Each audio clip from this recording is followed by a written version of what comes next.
Jack Cade, the pretended Mortimer. Henry VI was one of the most unpopular of our English monarchs. During his reign, the nobles were awed by his austerity towards some members of their own high estate, and divided between the claims of Lancaster and York. And the peasantry, who cared little for the claims of the rival Roses, were maddened by the extortions and indignities to which they were subjected. The feebleness and corruption of the government, and the disasters in France, combined with the murder of the Duke of Suffolk, added to the general discontent. And the result was that in the year 1450, the country was ripe for revolution. In June of that year, and immediately after the death of Suffolk, a body of 20,000 of the men of Kent assembled on Blackheath, under the leadership of a reputed Irishman, calling himself John Cade, but who is said in reality to have been an English physician named Aylmer. This person, whatever his real cognomen, assumed the name of Mortimer, with manifest allusion to the claims of the House of Mortimer to the succession, and forwarded two papers to the king, entitled The Complaint of the Commons of Kent, and The Requests of the Captain of the Great Assembly in Kent. Henry replied by dispatching a small force against the rioters. Cade unhesitatingly gave battle to 10 the royal troops, and having defeated them and killed their leader, Sir Humphrey Stafford at Sevenoaks advanced towards London. Still preserving an appearance of moderation, he forwarded to the court a plausible list of grievances, asserting that when these were redressed, and Lord Say, the treasurer, and Cromer, the sheriff of Kent, had been punished for their malversations, he and his men would lay down their arms. These demands were so reasonable that the king's troops, who were far from loyal, refused to fight against the insurgents. And Henry, finding his cause desperate, retired for safety to Kenilworth, Lord Scales with 1,000 men remaining to defend the tower. Hearing of the flight of his majesty, Cade advanced to Southwark, which he reached on the 1st of July, and, the citizens offering no resistance, he entered London 2 days afterwards. Strict orders had been given to his men to refrain from pillage, and on the same evening they were led back to Southwark. On the following day he returned, and having compelled the Lord Mayor and the people to sit at Guildhall, brought Say and Cromer before them, and these victims of the popular spite were condemned, after a sham trial, and were beheaded in Cheapside. This exhibition of personal ill will on the part of their chief seemed the signal for the commencement of outrages by his followers. On the next day the unruly mob began to plunder, and the citizens, repenting of their disloyalty, joined with Lord Scales in resisting their re-entry. After a sturdy fight, the Londoners held the position, and the Kentish men, discouraged by their reverse, began to scatter. Cade, not slow to perceive the danger which threatened him, fled towards Lewes, but was overtaken by Iden, the sheriff of Kent, who killed him in a garden in which he had taken shelter. A reward of 1,000 marks followed this deed of bravery. Some of the insurgents were afterwards executed as traitors, but the majority even of the ringleaders escaped unpunished, for Henry's seat upon the throne was so unstable that it was deemed better to win the people by a manifestation of clemency, rather than to provoke them by an exhibition of severity. Lambert Simnel, the false Earl of Warwick. After the downfall of the Plantagenet dynasty and the accession of Henry VII to the English throne, the evident favor shown by the king to the Lancastrian party greatly provoked the adherents of the House of York, and led some of the malcontents to devise one of the most extraordinary impostures recorded in history. An ambitious Oxford priest named Richard Simon had among his pupils a handsome youth, 15 years of age, named Lambert Simnel. This lad, who was the son of a baker, and according to Lord Bacon was possessed of very pregnant parts, was selected to disturb the usurper's government by appearing as a pretender to his crown. At first it was the intention of the conspirators that he should personate Richard, Duke of York, the second son of Edward IV, who was supposed to have escaped from the assassins of the Tower, and to be concealed somewhere in England. Accordingly, the monk Simon, who was the tool of higher persons, carefully instructed young Simnel in the role which he was to play, and in a short time had rendered him thoroughly proficient in his part. But just as the plot was ripe for execution, a rumor spread abroad that Edward Plantagenet, Earl of Warwick, and only male heir of the House of York, had effected his escape from the Tower, and the plan of the imposture was changed. Simnel was set to learn another lesson, and in a very brief time had acquired a vast amount of information respecting the private life of the royal family and the adventures of the Earl of Warwick. When he was accounted thoroughly proficient, he was dispatched to Ireland in the company of Simon, the expectation of the plotters being that the imposition would be less likely to be detected on the other side of the Channel, and that the English settlers in Ireland, who were known to be attached to the Yorkist cause, would support his pretensions. These anticipations were amply fulfilled. On his arrival in the island, Simnel at once presented himself to the Earl of Kildare, then Viceroy, and claimed his protection as the unfortunate Warwick. The credulous nobleman listened to his story, and repeated it to others of the nobility, who in time diffused it throughout all ranks of society. Everywhere the escape of the Plantagenet was received with satisfaction, and at last the people of Dublin unanimously tendered their allegiance to the pretender as the rightful heir to the throne. Their homage was of course accepted, and Simnel was solemnly crowned, May 24, 1487, with a crown taken from an effigy of the Virgin Mary in Christ Church Cathedral. After the coronation, he was publicly proclaimed king, and, as Speed tells us, was carried to the castle on tall men's shoulders that he might be seen and known. With the exception of the butlers of Ormond, a few of the prelates, and the inhabitants of Waterford, the whole island followed the example of the capital, and not a voice was raised in protest or a sword drawn in favor of King Henry. Ireland was in revolt. When news of these proceedings reached London, Henry summoned the peers and bishops, and devised measures for the punishment of his secret enemies and the maintenance of his authority. His first act was to proclaim a free pardon to all his former opponents. His next, to lead the real Earl of Warwick in procession from the Tower to St. Paul's, and thence to the Palace of Sheen, where the nobility and gentry had daily opportunities of meeting him and conversing with him. Suspecting, not without cause, that the Queen Dowager was implicated in the conspiracy, Henry seized her lands and revenues and shut her up in the convent of Bermondsey. But he failed to reach the active agents. And although the English people were satisfied that the Earl of Warwick was still a prisoner, the Irish persisted in their revolt and declared that the person who had been shown to the public at St. Paul's was a counterfeit. By the orders of the government, a strict watch was kept at the English ports, that fugitives, malcontents, or suspected persons 13 might not pass over into Ireland or Flanders, and £1,000 reward was offered to anyone who would present the state with the body of the sham Plantagenet. Meanwhile, John, Earl of Lincoln, whom Richard had declared heir to the throne, and whom Henry had treated with favor, took the side of the pretender, and having established a correspondence with Sir Thomas Broughton of Lancashire, proceeded to the court of Margaret, Dowager Duchess of Burgundy, a woman described by Lord Bacon as possessing the spirit of a man and the malice of a woman, and whose great aim it was to see the sovereignty of England once more held by the house of which she was a member. She readily consented to abet the sham Earl of Warwick, and furnished Lincoln and Lord Lovell with a body of 2,000 German veterans, commanded by an able officer named Martin Schwartz. The countenance given to the movement by persons of such high rank, and the accession of this military force, greatly raised the courage of Simnel's Irish adherents, and led them to conceive the project of invading England, where they believed the spirit of disaffection to be as general as it was in their own island. The news of the intended invasion came early to the ears of King Henry, who promptly prepared to resist it. Having always felt or affected great devotion, after mustering his army, he made a pilgrimage to the shrine of Our Lady of Walsingham, famous for miracles, and there offered up prayers for success and for the overthrow of his enemies. Being informed that Simnel and his gathering had landed at Fowdry, in Lancashire, the king advanced to Coventry to meet them. The rebels had anticipated that the disaffected provinces of the north would rise and join them, but in this they were disappointed, for the cautious northerners were not only convinced of Simnel's imposture, but were afraid of the king's strength, and were averse to league themselves with a horde of Irishmen and Germans. The Earl of Lincoln, therefore, who commanded the invading force, finding no hopes but in victory, determined to bring the 14 matter to a speedy decision. The hostile armies met at Stoke in Nottinghamshire, and after a hardly contested day, the victory remained with the king. Lincoln, Broughton, and Schwartz perished on the field of battle with 4,000 of their followers. As Lord Lovell was never more heard of, it was supposed that he shared the same fate. Lambert Simnel, with his tutor the monk Simon, were taken prisoners. The latter, as an ecclesiastic, escaped the doom he merited, and not being tried at law, was only committed to close custody for the rest of his life. As for Simnel, when he was questioned, he revealed his real parentage, and being deemed too contemptible to be an object either of apprehension or resentment, Henry pardoned him, and made him first a scullion in the royal kitchen, and afterwards promoted him to the lofty position of a falconer. Perkin Warbeck, the sham Duke of York.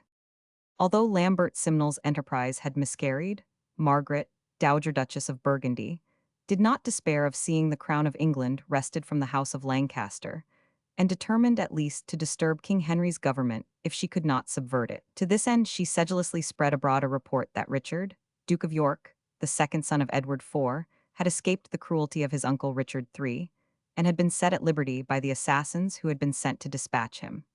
This rumor, although improbable, was eagerly received by the people, and they were consequently prepared to welcome the new pretender whenever he made his appearance. After some search, the Duchess found a stripling whom she thought had all the qualities requisite to personate the unfortunate prince.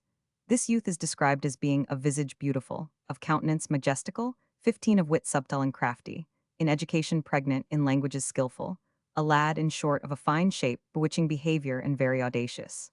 The name of this admirable prodigy was Peterkin or Perkin Warbeck, and he was the son of John Warbeck, a renegade Jew of Tournai. Some writers, and among others Lord Bacon, suggest that he had certain grounds for his pretensions to royal descent, and hint that King Edward, in the course of his amorous adventures, had been intimate with Catherine de Ferro, Warbeck's wife, and Bacon says it was pretty extraordinary, or at least very suspicious, that so wanton a prince should become gossip in so mean a house. But be this as it may, the lad was both handsome and crafty, and was well suited for the part which he was destined to play. Some years after his birth, the elder Warbeck returned to Tournai, carrying the child with him. But Perkin did not long remain in the paternal domicile, but by different accidents was carried from place to place, until his birth and fortunes became difficult to trace by the most diligent inquiry. No better tool could have been found for the ambitious Duchess of Burgundy, and when he was brought to her palace, she at once set herself to instruct him thoroughly with respect to the person whom he was to represent. She so often described to him the features, figures, and peculiarities of his deceased, or presumably deceased, parents, Edward IV, and his queen, and informed him so minutely of all circumstances relating to the family history, that in a short time he was able to talk as familiarly of the court of his pretended father as the real Duke of York could have done. She took especial care to warn him against certain leading questions which might be put to him, and to render him perfect in his narration of the occurrences which took place while he was in sanctuary with the queen, and particularly to be consistent in repeating the story of his escape from his executioners.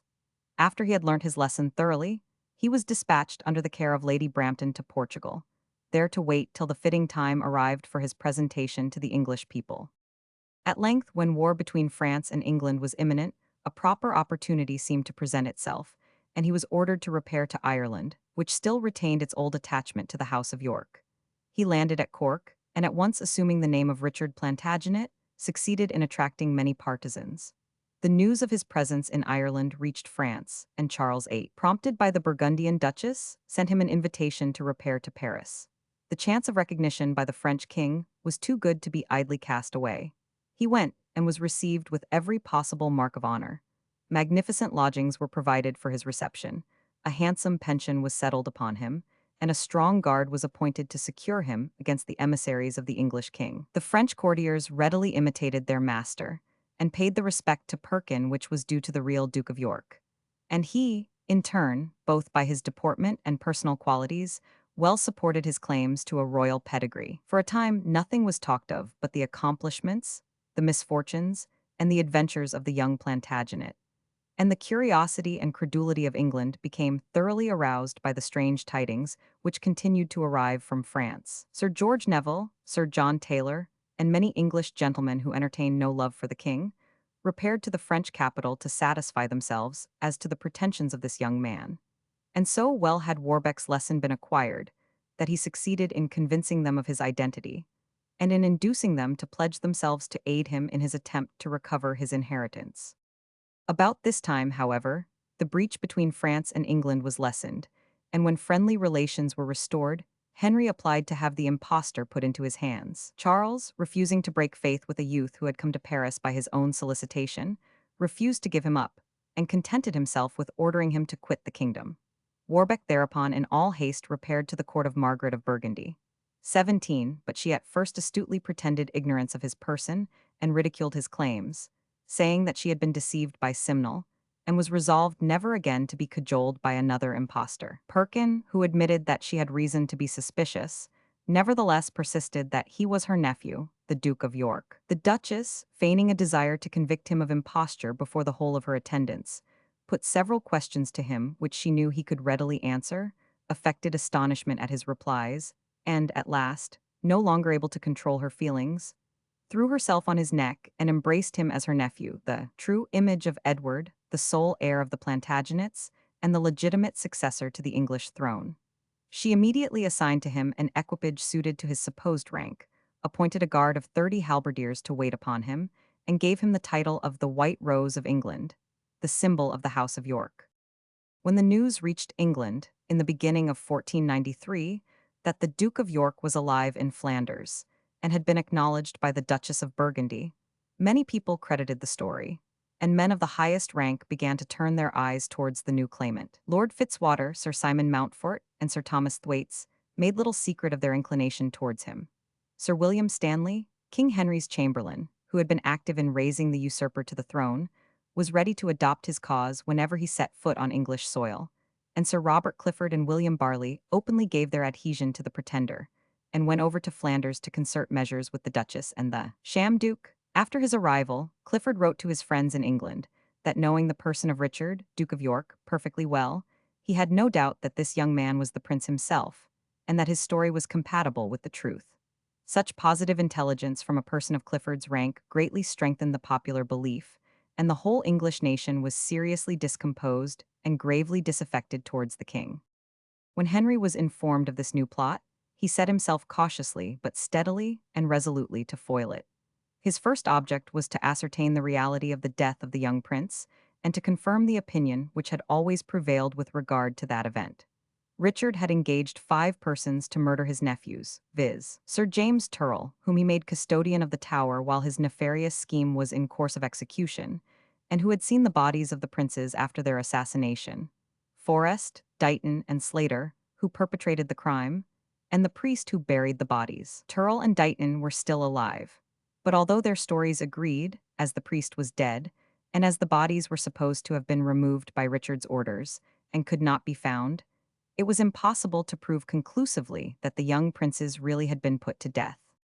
By means of his spies, Henry, after a time, succeeded in tracing the true pedigree of Warbeck, and immediately published it for the satisfaction of the nation. At the same time, he remonstrated with the Archduke Philip on account of the protection which was afforded to the impostor, and demanded that the theatrical king formed by the Duchess of Burgundy should be given up to him. The ambassadors were received with all outward respect, but their request was refused, and they were sent home with the answer that, the Duchess of Burgundy being absolute sovereign in the lands of her dowry, the Archduke could not meddle with her affairs or hinder her from doing what she thought fit. Henry, in resentment, cut off all intercourse with the Low Countries, banished the Flemings, and recalled his own subjects from these provinces. At the same time, Sir Robert Clifford, having proved traitorous to Warbeck's cause, and having revealed the names of its supporters in England, the king pounced upon the leading conspirators. Almost at the same instant, he arrested Fitzwater, Mountfort, and Thwaites, together with William Daubeny, Thomas Cressener, Robert Ratcliffe, and Thomas Estwood. Lord Fitzwater was sent as a prisoner to Calais with some hopes of 19 pardon, but being detected in an attempt to bribe his jailers, he was beheaded. Sir Simon Mountfort, Robert Ratcliffe, and William Daubeny were tried, condemned, and executed, and the others were pardoned. Stanley, the chamberlain, was reserved for a more impressive fate. His domestic connection with the king and his former services seemed to render him safe against any punishment, but Henry, thoroughly aroused by his perfidy, determined to bring the full weight of his vengeance upon him. Clifford was directed to come privately to England and cast himself at the foot of the throne, imploring pardon for his past offenses, and offering to condone his folly by any services which should be required of him.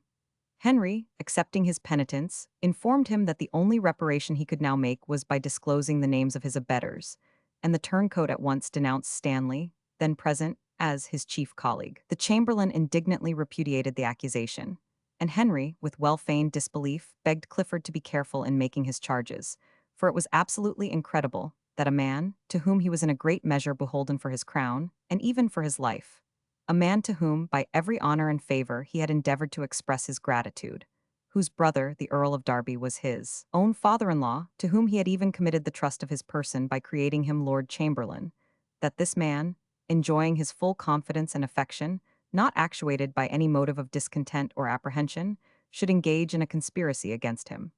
But Clifford persisted in his charges and statements.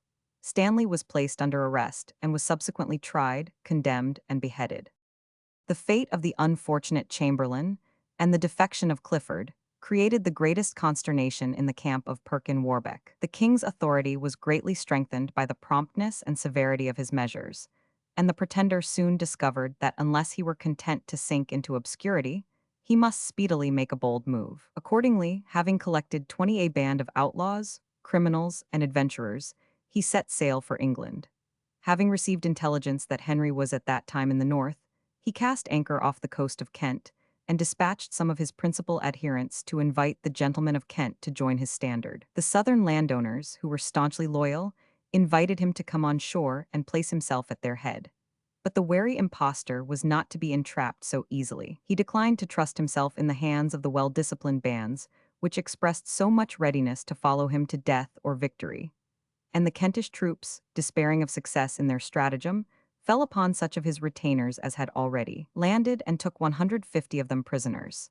These were tried, sentenced, and executed by order of the king, who was determined to show no lenity to the rebels. Perkin, being an eyewitness of the capture of his people, immediately weighed anchor and returned to Flanders. Hampered, however, by his horde of desperadoes, he could not again settle quietly down under the protecting wing of the Duchess Margaret. Work and food had to be found for his lawless followers, and in 1495 an attempt was made upon Ireland, which still retained its preference for the House of York.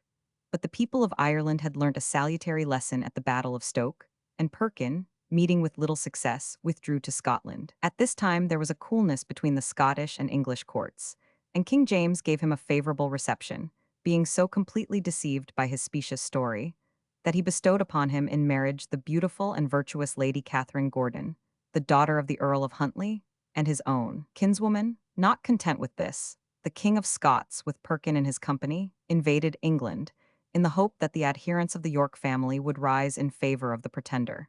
In this expectation he was disappointed, and what at first seemed likely to prove a dangerous insurrection ended in a mere border raid. For a time, Warbeck remained in Scotland, but when King James discovered that his continued presence at 21, his court, completely prevented all hope of a lasting peace with England, he requested him to leave the country. The Flemings, meanwhile, had passed a law barring his retreat into the Low Countries. Therefore, after hiding for a time in the wilds of Ireland, he resolved to try the affections of the men of Cornwall. No sooner did he land at Bodmin than the people crowded to his banners in such numbers that the pretender, hopeful of success, took upon himself for the first time the title of Richard IV, King of England. Not to suffer the expectation of his followers to languish, he laid siege to Exeter. But the men of Exeter, having shut their gates in his face, waited with confidence for the coming of the king. Nor were they disappointed. The lords Daubeny and Broke were dispatched with a small body of troops to the relief of the city. The leading nobles offered their services as volunteers, and the king, at the head of a considerable army, prepared to follow his advanced guard. Perkin's followers, who numbered about 7,000 men, would have stood by him, but the cowardly Fleming, despairing of success, secretly withdrew to the sanctuary of Beaulieu. The Cornish rebels accepted the king's clemency, and Lady Gordon, the wife of the pretender, fell into the hands of the royalists. To Henry's credit, it must be mentioned that he did not visit the sins of the husband upon the poor deluded wife, but placed her in attendance upon the queen, and bestowed upon her a pension which she continued to enjoy throughout his reign, and even after his death. It was a difficult matter to know how to deal with the impostor himself. It would have been easy to make the privileges of the church yield to reasons of state, and to take him by violence from the sanctuary. But at the same time, it was wise to respect the rights of the clergy and the prejudices of the people. Therefore, agents were appointed to treat with the counterfeit prince, and succeeded in inducing him, by promises that his life would be spared, to deliver himself up to King Henry. Once a captive, he was treated with derision rather than with extreme severity, and was led in a kind of mock triumph 22 to London. As he passed along the road, and through the streets of the city, men of all grades assembled to see the impostor, and cast ridicule upon his fallen fortunes. And the farce was ended by the publication of a confession in which Warbeck narrated his real parentage, and the chief causes of his presumption to royal honors. But although his life was spared, he was still detained in custody. After a time he escaped from prison and fled to the priory of Sheen, near Richmond, where he desired the prior, who was a favorite with the king, to petition for his life and a pardon. Henry had listened to the advice of his counselors, he would have taken advantage of the opportunity to rid himself of this persistent disturber of his peace. But he was content to give orders that the knave should be taken out and set in the stocks. Accordingly, on the 14th of June 1499, Warbeck was exposed on a scaffold, erected in the Palace Court, Westminster, as he was on the day following at the cross on Cheapside, and at both these places he read a confession of his imposture. Notwithstanding this additional disgrace, no sooner was he again under lock and key than his restless spirit induced him to concoct another plot for liberty and the crown. Insinuating himself into the intimacy of 4 servants of Sir John Digby, Lieutenant of the Tower, by their means he succeeded in opening a correspondence with the Earl of Warwick, who was confined in the same prison. The unfortunate prince listened readily to his fatal proposals, and a new plan was laid. Henry was apprised of it, and was not sorry that the last of the Plantagenets had thus thrust himself into his hands. Warbeck and Warwick were brought to trial, condemned, and executed. Perkin Warbeck died very penitently on the gallows at Tyburn. Such, says Bacon, was the end of this little cockatrice of a king. The Earl of Warwick was beheaded on Tower Hill on the 28th of November 1499. Don Sebastian, the lost king of Portugal. King Sebastian of Portugal, who inherited the throne in 1557, seems, even from his infancy, to have exhibited a remarkable love of warlike exercises, and at an early age to have given promise of distinguishing himself as a warrior. At the time of his accession, Portugal had lost much of her old military prestige. The Moors had proved too strong for her diminished armies. The 4 strongholds of Arzilla, Alcazar Seeker, Safin, and Azemir had been wrested from her, and Mazagan, Ceuta, and Tangier alone remained to her of all her African possessions. Consequently, the tutors of the boy king were delighted to see his warlike instinct, and carefully instilled into his mind a hatred of the Paynim conquerors. The lesson was well learnt, and from the moment King Sebastian reached his 14th year, the period of his majority, it was evident that all his thoughts centered on an expedition to Africa to revive the former glories of his house and to extend his empire even beyond its former limits. In 1574, he set out, not to conquer the land, but simply to view it, and with youthful audacity landed at Tangier, accompanied by only 1,500 men. Finding no opposition to his progress, he organized a hunting expedition among the mountains and actually put his project into execution. The Moors, by this time thoroughly incensed by his audacity, mustered a force and attacked his escort, but he succeeded in beating them off and escaped in safety to his ships, and reached his kingdom unharmed.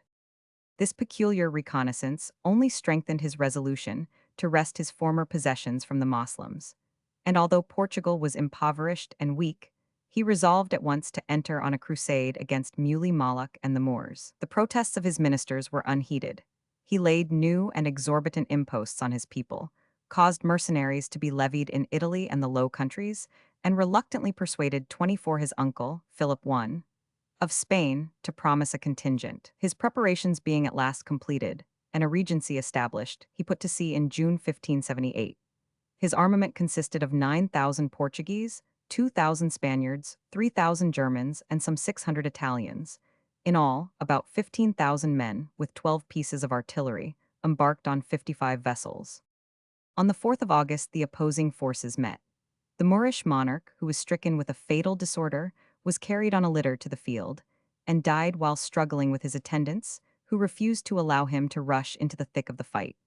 The Portuguese were routed with great slaughter, notwithstanding the valor with which they were led by Don Sebastian. 2 horses were killed under the Christian king. The steed on which he rode was exhausted, and the handful of followers who remained with him entreated him to surrender. Sebastian indignantly refused, and again dashed into the middle of the fray. From this moment his fate is uncertain. Some suppose that he was taken prisoner, and that his captors beginning to dispute among themselves as to the possession of so rich a prize, one of the Moorish officers slew him to prevent the rivalry ending in bloodshed. Another account, however, affirms that he was seen after the battle, alone and unattended, and apparently seeking some means of crossing the river. On the following day, search was made for his body, Don Nuno Masquersuas, his personal attendant, having stated that he saw him put to death with his own eyes. At the spot which the Portuguese noble indicated, a body was found, which, though naked, Resende, a valet of Sebastian, recognized as that of his master. It was at once conveyed to the tent of Muley Hamet, the brother and successor of Muley Moloch, and was there identified by the captive Portuguese nobles. That their grief was sincere there could be no doubt. and the Moorish king, having placed the royal remains in a handsome coffin, delivered them for a heavy ransom to the Spanish ambassador, by whom they were forwarded to Portugal, where they were buried with much pomp.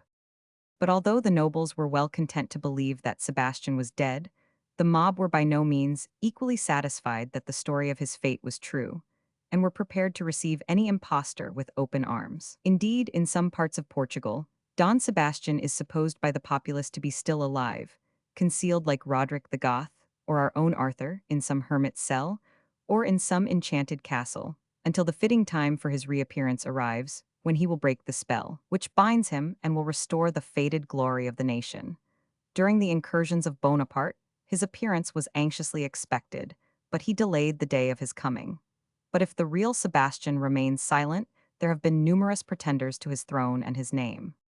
In 1585, a man appeared who personated the dead king. He was a native of Alcazova and a person of low birth and still lower morals.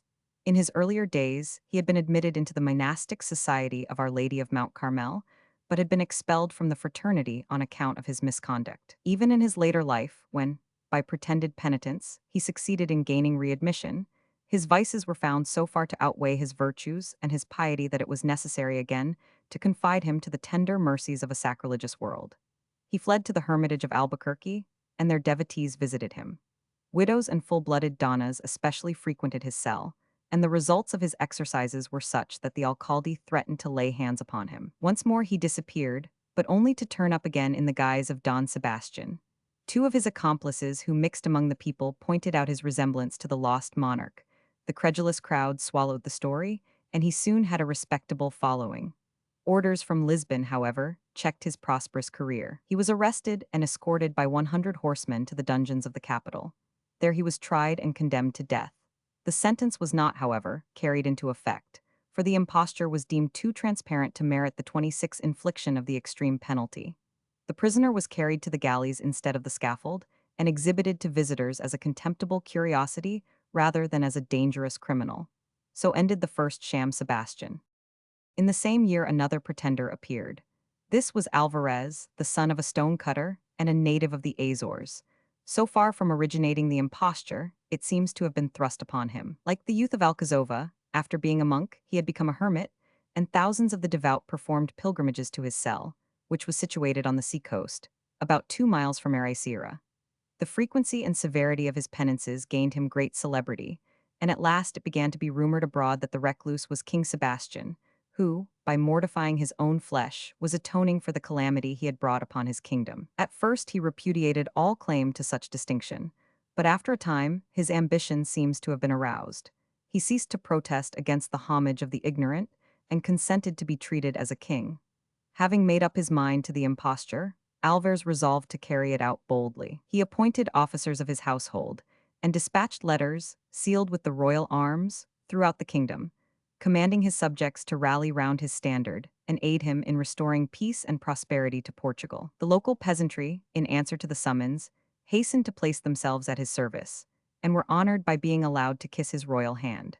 Cardinal Henrique, the regent, being informed of his proceedings, dispatched an officer with a small force to arrest this new disturber of the public tranquility.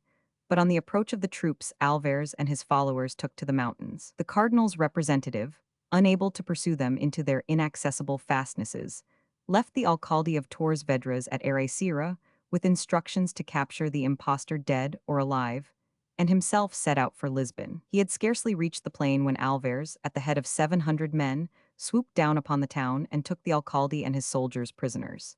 He next wrote to the Cardinal 27 Regent, ordering him to quit the palace and the kingdom. He then set out for Torres Vedras, intending to release the criminals confined there, and with their assistance to seize Sintra, and afterwards to attack the capital. On the march he threw the unfortunate alcalde and the notary of Torres Vedras, who had been captured at the same time, over a high cliff into the sea, and executed another government official who had the misfortune to fall into his clutches.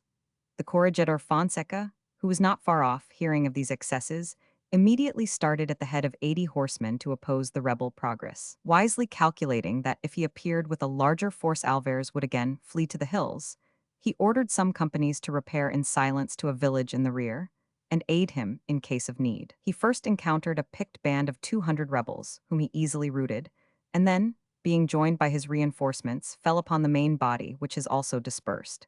Alves succeeded in escaping for a time, but at last he was taken and brought to Lisbon. Here, after being exposed to public infamy, he was hanged amid the jeers of the populace. 9 years later, in 1594, another impostor appeared, this time in Spain, under the very eyes of King Philip, who had seized the Portuguese sovereignty. Again, an ecclesiastic figured in the plot, but on this occasion he concealed himself behind the scenes and pulled the strings which set the puppet king in motion. Miguel dos Santos, an Augustinian monk who had been chaplain to Sebastian, after his disappearance espoused the cause of Don Antonio, and conceived the scheme of placing his new patron on the Lusitanian throne by exciting a revolution in favor of a stranger adventurer, who would run all the risks of the rebellion and resign his ill-gotten honors when the real aspirant appeared. He found a suitable tool in Gabriel de Spinosa, a native of Toledo. This man resembled Sebastian, was naturally bold and unscrupulous, and was easily persuaded to undertake the task of personating the missing monarch. The monk, dos Santos, who was confessor to the nunnery of 28 Madrigal, introduced this person to one of the nuns, Donna Anna of Austria, a niece of King Philip, and informed her that he was the unfortunate King of Portugal. The lady, believing her father confessor, loaded the pretender with valuable gifts, presented him with her jewels, and was so attracted by his appearance that it was said she was willing to break her vows for his sake and to share his throne with him. Unfortunately for the conspirators, before the plot was ripe, Spinosa's indiscretion ruined it. Having repaired to Valladolid to sell some jewels, he formed a criminal acquaintance with a female of doubtful repute, who informed the authorities that he was possessed of a great number of gems which she believed to be stolen. He was arrested, and on his correspondence being searched, the whole scheme was discovered. The rack elicited a full confession, and Spinosa was hung and quartered. Miguel dos Santos shared the same fate, but the Donna Ana, in consideration of her birth, was spared and condemned to perpetual seclusion. The list of pretenders to regal honors was not even yet complete. In 1598, a Portuguese noble was accosted in the streets of Padua by a tattered pilgrim, who addressed him by name and asked if he knew him. The nobleman answered that he did not. "Alas, have 20 years so changed me," cried the stranger, "that you cannot recognize in me your missing king, Sebastian." He then proceeded to pour his past history into the ears of the astonished Hidalgo, narrating the chief events of the African battle, detailing the circumstances of his own escape, and mentioning the friends and events of his earlier life so fluently and correctly that his listener had no hesitation in accepting him as the true Sebastian. The news of the appearance of this pretender in Padua soon reached Portugal and spread with unexampled rapidity throughout the country. Philip, too, was gravely disturbed by the report, knowing that his own rule was unpopular, and that the people would be disposed to rally round any claimant who promised on his accession to the throne to relieve them from the heavy burdens under which they groaned. He therefore lost no time in forestalling any attempt to oust him from the Portuguese sovereignty, and dispatched a courier to Venice, demanding the interference of the authorities. The governor of Venice, anxious to please the powerful ruler of the Spanish peninsula, issued an order for the immediate expulsion of the man calling himself Don Sebastian. But the man had no intention of being disposed of in this summary manner. Immediately on receipt of the order, he proceeded to Venice, presented himself at court, and declared himself ready to prove his identity. The Spanish minister, acting upon his instructions, denounced him as an impostor and as a criminal who had been guilty of heinous offenses and demanded his arrest. He was thrown into prison, but when the charges of the Spanish minister were investigated, they failed signally, and no crime could be proven against him. At the solicitation of Philip, however, he was kept under arrest and was frequently submitted to examination by the authorities, with a view of entrapping him into some damaging admission. At first he answered readily, and astonished his questioners by his intimate knowledge of the inner life of the Portuguese court, not only mentioning the names of Sebastian's ministers and the ambassadors who had been accredited to Lisbon, but describing their appearance and peculiarities, and recounting the chief measures of his government, and the contents of the letters which had been written by the king. At length, after cheerfully submitting to be examined on 28 separate occasions, he grew tired of being pestered by his questioners, and refused to answer further interrogatories, exclaiming, "My lords, I am Sebastian, King of Portugal. If you doubt it, permit me to be seen by my subjects, many of whom will remember me. If you can prove that I am an impostor, I am willing to suffer death." The Portuguese residents in Italy entertained no doubt that the pretender was their countryman and their monarch, and made most strenuous exertions to procure his release. One of their number, Dr. Sampaio, 30, a man of considerable eminence and of known probity, personally interceded with the governor of Venice on his behalf. He was told that the prisoner could only be released upon the most ample and satisfactory proof of his identity, and Sampaio, confident that he could procure the necessary evidence, set out forthwith for Portugal. After a brief stay in Lisbon, he returned with a mass of testimony corroborating the pretender's story, and, what was naturally considered of greater importance, with a list of the marks which were on the person of King Sebastian. The accused was stripped, and on his body marks were found similar to those which had been described to Dr. Sampaio. Still, the authorities hesitated, and explained that in a matter of such importance, and where such weighty interests were involved, they could not act on the representations of a private individual, but if any of the European powers should demand the release of their prisoner, it would be granted. Nothing daunted by their failure, the believers in the claims of the so-called Sebastian endeavored to enlist the sympathy of the foreign potentates on behalf of one of their own order who was unjustly incarcerated and deprived of his rights. In this they failed, but at last the government of Holland, which had no love for Philip, espoused the cause of his rival and dispatched an officer to Venice to see that justice was done. A day was appointed for the trial, and the prisoner being brought before the Senate, presented his claims in writing. Witnesses came forward who swore that the person before them was indeed Sebastian, although he had changed greatly in the course of 20 years. Several scars, malformed teeth, moles, and other peculiarities which were known to be possessed by the king were pointed out on the person of the pretender, and the evidence was decidedly favorable to his claims. When, on the 5th day of the investigation, a courier arrived from Spain and presented a private message from King Philip, the proceedings were at once brought to a close, and, without further examination, the prisoner was liberated and ordered to quit the Venetian territory in 3 days. He proceeded to Florence, where he was again arrested by command of the Grand Duke of Tuscany. The reason for this harsh treatment is not very clearly apparent, but it was probably instigated by the Spanish representative at the Florentine court. For no sooner did the news that he was in confinement reach Philip than he demanded the delivery of the prisoner to his agents. The Duke at first refused to comply with this request, but a threatened invasion of his dominions led him to reconsider his decision, and the unfortunate aspirant to the Portuguese scepter was handed over to the Spanish officials. He was hurried to Naples, then an appanage of the Spanish crown, and was there offered his liberty if he would renounce his pretensions. But this he staunchly refused to do, saying, "I am Sebastian, King of Portugal, and have been visited by this severe punishment as a chastisement for my sins. I am content to die in the manner that pleases you best, but deny the truth I neither can nor will." The Count de Lemnos, who had been the minister of Spain at Lisbon when Sebastian was on the throne, at that time was viceroy of Naples, and naturally went to visit the pretended king in prison. After a brief interview, he unhesitatingly asserted that he had never seen the prisoner before, whereupon the pretended Sebastian exclaimed, "You say that you have no recollection of me, but I remember you very well. My uncle, Philip of Spain, twice sent you to my court, where I gave you such and such private interviews." Staggered by this intimate knowledge of his past life, de Lemnos hesitated for a minute or two, but at last ordered the jailer to remove his prisoner, adding to his command the remark, "He is a rank impostor," a remark which called forth the stern rebuke, "No, sir, I am no impostor, but the unfortunate King of Portugal, and you know it full well. A man of your station ought at all times to speak the truth or preserve silence." Whatever the real opinion of de Lemnos may have been, he behaved kindly to his prisoner, and treated him with no more harshness than was consistent with his 32 safekeeping. Unfortunately, the life of the ex-ambassador was short, and his successor had no sympathy for the soidescent king. On the 1st of April 1602, he was taken from his prison and mounted upon an ass, and, with 3 trumpeters preceding him, was led through the streets, a herald proclaiming at intervals, "His most Catholic Majesty hath commanded that this man be led through the streets of Naples, with marks of infamy, and that he shall afterwards be committed to serve in the galleys for life, for falsely pretending to be Don Sebastian, King of Portugal." He bore the ordeal firmly, and each time that the proclamation was made, added, in clear and sonorous tones, "And so I am." He was afterwards sent on board the galleys, and for a short time had to do the work of a galley slave.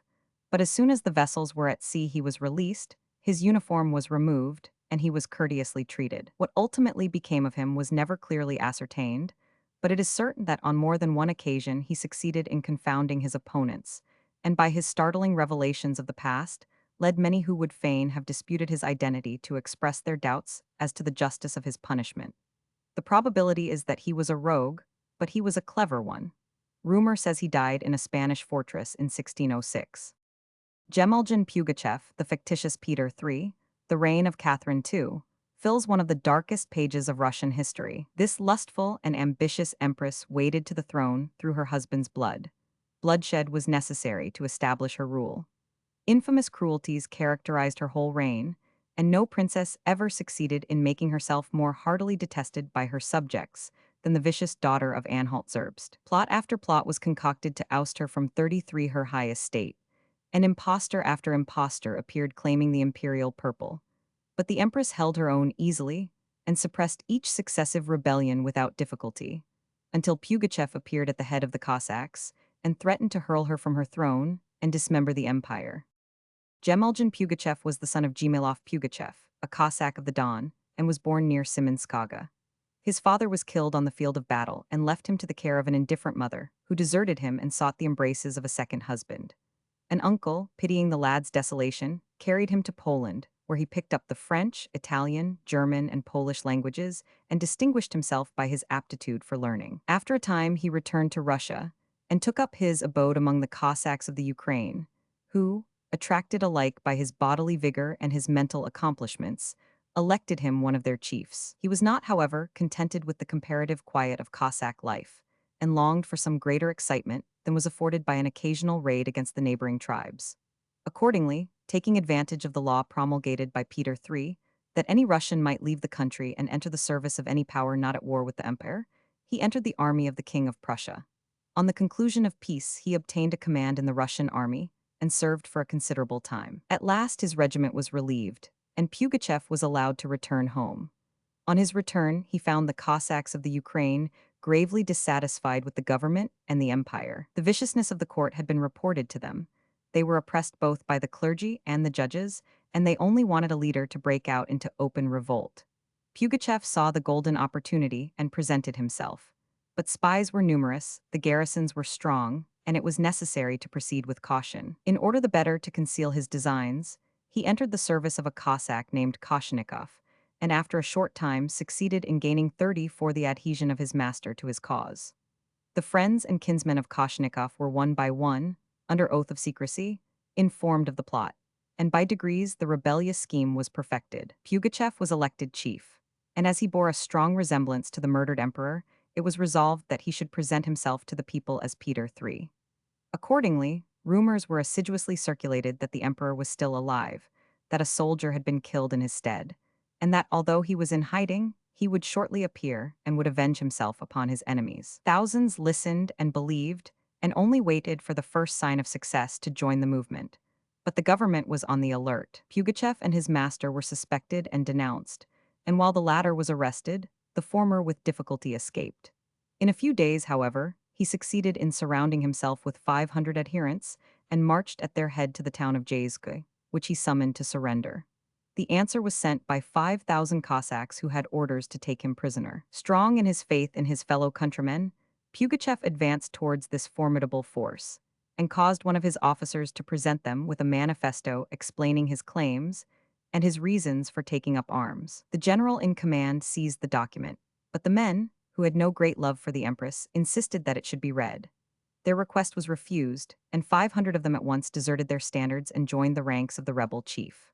Alarmed by this defection, the Russian general withdrew to the citadel, while Pugachev encamped about a league off, hoping that further desertions would follow and that the place would fall into his hands. In this he was disappointed, for his fellow countrymen, although disloyal at heart, did not wish to commit themselves to a desperate undertaking which might involve them in ruin, and were disposed to wait until some success had attended the insurrection. The 500 who had precipitately chosen the rebellion had induced about a dozen of their officers to join them. But these men, suddenly repenting, refused to break their 35 oath of allegiance, and were at once hanged from the neighboring trees. Finding further persuasion fruitless, Pugachev wisely refrained from any attempt to reduce the fortress, and marched his band towards Orenburg. On the way he secured large accessions to his force, and in a few days found himself at the head of 1,500 men. With this army he attacked the fortified town of Altska, which offered no resistance, the garrison passing over to him. The commandant consented to share in the enterprise with his followers, but Pugachev wanted no commandants or men of intelligence who might interfere with his schemes, and gave orders for his immediate execution. The cannon captured at Altska were then pointed against Kasipnaja, which yielded after a brief struggle. Thus fortress after fortress fell into the hands of the reputed emperor, who gladly received the common soldiery, but mercilessly slew their leaders. By this time, the news had spread abroad throughout southern Russia that Peter III was not dead, but was in arms for the recovery of his throne and for the redress of the grievances under which his people were suffering. Crowds of Cossacks heard the intelligence with joy and hastened to cast in their lot with the army of Pugachev. Taliskova, a powerful fortress defended by 1,000 regular troops, fell before his assault, and the false Peter soon found himself possessed of numerous strongholds, a formidable train of artillery, and a fighting force of 5,000 men. Considering himself strong enough to attempt the reduction of Orenburg, the capital of the southern provinces, he marched against it. Here, however, he encountered a stubborn resistance, and attack after attack was repulsed with heavy loss. These repeated failures did not discourage the pretender or his adherents. The Cossacks continued to flock to his banners, and when General Karr, who had been dispatched from Moscow to suppress the revolt, arrived in the neighborhood of Orenburg, he found the rebel chief at the head of 16,000 soldiers.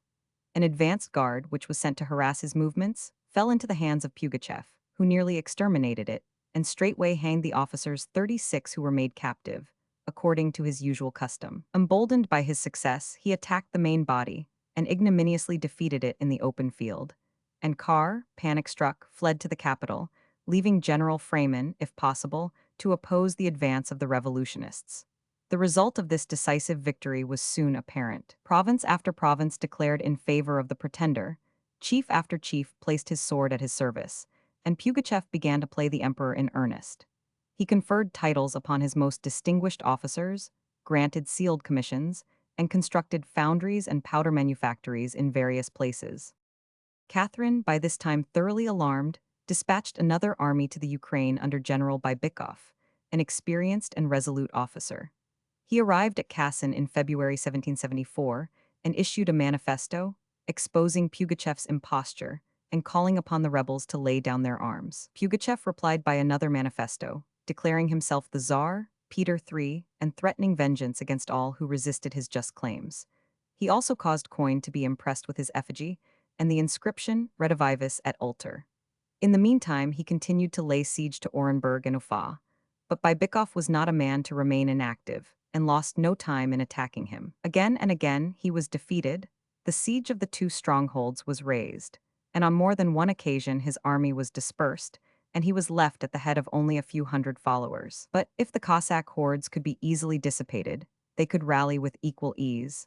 And on several occasions, when the rebellion seemed to be completely crushed, it suddenly burst out afresh, and Pugachev, who was supposed to be hiding like a hunted criminal, appeared at the head of a larger force than ever. Thus, at one time, scarcely 100 men followed him to a retreat in the Ural Mountains.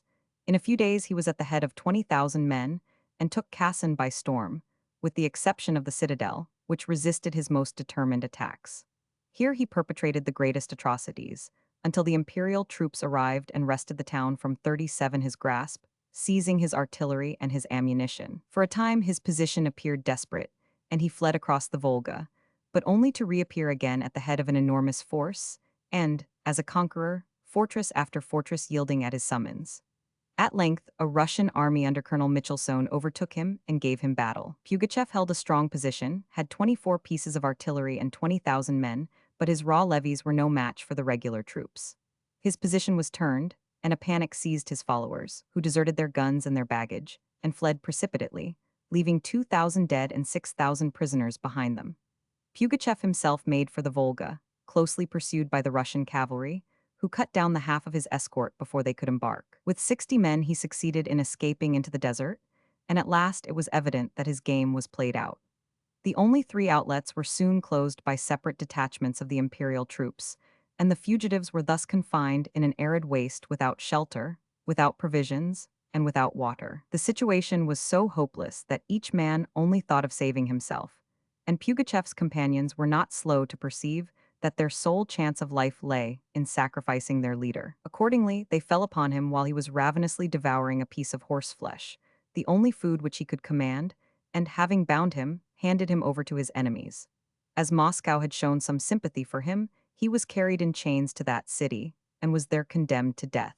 Several of his principal adherents likewise suffered punishment at the same time. On the 23rd of January 1775, Pugachev and his followers were led to the place of execution, where a large scaffold had been erected. Some had their tongues cut out, the noses of others were cut off, 18 were knouted and sent to Siberia, and the chief was decapitated, his body being afterwards cut in pieces and exposed in different parts of the town. He met his fate with the utmost fortitude. Otrofiev, the sham Prince Dmitri. On the death of Fyodor, son of Ivan the Terrible, the Russian throne was occupied by Boris Godunov, who had contrived to procure the murder of Dmitri, or Demetrius, the younger brother of Fyodor. For a time, he governed well, but the crafty nobles beginning to plot against him, he had recourse to measures of extreme cruelty and severity, so that even the affections of the common people were alienated from him, and universal confusion ensued. Advantage was taken of this state of affairs by a monk named Otrofiev, who bore an almost miraculous likeness to the murdered Dmitri, to assume the name of the royal heir. At first he proceeded cautiously, and, retiring to Poland, by degrees made public the marvelous tale of his wrongs and of his escape from his assassins. Many of the leading nobles listened to his recitals and believed them. In order to render his campaign more certain, the pretender set himself to learn the Polish language and acquired it with remarkable rapidity. Nor did he rest here. He represented to the Poles that he was disposed to embrace the Catholic faith, and by assuring the Pope that if he regained the throne of his ancestors, his first care should be to recall his subjects to their obedience to Rome, he succeeded in securing the patronage and the blessing of the pontiff. Sendemir, a wealthy boyard, not only espoused his cause and gave him pecuniary help, but promised him his daughter Marina in marriage whenever he became the Tsar of Muscovy. Marina herself was no less eager for the union, and through Sendemir's influence the support of the King of Poland was obtained. News of the imposture soon reached Moscow, and Boris instantly denounced Dmitri as an impostor and sent emissaries to endeavor to secure his arrest. In this, however, they were unsuccessful, and the false Dmitri not only succeeded in raising a considerable 39 force in Poland, but also in convincing the great mass of the Russian population that he really was the son of Ivan. In 1604, he appeared on the Russian frontier at the head of a small but efficient force, and overthrew the army which Boris had sent against him. His success was supposed by the ignorant peasantry to be entirely due to the interposition of Providence, which was working on the side of the injured prince, and Dmitri was careful to foster the delusion that his cause was specially favored by heaven. He treated his prisoners with the greatest humanity, and ordered his followers to refrain from excesses and to cultivate the goodwill of the people. The result was that his ranks rapidly increased, while those of the Tsar diminished. Even foreign governments began to view the offender with favor, and at last Boris, devoured by remorse for the crimes which he had committed, and by chagrin at the evil fate which had fallen upon him, lost his reason and poisoned himself. The chief nobles assembled when the death of the Tsar was made known, and proclaimed his son Fyodor emperor in his stead. But the lad's reign was very brief. The greater part of the army and the people declared in favor of Dmitri, and the citizens of Moscow having invited him to assume the reins of power, Dmitri made a triumphal entry into the capital, and was crowned with great pomp. At first he ruled prudently, and, had he continued as he began, might have retained his strangely acquired throne. But after a time he gave himself up to the gratification of his own wild passions, and lost the popularity which he really had succeeded in gaining. He disgusted the Russians by appointing numerous Poles, who had swelled his train, to the highest posts in the empire, to the exclusion of meritorious officers, who not only deserved well of their country, but also had claims upon himself for services which they had rendered. These Polish officers misconducted themselves sadly, and the people murmured sore. The Tsar, too, made no secret of his attachment to the Catholic faith, and while by so doing he irritated the clergy, he provoked the boyards by his haughty patronage, and disgusted the 40 common people by his cruelty and lewdness. At last the murmurs grew so loud and threatening that some means had to be devised to quiet the popular discontent, and Dmitri had recourse to a strange stratagem. The widow of Ivan, who had long before been immured in a convent by the orders of Boris, and had been kept there by his successor, was released from her confinement, and was induced publicly to acknowledge Dmitri as her son. The widowed empress knew full well that her life depended upon her obedience, but notwithstanding her outward consent to the fraud, the people were not satisfied and demanded proofs of Dmitri's birth, which were not forthcoming. Discontent continued to spread, and at length the popular fury could no longer be restrained. According to his promise, the sham czar married Marina, the daughter of the Polish boyard. The very fact that she was a Pole made her distasteful to the Russians. But that fact was rendered still more offensive by the manner of her entrance into the capital and the treatment which the Muscovites received at the bridal ceremony. The bride was surrounded by a large retinue of armed Poles who marched through the streets of Moscow with the mien of conquerors. The Russian nobles were excluded from all participation in the festivities, and the common people were treated by their emperor with haughty insolence and held up to the scorn of his foreign guests. A report also became rife that a timber fort, which Dmitri had erected opposite the gates of the city, had been constructed solely for the purpose of giving the bloodthirsty Marina a martial spectacle, and that, sheltered behind its wooden walls, the Polish troops and the Tsar's bodyguard would throw firebrands and missiles among the crowds of spectators below. This idle rumor was carefully circulated. The clergy, who had long been disaffected, went from house to house denouncing the Tsar as a heretic and calling in their countrymen to rise against the insolent traducer of their religion, and the secret of his birth and imposition was everywhere proclaimed. The people burst into open revolt and, headed by the native Prince Śniski, rushed 41 to storm the imperial palace. The Polish troops broke their ranks and fled, and were massacred in the streets. Dmitri himself sought to escape by a private avenue in the confusion, but watchful enemies were lying in wait for him. He was overtaken and killed, and his body was exposed for 3 days in front of the palace, so that the mob might wreak their vengeance upon his inanimate clay. Marina and her father were captured, and after being detained for a little time were set at liberty. By the death of the impostor, the throne was left vacant, and the privilege of electing a new czar reverted to the people. Śniski, who had headed the revolt, made good use of his opportunity and popularity, and while the people were exulting over their success, contrived to secure the empire for himself. But when the heat of triumph died away, the nobles were chagrined because they had elevated one of their own number to rule over them, and the reaction against the new czar was as strong and as rapid as the extraordinary movement in his favor had been. The Muscovite nobles were determined to oust him from his newly found dignities, and for this purpose adopted the strange expedient of reviving the dead Dmitri. It mattered little to them that the breathless carcass of the impostor had been seen by thousands. They presumed upon the gullibility of their countrymen, and, asserting that Dmitri had escaped and was prepared to come forward to claim his throne, endeavored to stir up an insurrection. The cheat, however, was not popular, and the sham czar of the nobles never appeared. But although the nobles failed in their attempt to foist another Dmitri upon their fellow countrymen, the Poles, who were interested for their countrywoman Marina, were not discouraged from trying the same ruse. They produced a flesh-and-blood candidate for the Russian scepter. This person was a Polish schoolmaster, who bore a striking likeness to the real Dmitri, and who was sufficiently intelligent to play his part creditably. To give a greater semblance of truth to their imposture, they succeeded in persuading Marina to abet 40 to them, and not only did she openly assert that the new Dmitri was her husband, but she embraced him publicly and actually lived with him as his wife. At the time that this impostor appeared, Sigismund declared war against Russia, and his Marshal Tulkuski succeeded in inflicting a terrible defeat on Śniski. Moscow yielded before the victorious Poles, and in despair Śniski renounced the crown and retired into a monastery. But no sooner was the diadem vacant than a host of false Dimitris appeared to claim it, and the chief power was tossed from one party to another during a weary interregnum. At last, in 1609, Sigismund, who had remained at Smolensko while his marshal advanced upon Moscow, proclaimed his own son Vladislav to the vacant sovereignty, and the pretended Dmitri sank into obscurity. Others, however, arose, and although some of them perished on the scaffold, it was not until 1616 that Russia was freed from the last of the disturbing impostors who attempted to personate princes of the race of Ivan the Terrible. Padre Adamano, the supposed heir of Sultan Ibrahim.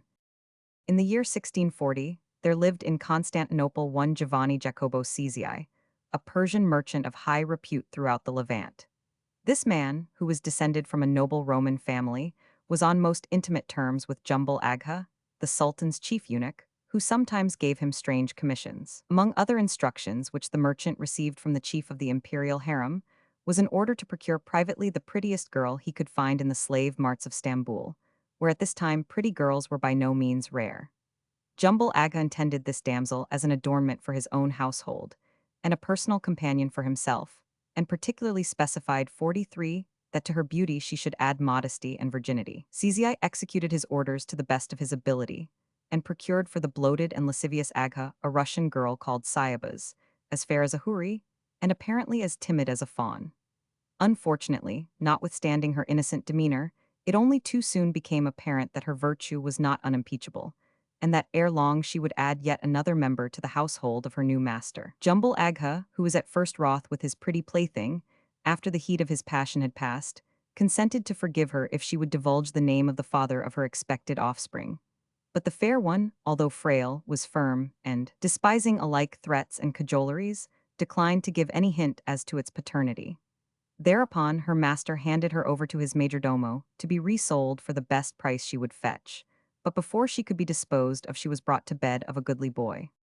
Some time after the child was born, the Agha, moved either by curiosity or compassion, expressed a strong desire to see it, and when it was brought into his presence was so captivated by its appearance that he loaded it with gifts, and gave orders that it should be sumptuously apparelled, and should remain with its mother in the house of the majordomo until he had decided as to its future fate. Just about this time, the Grand Sultana had presented her Lord Ibrahim with a baby boy, and proving extremely weak after her delivery, it was found necessary to procure a wet nurse for the heir to the sword and dominions of Othman.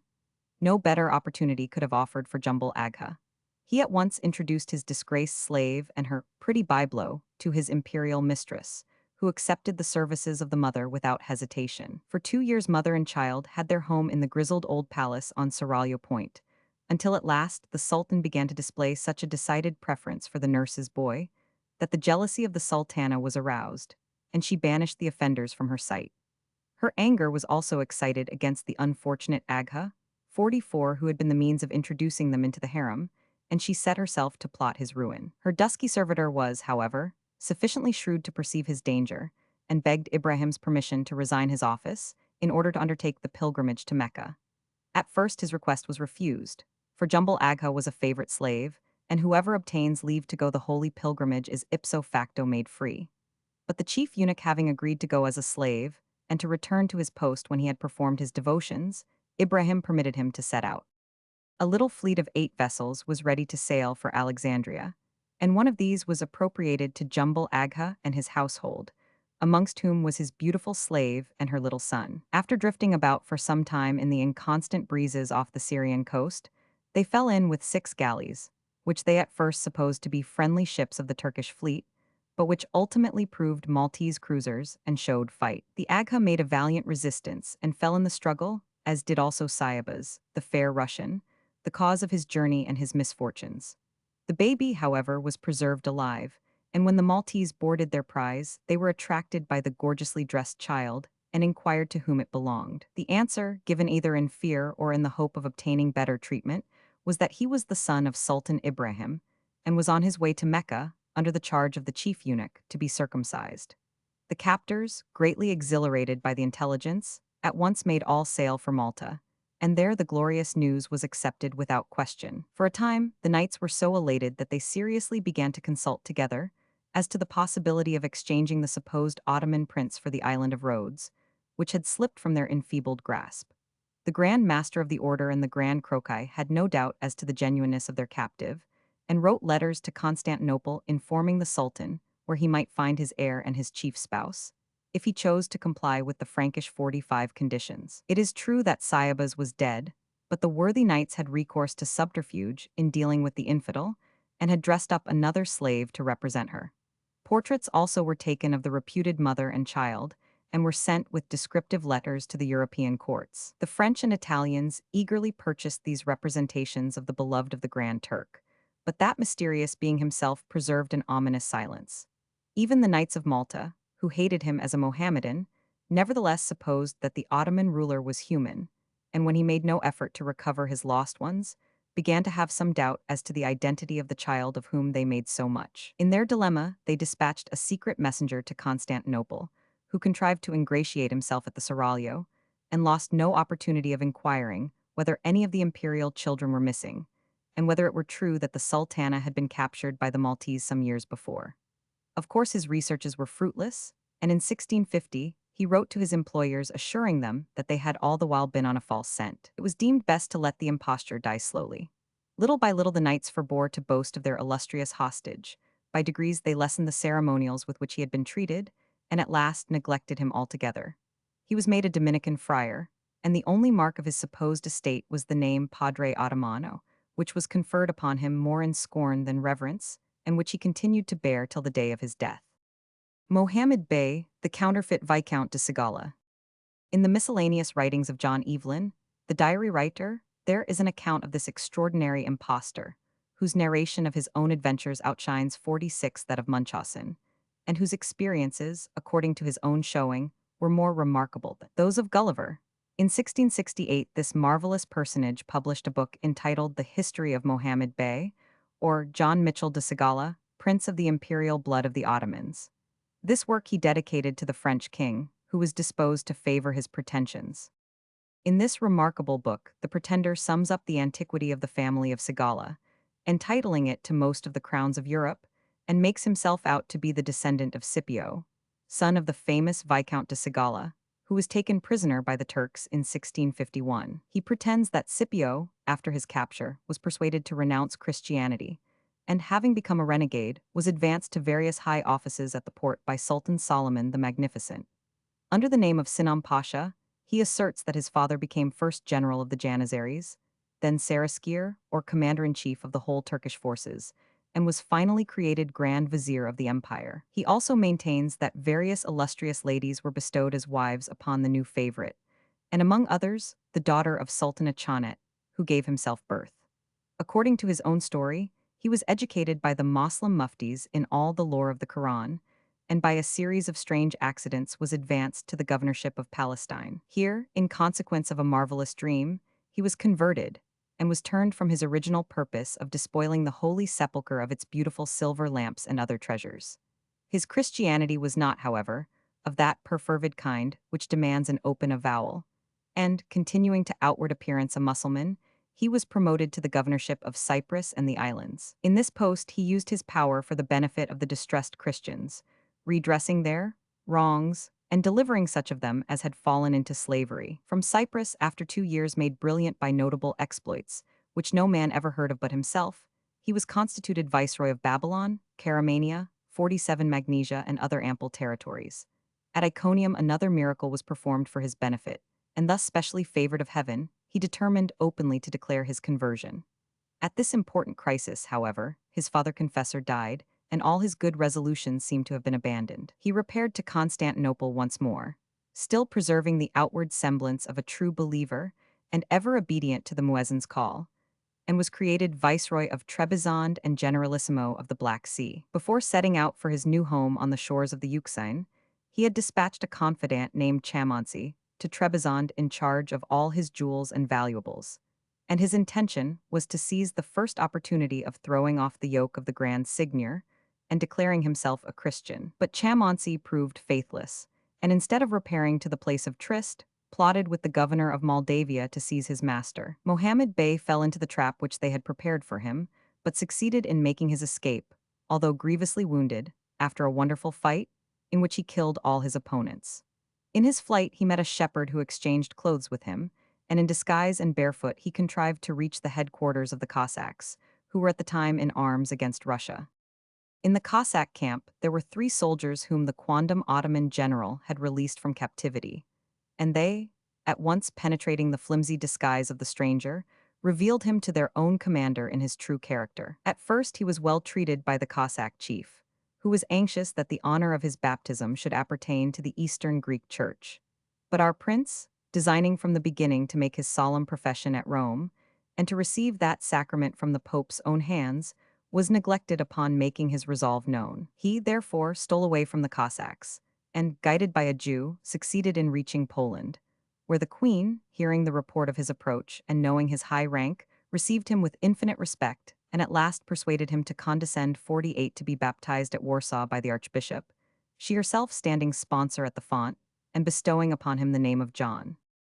After his baptism and subsequent confirmation, this somewhat singular Christian set out on a pilgrimage to the shrine of Our Lady of Loreto, and afterwards proceeded to Rome, where he was received with open arms by Alexander VII. On his return journey through Germany, he found that the emperor was at war with the Turks, and, without hesitation, espoused the Christian cause against the circumcised heathen, slaying the Turkish general with his own hand and performing other stupendous exploits, of which he gives a detailed narration.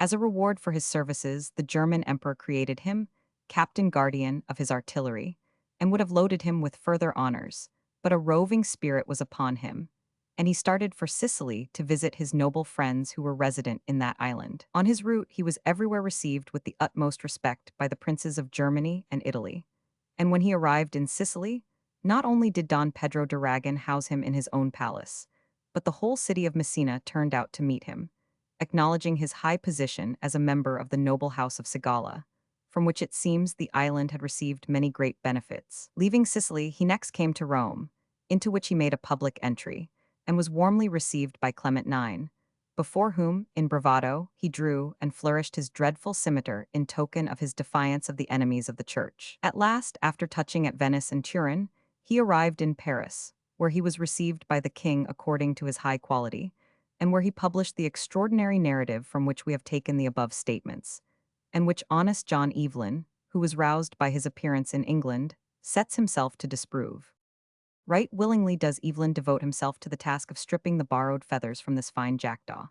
After inaugurating his work by quoting the Horatian 49 sneer, spectatum admissi risum tenides amici, he at once plunges in medias res, and not mincing his language says, "This impudent vagabond is a native of Wallachia, born of Christian parents in the city of Trogovisti," and throughout his exposure employs phrases which are decidedly more forcible than polite. From Evelyn's revelation, it appears that the family of the pretended Sigala were at one time well-to-do, and ranked high in the esteem of Prince Matthias of Moldavia, but that this youth was a black sheep in the flock from the very beginning. After the death of his father, he had a fair chance of distinguishing himself, for the Moldavian prince took him into his service and sent him to join his minister at Constantinople.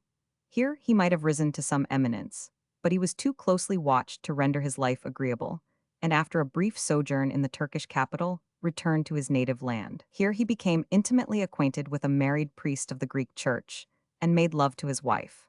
But the woman, the better to conceal the familiarity which existed between herself and the young courtier, led her husband to believe that he had an affection for her daughter, of which she approved. The simple ecclesiastic credited the story, until it became apparent that the stranger's practical fondness extended to the mother as well as the daughter, and that he had taken advantage of the hospitality, which was extended to him, to debauch all the priest's womankind. A complaint was laid before Prince Matthias, who would have executed him if he had not fled to the shores of the Golden Horn. He remained in Constantinople until the death of the Moldavian ruler, when he impudently returned to Wallachia, thinking that his former misdemeanors had been forgotten, and hoping to be advanced to some prominent post during the general disarrangement of affairs. His identity was, however, discovered. His old crimes were brought against him, and he only escaped the executioner's sword by flight. For the third time, Constantinople became his home, and on this occasion he embraced the Moslem faith, hoping to secure his advancement thereby. The Turks, however, 50 viewed the renegade with suspicion and treated him with neglect. Therefore, driven by starvation, he ranged from place to place about Christendom, and in countries where he was utterly unknown concocted and published the specious story of his being so nearly related to the Sultan, and succeeded in deceiving many. Of his ultimate fate, nothing is known. The self-styled Prince of Modena. In the beginning of the year 1748, a small French merchantman, which was bound from Rochelle to Martinique, was so closely chased by the British cruisers that the captain and crew were compelled to take to their boat. By so doing, they avoided the fate of the ship and cargo, which fell a prey to the pursuers, and succeeded in effecting a safe landing at Martinique. In their company was a solitary passenger, a youth of 18 or 19 summers, whose dignified deportment and finely cut features betokened him of aristocratic lineage. His name, as given by himself, was the Count de Tarnaud, and his father, according to his own showing, was a field marshal in the French service. But the deference with which he was treated by his shipmates seemed to suggest that his descent was even more illustrious, and his dignity loftier than that to which he laid claim. He was unattended, save by a sailor lad to whom he had become attached after his embarkation. This youth, called Rhodes, treated him with the utmost deference, and, while on an intermediate footing between friendship and servitude, was careful never to display the slightest familiarity. This strangely assorted couple had no sooner landed upon the island than the pseudo de Tarnaud asked to be directed to the house of one of the leading inhabitants, and was referred to Duval Farrell, an officer, whose residence was situated near the spot at which he had come 51 on shore. This gentleman, attracted by the appearance of the youth, and sympathizing with his misfortunes, at once offered him a home, and de Tarnaud and Rhodes took up their abode at the Mason Farrell. The hospitable advances of its proprietor were received by his new guest in a kindly spirit, yet more as due than gratuitous. And this air of superiority, combined with the extreme deference of Rhodes, aroused curiosity. The captain of the vessel which had brought the distinguished guest was questioned as to his real name, but professed himself unable to give any information, beyond stating that the youth had been brought to him at Rochelle by a merchant, who had privately recommended him to treat him with great attention, as he was a person of distinction. Ample scope was, therefore, left for the curiosity and credulity of the inhabitants of Martinique, who at this time were closely blockaded by the English, and were sadly in want of some excitement to relieve the monotony of their lives. Every rumor respecting the stranger was eagerly caught up and assiduously disseminated by 1,000 gossips, and, as statement after statement and canard after canard got abroad, he rose higher and higher in popular repute. No one doubted that he was at least a prince, and why he had elected to come to Martinique at such an inconvenient season nobody stopped to inquire. As far as could be made out from the disjointed stories which were afloat, this mysterious individual had been seen to arrive at Rochelle some time before the date of his embarkation. He was then accompanied by an old man who acted as a sort of mentor. On their arrival, they established themselves in private lodgings, in which the youth remained secluded, while his aged friend frequented the quays on the lookout for a ship to convey his companion to his destination. When one was at last found, he embarked, leaving his furniture as a present to his landlady, and generally giving himself the air of a man of vast property, although at the time possessed of very slender resources, and that he really was a person of distinction and wealth the colonists were prepared to believe. 52, they only awaited the time when he chose to reveal himself to receive him with acclamations. After treating him hospitably for some time, Duval Farrell precipitated matters by informing his strange guest that as he did not know anything of his past life, and was himself only a subaltern, he had been under the necessity of informing his superior officers of his presence, and that the king's lieutenant who commanded at Port Maria desired to see him. The young man immediately complied with this request, and presented himself to the governor as the Count de Tarnaud. 1000. Nadeau, for such was the name of this official, had of course heard the floating rumors, and was resolved to penetrate the mystery. He therefore received his visitor with empressement, and offered him his hospitality. The offer was accepted, but again, rather as a matter of right than of generosity, and the young Count and Rhodes became inmates of the house of the commandant. 2 days after young Taraud's removal to the dwelling of Nadeau, the latter was entertaining some guests, when, just as they were sitting down to dinner, the Count discovered that he had forgotten his handkerchief, on which Rhodes got up and fetched it. Such an occurrence would have passed without comment in France, but in Martinique, where slavery was predominant and slaves were abundant, such an act of deference from one white man to another was noted, and served to strengthen the opinions which had already been formed respecting the stranger. During the course of the meal also, Nadeau received a letter from his subordinate, Duval Farrell, to the following effect: "You wish for information relative to the French passenger who lodged with me some days. His signature will furnish more than I am able to give. I enclose a letter I have just received from him." This enclosure was merely a courteous and badly composed expression of thanks, but it was signed Est and not de Tarnaud. As soon as he could find a decent excuse, the excited commandant drew aside one of his more intimate friends and communicated to him the surprising discovery which he had made, at the same time urging him to convey 53 the information to the Marquis de Ragny, who lived at no great distance. The Marquis had not risen from table when the messenger arrived, and disclosed to those who were seated with him the news which he had just received. A reference to an official calendar or directory showed that Est was a princely name, and the company at once jumped to the conclusion that the mysterious stranger was no other than Hercules Renaud d'Este, hereditary Prince of Modena, and brother of the Duchess de Penthièvre. The truth of this supposition was apparently capable of easy proof, for one of the company, named Boy's Firm, the brother-in-law of the commandant, asserted that he was personally well acquainted with the prince and could recognize him anywhere. Accordingly, after a few bottles of wine had been drunk, the whole company proceeded uproariously to Radaus, where Boy's Firm, who was a notorious liar and braggart, effusively proclaimed the stranger to be the hereditary Prince of Modena.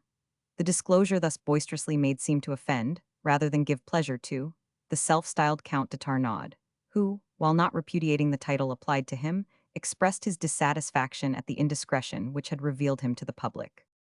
At this time, the inhabitants of Martinique were in a very discontented and unhappy position. Their coast was closely blockaded by the English fleet, provisions were extremely scarce, and the necessities of the populace were utilized by unscrupulous officials who amassed riches by victimizing those who had been placed under their authority. The Marquis de Caylus, governor of the Windward Islands, was one of the most rapacious of these harpies, and although, perhaps, he was more a tool in the hands of others than an independent actor, the feeling of the people was strong against him, and it was hoped that the newly arrived prince would supersede him and redress the grievances which his maladministration had created. Accordingly, Nadeau, who entertained a private spite against de Caylus, lost no time in representing the infamy of the Marquis, and was comforted 54 by the assurance of his youthful guest that he would visit those who had abused the confidence of the king with the severest punishment, and not only so, but would place himself at the head of the islands to resist any attempt at invasion by the English. These loyal and generous intentions, which Nadeau did not fail to make public, increased the general enthusiasm, and rumors of the plot which was hatching reached Fort Saint-Pierre, where the Marquis de Caylus had his headquarters. He at once sent a mandate to Nadeau, ordering the stranger before him. A message of similar purport was also sent to the youth himself, addressed to the Count de Tarnaud.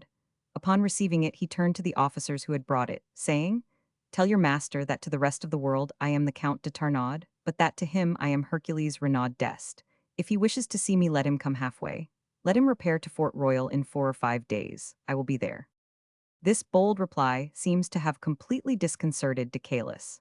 He had already heard of the stranger's striking resemblance to the Duchess de Penthièvre, and the assumption of this haughty tone to an officer of his own rank staggered him. He set out for Fort Royal, but changed his mind on the way and returned to Saint-Pierre.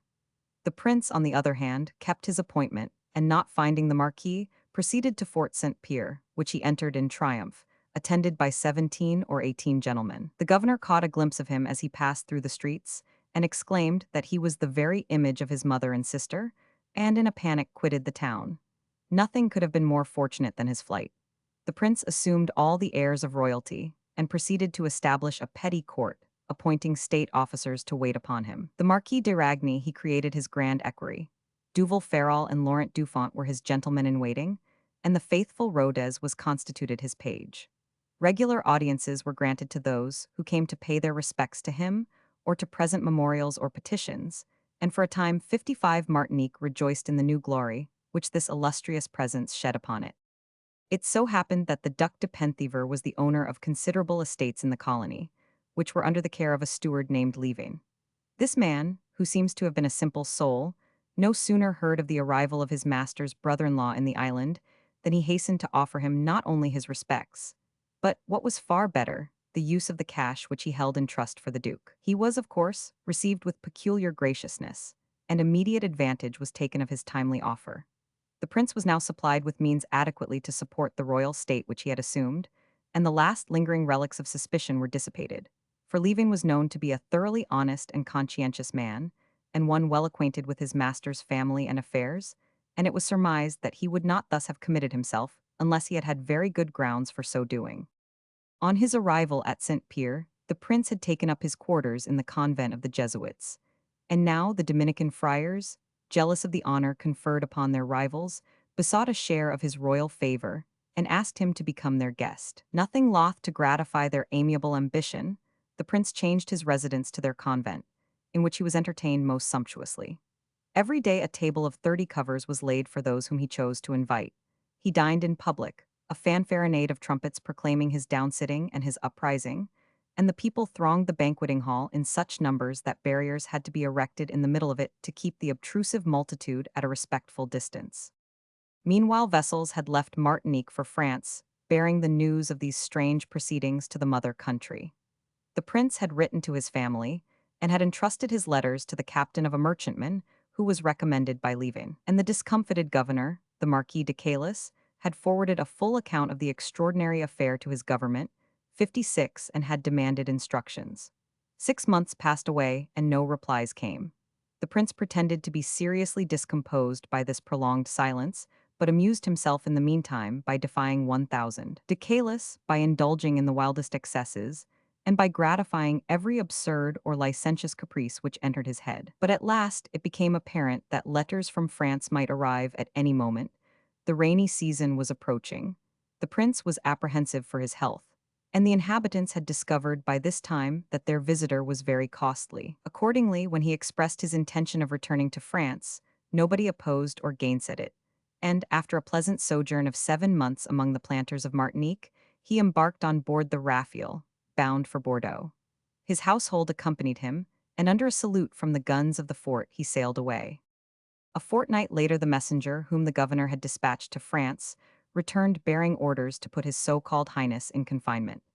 An answer was also sent to a letter, which Leaving had forwarded to the Duc de Penthièvre, and in it, the simple-minded agent was severely censured for having so easily become the dupe of an impostor. At the same time, he was informed that, since his indiscretion was in part the result of his zeal to serve his master, and since he had only shared in a general folly, the duck was not disposed to deal harshly with him, but would retain his services and share the loss with him. This leniency, and the delay which had taken place, only served to confirm the inhabitants of Martinique in their previous belief, and they were more than ever convinced that the real Prince of Modena had been their guest, although neither his relatives nor the government were willing to admit that he had been guilty of such an escapade. The Raphael in due course arrived at Faro, where her illustrious passenger was received with a salute by the Portuguese authorities. On landing, the prince demanded a courier to send to Madrid, to the charge d'affaires of the Duke of Modena, and also asked the 57 means of conveying himself and his retinue to Seville, where he had resolved to await the return of his messenger. These facilities were obligingly afforded to him, and he arrived at Seville in safety. His fame had preceded him, and he was received with the most extravagant demonstrations of joy by the inhabitants. The susceptible donnas of the celebrated Spanish city adored this youthful scion of a royal house. Sumptuous entertainments were prepared in his honor, and his praises were in every mouth. His courier came not, but instead there arrived an order for his arrest, which was communicated to him by the governor in person. He seemed much astonished, but resignedly answered, "I was born a sovereign as well as he. He has no control over me, but he is master here, and I shall yield to his commands." His ready acquiescence in his inevitable fate was well thought of, and while it excited popular sympathy in his favor, rendered even those who were responsible for his safekeeping anxious to serve him. Immediately on his apprehension, he was conveyed to a small tower, which was occupied by a lieutenant and a few invalids, and very little restraint was placed upon his movements. His retinue were allowed to visit him, and every possible concession was made to his assumed rank. But he was far from content, and succeeded by a scheme in reaching the sanctuary of the Dominican convent. From this haven of refuge, he could not legally be removed by force, but on the urgent representations of the authorities, the Archbishop of Seville sanctioned his transfer, if it could be accomplished without bloodshed. A guard was dispatched to remove him. No sooner, however, had the officer charged with the duty entered his apartment than the prince seized his sword, and protested that he would kill the first man that laid a finger upon him. The guards surrounded him with their bayonets, but he defended himself so valiantly that it became evident that he could not be captured without infringing the conditions laid down by the archbishop, and the soldiers were compelled to withdraw. Meanwhile, news of what had been going on reached the populace. A crowd 58 gathered, and popular feeling ran so high that the discomfited emissaries of the law reached their quarters with difficulty. This disturbance made the government more determined than ever to bring the affair to an issue. Negotiations were renewed with the Dominicans, who were now anxious to deliver up their guest, but his suspicions were aroused, and his capture had become no easy matter. He always went armed, slept at night with a brace of pistols under his pillow, and even at mealtimes placed one on either side of his plate. At last craft prevailed. A young monk who had been detailed to wait upon him at dinner succeeded in betraying him into an immoderate fit of laughter, and before he could recover himself, pinioned him and handed him over to the alguazils, who were in waiting in the next apartment. He was hurried to jail, loaded with chains, and cast into a dungeon. After 24 hours incarceration, he was summoned for examination, but steadily refused to answer the questions of his judges. He was not, however, remitted to his former loathsome place of confinement, as might have been expected from his obstinacy, but was conveyed to the best apartment in the prison. His retinue were meanwhile examined relative to his supposed design of withdrawing Martinique from its allegiance to France. The result of these inquiries remained secret, but without further trial, the prince was condemned to the galleys, or to labor in the king's fortifications in Africa, and his attendants were banished from the Spanish dominions.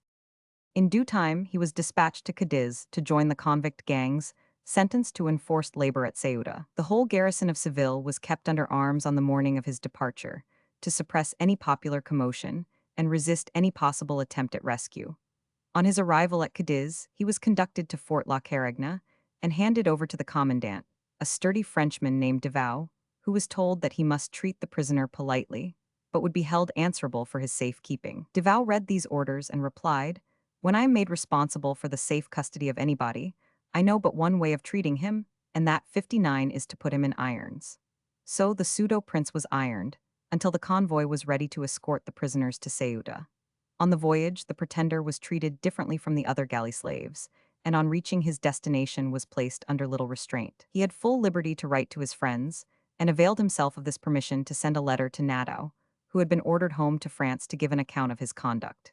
In this document he mentioned the courtesy with which he was treated, and begged the Port Maria governor to accept a handsome pair of pistols which he sent as a souvenir.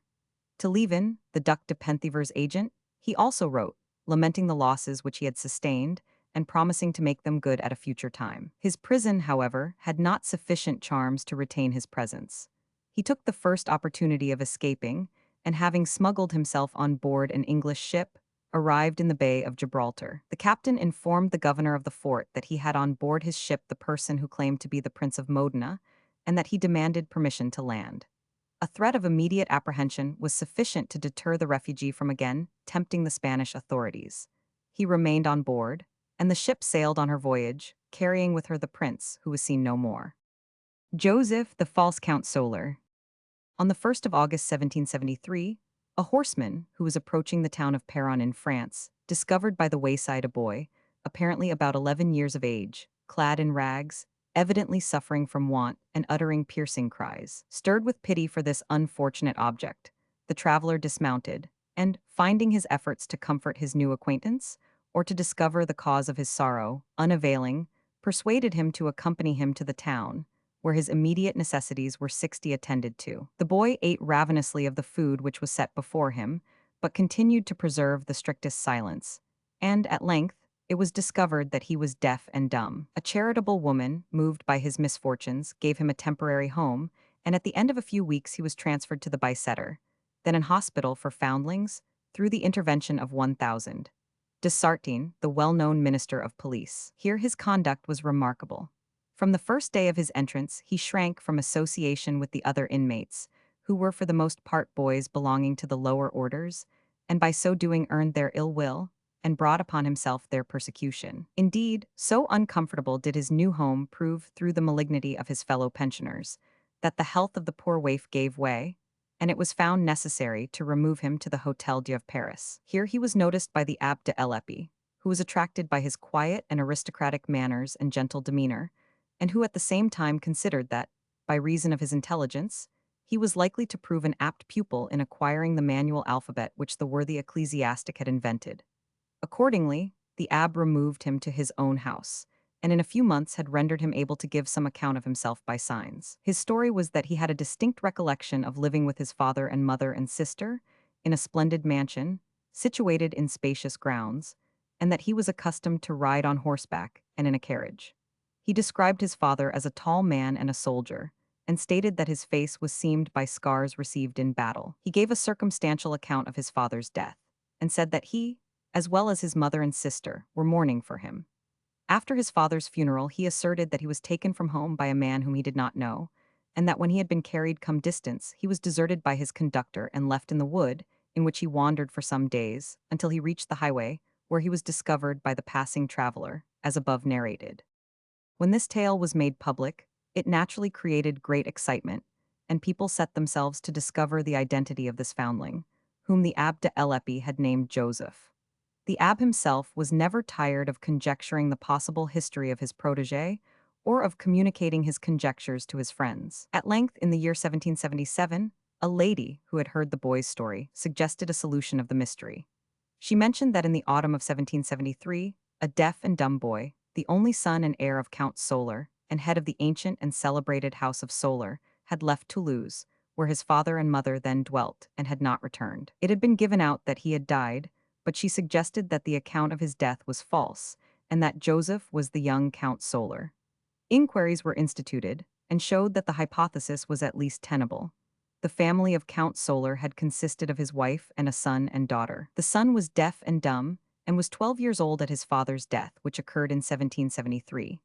After the decease of the old count, the boy was sent by his mother to Bagnères de Bigorre, under the care of a young lawyer named Cazox, who came back to Toulouse early in the following year, with the story that the heir had died of smallpox.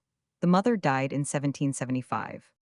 The Abbe de l'Épée, astounded by the striking similarity between the facts and Joseph's account of himself, at once came to the conclusion that Providence had chosen him as the instrument for righting a great wrong, and set himself to supply the missing links in the chain of evidence, and to restore his ward to what he doubted not was his rightful inheritance. He maintained that young Solar's mother, either wearied with the care of a child who was deprived of speech and hearing, or to secure his estates for herself or her daughter, had given her son to Cazox to be exposed, and that that ruffian had made tolerably certain of his work, by carrying the lad 600 miles from home, to the vicinity of Perron, and there abandoning him in a dense wood from which the chances were he would never be able to extricate himself, but in 62, the mazes of which he would wander till he died.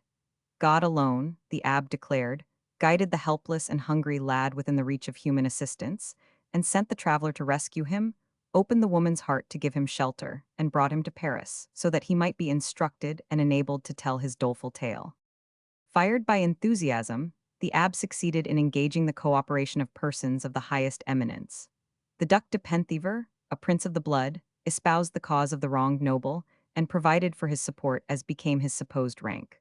From the same princely source, also, funds were forthcoming to obtain legal redress for his hardships, and to prosecute his claims before the courts. Proceedings were instituted against Cazox, who was still alive, and a formal demand was made for the reinstatement of the foundling of Perron in the hereditary honors of Solar. The boy was taken to Clermont, his reputed birthplace, at which he was said to have passed the first 4 years of his life in the company of his mother.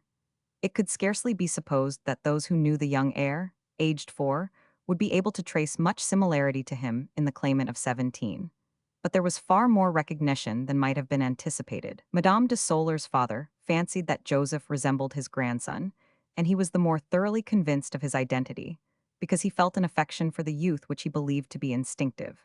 The brother of the Countess was convinced that Joseph was his nephew, because he had the large knees and round shoulders of the deceased Count. The mistress of the dame's school at Clermont recognized in the Abbe's protégé her former pupil. Several witnesses also, who could not be positive as to the identity of the two persons, remembered that the youthful Count had a peculiar lentil-shaped mole on his back, and a similar mole was found on the back of the claimant. As it afterwards proved, Joseph was not completely deaf, but was shrewd enough to conceal the fact.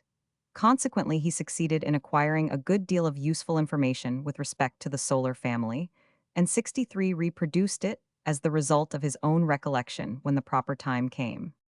On the other hand, the evidence against his pretensions was very strong. Many persons in Toulouse who had been intimately acquainted with the youthful Count declared that Joseph bore no resemblance to him, and the young Countess repudiated him most emphatically, asserting that he was not her brother, and he failed to recognize her as his sister. However, he persevered in asserting his rights, and claimed before the Cour du Châtelet, in Paris, the name and honors of Count Solar, and orders were given by the court for the arrest of Cazox as his abductor and exposer. The unfortunate lawyer was seized and hurried to the Miséricorde, a loathsome dungeon below the Hôtel de Ville at Toulouse. Next day, heavily ironed, he was thrown into a cart, and thus set out on a journey of 500 miles to Paris. While the cart was in motion, he was chained to it. When they halted, he was chained to the inn table. At night, he was chained to his bed. At length, after 17 wearisome days, the capital was reached, and the prisoner was taken from his cart and cast into the vaults of the chatelet.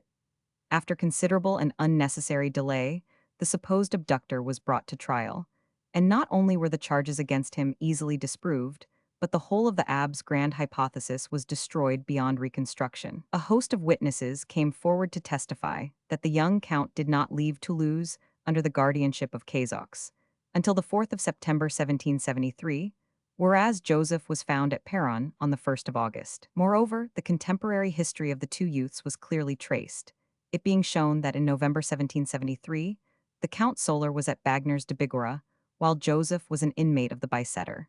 And finally, it was conclusively proved that on the 28th of January 1774, the real Count Solar died at Charles, near Bagnères, of smallpox, having outlived his father about a year.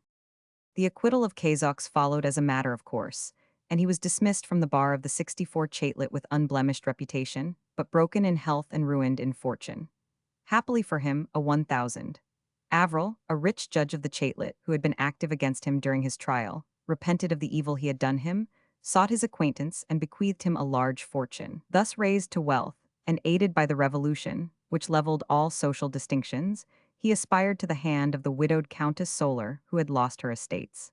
Success crowned his suit, and his former patroness became his wife. After their marriage, the pair settled on an estate a few leagues from Paris, where Cazox died in 1831, and his wife in 1835. Joseph, who was undoubtedly the son of a gentleman, soon ceased to interest the public, and, his pretensions having failed, retired into comparative obscurity, accepting service in the army, and meeting an untimely death early in the Revolutionary War. John Lindsay Crawford, claiming to be Earl of Crawford. In 1808, George Lindsay Crawford, 22nd Earl of Crawford and 6th Earl of Lindsay, died without issue, and his vast estates descended to his sister, Lady Mary Crawford. After the death of the Earl, various claims were advanced to the peerage, one of them being preferred by a person of the name of John Crawford, who came from Dungannon, in the north of Ireland. When this claimant arrived at Ayr, in January 1809, he gave himself out as a descendant of the Hun. James Lindsay Crawford, a younger son of the family, who had taken refuge in Ireland from the persecutions of 1666–1680. At first he took up his abode at the Inn of James Anderson, and from his host and a weaver named Wood he received a considerable amount of information respecting the family history. From Ayr he proceeded to visit Kilbirnie Castle, once the residence of the great knightly family of Crawford. The house had been destroyed by fire during the lifetime of Lady Mary's grandfather, and had not been rebuilt, the family taking up their residence on their Fifeshire estates. At the time of the fire, however, many family papers and letters had been saved, and had been stored away in an old cabinet which was placed in an outhouse. To these Mr. Crawford obtained access, and found among them many letters written by James Lindsay Crawford, whose descendant he pretended to be. He appropriated them, and produced them when the fitting time came. At Kilbirnie, he also introduced himself to John Montgomery of Ladeside, a man well acquainted with the family story and all the vicissitudes of the Crawfords, and one who was disposed to believe any plausible tale. The farmer, crediting the pretender's story, spread it abroad among the villagers, and they in turn fell into ecstasies over the idea of a poor man like themselves arriving at an earldom, rebuilding the ancient house of Kilbirnie, and restoring the old glories of the place. Their enthusiasm was turned to good account. The claimant was very poor, and stood in need of money to prosecute his claim, and he made no secret of his poverty or his necessities, and promised large returns to those who would help him in his time of need. Farms, we are told, were to be given on long leases at moderate rents. One was to be factor, another chamberlain, and many were to be converted from being hewers of wood and drawers of water to what they esteemed the less laborious, and therefore more honorable, posts of butlers and bakers, and body servants of all descriptions. These cheering prospects, of course, depended upon the immediate faith which was displayed, and the amount of assistance which was at once forthcoming. Therefore, each hopeful believer exerted himself to the utmost, and poor peasants and farmers, cottagers and their masters, threw their stakes into the claimant's lucky bag, from which they were afterwards to draw all prizes and no blanks. Men of loftier position, also, were not averse to speculate upon the chances, 66 of this newly discovered heir. Poor John Montgomery gave him every penny he had saved, and every penny he could borrow, and after mortgaging his little property, was obliged to flee to America from his duns, where, it is said, he died. His son Peter, who succeeded to Ladeside, also listened to the seductive voice of the claimant, until ruin came upon him, and he was compelled to compound with his creditors. In due time, the pretender to the Crawford peerage instituted judicial proceedings. His advocates brought forward some very feasible parole evidence, but they mainly rested their case upon the documents which had been discovered in the old cabinet at Kilbirnie. These letters, when they were originally discovered, had been written on the first and third pages. But in the interim, the second pages had been filled up in an exact imitation of the old hand, with matter skillfully contrived to support the pretensions of the newcomer. In these interpolations, the dead Crawford was made to describe his position and circumstances in Ireland, his marriage, the births of his children, and his necessities, in a manner which could leave no doubt as to the rightful claims of the pretender. Unfortunately for his cause, he refused to pay his accomplices the exorbitant price which they demanded, and they, without hesitation, made offers to Lady Mary, into the hands of whose agents they confided the forged and vitiated letters. The result was that a charge of forgery was brought against the claimant, and he and his chief abettor, James Bradley, were both brought to trial before the High Court of Justiciary in February 1812, and were sentenced to 14 years' transportation. This result was obtained by the acceptance of the evidence of Fanning, one of the forgers, as king's evidence. While under sentence, the claimant wrote a sketch of his life, which was printed at Derry, in Ayrshire, and was published before the sentence was carried into execution. After some delay, the sham earl was shipped off to Botany Bay, and arrived in New South Wales in 1813. Many persons in Scotland continued under the belief that he had been harshly treated, and had fallen a victim to the perjured 67 statements of witnesses who were suborned by Lady Mary Crawford. It was not disputed that the documents which had been put in evidence really were forged, but it was suggested that the forgery had been accomplished without his knowledge, in order to accomplish his ruin. Public feeling was aroused in his favor, and he was regarded not only as an innocent and injured man, but as the rightful heir of the great family whose honors and estates he sought. During his servitude in Australia, John Lindsay Crawford contrived to ingratiate himself with Mac Quarry, the governor of New South Wales, and got part of his punishment remitted. Returning to England in 1820, he immediately recommenced proceedings for the recovery of the Crawford honors, and, as his unexpected return seemed to imply that he had been unjustly transported, his friends took encouragement from this circumstance, and again came forward with subscriptions and advances. Many noblemen and gentlemen, believing him to be injured, contributed liberally to his support and to the cost of the proceedings which he had begun. At last the case came, and came under the best guidance, before the Lords' Committee of Privileges, to which it had been referred by the King. Lord Brougham was counsel in the cause, and he publicly expressed his opinion that it was extremely well-founded. Many of the claimant's adherents, however, were deterred from proceeding further in the matter by the unfavorable report of two trustworthy commissioners who had been appointed to investigate the affair in Scotland. On the other hand, Mr. Nugent Bell, Mr. William Kay, and Sir Frederick Pollock, with a host of eminent legal authorities, predicted certain success. Thus supported, the pretender assumed the role of Earl of Crawford, and actually voted as Earl at an election of Scotch peers at Holyrood. Unfortunately for all parties, the claimant died before a decision could be given either for or against him. His son, however, inheriting the father's pretensions, and also apparently his faculty for raising money, contrived to find supporters and carried on the case. Maintaining his father's truthfulness, he 68 declared that his ancestor, the Hun, James Lindsay Crawford, had settled in Ireland, and that he had died there between 1765 and 1770, leaving a family, of which he was the chief representative. On the other hand, Lord Glasgow, who had succeeded by this time to the estates, insisted that the scion of the family who was supposed to have gone to Ireland, and from whom the pretender traced his descent, had in reality died in London in 1745, and had been buried in the churchyard of St. Martin's in the Fields. It was finally proved that a record remained of the death of James Lindsay Crawford in London, as stated, and 120 genuine letters were produced in his handwriting, bearing a later date than that year. The decision of the House of Lords was that from the facts now before us we are satisfied that any further inquiry is hopeless and unnecessary. This opinion was given in 1839, and since that time, no further steps have been taken to advance the claim. Strange to say, Lord Glasgow allowed the body of the original claimant to be interred in the family mausoleum, and it has been more than suggested that, if John Lindsay Crawford was not the man that he represented himself to be, he was at least an illegitimate offshoot of the same noble house, and that had he been less pertinacious in advancing his claims to the earldom, he might have ended his days more happily. John Nichols Thom, alias Sir William Courtenay. In 1830 or 1831, a Cornishman, named John Nichols Thom, suddenly left his home and made his appearance in Kent as Sir William Courtenay, Knight of Malta. He was a man of tall and commanding appearance, had ready eloquence, and contrived to persuade many of the Kentish people that he was entitled to some of the fairest estates in the county, and that when he inherited his 69 property they should live on it rent-free. This pleasant arrangement, agreeing with the views of a large proportion of the agriculturists, they entertained him hospitably, and made no secret of their impatience for the arrival of the happy time of which he spoke. Unfortunately, Tom became involved in some smuggling transaction, and having been found guilty of perjury in connection with it, was sentenced to 6 years' transportation.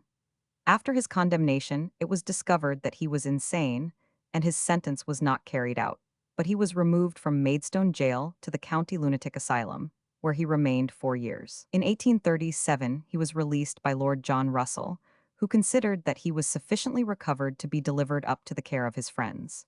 They, however, failed to discharge their duty efficiently, and in 1838, Tom reappeared in Kent, conducting himself more extravagantly than ever. The farmers and others supplied him with money, and he moved about the county delivering inflammatory harangues in the towns and villages.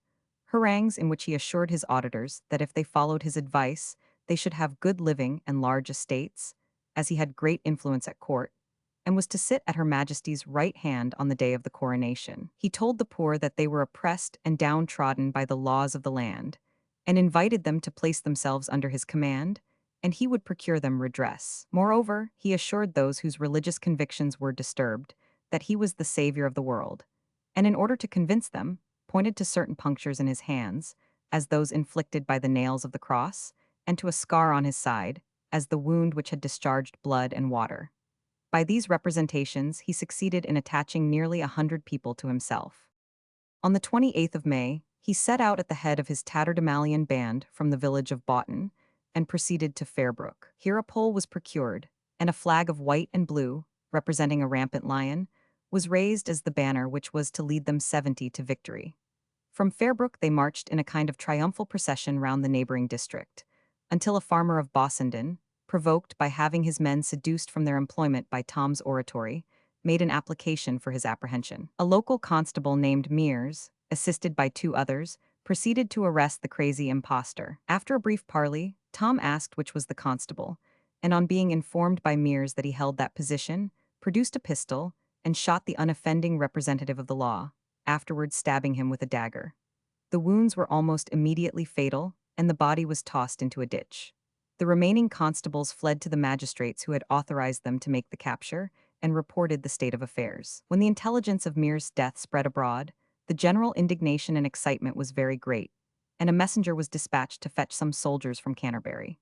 A military party soon arrived, but their approach had been heralded to Tom and his strolling vagrants, who had betaken themselves to the recesses of Bossenden Wood, where the soi-disant Sir William, by his wild gesticulations and harangues, roused his adherents to a pitch of desperate fury. To show his own valor, as soon as the soldiers, who were intended rather to overawe than injure the mob, appeared, he strode out from among his ignorant attendants, and deliberately shot Lieutenant Bennett of the 45th Regiment, who was in advance of his party. The lieutenant fell dead on the spot. The soldiers, excited by the murder of their leader, immediately returned the fire, and Tom was one of the first killed. As he fell, he exclaimed, "I have Jesus in my heart." 10 of his adherents shared his fate, and many were severely wounded. Some of the more prominent among his followers were subsequently arrested, tried, and found guilty of participating in Bennett's murder. 2 of them were sentenced to transportation for life. 1 had 10 years' transportation, while 6 expiated their offenses by a year's imprisonment in the House of Correction. James Annesley, calling himself Earl of Anglesea. Arthur Annesley, Viscount Valentia, who founded the families both of Anglesea and Altham, was one of the staunchest adherents of Charles II, and had a considerable hand in bringing about his restoration to the throne. Immediately after that event, his efforts were rewarded by an English peerage, his title being Baron Annesley of Newport Pagnell, in the county of Buckingham, and Earl of Anglesea. Besides this honor, he obtained the more substantial gift of large tracts of land in Ireland. The first peer had 5 sons. James Annesley, the eldest son, having married the daughter of the Earl of Rutland, and having been constituted heir of all his father's English real property and a great part of his Irish estates, the old earl became desirous of establishing a second noble family in the sister kingdom, and succeeded in procuring the elevation of his second son Altham to the Irish peerage as Baron Altham of Altham, with remainder, on failure of male issue, to Richard his third son. Altham, Lord Altham, died without issue, and the title and estates accordingly devolved upon Richard, who, dying in 1701, left two sons, named respectively Arthur and Richard. The new peer in 1706 espoused Mary Sheffield, a natural daughter of the Duke of Buckingham, against the wishes of his relatives. He lived with his wife in England for 2 or 3 years, but was at last obliged to flee to Ireland from his creditors, leaving Lady Altham behind him in the care of his mother and sisters. These ladies, who cordially hated her, set about ruining her reputation, and soon induced her weak and dissipated husband to sue for a divorce, but, as proof was not forthcoming, the case was dismissed. Thereupon his lordship showed a disposition to become reconciled to his wife, and she accordingly went over to Dublin in October 1713. And through the good offices of a friend, a 72 reconciliation was effected, and the reunited couple, after a temporary residence in Dublin, went to live at Lord Altham's country seat of Dunmayne, in the county of Wexford. Here, in April or May 1715, Lady Altham bore a son, which was given to a peasant woman named Joan Landy to nurse. At first the young heir was suckled by this woman at the mansion, and afterwards at the cabin of her father, less than a mile from Dunmayne. In order to make this residence a little more suitable for the child, it was considerably improved externally and internally, and a coach road was constructed between it and Dunmayne House, so that Lady Altham might be able frequently to visit her son. Soon after the birth of the child, Lord Altham's dissipation and his debts increased, and he proposed to the Duke of Buckingham that he should settle a jointure on Lady Altham, and for this purpose the pair visited Dublin.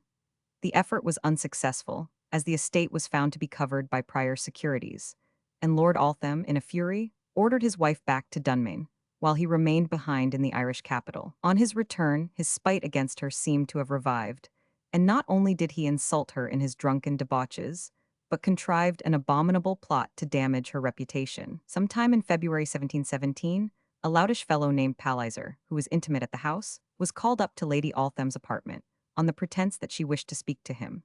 Lord Altham and his servants immediately followed. My lord stormed and swore, and dragged the supposed seducer into the dining room, where he cut off part of one of his ears, and immediately afterwards kicked him out of the house. A separation ensued, and on the same day Lady Altham went to live at New Ross.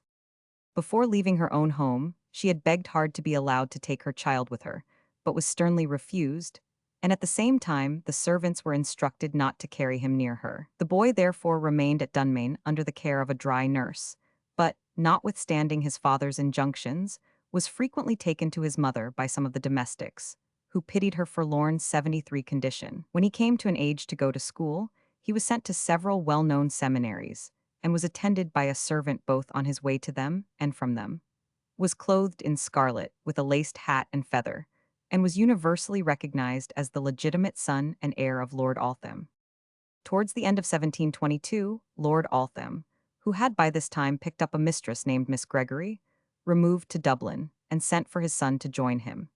He seemed very fond of the boy, and the woman Gregory for a time pretended to share in this affection, until she conceived the idea of supplanting him. She easily persuaded her weak-minded lover to go through the form of marriage with her, under the pretense that his wife was dead, took the title of Lady Altham, and fancied that some of her own possible brood might succeed to the title, for the estates were by this time well nigh gone. With this purpose in her mind, she used her influence against the boy, and at last got him turned out of the house and sent to a poor school. But it is, at least, so far creditable to his father to say that he did not quite forget him, that he gave instructions that he should be well treated, and that he sometimes went to see him. Lord Altham's creditors, as has been stated, were very clamorous, and his brother Richard was practically a beggar. They were both sadly in want of money, and only one way remained to procure it. If the boy were out of the way, considerable sums might be raised by his lordship by the sale of reversions, in conjunction with the remainder man in tail, who would in that case have been Lord Altham's needy brother Richard. Consequently, the real heir was removed to the house of one Kavanagh, where he was kept for several months closely confined, and in the meantime it was industriously given out that he was dead. The boy, however, found means to escape from his confinement, and, prowling up and down the streets, made the acquaintance of all the idle boys in Dublin. Any odd work which came in his way he readily performed. And although he was a butt for the gammons and an object of pity to 74, the townspeople, few thought of denying his identity or disputing his legitimacy. Far from being unknown, he became a conspicuous character in Dublin. And although, from his roaming proclivities, it was impossible to do much to help him, the citizens in the neighborhood of the college were kindly disposed towards him, supplied him with food and a little money, and vented their abuse in unmeasured terms against his father. In 1727, Lord Altham died in such poverty that it is recorded that he was buried at the public expense. After his death, his brother Richard seized all his papers and usurped the title. The real heir then seems to have been stirred out of his slavish life and declaimed loudly against this usurpation of his rights, but his complaints were unavailing, and, although they provoked a certain clamor, did little to restore him to his honors. However, they reached his uncle, who resolved to put him out of the way. The first attempt to seize him proved a failure, although personally superintended by the uncle himself. But young Annesley was so frightened by it that he concealed himself from public observation, and thus gave grounds for rumor, which was industriously circulated, that he was dead. Notwithstanding his caution, however, he was seized in March 1727 and conveyed on board a ship bound for Newcastle in America, and on his arrival there was sold as a slave to a planter named Drummond. The story of his American adventures was originally published in the Gentleman's Magazine and has since been rehearsed by modern writers. It seems that Drummond, who was a tyrannical fellow, set his new slave to fell timber, and finding his strength unequal to the work, punished him severely. The unaccustomed toil and the brutality of his master told upon his health, and he began to sink under his misfortunes, when he found a comforter in an old female slave who had herself been kidnapped, and who, being a person of some education, not only endeavored to console him, but also to instruct him. She sometimes wrote short pieces of instructive history on bits of paper, and these she left 75 with him in the field. In order to read them, he often neglected his work, and, as a consequence, incurred Drummond's increased displeasure and aggravated his own position. His old friend died after 4 years, and after her death, his life having become intolerable, he resolved to run away. He was then 17 years of age and strong and nimble, and having armed himself with a hedging bill, he set out. For 3 days he wandered in the woods until he came to a river and espied a town on its banks. Although faint from want of food, he was afraid to venture into it until nightfall, and lay down under a tree to await the course of events. At dusk he perceived 2 horsemen approaching, the one having a woman behind him on a pillion, while the other bore a well-filled portmanteau. Just as they reached his hiding place, the former, who was evidently the second man's master, said to the lady that the place where they were was an excellent one for taking some refreshment. And bread and meat and wine having been produced from the saddlebags, the 3 sat down on the ground to enjoy their repast. Annesley, who was famished, approached closer and closer, until he was discovered by the servant, who, exclaiming to his master that they were betrayed, rushed at the newcomer with his drawn sword. Annesley, however, succeeded in convincing them of his innocence, and they not only supplied him with food, but told him that they were going to Appoquinimink to embark for Holland, and that, out of pity for his misfortunes, they would procure him a passage in the same vessel. His hopes were destined to be very short-lived. The trio remounted, and Annesley had followed them for a short distance painfully on foot, when suddenly horsemen appeared behind them in chase. There was no time for deliberation. The lady jumped off and hid herself among the trees. The gentleman and his servant drew their swords, and Annesley ranged himself beside them armed with his hedge-bill, determined to help those who had generously assisted him. The contest was unequal. The fugitives were soon surrounded, and, with the lady, were bound and carried to Chester jail. It appeared that the young lady was the daughter of a rich merchant, and had been compelled to marry a man who was disagreeable to her, and that, after robbing her husband, she had eloped with a previous lover who held a social position inferior to her own. All the vindictiveness of the husband had been aroused, and when the trial took place, the lady, her lover, and the servant were condemned to death for the robbery. James Annesley contrived to prove that he was not connected with the party and escaped their fate, but he was remanded to prison, with orders that he should be exposed to public view every day in the marketplace, and that if it could be proved by any of the frequenters that he had ever been seen in Chester before, he should be deemed accessory to the robbery and should suffer death. He remained in suspense for 5 weeks, until Drummond chanced to come to Chester on business, and, recognizing the runaway, claimed him as his property. The consequence was that the 2 years which remained of his period of servitude were doubled, and when he arrived at Newcastle, Drummond's severity and violence greatly increased. A complaint of his master's ill usage was made to the justices, and that worthy was at last obliged to sell him to another. But Annesley gained little by the change. For 3 years he continued with his new owner in quiet toleration of his lot, but having fallen into conversation with some sailors bound for Europe, the old desire to see Ireland once more came upon him, and he ventured a second escape. He was recaptured before he could gain the ship, and under the order of the court, the solitary year of his bondage which remained was increased into 5. Under this new blow he sank into a settled state of melancholy, and seemed so likely to die that his new master had pity upon his condition, began to treat him with less austerity, and recommended him to the care of his wife, who often took him into the house, and recommended her daughter Maria to use him with all kindness. The damsel exceeded her mother's instructions, and straightway fell in love with the good-looking young slave, often showing her affection in a manner 77 which could not be mistaken. Nor was she the only one on whom his appearance made an impression. A young Iroquois Indian girl, who shared his servitude, made no secret of her attachment to him, exhibited her love by assisting him in his work, while she assured him that if he would marry her when his time of bondage was past, she would work so hard as to save him the expense of 2 slaves. In vain, Annesley rejected her advances, and tried to explain to her the hopelessness of her desires. She persistently dogged his footsteps, and was never happy but in his sight. Her rival Maria, no less eager to secure his affection, used to stray to the remote fields in which she knew he worked, and on one occasion encountered the Indian girl, who was also bent upon visiting him. The hot-blooded Indian then lost her self-control, and having violently assaulted her young mistress, sprang into the river close by, and thus ended her love and her life together. Maria, who had been seriously abused, was carried home and put to bed, and her father naturally demanded some explanation of the extraordinary quarrel which had cost him a slave and very nearly a daughter. The other slaves had no hesitation in recounting what they had seen, or of saying what they thought, and the truth came out. Annesley's master was, however, resolved to be certain, and sent him into her room, while he and his wife listened to what passed at the interview. Their stratagem had the desired success. They heard their daughter express the most violent passion, which was in no way returned by their slave. As they could not but acknowledge his honorable feeling and action, they resolved to take no notice of what had passed, but for their daughter's sake to give him his liberty. Next day his master accompanied him to Dover, but instead of releasing him, as he had promised his wife, sold him to a planter near Chichester for the remainder of his term.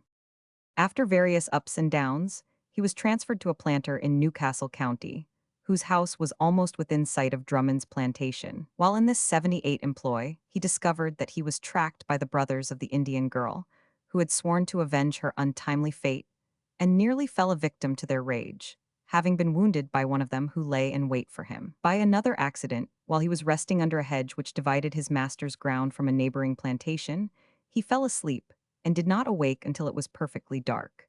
He was aroused by the sound of voices, and on listening found that his mistress and Stefano, a slave on another farm, were plotting to rob his master, and to flee together to Europe. Repressing his desire to reveal the whole scheme to his master, he took the first opportunity of informing his mistress that her infamy was discovered, and that if she persevered in her design, he would be compelled to reveal all that he had overheard. The woman at first pretended the utmost repentance, and not only earnestly promised that she would never repeat her conduct, but by many excessive acts of kindness, led him to believe that her unlawful passion had changed its object. Finding, however, that she could not prevail upon him either to wink at her misdeeds or gratify her desires, she endeavored to get rid of him by poison, and an attempt having been made upon his life, Annesley resolved once more to risk an escape, although the time of his servitude had almost expired.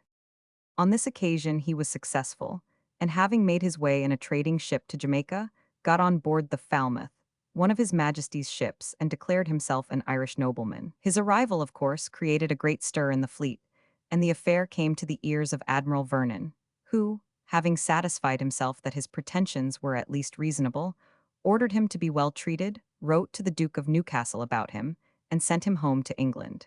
He arrived in October 1741. His uncle Richard had in the meantime succeeded, through default of issue, to the honors of Anglesea, as well as those of Altham, and became seriously alarmed at the presence of this pretender on English soil. At first he asserted that the claimant, 79, although undoubtedly the son of his deceased brother, was the bastard child of a kitchen wench. He next tried to effect a compromise with him, and subsequently endeavored to procure his conviction on a charge of murder. It is also said that assassins were hired to kill him.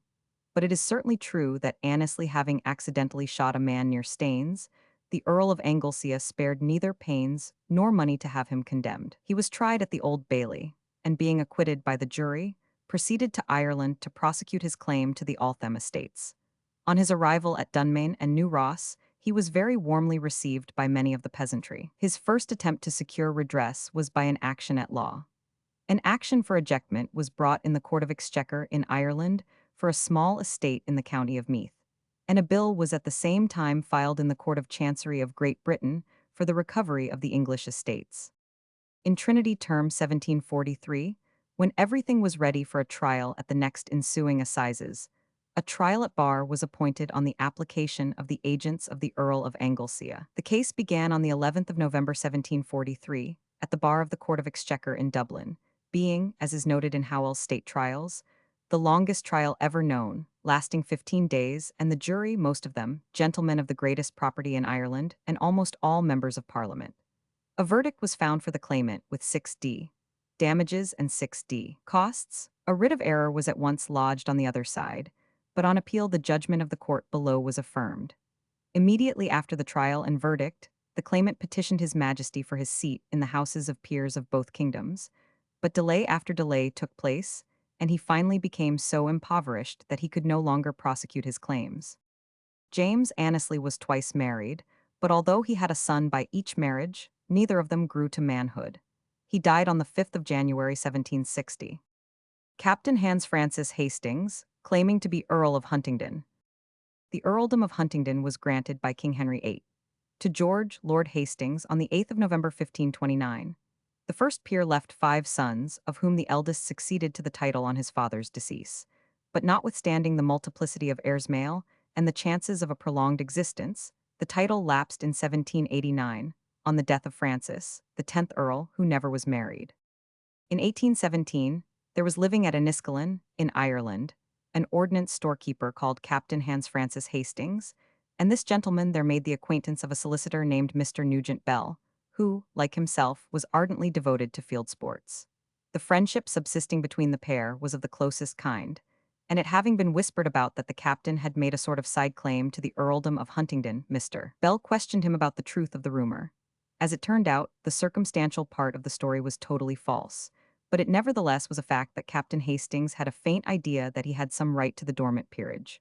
However, as he said himself, he had been sent early to sea, had been long absent from his native country, and had little really valuable information as to his family history. He said that his uncle, the Rev. Theophilus Hastings, rector of Great and Little Leak, had always endeavored to impress upon him that he was the undoubted heir to the title, and that 14 years previously he had himself so far entertained the notion as to pay a visit to College of Arms in London to learn the proper steps to be taken to establish his claim, but that when he was told that the cost of the process would be at least 3,000 guineas, he abandoned all notion of legal proceedings, which were simply impossible because of his scanty resources. Mrs. Hastings, who was present during the conversation, contributed all that she 81 knew respecting the whimsical old clergyman who had so carefully instructed his nephew to consider himself a peer in perspective, and particularly pointed out that the old gentleman entertained an irreconcilable hatred of the Marquis of Hastings. It seemed also that some time after the last Earl's death, the Rev. Mr. Hastings had assumed the title of Earl of Huntingdon, and that a stone pillar had been erected in front of the parsonage house at Leek, on which there was a metal plate bearing a Latin inscription, to the effect that he was the 11th Earl of Huntingdon, godson of Theophilus, the 9th Earl, and entitled to the earldom by descent. These reminiscences and suspicions could not have been poured into more attentive ears. Mr. Bell had long been a student of heraldry, and saw an opportunity not only of benefiting his friend, but of signalizing himself. Accordingly, he undertook to investigate the matter, and offered, in the event of failure, to bear the whole of the attendant expense, simply premising that, if he succeeded, he should be recouped. On the 1st of July, a letter passed between Captain Hastings and Mr. Bell, which shows the sentiments of both parties. This is it. My dear Bell, I will pay you all costs in case you succeed in proving me the legal heir to the earldom of Huntingdon. If not, the risk is your own, and I certainly will not be answerable for any expense you may incur in the course of the investigation. But I pledge myself to assist you by letters, and whatever information I can collect, to the utmost of my power, and remain very sincerely yours. F. Hastings. Nugent Bell-esque. On the back of this letter Captain Hastings wrote, "By all that's good, you are mad." On the 17th of August, Mr. Bell sailed for England and proceeded to Castle Donington, where he had a very unsatisfactory interview with a solicitor named Dalby, who had long been in the employment of the Hastings family. Bit by bit, however, he picked up information. 82 and every addition seemed to render the claim of the Enniskillen captain stronger, until at last Bell drew up a case which met the unqualified approval of Sir Samuel Romilly, who said, "I do not conceive that it will be necessary to employ counsel to prepare the petition which is to be presented to the Prince Regent. All that it will be requisite to do is to state that the first Earl was created by letters pat to him and the heirs male of his body, and the fact of the death of the last Earl of Huntingdon having left the petitioner the heir male of the body of the first Earl, surviving him, together with the manner in which he makes out his descent, and to pray that His Royal Highness will be pleased to give directions that a writ of summons should issue to call him up to the House of Lords." A petition was accordingly prepared in this sense, and was submitted to the Attorney General, Sir Samuel Shepherd, who made the recommendation as suggested. After the Attorney General's report had received the approbation of the Lord Chancellor, the Prince Regent signed the royal warrant, and Captain Hastings took his place in the House of Lords as Earl of Huntingdon. Warbeck, the counterfeit Valdemar, Elector of Brandenburg. Valdemar II, Marquis and Elector of Brandenburg, actuated by a fit of devotion, set out from his dominions in 1322 on a pilgrimage to the Holy Land, leaving his brother John IV to rule in his absence. He left no clue as to his intended route, but simply announcing his purpose of visiting the sacred shrines of Palestine, started on his journey accompanied by only 2 esquires. 24 days after his departure, his brother John sickened and died, not without suspicions of foul play, and Louis of Bavaria, then possessing the empire, presented the electorate to his own eldest 83 son as a vacant fief of Germany. The change was quietly effected, but in 1345, a man suddenly appeared as from the dead, proclaiming himself the missing Valdemar and demanding the restoration of his rights.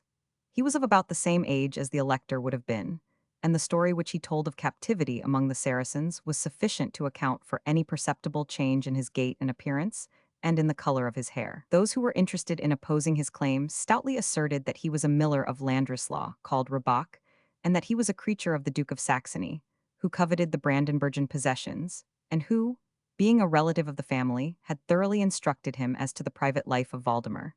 His plausibility and the accuracy of his answers, however, led many persons of influence to believe that he was no counterfeit. The Emperor Charles IV of Bohemia, the Primate of Germany, the Princes of Anhalt, and the Dukes of Brunswick, Pomerania, Mecklenburg, and Saxony all supported his pretensions. The most of the nobility of the marquisate acknowledged him to be their prince, and the common people, either touched with the hardships he was said to have suffered or wearied of Bavarian rule, lent him money to acquire his rights and drive out Louis. All the cities declared for him except Frankfurt on the Oder, Spandau, and Brissac, and war was at once begun. The victory at first rested with the so-called Valdemar. Many of the towns opened their gates to him, and his rival Louis fled to his estates in the Tyrol, leaving the electorate to his 2 brothers, a disposition which was confirmed by the Emperor Charles IV. In 1350, there are 2 versions of the death of Valdemar. Lungclavius asserts that he was finally captured and burnt alive for his imposture, while de Rockels maintains that he died at Dessau in 1354, 9 years after his return, and was buried in the tombs of the princes of Anhalt. The general impression, however, is that he was an impostor. Arnold du Til, the pretended Martin Guerre. There are few cases in the long list of French causes célèbres more remarkable than that of the alleged Martin Guerre. This individual, who was more greatly distinguished by his adventures than by his virtues, was a Biscayan, and at the very juvenile age of 11 was married to a girl called Bertrand de Rolls. For 8 or 9 years, Martin and his wife lived together without issue from their marriage, notwithstanding masses said, consecrated wafers eaten by the wife, and charms employed by the husband to drive away the bewitchment under which he supposed himself to labor. But in the 10th year after the marriage a son was born, and was named Sanxi. The father's joy was of brief duration, For having been guilty of defrauding his own father of a quantity of corn, he was compelled to abscond to avoid the paternal rage and the probable consequences of a prosecution. It was at first intended that he should only stay away until the family difficulty blew over. But Martin, once gone, was not so easily persuaded to come back, and 8 long years elapsed before his wife saw his face.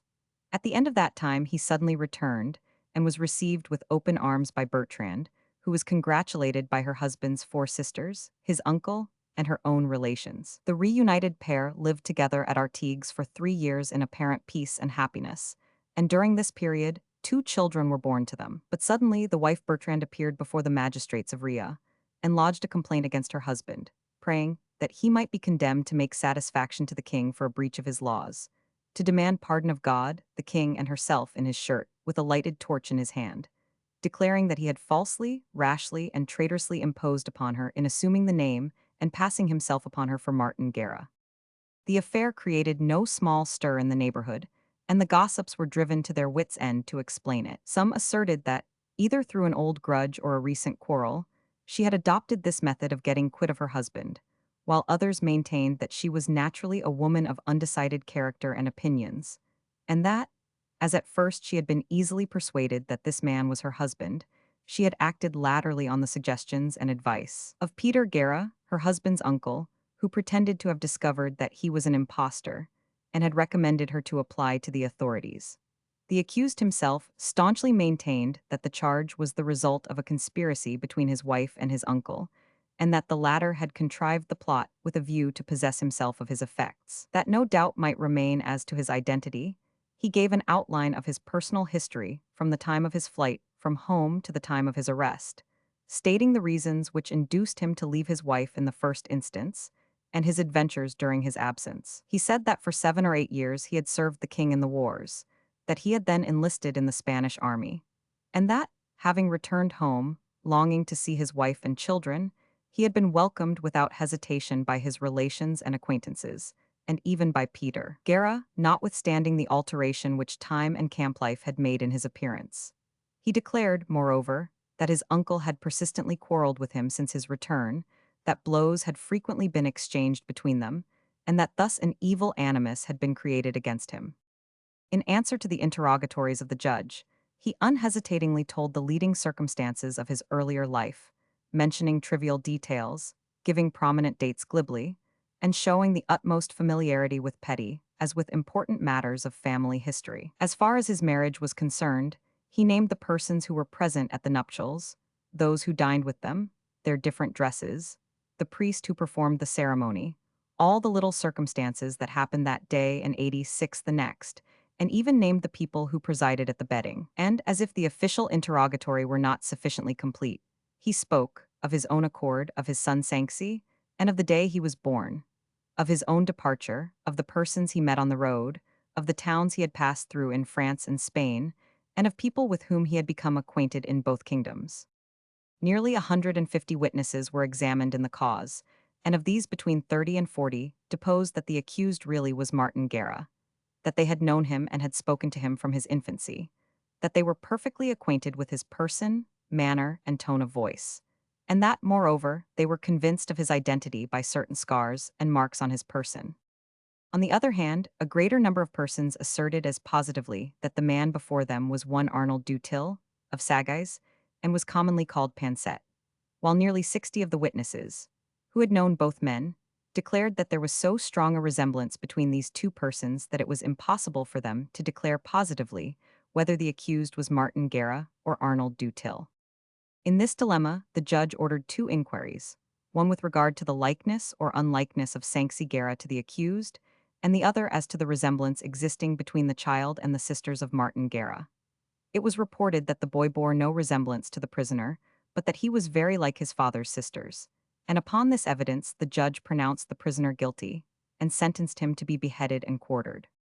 But the public of the neighborhood, not being so easily satisfied as the criminal judge of Ria, and unable to comprehend the grounds of the decision, became clamorous, and an appeal was made on behalf of the convict to the Parliament of Toulouse. That assembly ordered the wife, Bertrand de Ralles, and the uncle, Peter Guerra, to be confronted separately with the man whom they accused of being an impostor, and when the parties were thus placed face to face, The so-called Arnold du Till maintained a calm demeanor, spoke with an air of assurance and truth, and answered the questions put to him promptly and correctly. On the other hand, the confusion of Peter Guerra and Bertrand de Rolls was so great as to create strong suspicions of their honesty. New witnesses were called, but they only served to complicate matters. For out of 30, 9 or 10 were convinced that the accused was Martin Guerra. 7 or 8 were as positive that he was Arnold du Till, and the rest would give no distinct affirmation either one way or another. When the testimony came to be analyzed, it was seen that 45 witnesses, in all, had asserted in the most positive terms that the man presented to them was not Guerra. But du Till, which they said they were the better able to do, because they had known both men intimately, had eaten and drank with them, and conversed with them at intervals from the days of their common childhood. Most of these witnesses agreed that Martin Guerra was taller and of a darker complexion, that he was of slender make and had round shoulders, that his chin forked and turned up, his lower lip hung down, his nose was large and flat, and that he had the mark of an ulcer on his face and a scar on his right eyebrow, whereas Arnold du Till was a short, thickish man who did not stoop, although at the same time similar marks were on his face.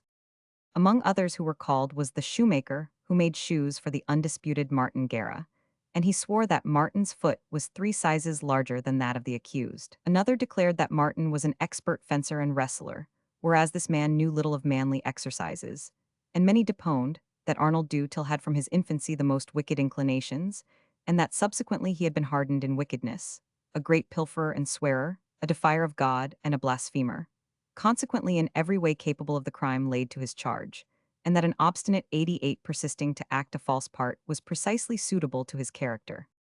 But the opinion on the other side was quite as firm. Martin Guerra's 4 sisters had no hesitation in declaring that the accused was their brother. The people who were present at Martin's wedding with Bertrand de Rolls deposed in his favor, and about 40 persons in all agreed that Martin Guerra had 2 scars on his face, that his left eye was bloodshot, the nail of his first finger grown in, and that he had 3 warts on his right hand, and another on his little finger. Similar marks were shown by the accused. Evidence was given to show that a plot was being concocted by Peter Guerra and his sons-in-law to ruin the newcomer, and the Parliament of Toulouse was as yet undecided as to its sentence, tending rather to acquit the prisoner than affirm his conviction, when most unexpectedly the real Martin Guerra appeared on the scene. He was interrogated by the judges as to the same facts to which the accused had spoken, but his answers, although true, were neither so full nor satisfactory as those which the other man had given. When the two were placed face to face, Arnold du Till vehemently denounced the last arrival as an impostor in the pay of Peter Guerra, and expressed himself content to be hanged if he did not yet unravel the whole mystery. Nor did he confine himself to vituperation, but cross-questioned Martin as to private family circumstances, and only received hesitating and imperfect answers to his questions. The commissioners, having directed Arnold to withdraw, put several questions to Martin that were new, and his answers were very full and satisfactory. Then they called for Arnold again, and questioned him as to the same points, and he answered with the same exactness, so that some began to think there was witchcraft in the case. It was then directed, since 2 claimants had appeared, that the 4 sisters of Martin Guerra, the husbands of 2 of them, Peter Guerra, the brothers of Arnold du Till, and those who recognized him as the real man, 89 should be called upon and obliged to fix on the true Martin. Guerra's eldest sister was first summoned, and she, after a momentary glance, ran to the newcomer and embraced him, crying, as the report goes, "Oh, my brother Martin Guerra, I acknowledge the error into which this abominable traitor drew me, and also all the inhabitants of Artigues." The rest also identified him, and his wife, who was the last of all, was as demonstrative as the others. She had no sooner cast her eyes on Martin Guerra than, bursting into tears and trembling like a leaf, she ran to embrace him, and begged his pardon for suffering herself to be seduced by the artifices of a wretch. She then pleaded for herself, in the most innocent and artless manner, that she had been led away by his credulous sisters, who had owned the impostor, that the strong passion she had for him, and her ardent desire to see him again, helped on the cheat, in which she was confirmed by the tokens that traitor had given, and the recital of so many peculiarities which could be known only to her husband, that as soon as her eyes were opened she wished that the horrors of death might hide those of her fault, and that she would have laid violent hands on herself if the fear of God had not withheld her, that not being able to bear the dreadful thought of having lost her honor and reputation, she had recourse to vengeance, and put the impostor into the hands of justice. and, moreover, that she was as anxious as ever that the rascal should die. Martin, however, was not to be moved by her appeals, alleging that a wife has more ways of knowing a husband than a father, a mother, and all his relations put together. Nor is it possible she should be imposed on unless she has an inclination to be deceived. And even the persuasions of the commissioners could not move him from his decision. The doubts being at last dissipated, the accused Arnold Dutil was condemned to make amend honorable in the marketplace of Artigues in his shirt, his head and feet bare, a halter about his neck, and holding in his hands a lighted waxen torch, to demand pardon 90 of God, the king, and the justice of the nation, of the said Martin Guerra, and de Ralles, his wife, and this being done, to be delivered into the hands of the capital executioner, who, after making him pass through the streets of Artigues with a rope about his neck, at last should bring him before the house of Martin Guerra, where, on a gallows expressly set up, he should be hanged, and where his body should afterwards be burnt. It was further ordered that such property as he had should be devoted to the maintenance of the child, which had been born to him by Bertrand de Ralles. At the same time, the court had very serious thoughts of punishing Martin Guerra, because his abandonment of his wife had led to the mischief, and his desertion of his country's flag seemed to merit censure. It was, however, finally decided that when he ran away, he acted rather from levity than malice. And as he had entered the Spanish army in a roundabout way, and after considerable persuasion, that the loss of his leg in that service was sufficient punishment. The guilt of his wife, Bertrand de Ralles, was thought even more apparent, and that a woman could be deceived in her husband was a proposition few could digest. Yet, as the woman's lifelong character was good, and it spoke well for her that not only the population of Artigues, but also the man's 4 sisters, had shared her delusion, it was finally determined to discharge her. Arnold Dutil, the impostor, was carried back to Artigues for the execution of his sentence, and there made a full confession. He said that the crime had been accidentally suggested to his mind, that on his way home from the camp in Picardy, he was constantly mistaken for Martin Guerra by Martin's friends, that from them he learned many circumstances respecting the family and the doings of the man himself, and that, having previously been an intimate and confidential comrade of Guerra in the army, he was able to maintain his imposture. His sentence was carried out in all its severity in 1560. Pierre Mige, the fictitious Decale. Scipio Lebrun, of Castellane, a provincial gentleman, and lord of the manors of Cale and of Raugon, in 1655 married a young lady called Judith Legouche. As is common in France, and also in certain parts of Britain, this local squire was best known by the name of his estates, and was commonly termed the Sieur de Cale. Both he and his wife belonged to the strictest sect of the Calvinists, who were by no means favorites in the country. Their usual residence was at Manosque, a little village in Provence, and their 5 children were born to them, of whom 3 were sons and 2 were daughters. The 2 youngest sons died at an early age, and Isaac, the eldest, after living to the age of 32, died also. When this Isaac, who has just been mentioned, was a lad of 15, his mother died, and in her will constituted him her heir, at the same time bequeathing legacies to her daughters, and granting the life interest of all her property to her husband. The king having revoked the Edict of Nantes in 1685, the Sieur de Cale quitted the kingdom with his family, which then consisted of his mother, his son Isaac, and his 2 daughters. The fugitives made their home in Lausanne, in Switzerland. In 1689, the French king, in the zeal of his Catholicism, issued a decree by which he bestowed the property of the Calvinist fugitives upon their relations. The possessions of the Sieur de Cale were therefore divided between Anne de Gouche, his wife's sister, who had married 1,000, Roland, the avocat general of the Supreme Court of Dauphine, and Madame Tardivy, a relation on his own side. Meantime Isaac, the son of the Sieur de Cale, who was by courtesy styled the Sieur de Raugon, assiduously applied himself to his studies, and, as the result of overwork, fell into a consumption, of which he died at Vevey on the 15th of February 1696. In March 1699, Pierre Mige, a marine, presented 92 himself before 1,000. De Vauvray, the intendant of marines at Toulon, and informed him that he was the son of 1,000.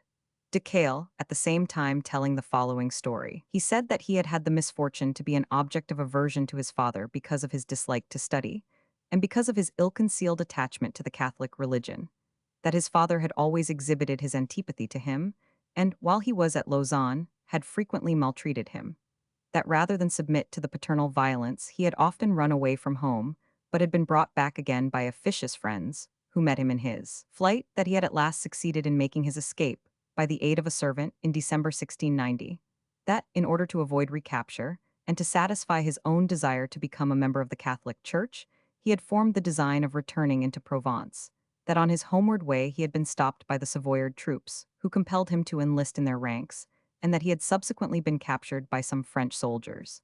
He added that 1,000 de Catinat, who commanded this part of the French army, and to whom he had presented himself as the son of 1,000. De Cale had given him a free pass, that he had arrived at Nice, and had enlisted in the provincial militia, and that having been on duty one day at the residence of the governor, he had seen a silver goblet carried past him which bore arms of his family, and which he recognized as a portion of the plate which his father had sold in order to procure the means to fly into Switzerland. The sight of this vessel stirred up old recollections, and he burst into such a violent paroxysm of grief that the attention of his comrades was attracted, and they demanded the cause of his tears, whereupon he told them his story, and pointed out the same arms, impressed on his cachet.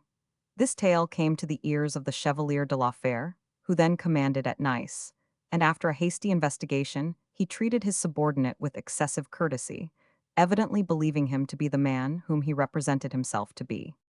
The militia having been disbanded, the claimant to 93 manorial rights and broad estates repaired to Marseille, where he fell in with a woman called Honorée Venel, who was residing with her mother and two sisters-in-law.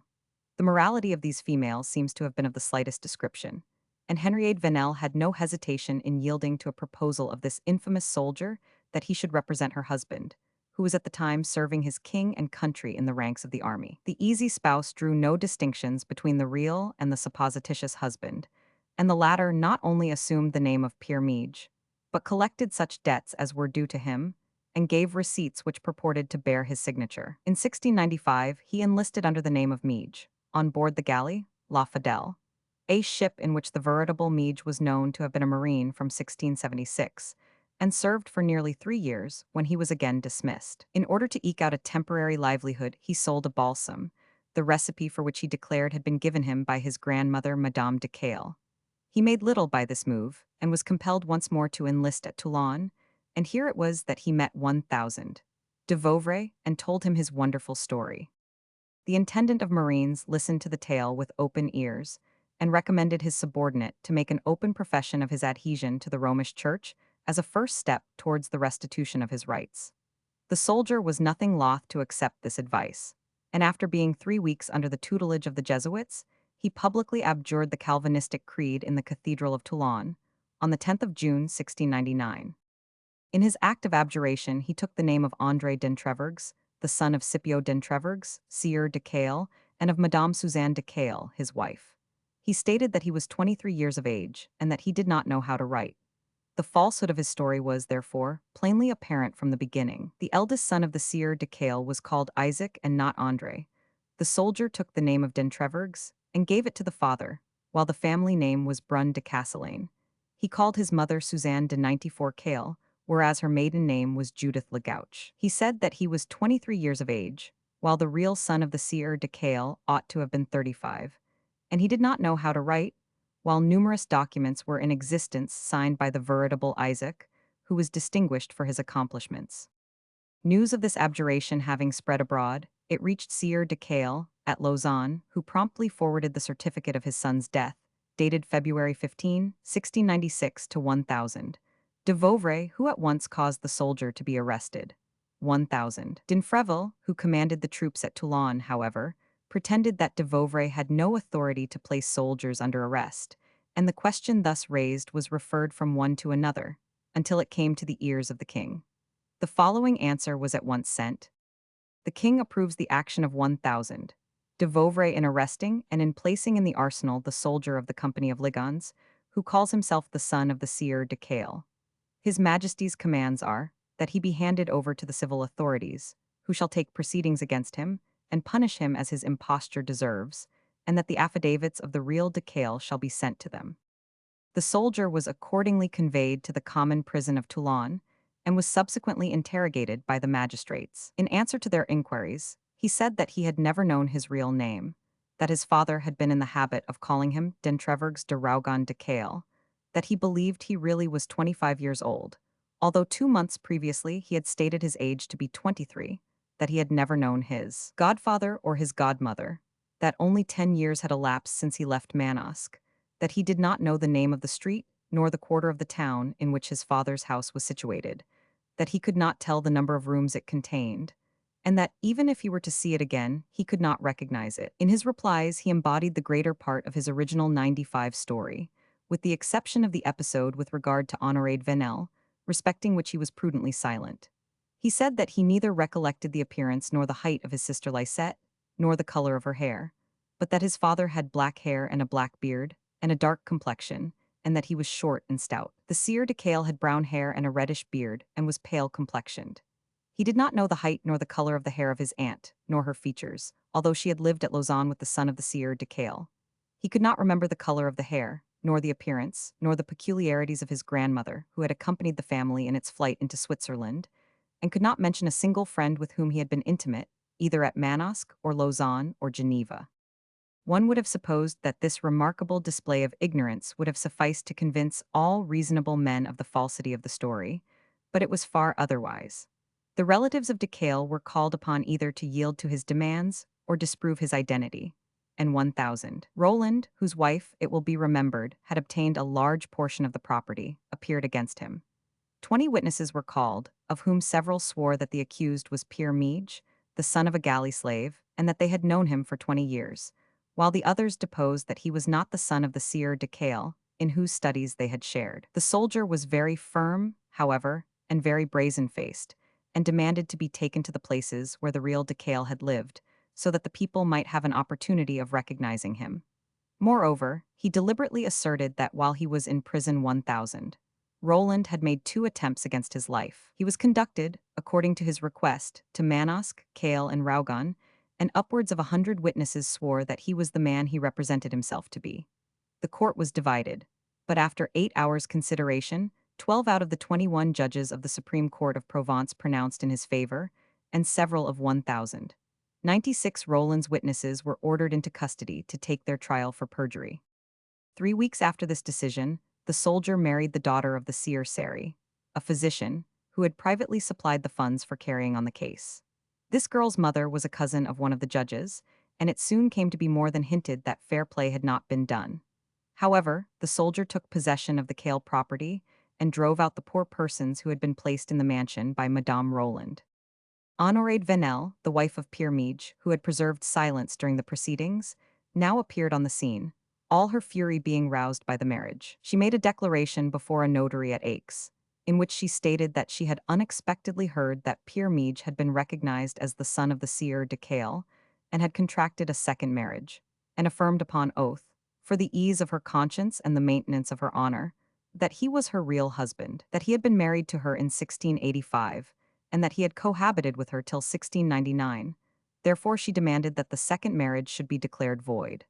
The judges, zealous of their own honor, and provoked that their decision should be called in question, gave immediate orders to cast her into prison, which was accordingly done. The authorities at Bern, meantime, believing that the decision of the provincial court, which had paid no attention to the documents which they had forwarded from Lausanne and Vevey, to prove the residence and death of the son of the Sieur de Cale in Switzerland, was insulting, addressed a letter to the king, and the whole affair was considered by His Majesty in council at Fontainebleau, after the commissioners, to whom the matter was referred, had sat nearly 40 times, they pronounced judgment. The decision of the court below was upset. The soldier was deprived of his ill-acquired wealth, was ordered to pay damages, was handed over to the criminal authorities for punishment, while the former holders were restored to possession of the property. Michael Fady, the sham Claude de Vere. At the beginning of the 17th century, a French gentleman, named Guy de Vere, lived with his wife and 2 sons at Saumur. Claude, the elder of these children, who had a peculiar scar on his brow, which had been left by a burn, at an early age expressed a strong desire to become a soldier, and his father accordingly procured an ensigncy for him in the regiment of Clanlou. In 1638, Claude de Vere left the paternal mansion to join his regiment, and from that date till 1651, nothing was heard of him. In the latter year, however, one of the officers of a regiment which had been ordered to Saumur presented himself at the chateau of Chauvigny, which was occupied by Madame de Vere, now a widow, and no sooner had he appeared than Jacques, the second son, observed his perfect resemblance to his missing brother.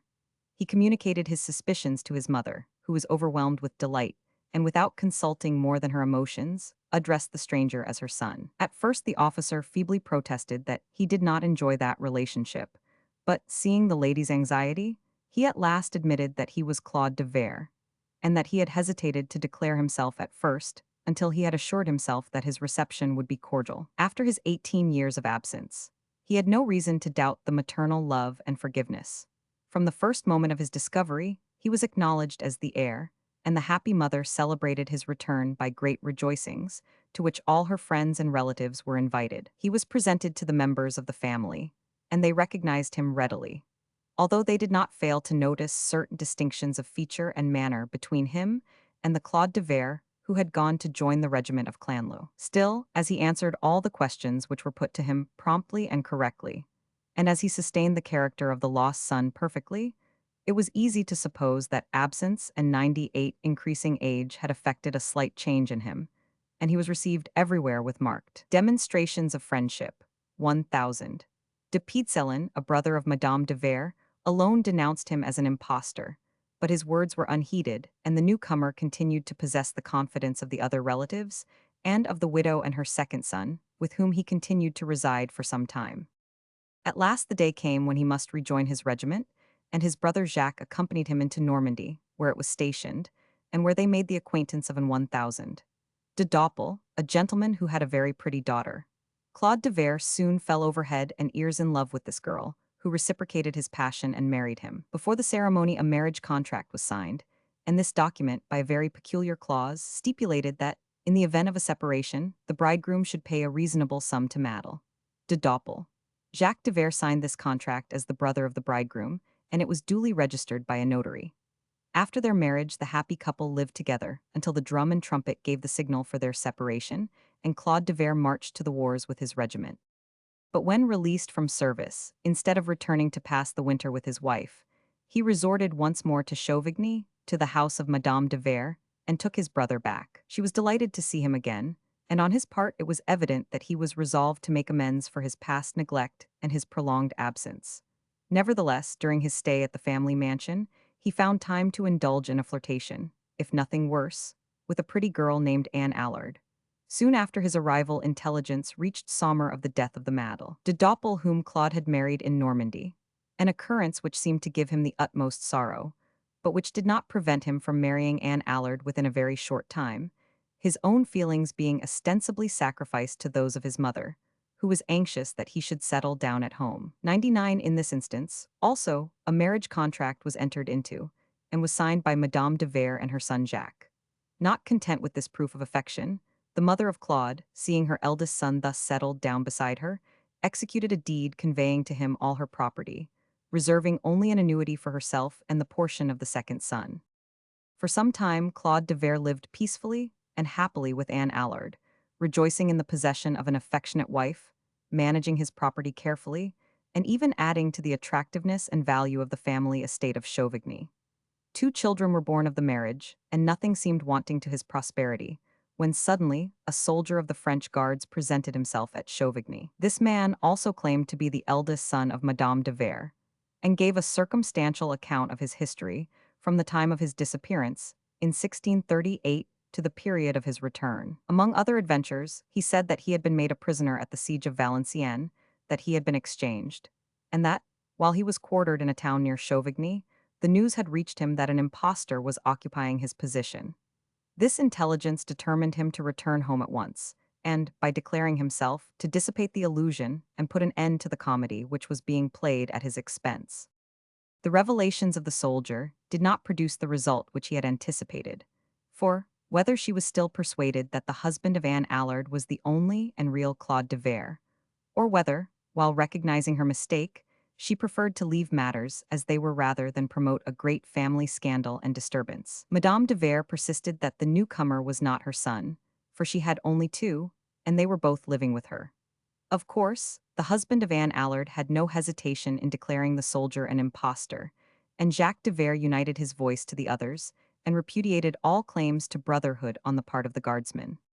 However, affairs were not allowed to remain in this 100 position. The new arrival, rejected by those with whom he claimed the most intimate relationship, appealed to a magistrate at Sommer, and lodged a complaint against his mother because of her refusal to acknowledge him, and against the so-called Claude de Vere for usurping his title and position, in order to gain possession of the family property. When the matter was brought before him, the magistrate ordered the soldier to be placed under arrest, and sent for Madame de Vere to give her version of the affair.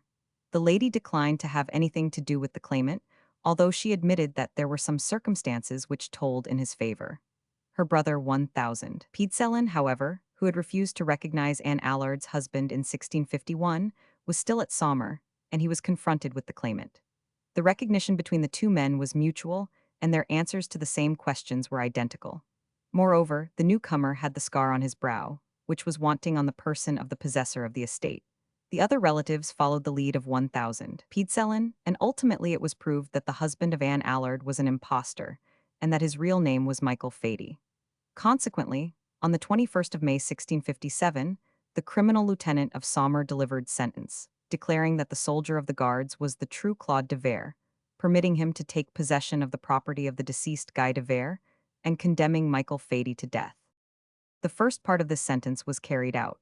The new Claude took forcible possession of the mansion and estate of Chauvigny, but it was found that Michael Fady had disappeared, leaving his wife full power to act for him in his absence. Anne Allard at once instituted a suit, not against the possessor of the estates, whom she persistently refused to acknowledge, but against Madame de Vere and her son Jacques, and petitioned that they might be compelled to put an end to the criminal prosecution, which the soldier of the guards had instituted against her husband, to restore her to the possession and enjoyment of the mansion of Chauvigny and the other property which belonged to her, and that, in the event 101 of their failure to do so, they should be ordered to repay her all the expenses which she had incurred since her marriage, to grant her an annuity of 200 livres per annum, according to the terms of her marriage settlement, and further to pay her 20,000 livres as damages.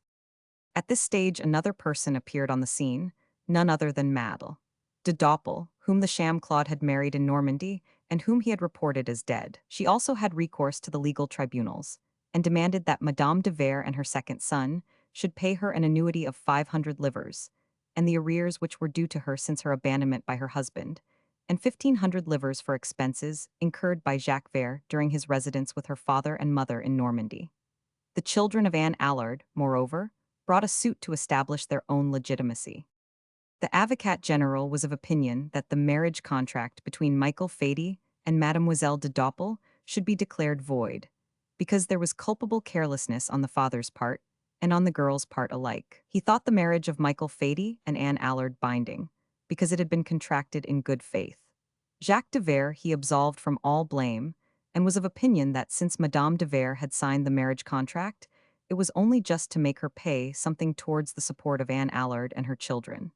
The Supreme Court did not altogether adopt these conclusions. By a decree of the 31st of June, 1656, it dismissed the appeals of Anne Allard and of Madeleine de Doppel. It declared the children of Michael Fady and of Anne Allard legitimate, and adjudged to them and to their mother all the property acquired by their father, which had accrued to him by his division with Jacques de Vere, under the name of Claude de Vere, until the signature of the matrimonial agreement, and also the guarantee of the debts which Anne Allard had incurred conjointly with her husband. Madame de Vere was also condemned to pay 2,000 livres to Anne Allard, under the contract which had been signed. Of Fady himself nothing further is known. The Banbury peerage case. Since the reign of Edward III, the family of Knollys has been distinguished in the annals of the kingdom. In those days Sir Robert Knollys, one of the companions of the Black Prince, not only proved himself a gallant soldier, but fought to such good purpose that he enriched himself with spoils, and was elevated to the distinction of the blue ribbon of the Garter. His heirs continued to enjoy the royal favor throughout successive reigns, and Sir Francis Knollys, one of his descendants, who likewise was a Garter knight in the earlier part of the 16th century, espoused Catherine Carey, a granddaughter of the Earl of Wiltshire, and a grandniece of Queen Anne Boleyn. 2 sons were born of this marriage, and were named Henry and William respectively. Henry died before his father, and William, who was born in 1547, succeeded to the family honors in 1596.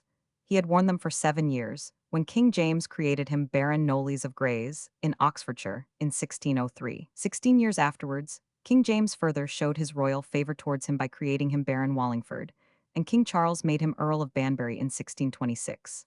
He was married twice during his long life, first to Dorothy, widow of Lord Chandos and daughter of Lord Bray, but by her he had no children, and secondly, and in the same year that his first wife died, to Lady Elizabeth Howard, the eldest daughter of the Earl of Suffolk. The couple were not well assorted, the Earl verging on 60 years, while the lady had not seen her 20th summer on the day of her nuptials. Still their married life was happy, and her youth gladdened the old man's heart, as is proved by his settlement upon her, in 1629, of Caversham in Berkshire, and by his constituting her his sole executrix. In the settlement, moreover, he makes mention of the love and affection which he beareth unto the said Lady Elizabeth his wife, having always been a good and loving wife.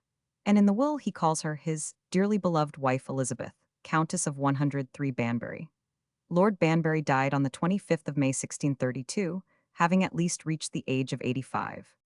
No inquiry was made immediately after his death as to the lands of which he died seized, but about 11 months afterwards, a commission was issued to the Feodor and Deputy Exeter of Oxfordshire, pursuant to which an inquisition was taken on the 11th of April 1633, at Burford, when the jury found that Elizabeth, his wife, survived him, that the Earl had died without heirs male of his body, and that his heirs were certain persons who were specified. Notwithstanding this decision, there appears to have been little doubt that about the 10th of April 1627, the Countess had been delivered of a son, who was baptized as Edward, and that on the 3d of January 1631, she had given birth to another son, who received the name of Nicholas. Both of these children were living when the inquisition was made. The first was born when the Earl of Banbury was in his 80th year, and his wife between 40 and 41 years of age, and the second came into the world almost when his father was about to leave it, and when the Countess was between 40 and 45. Within 5 weeks after the death of the Earl, her ladyship married Lord Vaux of Harrowden, who had been on terms of intimate friendship with the family during the deceased nobleman's lifetime, and it was plainly said that the children of Lady Banbury were the issue of Lord Vaux, and not of the Earl. On the 9th of February 1641, a bill was filed in Chancery by Edward, the eldest son, described as Edward, Earl of Banbury, an infant, by William, Earl of Salisbury, his guardian and brother-in-law of the Countess of Banbury. Witnesses were examined in the cause, but after a century and a half their evidence was rejected in 1809 by the House of Lords. There was, however, a more rapid and satisfactory means of procedure. A writ was issued in 1641, directing the Exeter of Berkshire to inquire after the death of William, Earl of Banbury, and the consequence was that a jury, which held an inquisition at Abingdon, found with other matters 104 that Edward, now Earl of Banbury, is, and at the time of the Earl's decease was, his son and next heir. The young man, therefore, assumed the title and set out on a foreign tour. He was killed during the next year near Calais, while he was yet a minor. His brother Nicholas, then about 15 years of age, at once assumed the title. In the same year Lord Vaux settled Harrowden and his other estates upon him. His mother, the Countess of Banbury, died on the 17th of April 1658, at the age of 73, and Lord Vaux departed this life on the 8th of September 1661, aged 74. Meantime Nicholas had taken his seat in the House of Lords, and occupied it without question for a couple of years. The Convention Parliament having been dissolved, however, he was not summoned to that which followed it, and in order to prove his right to the peerage petitioned the Crown for his writ. This petition was heard by the Committee for Privileges, which ultimately decided that Nicholas, Earl of Banbury, is a legitimate person. At his death he left one son, Charles, who assumed the title of Earl of Banbury, and who petitioned the House of Lords to take his case into consideration. After 30 years' delay, occasioned by the disturbed state of the times, the so-called Lord Banbury, having accidentally killed his brother-in-law in a duel, was indicted as Charles Knollys-esque. To answer for the crime on the 7th of November 1692, he appealed to the House of Lords and demanded a trial by his peers. It was therefore necessary to reopen the whole case. After a patient investigation, his petition to the House of Lords was dismissed, and it was resolved that he had no right to the earldom of Banbury. He was consequently removed to Newgate. When he was placed before the judges and was called upon to plead, he admitted that he was the person indicted, but pleaded a misnomer in abatement, or, in other words, that he was the Earl of Banbury.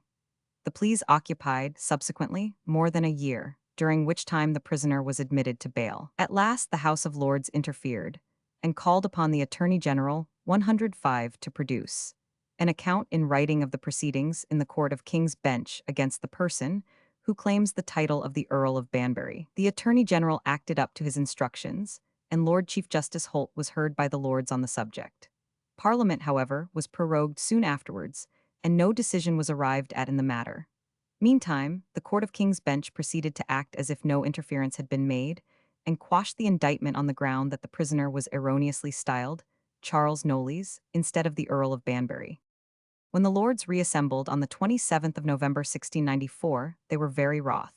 But, after an angry debate, the affair was adjourned, and nothing more was heard of the Banbury peerage until the beginning of 1698, when Charles Banbury again petitioned the king, and the petition was once more referred to the House of Lords. Lord Chief Justice Holt was summoned before the committee, and in answer to inquiries as to the motives which had actuated the judges of the King's Bench, replied, "I acknowledge the thing, there was such a plea and such a replication. I gave my judgment according to my conscience. We are trusted with the law. We are to be protected, not arraigned, and are not to give reasons for our judgment. Therefore I desire to be excused giving any." Mr. Justice Eyre maintained the same dignified tone, and at length the House of Lords abandoned its fruitless struggle with the common law judges. The petition of Lord Banbury was subsequently laid before the Privy Council, when the sudden death of Queen Anne once more put an end to the proceedings. When the Hanoverian princes came to the throne, Lord Banbury again tempted fate by a new petition to the crown. Sir Philip Yorke, the then Attorney General, investigated the whole of the past proceedings from 1600 up to his time, and made a full report to the king, but no definite decision was given. In 1740, the claimant Charles, so-called Earl of Banbury, died in France. During his lifetime, he had never ceased to bear the title 106. He had presented 5 petitions to the crown, demanding the acknowledgement of his rights, and neither he nor any of his family, during the 80 years which had elapsed from the first preferment of the claim, had ever relinquished an iota of their pretensions. At his death, Charles, the third assumed Earl of Banbury, left a son called Charles, who adopted the title, and, dying in 1771, bequeathed it to his son William, who bore it until his decease in 1776. He was in turn succeeded by his brother Thomas, at whose death in 1793 it devolved upon his eldest son, William Knollys, then called Viscount Wallingford, who immediately assumed the title of Earl of Banbury, and in 1806 presented a formal petition to the crown, a petition which was in due course referred to the Attorney General, and was by his advice transferred to the House of Lords. Until 1806, when the claim was renewed, the pretenders to the Banbury honours had not only styled themselves earls in all legal documents, but they had been so described in the proceedings which had taken place, and in the commissions which they had held, and while their wives had been styled Countesses of Banbury, their children had borne those collateral titles which would have been given by courtesy to the sons and daughters of the Earls of Banbury. But, although there had thus been an uninterrupted usage of the title for upwards of 180 years, when William Knollys succeeded his father, a new system was practiced. His father, the deceased Earl, had held a commission in the 3rd Regiment of Foot, and during his father's lifetime he had been styled in his own Major General's commission, William Knollys, commonly called Viscount Wallingford. But on his father's decease, and the consequent descent of his father's claims, the title of Earl was refused to him, and therefore it was that he presented his petition. The case remained in the House of Lords for nearly 6 years. On the 30th of May 1808, it was brought on for hearing before the Committee for Privileges, when Sir Samuel Romilly, Mr. Gaisley, and Mr. Hargrave appeared for the petitioner, and the Crown was 107 represented by the Attorney General and a junior counsel. A great mass of documentary and genealogical evidence was produced, but after a most painstaking investigation, Lords Erskine, Ellenborough, Eldon, and Redesdale came to the conclusion that Nicholas Vaux, the petitioner, had not made out his claim to the earldom of Banbury, and the House of Lords, on the 11th of March 1813, endorsed their decision. James Percy, the so-called Earl of Northumberland. In 1670, Jocelyn Percy, the 11th Earl of Northumberland, died without male issue. Up to his time, throughout the 600 years, the noble family of Percy had never been without a male representative, and the successive earls had almost invariably been soldiers, and had added to the luster of their descent by their own valiant deeds. But when Earl Jocelyn died, in 1670, he left behind him a solitary daughter, whose life was in itself eventful enough, and who became the wife of Charles Somerset, the proud Duke of Somerset, but who could not wear the title, although she inherited much of the wealth of the Percys. Jocelyn Percy was, however, scarcely cold in his grave when a claimant appeared, who sought the family honors and the entailed lands which their possession implied. This was James Percy, a poor Dublin trunkmaker, who came over to England and at once assumed the title. His pretensions aroused the ire of the Dowager Countess, the mother of Earl Jocelyn, who, on the 18th of February 1672, presented a petition to the House of Lords on behalf of herself and Lady Elizabeth Percy, her granddaughter, setting forth that one who called himself James Percy, by profession a trunkmaker in Dublin, assumes to himself the titles of Earl of Northumberland and Lord Percy, to the dishonor of that family. This 108 petition was referred, in the usual course, to the Committee for Privileges. This was immediately followed by a petition from the claimant, which was read, considered, and dismissed. However, both parties appeared before the House of Lords on the 28th of November, James Percy claiming the honors, and the Countess declaring him an impostor. Percy craved an extension of time, but as he was unable to show any probability that he would ultimately succeed, his demand was refused, and his petition was dismissed. Arthur Annesley, Earl of Anglesea, alone protesting against the decision. Percy, however, displaying the same valor and obstinacy in the courts which his ancestors had so often shown on the battlefields, was not daunted, although he was discomfited. He appealed to the common law tribunals and brought actions for scandal and ejectment against various parties, and no fewer than 5 of these suits were tried between 1674 and 1681.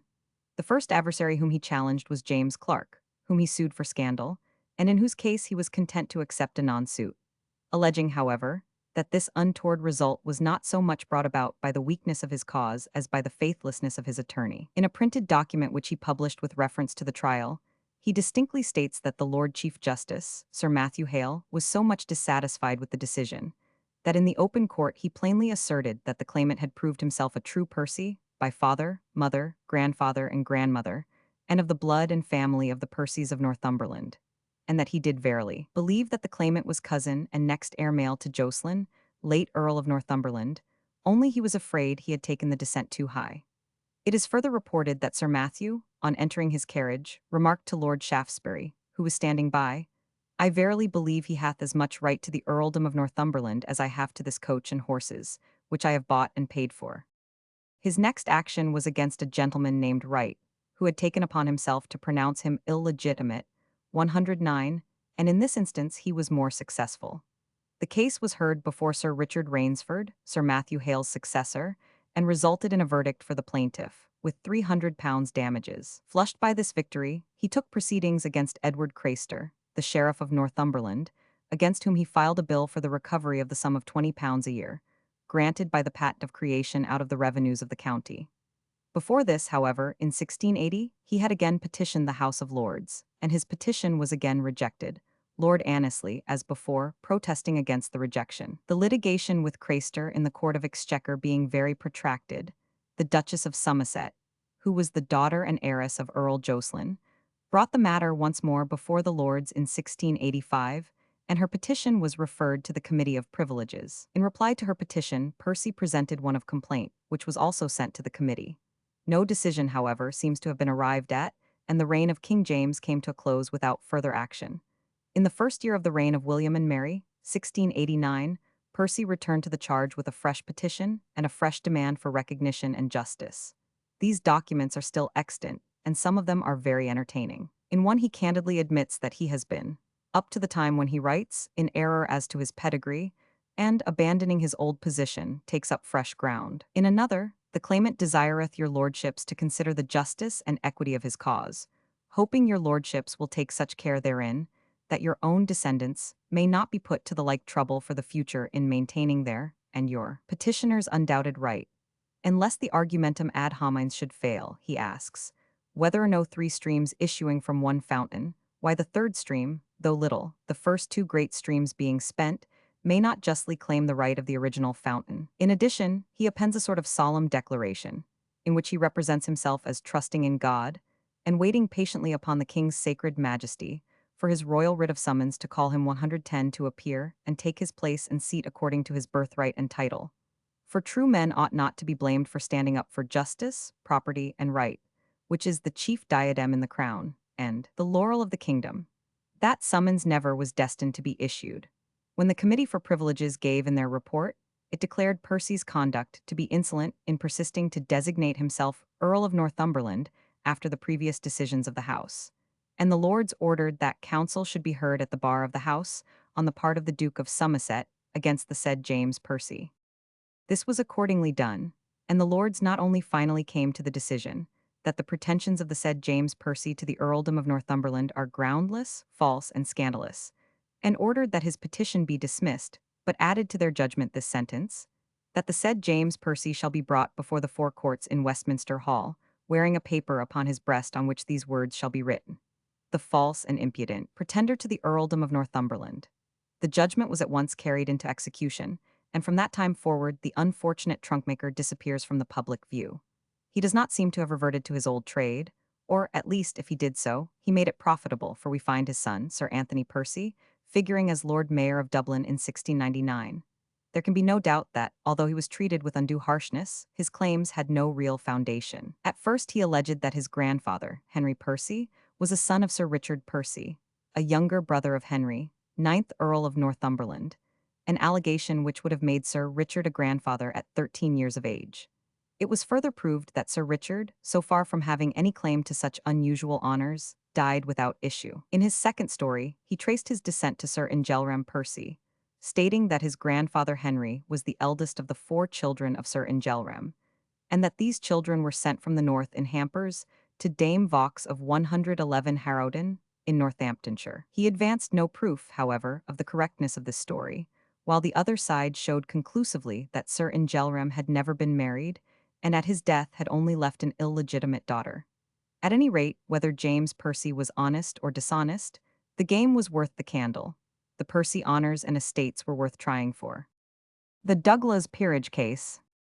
Rather more than 100 years ago, the whole kingdom was disturbed by the judicial proceedings, which were taken with reference to the succession to the ancient honors of the great Scotch house of Douglas. Boswell, who was but little indisposed to exaggeration, and who is reported by Sir Walter Scott to have been such an ardent partisan that he headed a mob which smashed the windows of the judges of the Court of Session, says that the Douglas cause shook the security of birthright in Scotland to its foundation, and was a cause which, had it happened before the Union, when there was no appeal to a British House of Lords, would have left the fortress of honors and of property in ruins.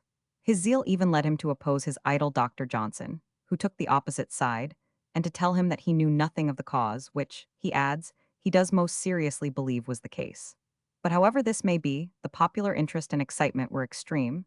The decision of the Court of Session in 1767 led to serious disturbances, and the reversal of its judgment 2 years later was received with the most extravagant demonstrations of joy. In the beginning of the 18th century, Archibald, Duke of Douglas, wore the honors of Sholto, the Douglas. His father, James, the second Marquis of Douglas, had been twice married and had issue by his first wife in the person of James, Earl of Angus, who was killed at the Battle of Steinkirk, and by his second of a son and daughter.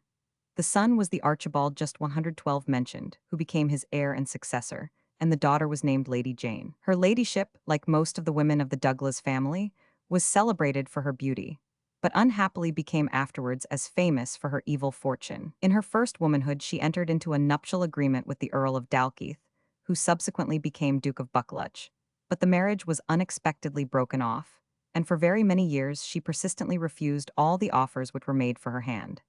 At length, in 1746, when she was 48 years old, she was secretly married to Mr. Stewart of Grantully. This gentleman was a penniless scion of a good family, and the sole resources of the newly wedded couple consisted of an allowance of £300 per annum, which had been granted by the Duke to his sister, with whom he was on no friendly terms.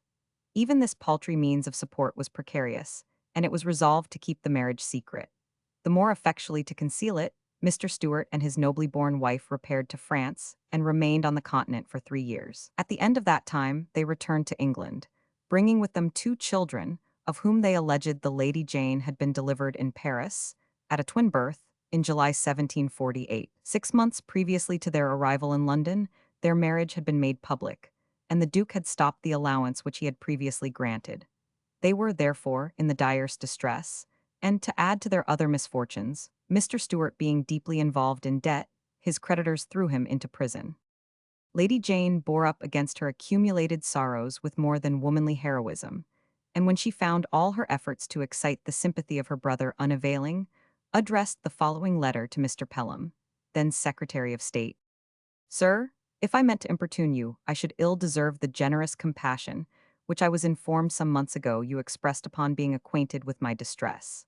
I take this as the least troublesome way of thanking you, and desiring you to lay my application 113 before the king in such a light as your own humanity will suggest. I cannot tell my story without seeming to complain of one of whom I never will complain. I am persuaded my brother wishes me well, but from a mistaken resentment upon a creditor of mine demanding from him a trifling sum, he has stopped the annuity which he had always paid me, my father having left me, his only younger child, in a manner unprovided for. Till the Duke of Douglas is set right, which I am confident he will be, I am destitute. Presumptive heiress of a great estate and family, with 2 children, I want bread. Your own nobleness of mind will make you feel how much it costs me to beg, though from the king. My birth and the attachment of my family, I flatter myself His Majesty is not unacquainted with. Should he think me an object of his royal bounty, my heart won't suffer any bounds to be set to my gratitude. And, give me leave to say, my spirit won't suffer me to be burdensome to His Majesty longer than my cruel necessity compels me. I little thought of ever being reduced to petition in this way. Your goodness will therefore excuse me if I have mistaken the manner, or said anything improper. Though personally unknown to you, I rely upon your intercession. The consciousness of your own mind in having done so good and charitable a deed will be a better return than the thanks of Jane Douglas Stewart. The result was that the king granted the distressed lady a pension of £300 a year, but Lady Jane seems to have been little relieved thereby.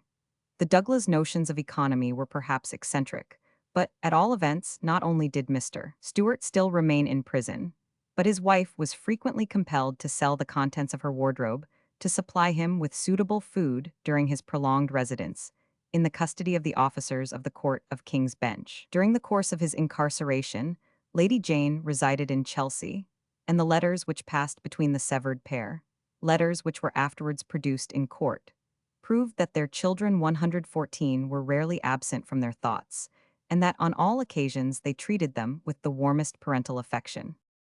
In 1752, Lady Jane visited Scotland, accompanied by her children, for the purpose, if possible, of effecting a reconciliation with her brother, but the Duke flatly refused even to accord her an interview. She therefore returned to London, leaving the children in the care of a nurse at Edinburgh. This woman, who had originally accompanied herself and her husband to the continent, treated them in the kindest possible manner. But, notwithstanding her care, Sholto Thomas Stewart, the younger of the twins, sickened and died on the 11th of May 1753. The disconsolate mother at once hurried back to the Scottish capital, and again endeavored to move her brother to have compassion upon her in her distress.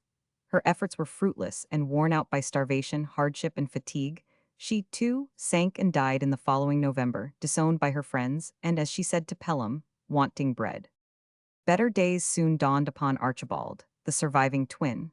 Lady Shaw, deeply stirred by the misfortunes and lamentable end of his mother, took him under her own charge, and educated and supported him as befitted his condition. When she died, a nobleman took him up, and his father, having unexpectedly succeeded to the baronetcy and estates of Grantley, on acquiring his inheritance, immediately executed a bond of provision in his favor for upwards of £2,500, and therein acknowledged him as his son by Lady Jane Douglas. The rancor of the Duke, however, had not died away, and he stubbornly refused to recognize the child as his nephew. And more than this, after having spent the greater portion of his life in seclusion, he unexpectedly entered into a marriage in 1758 with the eldest daughter of Mr. James Douglas of Mainz. This lady, far from sharing in the opinions of her noble lord, espoused the cause of the lad whom he so firmly repudiated, and became a partisan so earnest that a quarrel resulted, which gave rise to a separation. But peace was easily 115 restored, and quietness once more reigned in the ducal household. In the middle of 1761, the Duke of Douglas was unexpectedly taken ill, and his physicians pronounced his malady to be mortal. Nature, in her strange and unexplained way, told the ill-tempered peer the same tale, and when death was actually before his eyes, he repented of his conduct towards his unfortunate sister. To herself he was unable to make any reparation, but her boy remained. And on the 11th of July 1761, he executed an entail of his entire estates in favor of the heirs of his father, James, Marquis of Douglas, with remainder to Lord Douglas Hamilton, the brother of the Duke of Hamilton, and supplemented it by another deed which set forth that, as in the event of his death without heirs of his body, Archibald Douglas, alias Stuart, a minor and son of the deceased Lady Jane Douglas, his sister, would succeed him, he appointed the Duchess of Douglas, the Duke of Queensberry, and certain other persons whom he named, to be the lad's tutors and guardians. Thus, from being a rejected waif, the boy became the acknowledged heir to a peerage and a long rentroll. There were still, however, many difficulties to be surmounted. The guardians of the young Hamilton had no intention of losing the splendid prize, which was almost within their grasp, and repudiated the boy's pretensions. On the other hand, the guardians of the youthful Stuart Douglas were determined to procure the official recognition of his claims. Accordingly, immediately after the Duke's decease, they hastened to put him in possession of the Douglas estate and set on foot legal proceedings to justify their conduct. The Hamilton faction thereupon dispatched one of their number to Paris, and on his return their emissary rejoiced their hearts and elevated their hopes by informing them that he was convinced, on safe grounds, that Lady Jane Douglas had never given birth to the twins, as suggested, and that the whole story was a fabrication. They therefore asserted before the courts that the claimant to the Douglas honors was not a Douglas at all.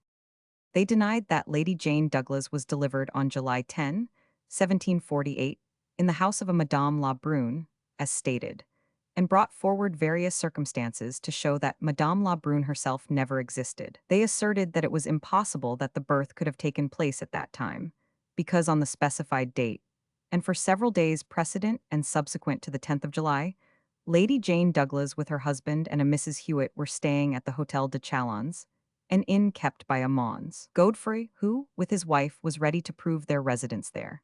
And they not only maintained that dark work had been carried on in Paris by the parties concerned in the affair, but alleged that Sir John Stuart, Lady Jane Douglas, and Mrs. Hewitt had stolen from French parents the children which they afterwards foisted upon the public as real Douglases. The claimant, and those representing him, on their part, brought forward the depositions of several witnesses that Lady Jane Douglas appeared to them to be with child while at Aix-la-Chapelle and other places, and put in evidence the sworn testimony of Mrs. Hewitt, who accompanied the newly wedded pair to the Continent, as to the actual delivery of her ladyship at Paris, upon the 10th of July 1748. They also submitted the depositions of independent witnesses as to the recognition of the claimant by Sir John, then Mr. Stuart and his wife, and produced a variety of letters which had passed between Sir John Stuart, Lady Jane Douglas, Mrs. Hewitt, and others as to the birth. They also added to their case 4 letters, which purported to emanate from Pierre Lamar, whom they represented to have been the accoucheur at the delivery of Lady Jane. Sir John Stuart, Lady Jane's husband, and the reputed father of the claimant, died in June 1764. But before his decease, his depositions were taken in the presence of 2 ministers and of a justice of the peace. He asserted, as one slipping into eternity, that the defendant, Archibald Stuart, and his deceased twin brother were both born of the body of Lady Jane Douglas, his lawful spouse, in the year 1748. The case came before the Court of Session on the 17th of July 1767, when no fewer than 15 judges took their seats to decide it. During its continuance, Mrs. Hewitt, who was charged with abetting the fraud, died, but before her death she also, like Sir John Stuart, formally and firmly asserted with her dying breath that her evidence in the matter was unprejudiced and true. After a patient hearing, 7 of the judges voted to sustain the reasons of reduction, and the other 7 to assoilsie the defender. In other words, the bench was divided in opinion, and the Lord President, who has no vote except as an umpire in such a dilemma, voted for the Hamilton or illegitimacy side, and thus deprived Archibald Douglas or Stuart of both the title and the estates. But a matter of such importance could not, naturally, be allowed to remain in such an unsatisfactory condition. An appeal was made to the House of Lords, and the judgment of the Scottish Court of Session was reversed in 1769. Archibald Douglas was, therefore, declared to be the son of Lady Jane and the heir to the dukedom of Douglas. Alexander Humphreys, the pretended Earl of Stirling. The idea of colonizing Nova Scotia found great favor in the eyes both of James VI and Charles I, and the former monarch rewarded Sir William Alexander of Menstrie, who actively supported the project, with a charter dated 12 September 1621, in which he granted to him all and whole the territory adjacent to the Gulf of St. Lawrence, thenceforward to be called Nova Scotia, and constituted him his heirs and assignees, hereditary lords lieutenant. The powers which were given to these lords lieutenant were little short of regal. But before the charter could be ratified by the Scotch Parliament, His Majesty died.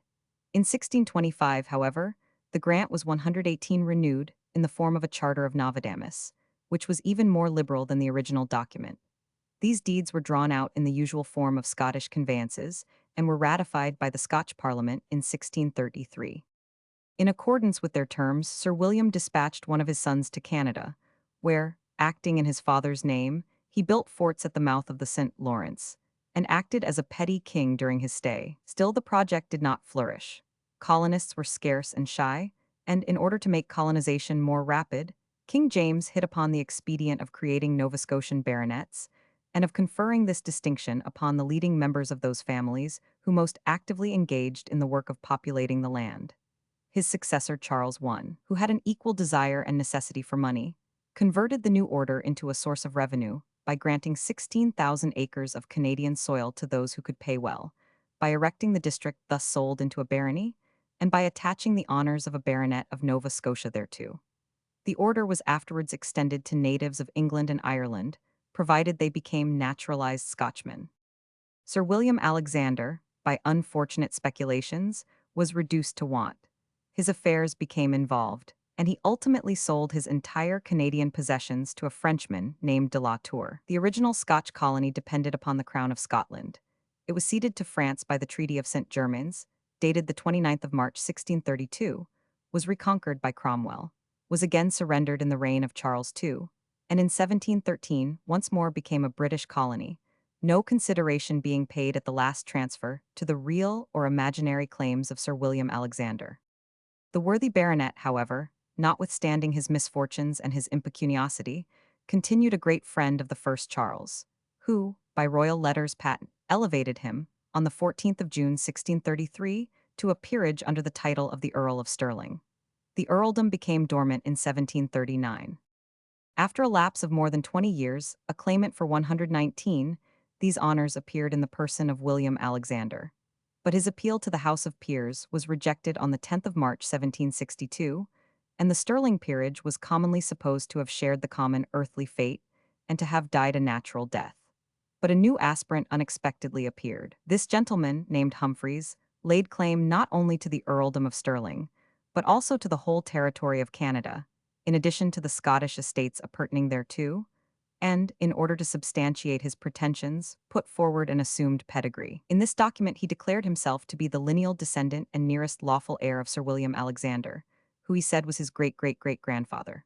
From this remote fountain he pretended to have come, following the acknowledged stream until he reached Benjamin, the last heir male of the body of the first Earl, and diverting the current to heirs female in the person of Hannah, Earl William's youngest daughter, who was married at Birmingham, and whom he represented as his own ancestress.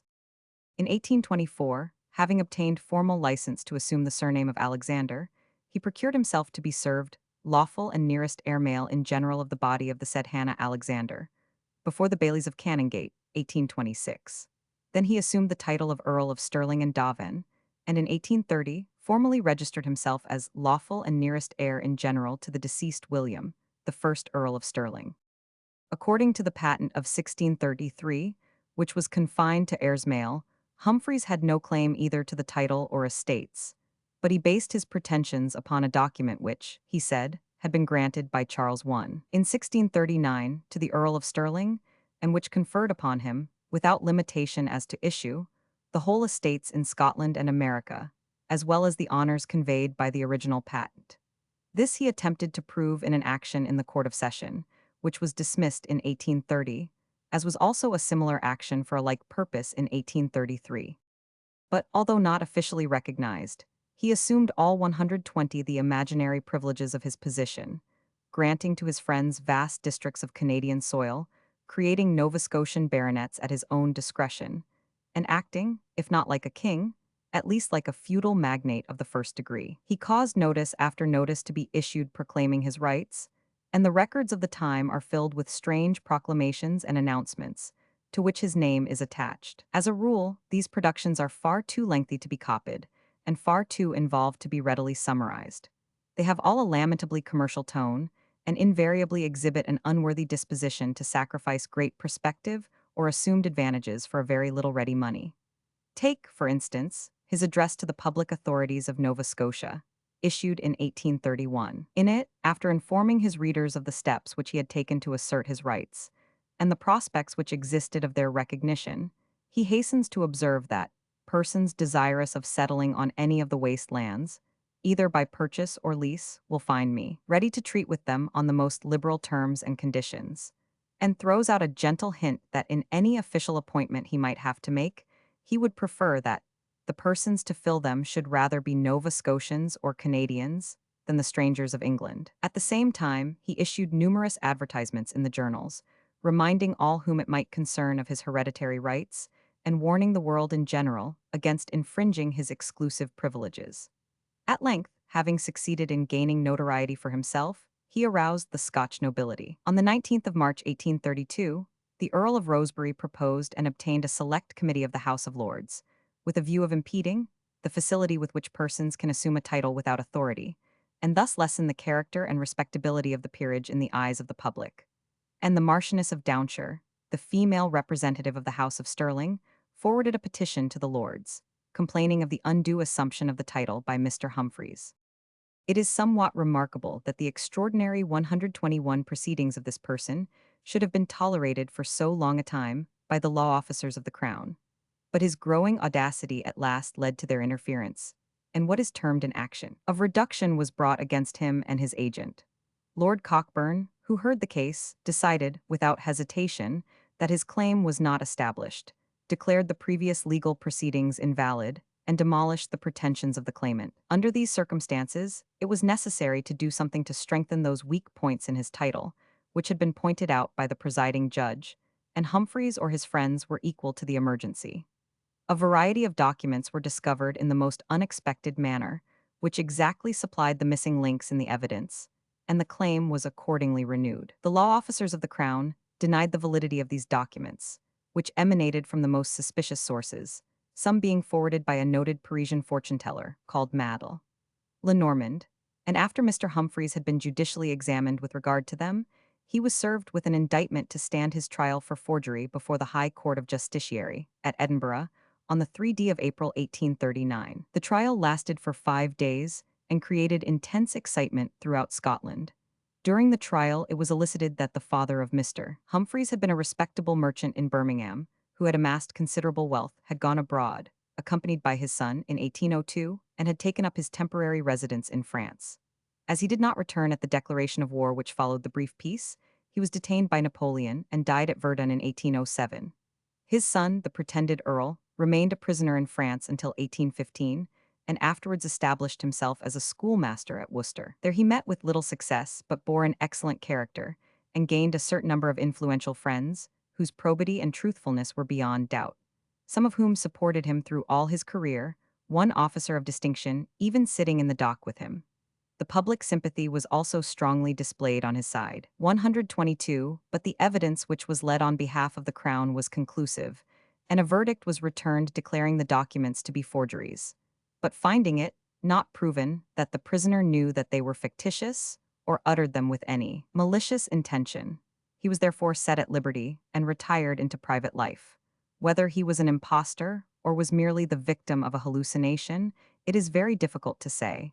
In any case, he failed to prove himself the Earl of Stirling. The so-called heirs of the Stuarts. After the disastrous Battle of Culloden, Charles Edward Stuart, or the Young Pretender, as he was commonly styled by his opponents, fled from the field, and after many hairbreadth escapes succeeded in reaching the Highlands, where he wandered to and fro for many weary months. A reward of £30,000 was set upon his head. His enemies dogged his footsteps like bloodhounds, and often he was so hard pressed by the troops that he had to take refuge in caves and barns, and sometimes was compelled to avoid all shelter but that afforded him by the forests and brackens on the bleak hillsides. But the people remained faithful to his cause, and even when danger seemed most imminent, succeeded in baffling his pursuers, and ultimately in effecting his escape. Accompanied by Cameron of Lochiel and a few of his most faithful adherents, he managed to smuggle himself on board a little French privateer, and was at last landed in safety at a place called Roseau, near Morlakes in France. He was treated with great respect at the French court, until the King of France, by the Treaty of Aix-la-Chapelle, disowned all rivals of the House of Hanover. The prince protested against this treaty and braved the French court. He was accordingly ordered, in no very ceremonious terms, to leave the country, and betook himself to Italy, where he gave himself up to drunkenness, debauchery, and excesses 123 of the lowest kind. In 1772, he married the Princess Louisa Maximilian de Stahlberg, by whom he had no children, and with whom he lived very unhappily. He died from the effects of his own self-indulgence, and without male issue, in 1788.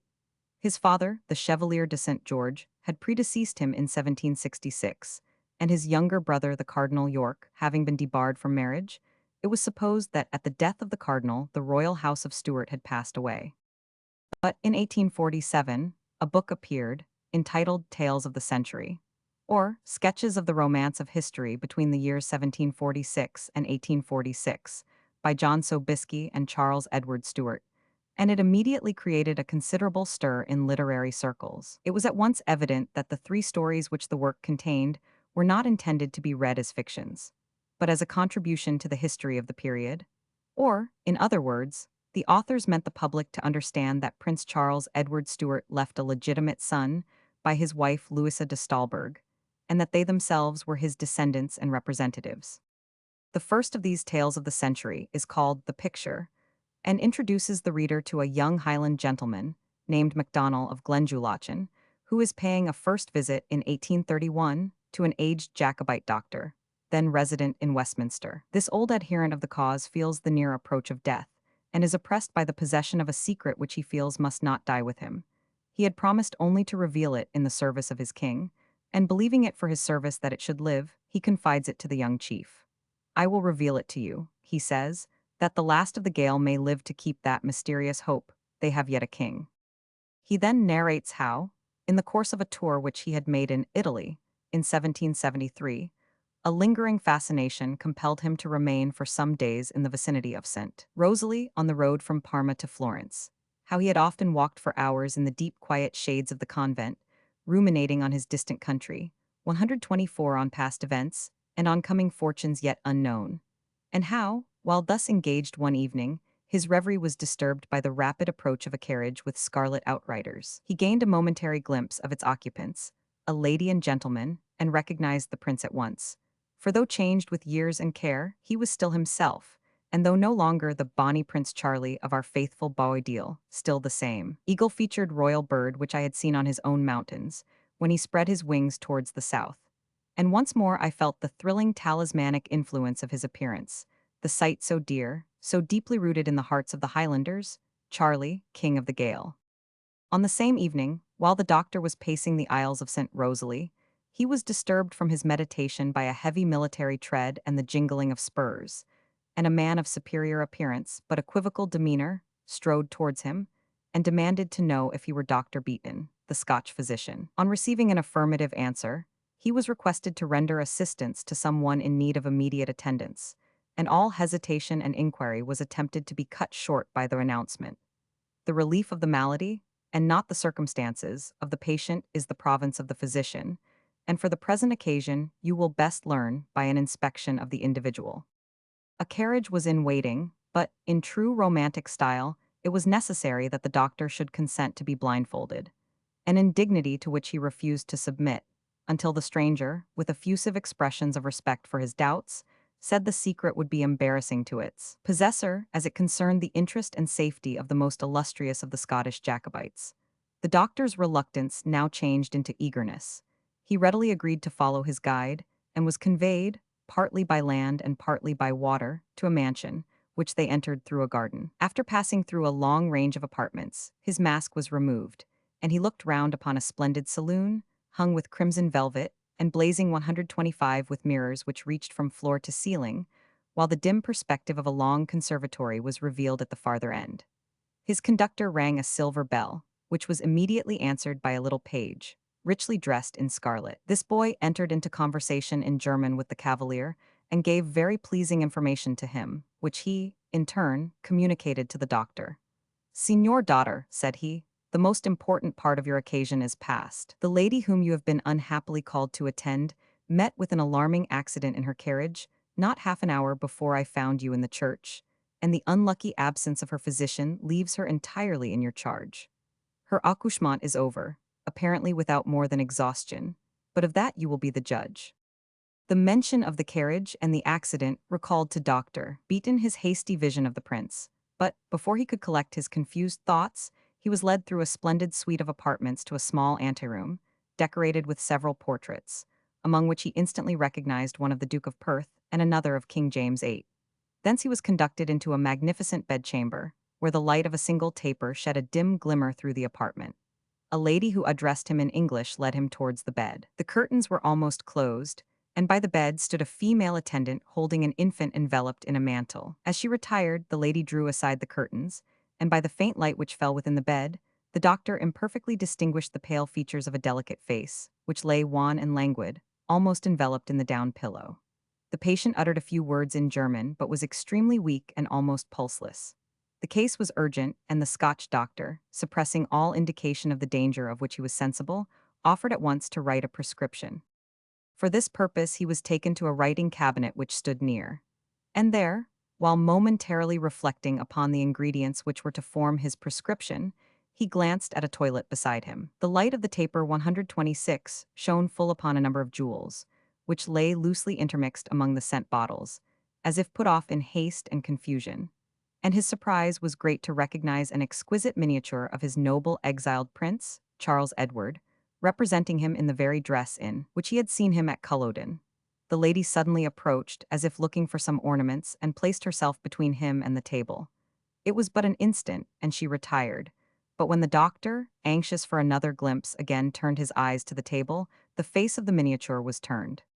His duty done, he was led from the house in the same mysterious manner in which he was admitted to it, but not until he had taken an oath on the crucifix, never to speak of what he had seen, heard, or thought on that night, unless it should be in the service of his king, King Charles.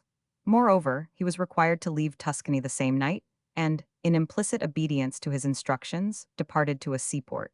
Here he resumed his rambles and meditation, having still deeper food for thought than when he was at St. Rosalie. On the third night after his arrival, while strolling along the beach, his attention was attracted by an English frigate, and in answer to his inquiries, he was told that her name was the Albina, and that she was commanded by Commodore O'Halloran. The doctor lingered on the shore in the bright moonlight, and was just about to retire when he was detained by the approach of a horseman, who was followed by a small, close carriage. In the horseman, he recognized his mysterious guide of St. Rosalie, and waited to see the next move in the game. The carriage stopped full in the moonlight, near the margin of the water. A signal was given by the cavalier, and in response, the long black shadow of a man-o'-war's galley shot from behind a creek of rocks and pulled straight for the spot where the carriage stood. Her stern was back towards the shore. A lady alighted from the carriage, and as she descended the doctor observed that she bore in her arms some object which she held with great solicitation. An officer at the same time leaped from the boat, and 127 hastened towards the travelers. The doctor did not discern his face, but, from the glimmer of the moonlight upon his shoulders, saw that he wore double epaulets. It may therefore be conjectured that this was Commodore O'Halloran himself. He made a brief but profound salute to the lady, and led her towards the galley. Then, says the doctor, as they approached, the lady unfolded her mantle, and I heard the faint cry of an infant, and distinguished for a moment the glisten of a little white mantle and cap, as she laid her charge in the arms of her companion.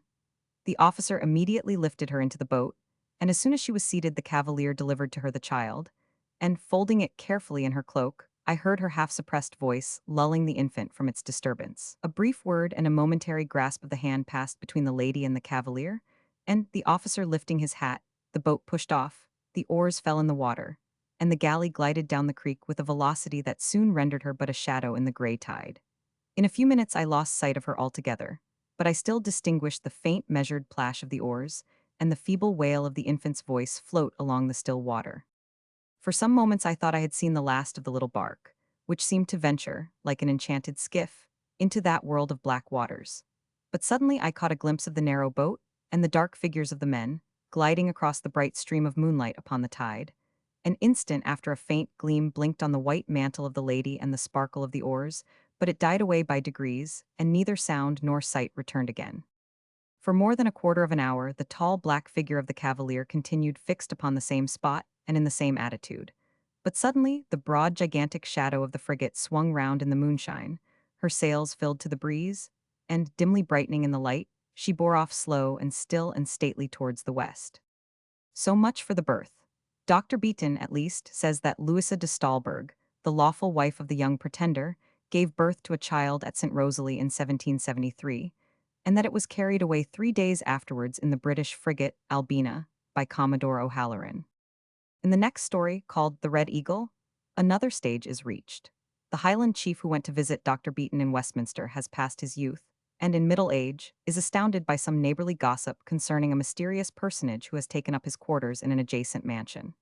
This unknown individual is described as wearing the red tartan, and as having that peculiar look of the eye, which was never in the head of man nor bird but the eagle and Prince Charlie. His name also is given as Captain O'Halloran, so that there can be no difficulty in tracing his history back to the time when the Commodore and the mysterious infant sailed from the Mediterranean port toward the west. Moreover, it seems that he is the reputed son of an admiral who lays claim to a Scottish peerage, who had married a southern heiress against the wishes of his relatives, and had assumed her name, and that his French valet is in the habit of paying him great deference, and occasionally styles him Monseigneur and Altesse Royal.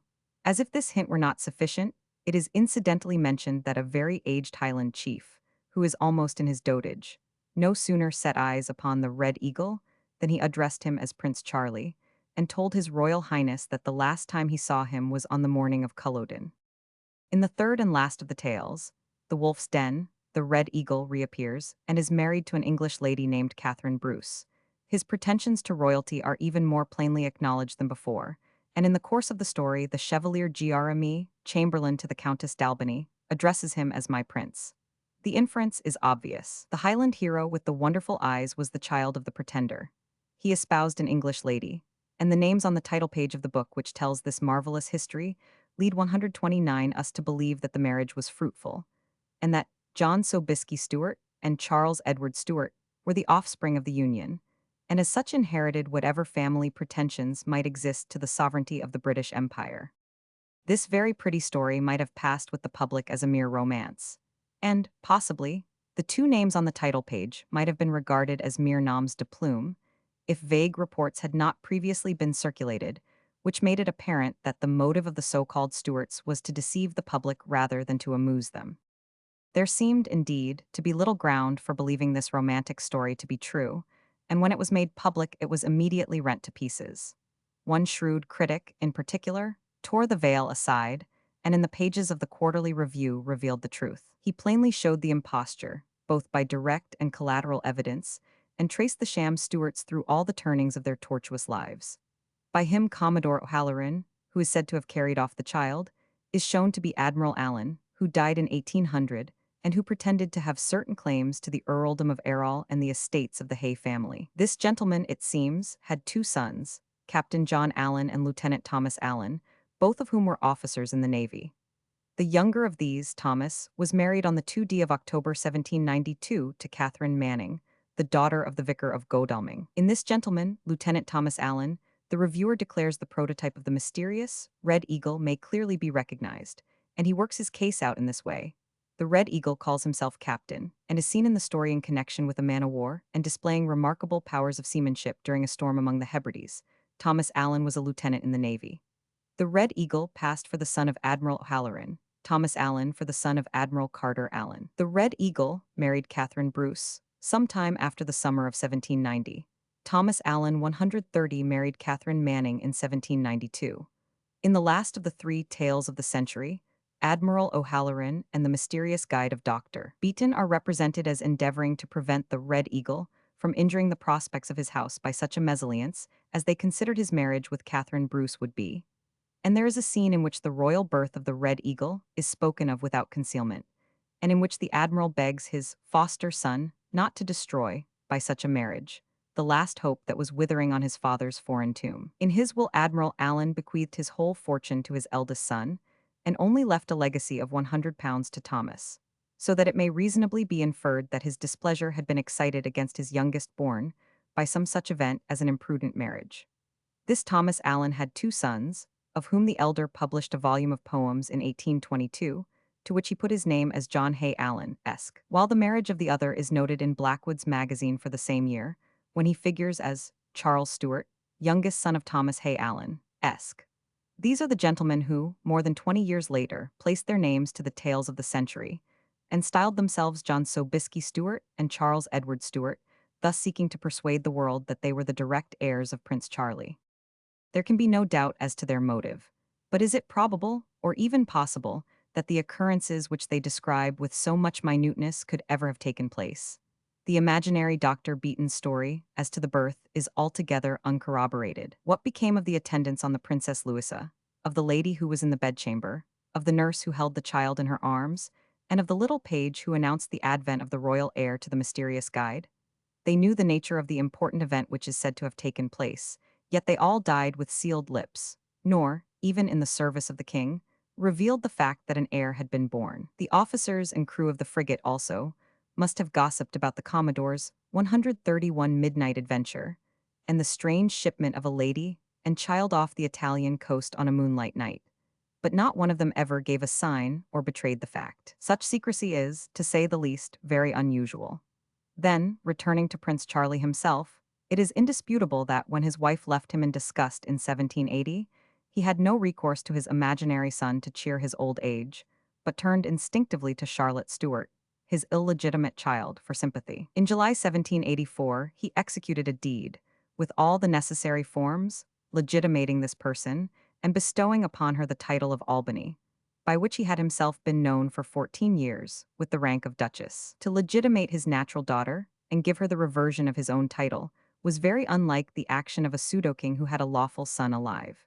In 1784, also, when the pretender executed his will, he left this same Duchess of Albany, of his own constitution, all that he possessed, with the exception of a small bequest to his brother the cardinal, and a few trifling legacies to his attendants. To the Duchess he bequeathed his palace at Florence, with all its rich furniture, all his plate and jewels, including those brought into the family by his mother, the Princess Clementina Sobieski, and also such of the crown jewels of England as had been conveyed to the continent by James II. If the claimant to the British throne had had a son, would he have alienated from him not only his Italian residence and the Polish jewels which he inherited from his mother, but also the crown jewels of England, which had come into his possession as the descendant of a king, and which were, by the same right, the inalienable property of his legitimate son.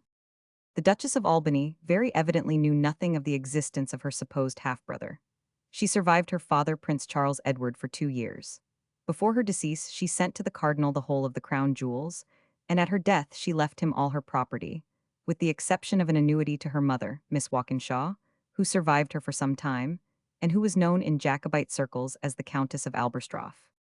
The conduct of the Princess Louisa, the reputed mother of the child, was equally strange. When she left her old debauched husband, she found consolation in the friendship and intimacy of the poet Alfieri, who at his death left her his whole property. Cardinal York settled a handsome income upon her, and her second lover, a Frenchman named Faber, added to her store. She survived till 1824, when her alleged son must have been in his 51st year.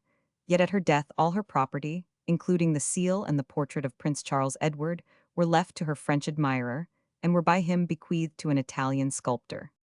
Cardinal York, also, betrayed no knowledge that his brother ever had had a son. When Prince Charles Edward died, the cardinal adopted all the form and etiquette usual in the residence of a monarch, and insisted upon its observance by his visitors, as well as by his own attendants. He published protests asserting his right to the British crown, and caused medals to be struck bearing his effigy, and an inscription wherein he is styled Henry IX, King of Great Britain and Ireland, Defender of the Faith, and 100. And 100. This he neither could nor would have done had he been aware of the existence of his brother's son, who had a prior claim to his own. Moreover, when the Princess Louisa left her husband, he exerted himself to the utmost of his ability to serve her, carried her to Rome, and succeeded in procuring for her a suitable establishment from his brother. Surely, in return for his great services, she would have informed him of the existence of her son, if any such son had ever been born.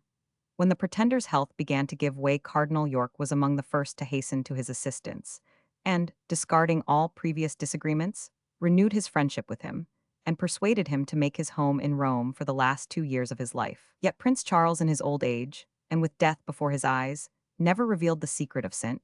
Rosalie to his brother, but permitted him to assume a title to which he had not the shadow of a claim. In his will also, Cardinal York 133 betrays his ignorance of any heir of his brother, and bequeaths his possessions to the missionary funds of the Romish Church. Dr. Beaton alone seems to have been worthy of trust.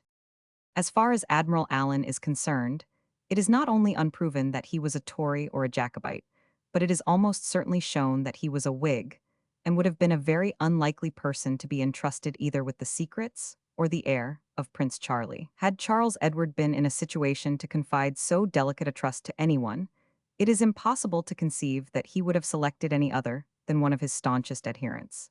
Yet John and Charles Hay Allen ask the public to believe that the charge was entrusted to one whose political relations seem to have been with the opposite party. They declare that the Red Eagle was aware of his real parentage prior to 1790. Yet in the notice of Thomas Allen's marriage, which occurred 2 years later, he is expressly described as the son of Admiral Allen, and in the Admiral's will he is distinctly mentioned as his son. As the reviewer, who has been quoted so freely, remarks, what conceivable motive could induce the officer entrusted by Charles Edward with the care of the only hope of the House of Stuart to leave in his will, and that will, too, executed in the year of his death? A flat denial of the royal birth of his illustrious ward.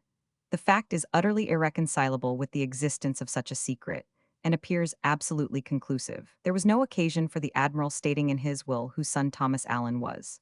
He might have left him £100 without any allusion to his parentage, but when he deliberately, and, as lawyers say, in intuitu mortis, assures us that this gentleman, the father of those who assume names so directly indicative of royal pretensions, was his own son, we are inclined to give him credit for a clearer knowledge of the truth than any now alive can possess. Such is the story and such is its refutation. It has had many believers and many critics. That it was advanced in earnest there can be no doubt, and the pretenders 134 were well known in London circles. The elder of them, John Sobieski Stuart, died in February 1872, but before his decease solemnly appointed his successor, and passed his supposed royal birthright to a younger member of the same family, a birthright which is worthless and vain. John Hatfield, the sham Honorable Alexander Hope. In the latter half of last century, a farmer in one of the northern counties had in his house a very pretty girl, who passed as his daughter, and who supposed that he was her father. The damsel was industrious and virtuous as well as beautiful, and as she grew to maturity had many applicants for her hand. At last, as it became apparent that she would not long remain disengaged or single, her reputed father explained to her that she was not his daughter, but was an illegitimate child of Lord Robert Manners, who had all along paid for her support, and who was disposed to grant her a wedding portion of £1,000, provided she married with his sanction. The news soon spread, and the rustic beauty became a greater toast than ever when it was known that she was also an heiress. Among others who heard of her sudden accession to fortune was a young fellow called John Hatfield, then employed as a traveler by a neighboring linen draper. He lost no time in paying his respects at the farmhouse, or in enrolling himself in the number of her suitors, and succeeded so well that he not only gained the affections of the girl, but also the goodwill of the farmer, who wrote to Lord Robert Manners, informing him that Hatfield held a good position and had considerable expectations, and that he was anxious to marry his daughter, but would only do so on condition that her relatives approved of the union. Thereupon his lordship sent for the lover, and, believing his representations to be true, gave his consent at the first interview, and on the 135th day after the marriage presented the bridegroom with £1,500. The fellow was in reality a great scamp. A short time after he got the money he set out for London, purchased a carriage, frequented the most famous coffee houses, and represented himself to be a near relation of the Rutland family and the possessor of large estates in Yorkshire. The marriage portion was soon exhausted, and when he had borrowed from every person who would lend him money, he disappeared from the fashionable world as abruptly as he had entered it. Little was heard of his movements for several years, when he suddenly turned up again as boastful, if not as resplendent, as ever. By this time, his wife had borne 3 daughters to him, but he regarded both her and them as hateful encumbrances, and deserted them, leaving them to be supported by the precarious charity of her relations.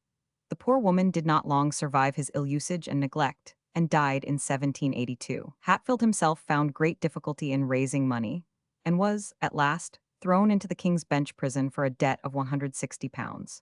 Here he was very miserable, and was in such absolute destitution that he excited the pity of some of his former associates and victims who had retained sufficient to pay their jail expenses, and they often invited him to dinner and supplied him with food. He never lost his assurance, and, although he was perfectly well aware that his real character was known, still continued to boast of his kennels, of his Yorkshire park, and of his estate in Rutlandshire, which he asserted was settled upon his wife, and usually wound up his complaint by observing how annoying it was that a gentleman who at that very time had 30 men engaged in beautifying his Yorkshire property should be locked up in a filthy jail by a miserable tradesman for a paltry debt.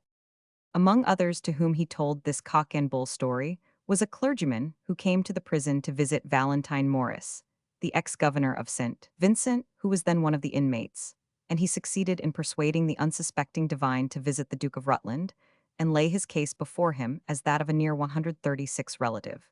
Of course, the Duke repudiated all connection with him and all recollection of him. But a day or two later, when he remembered that he was the man who had married the natural daughter of Lord Robert Manners, he sent £200 and had him released. Such a benefactor was not to be lost sight of.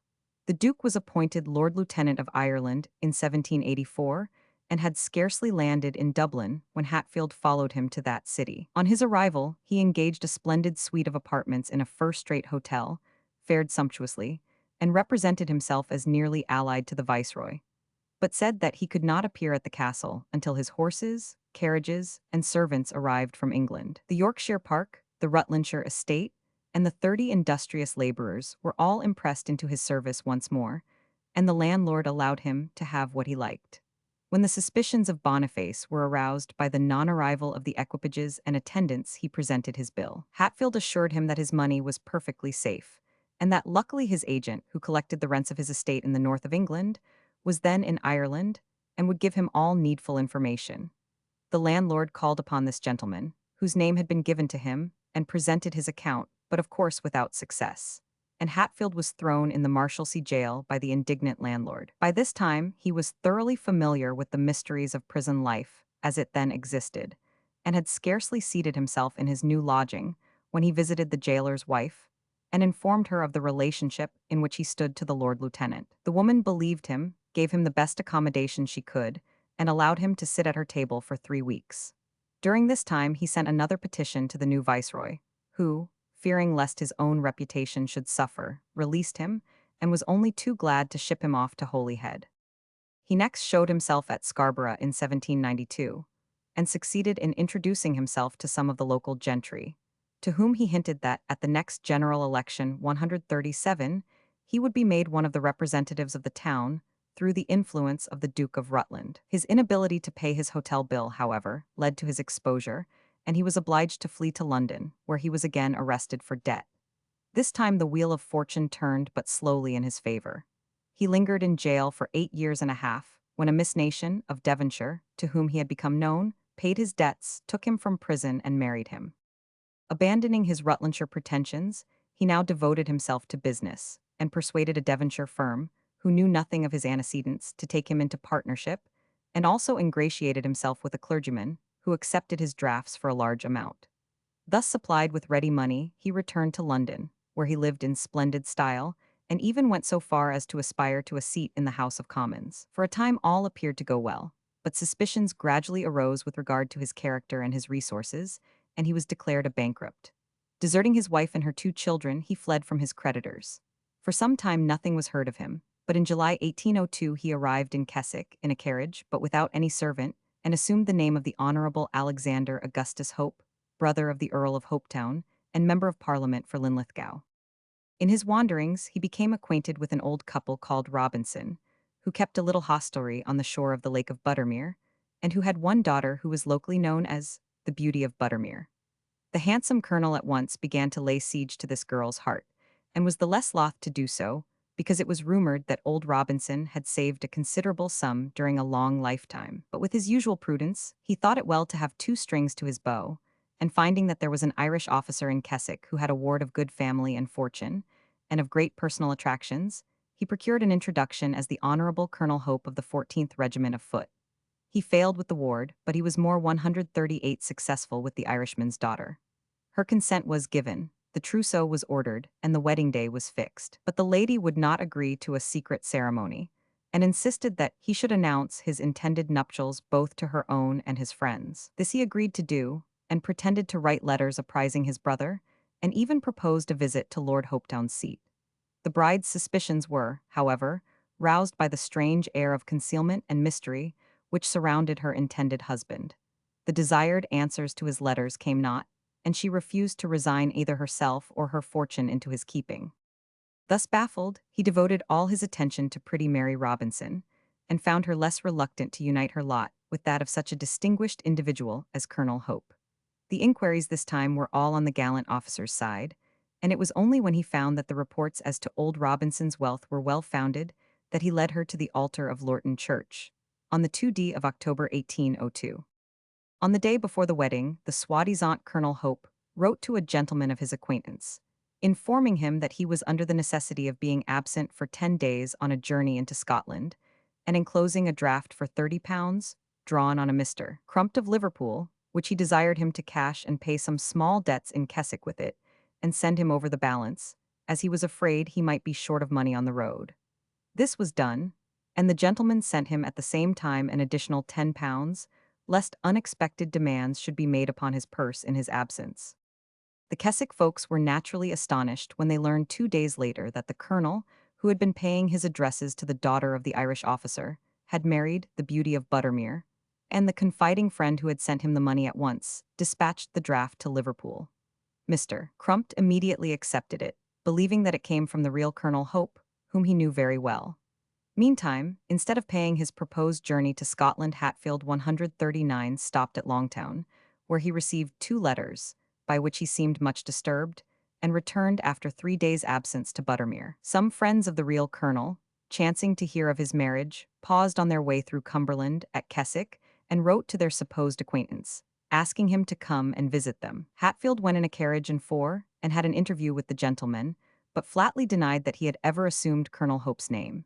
He said his name was Hope, but that he was not the member for Linlithgow. It was notorious, however, that he had been in the habit of franking his letters with Colonel Hope's name, and he was handed over to a constable. He contrived to escape and fled first to Chester and subsequently to Swansea, where he was recaptured. He was brought to trial at the Cumberland Assizes on the 15th of August 1803, charged with personation and forgery, and was found guilty and sentenced to death. He was executed at Carlisle on the 3d of September 1803. Hervigault, soi-disant Louis XVII, of France. There is no darker page in the history of France than that whereon is inscribed the record of the Revolution, and in its darkness there is nothing blacker than the narration of the horrible treatment of the young Dauphin by the revolutionists. The misfortunes of his father King Louis XVI and of Marie Antoinette are sufficiently well known throughout Europe to render the repetition of them tedious. But the evil fate of the son has been less voluminously recorded by historians, and it is, therefore, necessary to repeat the story at some length to render the following narratives of claims to royalty thoroughly intelligible. Louis Charles was the second son of Louis XVI, and his consort Marie Antoinette, and was born at the Château 140 of Versailles on the 27th of March, at 5 minutes before 7 in the evening. An hour and a half later he was baptized with much ceremony by the Cardinal de Rohan and the Vicar of Versailles, and received the title of Duke of Normandy. Then the king, followed by all the court, went to the chapel of the chateau, where Te Deum was sung in honor of the event, and subsequently the infant prince was consecrated a Knight of the Order of the Holy Ghost. Fireworks were displayed on the Place d'Armes at Versailles, and when the news reached Paris, it is said, joy spread itself from one end of the great city to the other. The cannon of the Bastille responded to the cannon of the Invalides, and everywhere spontaneous illuminations, the ringing of bells, and the acclamations of the people manifested the love of France for a king who, in the flower of his youth, found his happiness in the happiness of the people. Such was the introduction into the world of the young prince.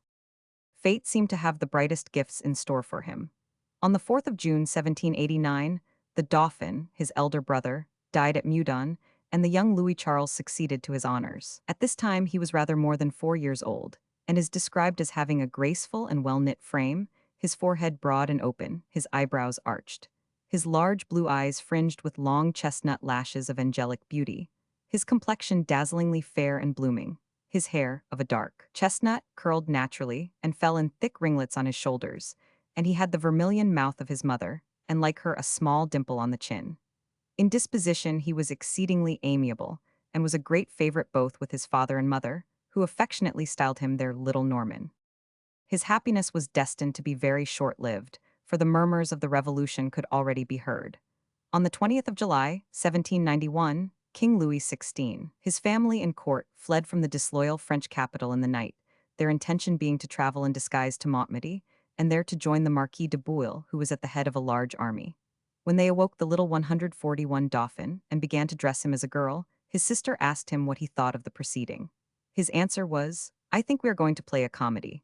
But never had comedy more tragic ending. The royal party were discovered at Varennes and brought back to the Tuileries amid the hootings and jeers of the mob.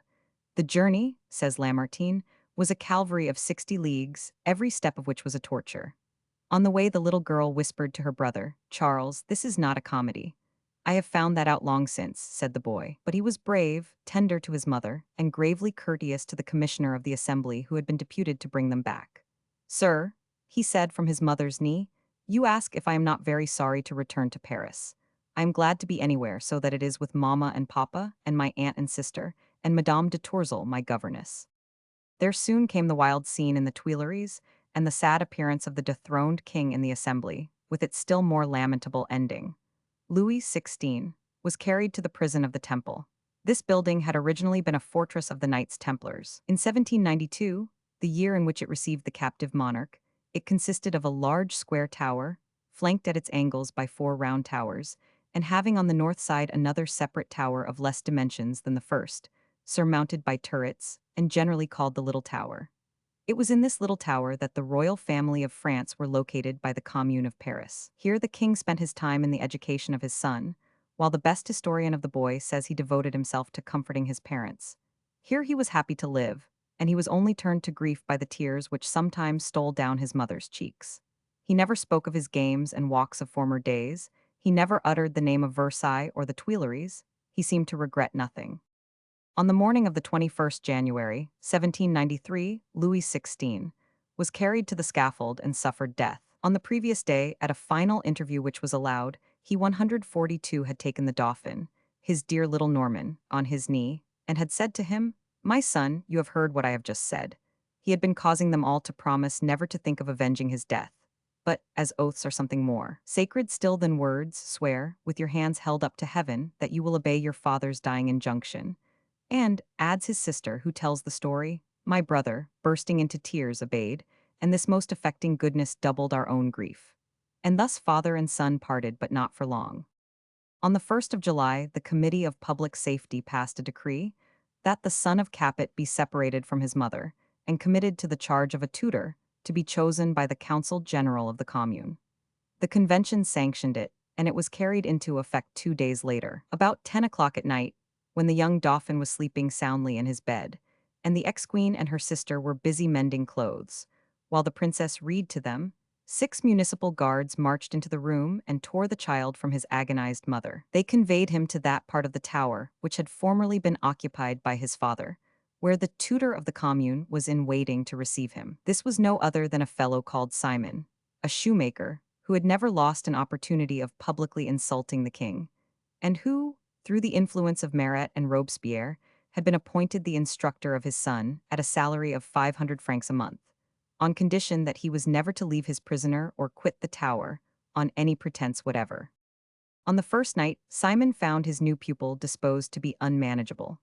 The Dauphin sat silently on the floor in a corner, and not all his new master's threats could induce him to answer the questions which were put to him. Madame Simon, although a terrible virago, was likewise unsuccessful, and for 2 days the prince mourned for his mother, and refused to taste food, only demanding to see the law which separated him from her and kept them in prison. At the end of the second day, he found that he could not persist in exercising his own 143 will, and went to bed. In the morning his new master cried in his elation, "Ha ha, little Capet, I shall have to teach you to sing the Carmagnole, and to cry Vive la République. Ah, you are dumb, are you?" And so from hour to hour he sneered at the miserable child. On one occasion, in the early days of his rule, Simon made his pupil the present of a Jew's harp, at the same time saying, "Your she-wolf of a mother plays on the piano, and you must learn to accompany her on the Jew's harp." The Dauphin steadily refused to touch the instrument, whereupon the new tutor, in a passion, flew upon him and beat him severely. Still he was not cowed, although the blows were the first which he had ever received, but bravely answered, "You may punish me if I don't obey you, but you ought not to beat me. You are stronger than one. I am here to command you, animal. My duty is just what I please to do, and vive la libert el egalite." By and by personal suffering and violence had become only two common occurrences of his daily life. About a week after the Dauphin was transferred from the Little Tower, a rumor spread through Paris that the son of Louis XVI had been carried off from the Temple Tower, and crowds of the sovereign people flocked to the spot to satisfy themselves of its truth. The guard, who had not seen the boy since he had been taken from his mother's care, replied that he was no longer in the tower. And from that time, the popular falsehood gained ground and strength continually. In order to quiet the public apprehension, a deputation from the Committee of Public Safety visited Simon and ordered him to bring down the tyrant's son so that the incoming guard might see him for themselves. They then proceeded to cross-question Simon as to the manner in which he discharged his duties. When that worthy had satisfied them as to his past treatment, he demanded decisive instructions for his future guidance. "Citizens, what do you decide about the wolf cub? He has been taught to be insolent, but I shall know how to tame him. So much the worse if he sinks under 140 for it. I don't answer for that. After all, what do you want done with him? Do you want him transported?" "No." "Killed?" "No." "Poisoned?" "No." "But what then?" "We want to get rid of him." The guards saw him and questioned him, and some of them even sympathized with him and tried to comfort him. But Simon came and dragged him away with a rough, "Come, come, cap it, or I'll show the citizens how I work you when you deserve it." When the commissaries returned to the convention, they were able to announce that the report which had stirred up the populace was false, and that they had seen Capet's son. From this time forward, Simon redoubled his harshness, beat the boy daily, removed his books and converted them into pipelights, cut off his hair and made him wear the red Jacobin cap, dressed him in a scarlet livery, and compelled him to clean his own and his wife's shoes, and to give them the most abject obedience. At last the boy's spirit was thoroughly broken, and Simon not only did as he had said, and forced his victim to sing the Carmagnole and shout "Vive la République," but made him drunk upon bad wine, and when his mind was confused, forced him to sing lewd and regicide songs, and even to subscribe his name to foul slanders against his mother. It might be supposed that the convention was thoroughly satisfied with its worthy subordinate who had done his peculiar work so effectively, but he was considered too costly and was ousted from his post. It was resolved that the expenses of the children of Louis Capet should be reduced to what was necessary for the food and maintenance of two persons, and 4 members of the Council General of the Commune agreed to superintend the prisoners of the Temple. A new arrangement was made, and a novel system of torture was 145 inaugurated by Hebert and Chaumet, 2 of the most infamous wretches whom the Revolution raised into temporary notoriety. The wretched boy was confined in a back room which had no window or connection with the outside except through another apartment. His historian describes it vividly. The door of communication between the anteroom and this room was cut down so as to leave it breast high, fastened with nails and screws, and grated from top to bottom with bars of iron. Halfway up was placed a shelf on which the bars opened, forming a sort of wicket, closed by other movable bars, and fastened by an enormous padlock. By this wicket his coarse food was passed into little Capet, and it was on this ledge that he had to put whatever he wanted to send away. Although small, his compartment was yet large enough for a tomb. What had he to complain of? He had a room to walk in, a bed to lie upon. He had bread and water and linen and clothes, but he had neither fire nor candle. His room was warmed only by a stovepipe, and lighted only by the gleam of a lamp suspended opposite the grating. Into this horrible place he was pushed on the anniversary of his father's death. The victim did not even see the parsimonious hand which passed his food to him, nor the careless hand that sometimes left him without a fire in very cold weather, and sometimes, by plying the stove with too much fuel, converted his prison into a furnace. This horrible place he was expected to keep clean, but his strength was unequal to the task, and he was glad to crawl to his bed when ordered by his guards, who refused to give him a light. Even there he was not allowed to rest in peace, and often the commissaries appointed to relieve those on duty would often noisily arouse him from his pleasant dreams by rattling at his wicket, crying, Capet, are you asleep? "Where are you? Young viper, get up." And the little startled form would creep from the bed and crawl to the wicket, while the faint, gentle voice would answer, "I am here, citizens, what do you want with me?" "To see you," would be the surly reply of the watch for the night. "All 146 right, get to bed, in, down," and this performance would be repeated several times before morning. It would have killed a strong man in a short time. How long could a child stand it? Days and weeks and months did pass, and as they passed brought increasing languor, and weakness and illness. The want of fresh air, the abandonment and the solitude had all had their effect, and the unfortunate Dauphin could scarcely lift the heavy earthenware platter which contained his food, or the heavier jar in which his water was brought. He soon left off sweeping his room, and never tried to move the palliasse off his bed. He could not change his filthy sheets, and his blanket was worn into tatters. He wore his ragged jacket and trousers, Simon's legacy, both day and night, and although he felt all this misery, he could not cry. Loathsome creatures crawled in his den and over his person until even the little scullion who attended him shuddered with horror as he glanced into the place and muttered, "Everything is alive in that room." "Yes," says Beauchesney, "everything was alive except the boy they were killing by inches and murdering in detail. This beautiful child, so admired at Versailles and at the Tuileries, would not recognize himself. His form is scarcely human. It is something that vegetates, a moving mass of bones and skin. Never could any state of misery have been conceived more desolate, more lonely, more threatening than this, and all that I here relate is true. These troubles, insults, and torments were heaped on the head of a child. I show them to you, like indeed to what they were, but far short of the reality. Cowardly and cruel men, why did you stop in your frenzy of murder? It would have been better to drink that last drop of royal blood than to mingle it with gall and venom and poison. It would have been better to smother the child, as was done by the emissaries of Richard III, in the Tower of London, than to degrade and sully his intellect by that slow method of assassination, which killed the mind before it slew the body. He should have been struck a year or two before. His little feet should have been aided to 147 mount the rude steps of the guillotine. Ah, if she could have known the fate you were reserving for him, the daughter of Maria Theresa would have asked to take her child in her arms. She would have shared her very last victory with him, and the angels would have prepared at once the crown of the martyred and that of the innocent victim. Alas, history is fain to regret for Louis XVII, the scaffold of his mother. But the end of the torture was very near. Robespierre fell, and Simon, the barbarous, accompanied him in the same tumbril to the guillotine, and shared his fate. Barras, the new dictator, made it almost his first care to visit the temple, and, from what his colleagues and himself saw there, they came to the conclusion that some more judicious control was needed than that of the rough guards who had charge of the royal children, that a permanent agent must be appointed to watch the watchers. Accordingly, without consulting him, they delegated the citizen Laurent to take charge of the Dauphin and his sister. Laurent was a humane man, and accepted the appointment willingly. Indeed, he dared not have refused it, but, in common with the rest of the public, he had heard that the boy was miserably ill and was totally uncared for, and seems to have had a notion that he could better his condition. He arrived at the temple in the evening, but having no idea of the real state of the child, he did not visit his little prisoner until the guard was changed at 2 o'clock in the morning. When he arrived at the entrance door, the foul smell emanating therefrom almost drove him back.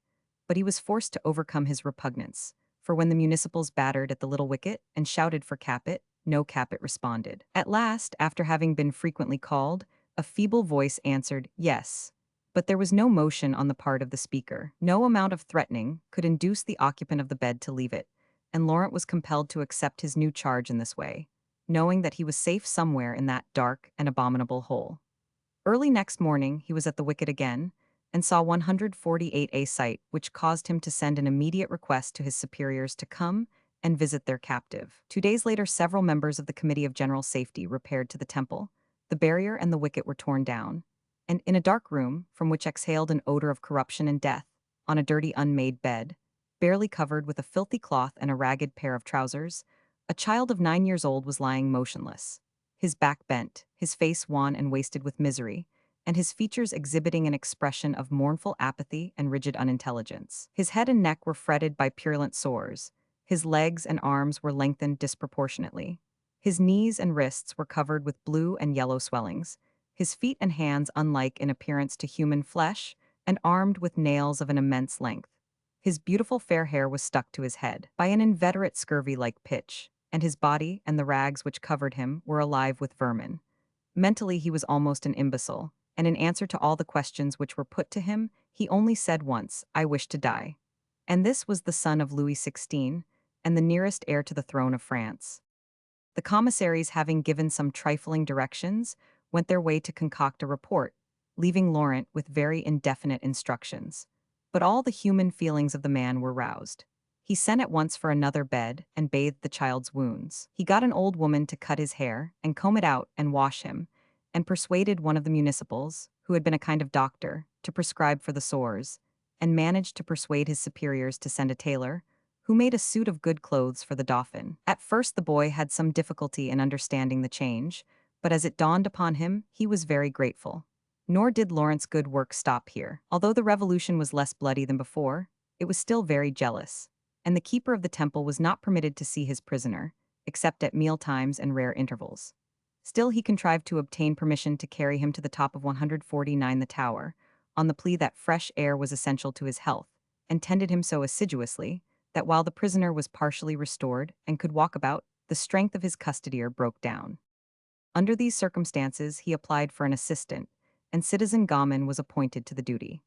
Citizen Gamin, the son of a well-to-do upholsterer, had no desire to leave his father's shop to become an under-jailer at the temple, but his remonstrances were silenced by the emissaries of the committee, and he was carried off at once from his bench and his counter in a carriage which was waiting. He was a kindly fellow, but prudent withal, and was so horrified when he saw the condition of his charge that he would have resigned if he had not been afraid that by so doing he would become a suspect. As it was, he did his best to help Laurent, and by a happy thought, and with the connivance of a good-hearted municipal, brought into the invalid's room 4 little pots of flowers in full bloom. The sight of the flowers and the undisguised mark of sympathy and affection did what all previous kindness had failed to do, unlocked the fountains of a long-sealed heart, and the child burst into tears.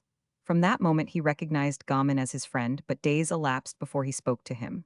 When he did, his first remark was, "It was you who gave me some flowers. I have not forgotten it." Gamin and Laurent by and by came to be great favorites, but the latter was compelled to resign his post through the urgency of his private affairs, and he was replaced by a house painter called Lasny, who, like Gamin, was forced to abandon his own business at a moment's notice. He proved equally good-natured with the other two, and like them succeeded in gaining the friendship of the Dauphin. As far as he could, he liked his captivity and tended him with the utmost care.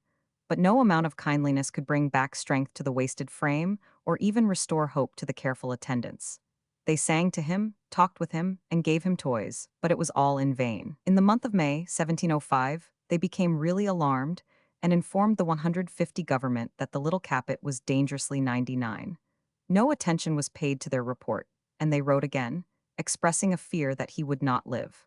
After a delay of 3 days, a physician came. He considered him as attacked with the same scrofulous disorder of which his brother had died at Meudon, and proposed his immediate removal to the country.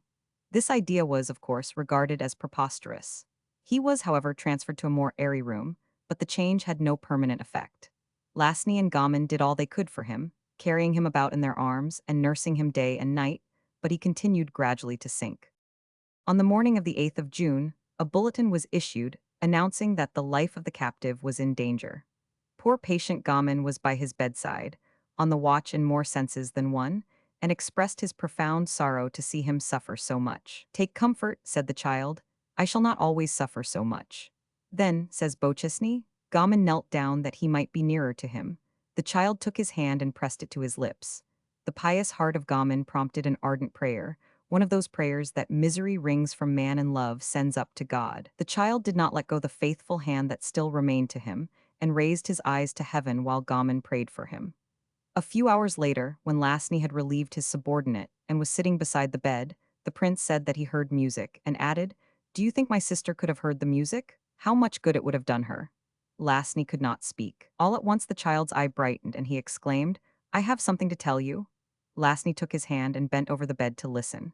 The little head fell on his bosom, but the last words had been spoken, and the descendant and heir of 65 kings was dead. The date was the 8th of June, 1795, and the little prisoner who had escaped at last was just 10 years, 2 months, and 12 days old. Lasny at once acquainted Gamin and Damont, the commissary on duty, with the event, and they instantly repaired 151 to the room. The poor little royal corpse was carried from the apartment where he died into that where he had suffered so long, the remains were laid out on the bed, and the doors were thrown open. Gammon then repaired to the offices of the Committee of Safety and announced the decease of his charge. He saw one of the members, who told him that the sitting was ended and advised the concealment of the fact till the following morning. This was done. The same evening supper was prepared at 8 o'clock for the little capet, and Gammon pretended to take it to his room. He left it outside and entered the chamber of death. Many years afterwards, he described his feelings to 1,000. Beauchesney? I timidly raised the covering and gazed upon him. The lines which pain had drawn on his forehead and on his cheeks had disappeared. His eyes, which suffering had half closed, were open now and shone as pure as the blue heaven.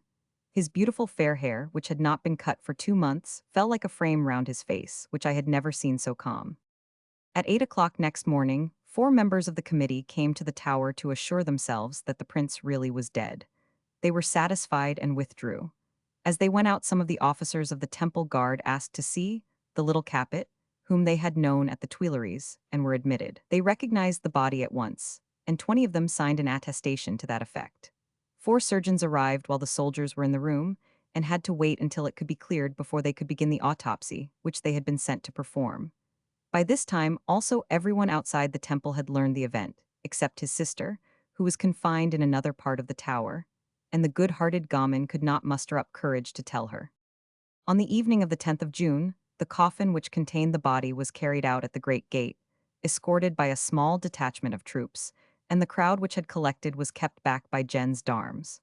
Lasny was among the mourners, and witnessed the interment, 152, which took place in the cemetery of Sainte Marguerite. As the soldier-guarded coffin passed along, the people asked whose body it contained, and were answered Little Capet. And the more popular title of Dauphin spread from lip to lip with expressions of pity and compassion, and a few children of the common people, in rags, took off their caps, in token of respect and sympathy, before this coffin that contained a child who had died poorer than they themselves were to live. The procession entered by the old gate of the cemetery, and the interment took place in the corner on the left, at a distance of 8 or 9 feet from the enclosure wall, and at an equal distance from a small house. The grave was filled up, no mound was raised, but the ground was carefully leveled, so that no trace of the interment should remain. All was over. This is the story of 1,000. Beauchesney, and there seems to be little reason to doubt its truth in any essential particular. He writes with much feeling, but he does not permit his sentiments to overcome his reason, and has verified the truthfulness of his statements before giving them to the public. His book is the result of 20 years' labor and research, and he freely reproduces his authorities for the inspection and judgment of his readers. He was personally acquainted with Lasny and Gammon, the 2 last keepers of the tower, and the government aided him if it did not patronize him in his work. Certificates, reports, and proclamations are all proved, and lithographs of them are given. The book is a monument of patient research as well as of love, and the mass of readers will find no difficulty in believing that it embodies the truth, or that Louis XVII really died in the Temple on the 8th of June 1795. But in a land such as France, it is not remarkable that the utmost should have been made of the mystery which surrounded the fate of the youthful Dauphin, or that pretenders should have endeavored to personate the son of Louis XVI.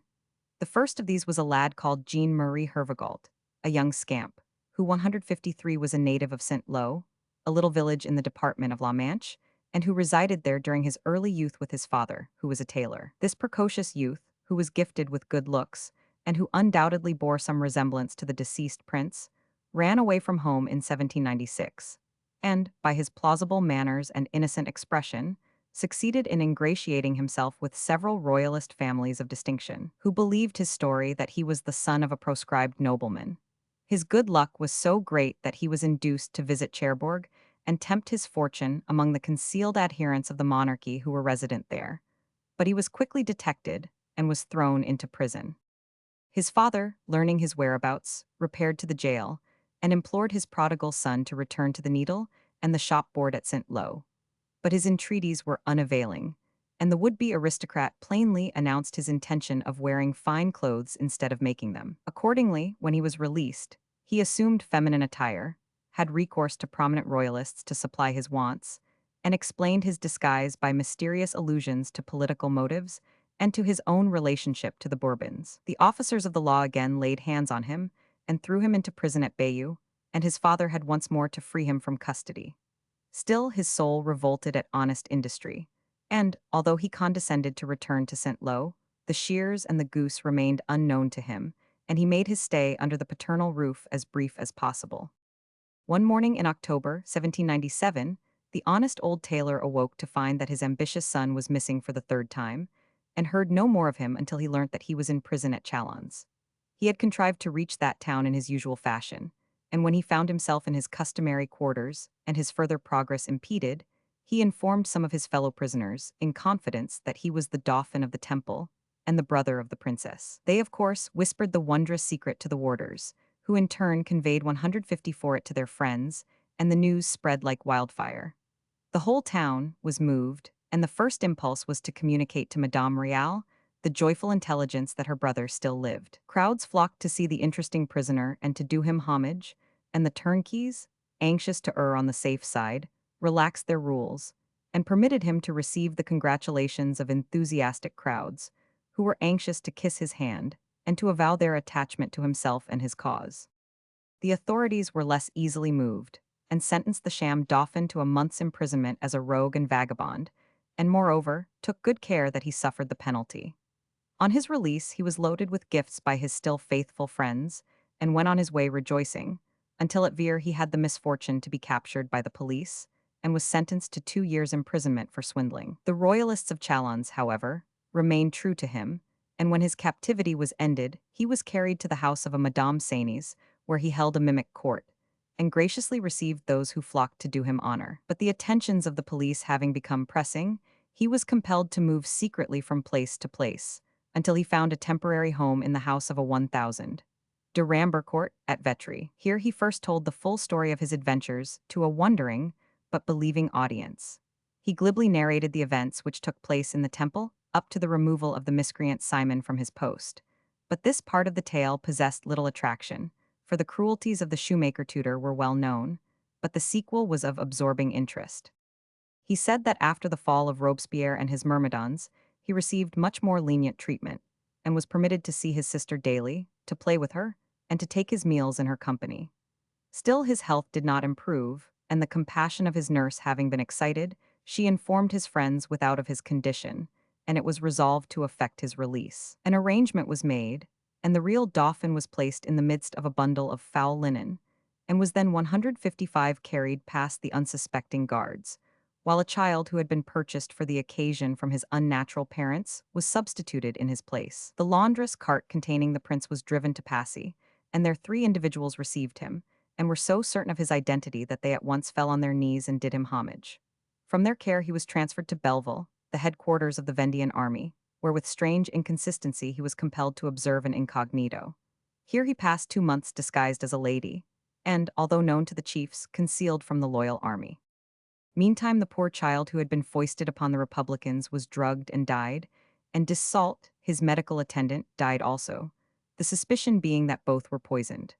This miserable child, who had thus paid the death penalty for his king, was none other, the pretender said, than the son of a rascally tailor named Hervagault, who lived at St. Lo.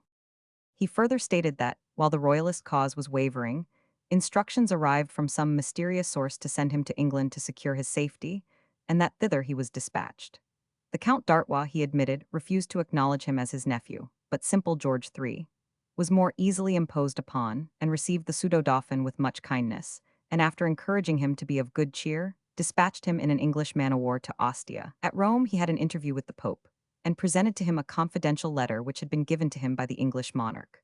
Moreover, the pontiff prophesied the future greatness of his illustrious visitor, and in order to confirm his identity, stamped 2 stigmata on his limbs with a red-hot iron, one on the right leg, representing the royal shield of France with the initial letter of his name, and the other on his left arm with the inscription of Vive le Roi. Embarking at Leghorn, he landed in Spain, and without staying to pay his respects to the king at Madrid, hurried on to Portugal, where he fell in love with the 156 Princess Benedictine. This damsel, who was fair as a houri, had, he declared, returned his affection, and the Queen of Portugal had favored his addresses. But as his friends were about to get up a revolution, that of the 18th Fructidor, on his behalf, he was compelled to leave his betrothed and hurry back to France. The pro-royalist movement having failed, he was forced to conceal himself, and to save himself by a second flight to England. But robbers, as well as soldiers, barred his way, and, after being stripped by a troop of bandits, he at last succeeded in reaching Chalons and his most attentive audience.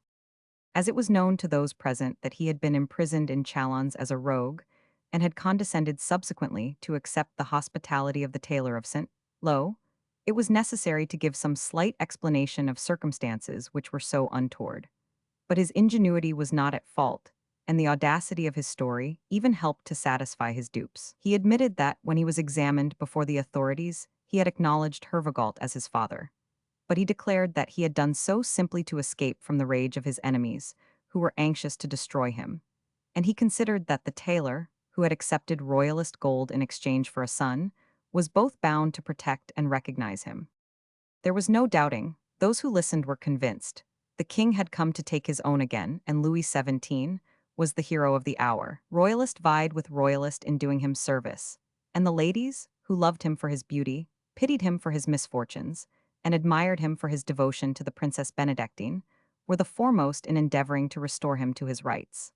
Like devout Frenchwomen, their first thought was to procure for him the recognition of the church, and they persuaded the cure of Sumpuys to invite their protégé to dinner. The village priest gladly did so, inasmuch as the banquet was paid for by other folks than himself.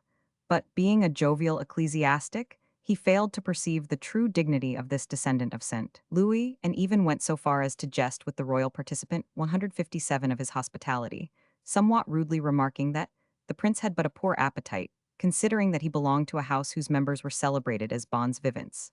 The dauphin was insulted, the ladies were vexed, and the cure was so intensely amused that he burst into an explosive fit of laughter. The dinner came to an untimely conclusion, and the branded of the Pope retired wrathfully. But Fouch heard of these occurrences.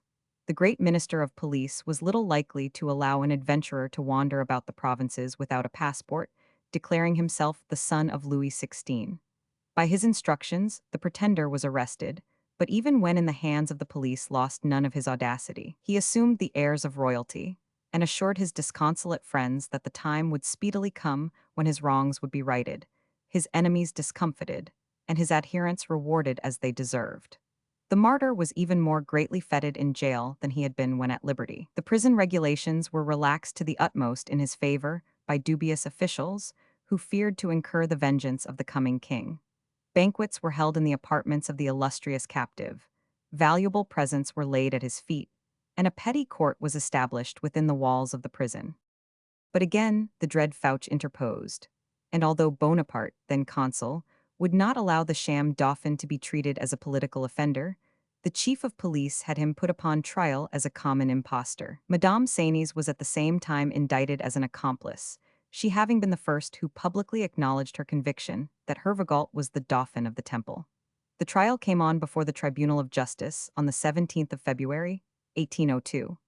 After a patient hearing, Hervagault was sentenced to 4 years' imprisonment, while his deluded admirer was acquitted. There was some hope in the bosoms of Hervagault's partisans that the influence of his supposed sister, the Duchess d'Angoulême, would be sufficient to free him from the meshes of the law, and she was communicated 158 with, but utterly repudiated the impostor. Meantime appeals were lodged against the sentence on both sides, by the prosecuting counsel, because of the acquittal of Madame Seignes, and by the friends of the prisoner against his conviction. A new trial was therefore appointed to take place at Reims. In the interval, a new and powerful friend arose for the captive in Charles Lafond de Savins, the ex-bishop of Viviers. This ecclesiastic had been one of the earliest advocates of the Revolution, but, on discovering its utter godlessness, had withdrawn from it in disgust, and had retired into private life. In his seclusion, the news reached him that the Dauphin was still alive, and was resolved to re-establish a monarchy similar to that in England, and in which the Church, although formally connected with the state, would be allowed freedom of thought and freedom of action within its own borders. His zeal was excited, and he resolved to aid the unfortunate prince in so laudable an undertaking. He was little disposed to question the identity of the pretender, for the surgeons who had performed the autopsy at the Temple Tower had told him that, although they had indeed opened the body of a child, they had not recognized it, and could not undertake to say that it was that of the Dauphin. To his mind, therefore, there appeared nothing extraordinary in the story of Hervagault, and he resolved to aid him to the best of his ability. Recognizing the deficiencies of the presumed heir to the throne of France, he determined to educate him as befitted his lofty rank, and declared himself willing, if he could not obtain the liberty of the prince, to share his captivity, and to teach him, in a dungeon, his duty towards God and man. He also entered into a lengthy correspondence with illustrious royalists to secure their cooperation in his plans, and even projected a matrimonial alliance for his illustrious protégé. Nor did he offer only one lady to the choice of his future king. There were three young sisters of considerable beauty at the time resident in the province of Dauphine, and he left Hervagault liberty to select one of the three.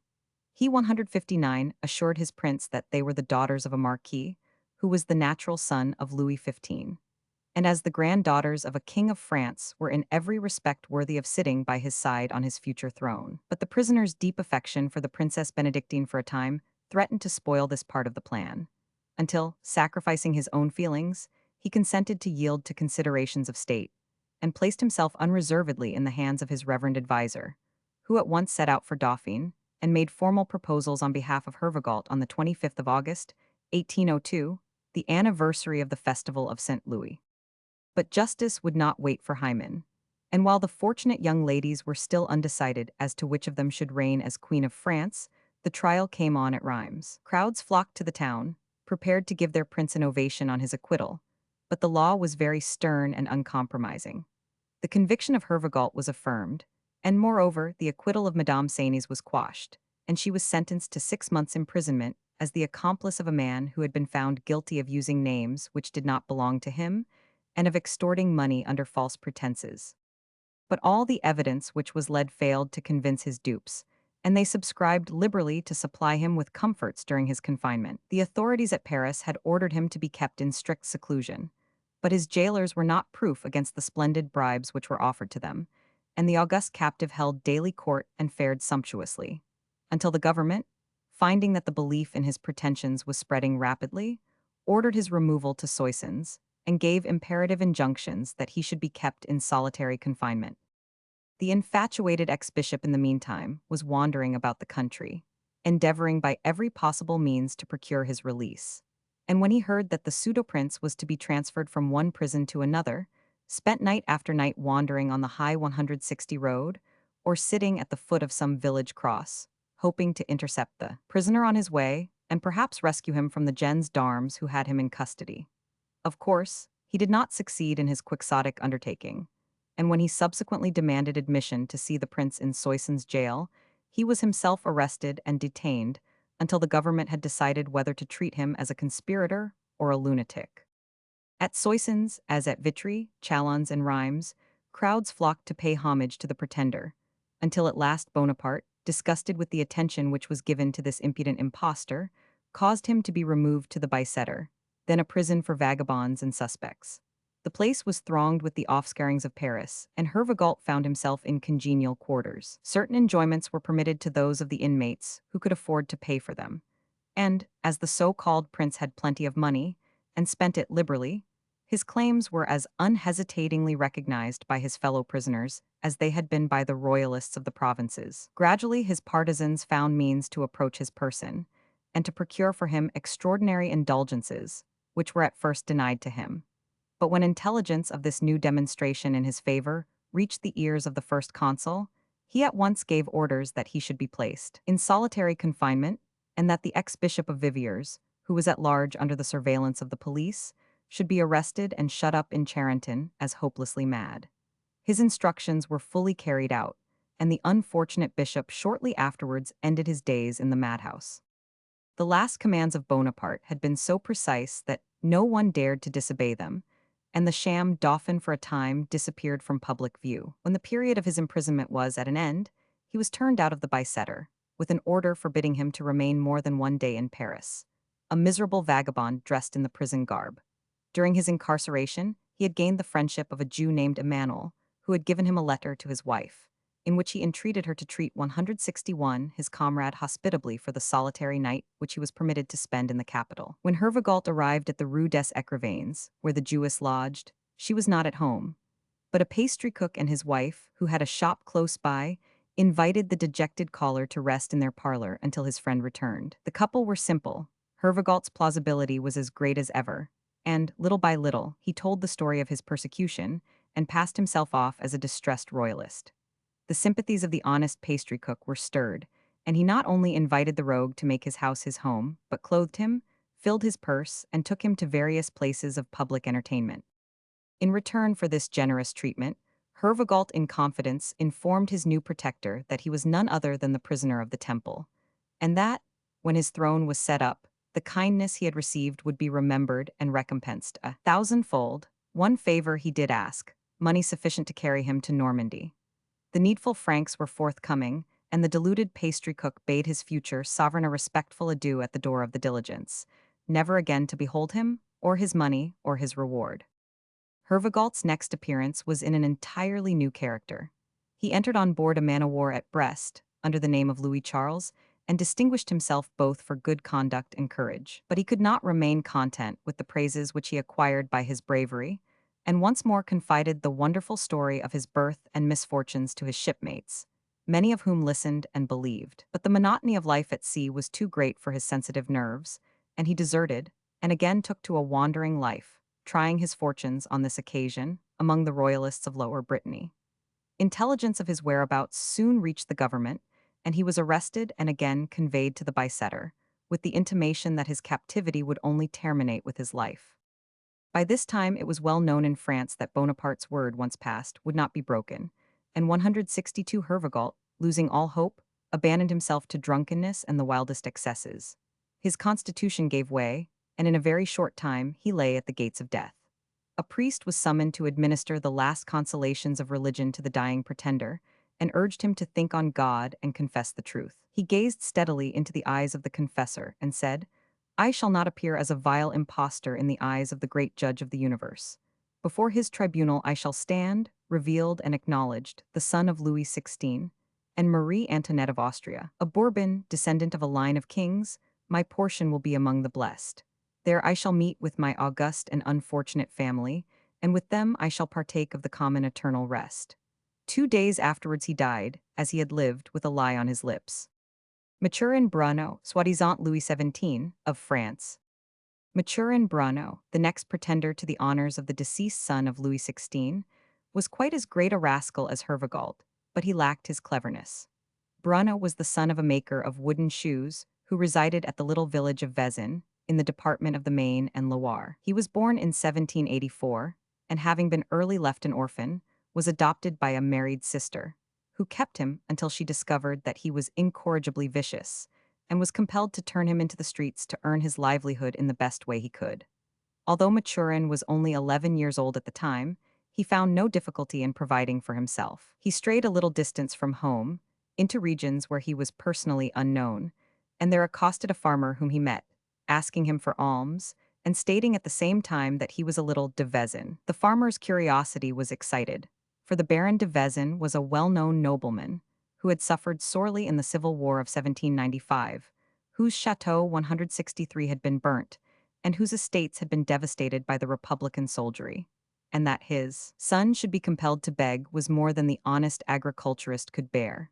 So he took the little waif home with him, and kept him until the Viscountess de Turpin de Cris heard of his whereabouts, and carried him off to her own chateau at Angry. In her mansion, Mathurin Bruneau was treated as an adopted son, and lived in great splendor until, in 1796, a letter arrived from Charles de Vezin, the brother of the Baron, who had just returned to France, and who informed the Viscountess that she had been imposed upon, for the only nephew he ever possessed was at that time an emigrant refugee in England. The result was that Bruneau was thrust out of doors, and sent back to his native village and the manufacture of wooden shoes. The jibes of his fellow villagers, however, rendered his life so miserable that the Viscountess consented to receive him as a servant, and he remained with her for a year. But his conduct was so unbearable that she was at last compelled to dismiss him. After a brief sojourn with his relatives, he announced his intention of making the tour of France, and left his home for that purpose at the age of 15. He seems, in the course of his wanderings, to have fought in the Chouan insurrection in 1799 and 1800, and having been press-ganged, deserted from his ship in an American port, and roamed up and down in the United States for some years. When the news of Napoleon's downfall reached that country in 1815, he returned to France, arriving with a passport which bore the name of Charles de Navarre. He reached the village of Valabasser in great destitution, and there, having been mistaken for a young soldier named Philippox, who was supposed to have perished in the war in Spain, he picked up all available intelligence respecting the family and forthwith presented himself at the house of the widow Philippox as her son. He was received with every demonstration of affection and made the worst possible use of his advantages. After spending all the ready money which 164 the poor woman had, he proceeded to Vezin, where he was recognized by his family, although he pretended to be a stranger. Thence he repaired to Pont de C, where lived a certain Sieur Leclerc, an innkeeper who had formerly been a cook in the household of Louis XVI. To this man he paid a visit and demanded if he recognized him. The innkeeper said he did not, whereupon he remarked on the strangeness of being forgotten, seeing, said he, that I am Louis XVII, and that you have often pulled my ears in the kitchen of Versailles. Leclerc, whose recollections of the Dauphin were of quite a different character, ordered him out of his house as an impostor. But it does not fall to everybody to be familiar with the ways of a court, or even of a royal kitchen, and a few persons were found at St. Malo who credited his assertion that he was the Prince of France. The government, already warned by the temporary success of Hervagault's imposture, immediately pounced upon him and submitted him to examination. His story was found to be a confused tissue of falsehoods, and after being repeatedly interrogated and attempting to escape and to forward letters surreptitiously to his uncle, Louis XVIII, he was removed to the prison of Rouen as the son of the widow Philippox, calling himself Charles de Navarre. When he entered the jail, he was the possessor of a solitary 5-franc piece, which he spent in wine and tobacco, and he then took to the manufacture of wooden shoes for the other prisoners in order to obtain more. As he worked he told his story, and his fellow jailbirds were never tired of listening to his romance. Visitors also heard his tale and yielded credence to it, and it was not long before everybody in Rouen knew that there was a captive in the town who claimed to be the son of the murdered king.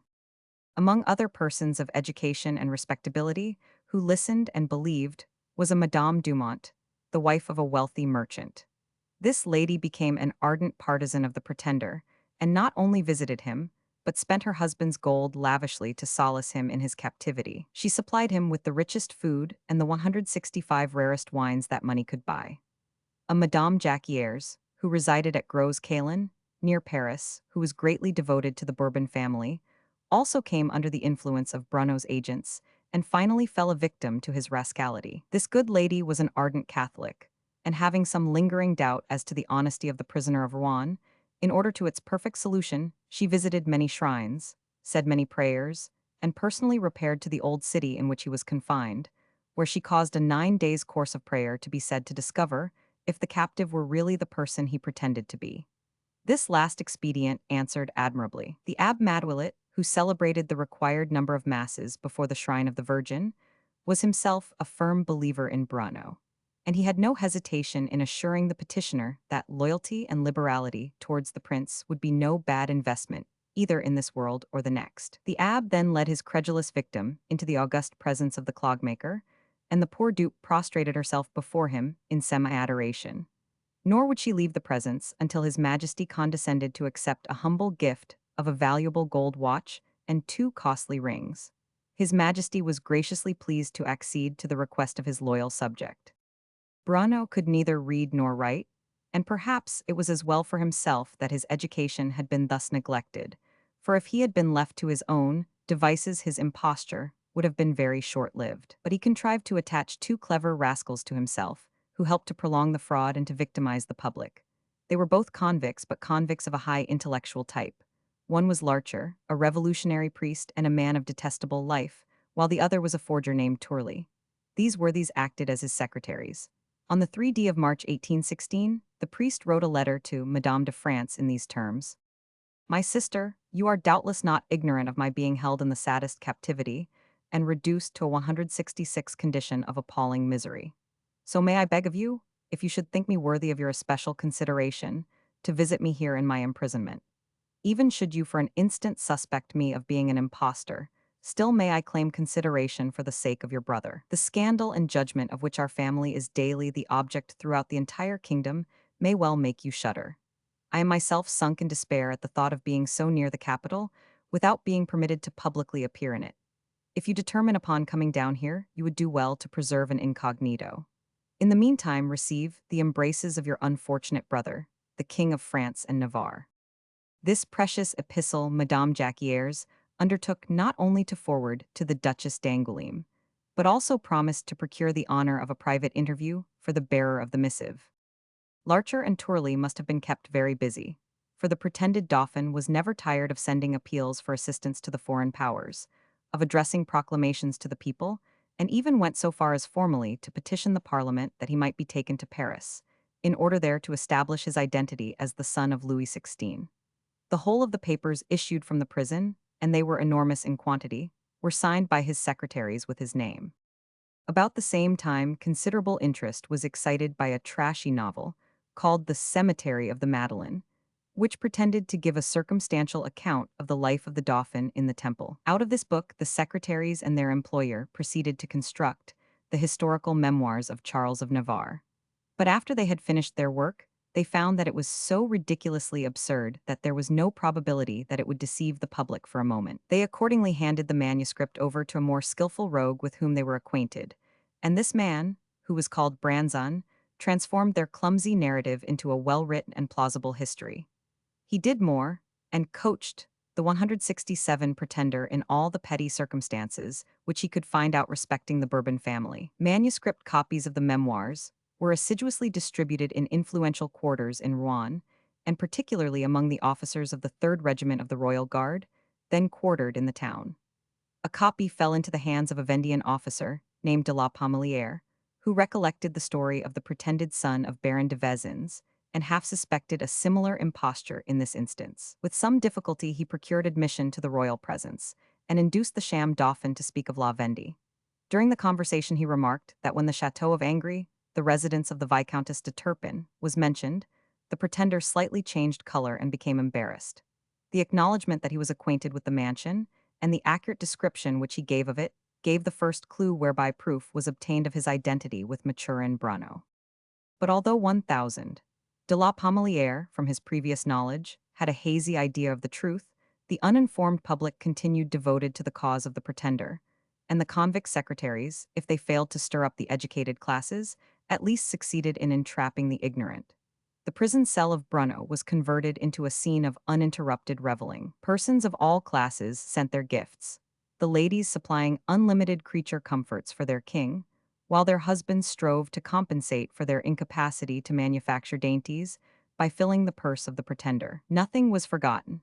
Fine clothes and fine furniture were supplied in abundance, and the adoring public were so anxious to consider the comfort of the illustrious prisoner that they even subscribed to purchase a breakfast service of Sevres, so that the heir to the throne might drink his chocolate out of a porcelain cup.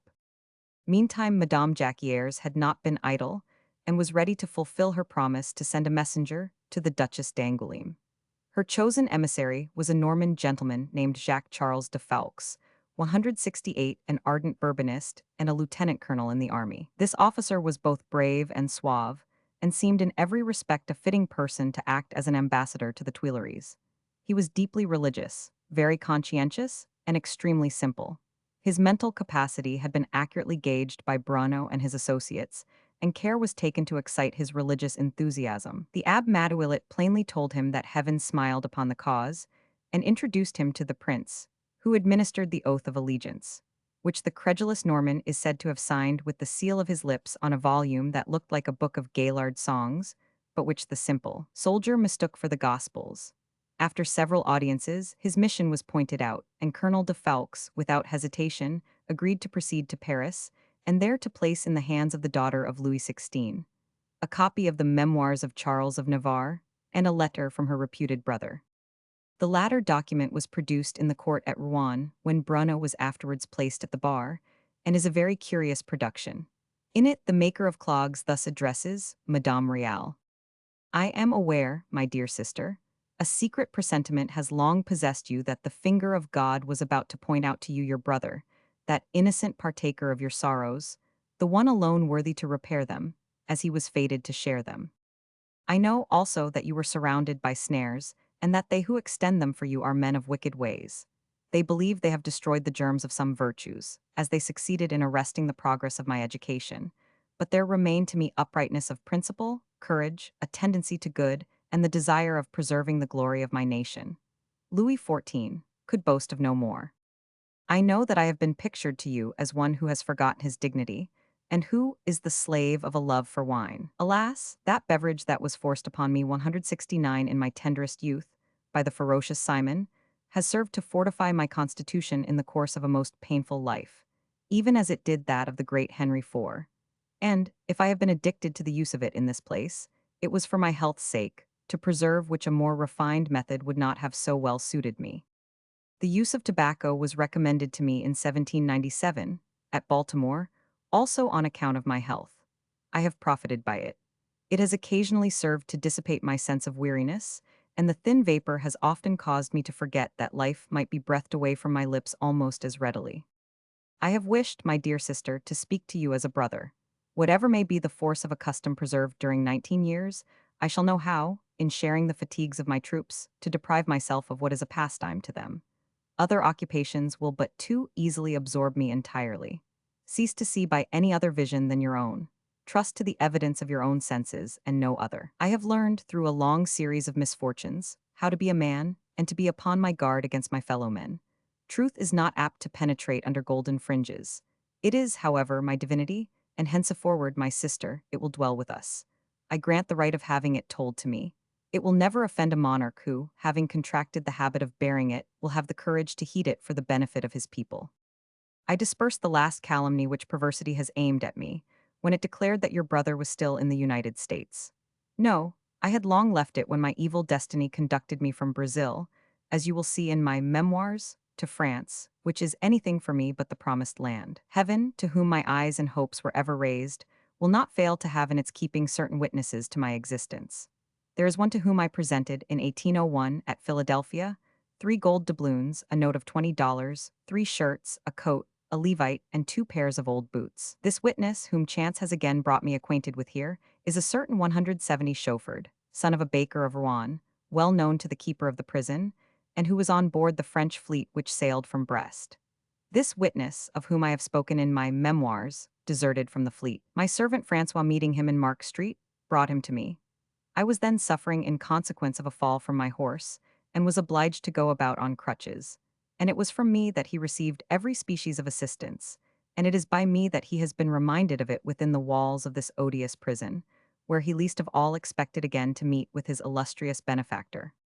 I conclude, my dear sister, certifying to you, by my ambassador, the nature of my ulterior projects. He will hear of your final resolution, and will at once return to me, after assuring you that the superior rank to which destiny calls me is only coveted by me for the sake of my people, and in order to share with you the grateful attachment, which will always be for me the sweetest reward.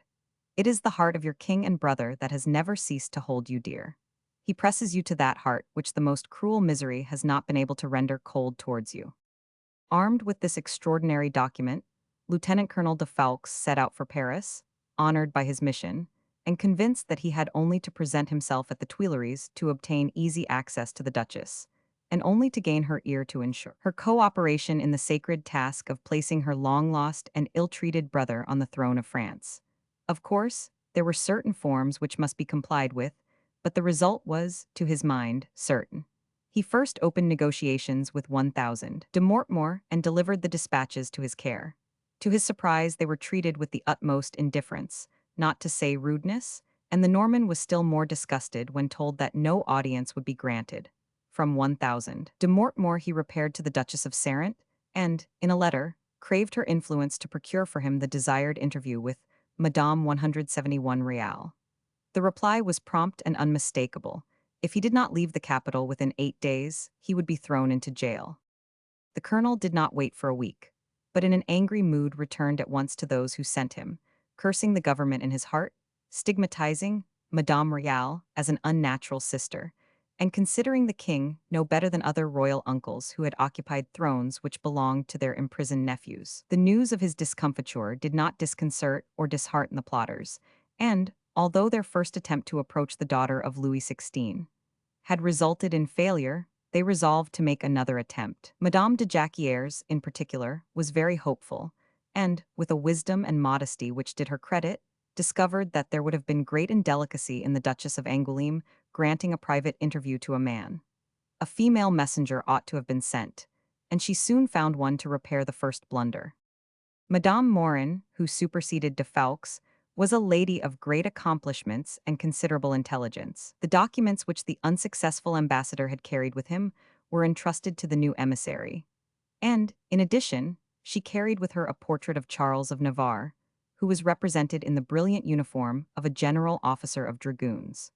But Madame Morin was as ill-fated as her predecessor had been, and all her efforts to force her way into the presence of the Duchess were fruitless. The police also frightened her as they had terrified de Fawkes and paid a visit to her residence. They did not make a thorough search, but gave her to understand that if any further attempts were made to annoy the Duchess, they would institute a strict perquisition, a threat which had so great an effect upon the ambassadress that she immediately burnt her copy of the memoirs, her credentials, and even the portrait of her illustrious master and prince, and returned to the power from which she was accredited, shamefacedly to confess that she had been equally unfortunate with the gallant Norman colonel. It was evident that the hard heart of the Duchess could not easily be moved, and it was necessary to have recourse to other tactics. At this time, misery and famine were prevalent in the land, and many persons were discontented with the rule of Louis XVIII, who was in extremely ill health. The Abbé Madewilet saw his opportunity, and taking advantage of the prevalent disaffection, issued a proclamation intimating that if the people of France would place their captive king upon the throne now occupied by a dying usurper, the liberated and grateful sovereign would, in return, immediately fix the price of bread at 3 sous per pound. Meantime, the generous offerer was regaling himself on the fat of the land and holding his petty court within the walls of Rouen jail. But this last move led to energetic action on the part of the authorities. The attempted rising was crushed, the careless jailers were dismissed, the prisoner was placed in solitary and comfortless confinement, and the keeper of the seals commenced serious proceedings in order to bring him to trial. The chief object to be accomplished was to prove his birth, for there were many who jumped to the conclusion that he must be the son of Louis XVI, since he was not the son of the widow Philippox. Seeing that his time had come, and that the government was determined to punish him with severity, Bruno became alarmed, and offered his new jailers 10,000 francs to set him at liberty. The offer was refused and reported, the prisoner was more narrowly guarded, and his preliminary examinations were hastened. The stories which he told were so absurd and so wildly contradictory as to leave no doubt of the hollowness of his pretensions, but still, the difficulty remained of proving who he really was. When affairs were in this stage, the Viscountess Turpin, Bruno's first benefactress, arrived in Rouen. 1000. De Pomelier, the officer of the King's Guard who had suspected him from the first, had communicated his suspicions to the Viscountess, and she had come to see him, and, if she could, to expose him. When Bruno was confronted with his former patroness, he at once admitted 173 that he had enjoyed the lady's hospitality, but declared that that fact did not render him the less the Dauphin of France. The Viscountess reproached him and endeavored to shame him, but the impudent and ungrateful scamp turned to her with an air of mock majesty and exclaimed, "Madame, I accept counsel from no one. I give it as I do commands. I am a sovereign." The members of his family were next brought from Vezin to identify him, and had no hesitation in doing so. He denied ever having seen them before, but frequently betrayed himself by addressing them by their pet household names, and by contradicting them with regard to trivial occurrences. The imposture was plain, and Bruno, his forger secretary Tourly, brands on the author of the memoirs, the Abbé Madewilet and Madame Dumont, were committed for trial as swindlers, as the government did not deem them of sufficient importance to charge them with high treason. The Abbé contrived to effect his escape from the jail, but the others were placed in the dock. Bruno was received with some faint cries of "Vive Louis XVII." But the scamp knew that his game was played out, and did not care to conceal his knowledge of the fact. He had made no effort to make himself presentable, but appeared in court ill-dressed, unshaven, and wearing a cotton nightcap on his head. It was with difficulty that he could be compelled to respect the forms of the court, or to preserve ordinary decency. He interrupted the opening speech of the government prosecutor by noisy ejaculations, oaths, filthy expletives, and immodest and insulting gestures, and when rebuked by the judges showered down upon them all the abusive and abominable epithets of his extensive vocabulary. The trial lasted for 10 days, and the career of Bruno was clearly traced from his very childhood. As revelation after revelation was made, and the history of crime after crime was disclosed, his interruptions became more and more frequent and violent, until his very accomplices shrank from him in horror. protesting that he had presented himself to them in the same guise when he first 174 proclaimed his pretensions, they would not have been seduced by him. Their advocates pleaded on their behalf that they were dupes and not confederates, and the plea served to exculpate the abbe, Madame Dumont, and Tourly. The impostor himself was condemned to 5 years imprisonment, 3,000 francs fine, and a further imprisonment of 2 years for his offenses against the dignity of justice and the public morality committed in open court. He was further condemned to remain at the after disposal of the government and to pay 3/4 of the expenses of the trial.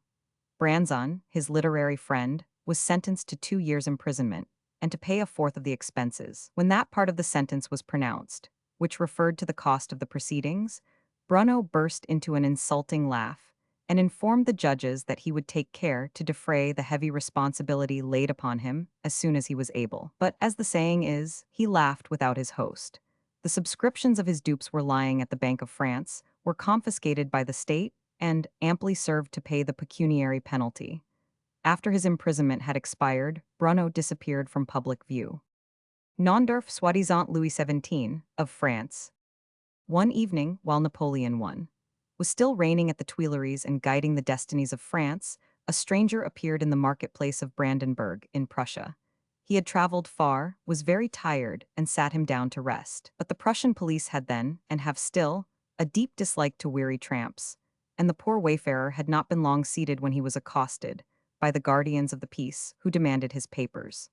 The stranger told them he had none, that he was very weary, that he liked the town, and that he had resolved 175 to take up his abode in it. The police were astounded by his coolness and continued to ply him with questions. They asked what his station in life was, when he seemed a little confused, but ultimately said he was a watchmaker. They demanded his name, and he said it was Naundorf, but whence he had come he refused to tell, and his sole worldly possession was a seal, which, he said, had belonged to Louis XVI of France. The police kept the seal, and, finding that they could elicit no further information from the mysterious being who had thrust himself so unceremoniously into their dull town, permitted him to settle down quietly in Brandenburg. Without tools, without money, without friends, he found life hard enough at first, but an old soldier and his sister took pity upon him and took him into their house. To them he first declared himself to be Louis XVII, and narrated the manner of his escape from the temple. He told them all about Simon and his cruelty, and described the dungeon in which he was confined, the iron wicket, and the loathsomeness of the place. He said he recollected some persons attending him who, he thought, were doctors, but he was afraid of them and would not answer their questions. As the result of their visit, however, he was cleaned, his room was put in order, and the wicket was torn down.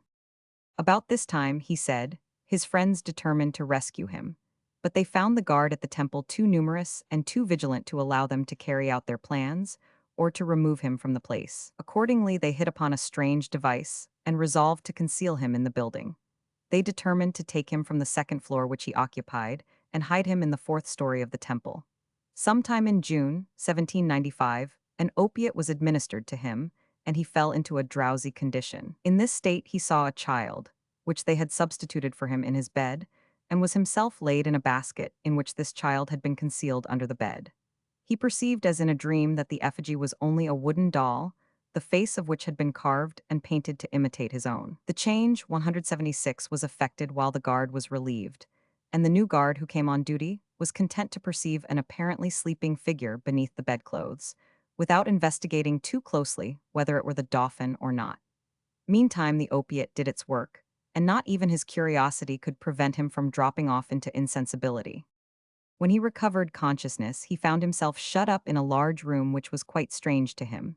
This room was crowded with old furniture, amongst which a space had been prepared for him, and a passage was left to a closet in one of the turrets, in which his food had been placed.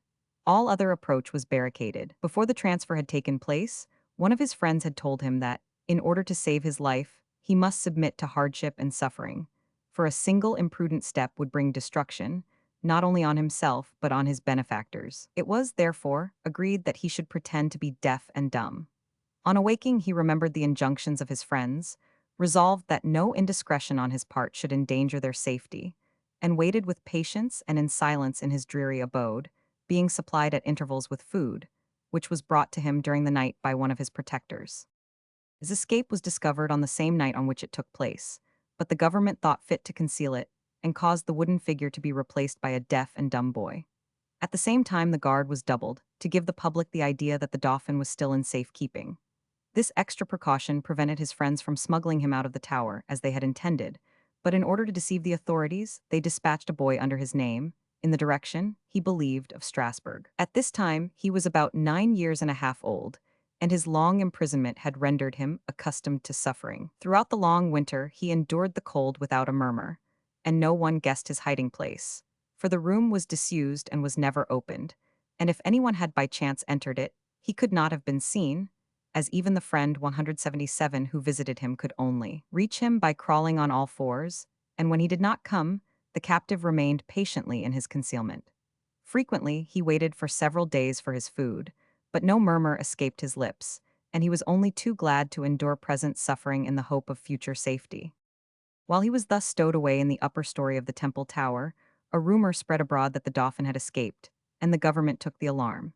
It was decided that the deaf and dumb boy, who had been substituted for the doll which had taken his place, should die, and to kill him poison was mixed with his food in small quantities. The captive became excessively ill, and Desault, the surgeon, was called in, not to save his life, but to counterfeit humanity. Desault at once saw that poison had been administered, and ordered an antidote to be prepared by a friend of his own, an apothecary called Chopart, telling him at the same time that the official prisoner was not the son of Louis XVI.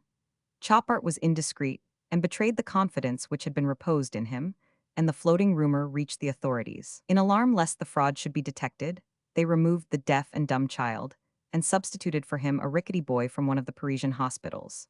To make assurance doubly sure, according to Nondorf's version, they poisoned both Desault and Chopart, and the substituted rickety boy was attended by physicians, who, never having seen either the real dauphin or the deaf and dumb prisoner, naturally believed it was the dauphin they were attending. After recounting further and equally remarkable adventures, Nondorf declared that he was conveyed out of France and was placed under the care of a German lady, with whom he remained until he was about 12 years of age. He could not recollect either the name or place of residence of this lady, and only remembered that she was kind to him, and that he used to call her Bon Mammon. From her custody he was transferred to that of two gentlemen, who carried him across the sea, but 178, whether they took him to Italy or America, he could not tell. One of these gentlemen taught him watchmaking, a craft which he afterwards used to very good purpose. He had a distinct recollection of an attempt which was made to poison him, but the draught was taken by somebody else, who died in consequence. In 1804, while in the neighborhood of the French frontier, near Strasbourg, he was arrested and was cast into prison, where he remained under the strictest guard and in the greatest misery till the spring of 1809, when he was liberated by a friend named Montmorin, through the aid of the Empress Josephine. Montmorin and himself then set out for Frankfurt-on-the-Main, and during the journey the former sewed some papers in the collar of his greatcoat, which would form undeniable proofs of his identity to all the sovereigns of Europe. In 1809, according to his own showing, he was at Stralsund fighting under Major de Schille of the Brunswick Dragoons, and, when that redoubtable officer was killed, received a blow on the head which fractured his skull and rendered him unconscious for a long time. In 1810 he was in Italy, where he was recognized by several old officers of Louis XVI, who received him with every mark of loyal respect. Napoleon, he asserted, was aware of his existence, and threatened him with death if he disturbed the public peace.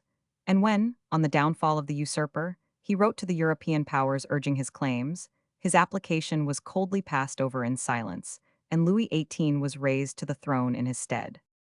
The credulous soldier and his equally simple sister believed this wonderful tale, and pressed their royal visitor to continue to receive their humble hospitality. Between them, a letter was addressed to the Duchess of Angoulême, announcing the existence of a brother, who would be found to be the real man and no counterfeit. A similar letter was sent to the king, and another to the Duchess de Berry. But all the three missives were careful to state that the Duke of Normandy had no desire to sit upon the throne or to disturb the tranquility of France, but would be content to accept a reasonable pension and hold 179 his tongue, to surrender all his claims, and retire into obscurity forever if he were well paid. His letters remained unanswered, but he returned to the attack, and indulged the Duchess of Angoulême with a multitude of letters, in which he implored her good offices for a brother who needed only to be seen to be recognized. But the Duchess remained silent.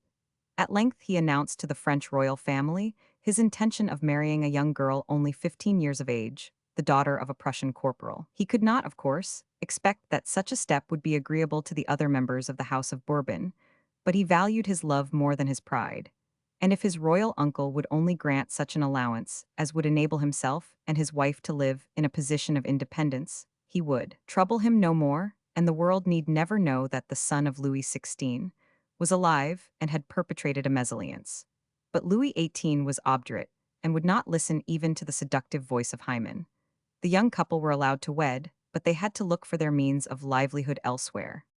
For a time, Naundorf was equal to the occasion and supported the corporal's daughter and his rising brood by cleaning the watches and clocks of the Brandenburgers. But trouble came upon him. The house of his next-door neighbor took fire, and the watchmaker was suspected of being the incendiary. He was arrested and thrown into prison. His wife and children were turned into the street. And, although his innocence was unequivocally proved, his trade was ruined, and he had to flee from the midst of the distrustful and suspicious folks among whom he had labored and loved and wedded.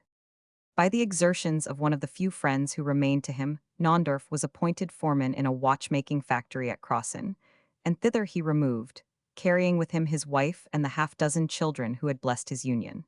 But the distance was long, the roads were bad, and the man was poor. When Naundorf reached Crossen on foot with his weary and half-famished band, he found that the post which he had 180 come to obtain had been given to another, and abandoned himself to despair.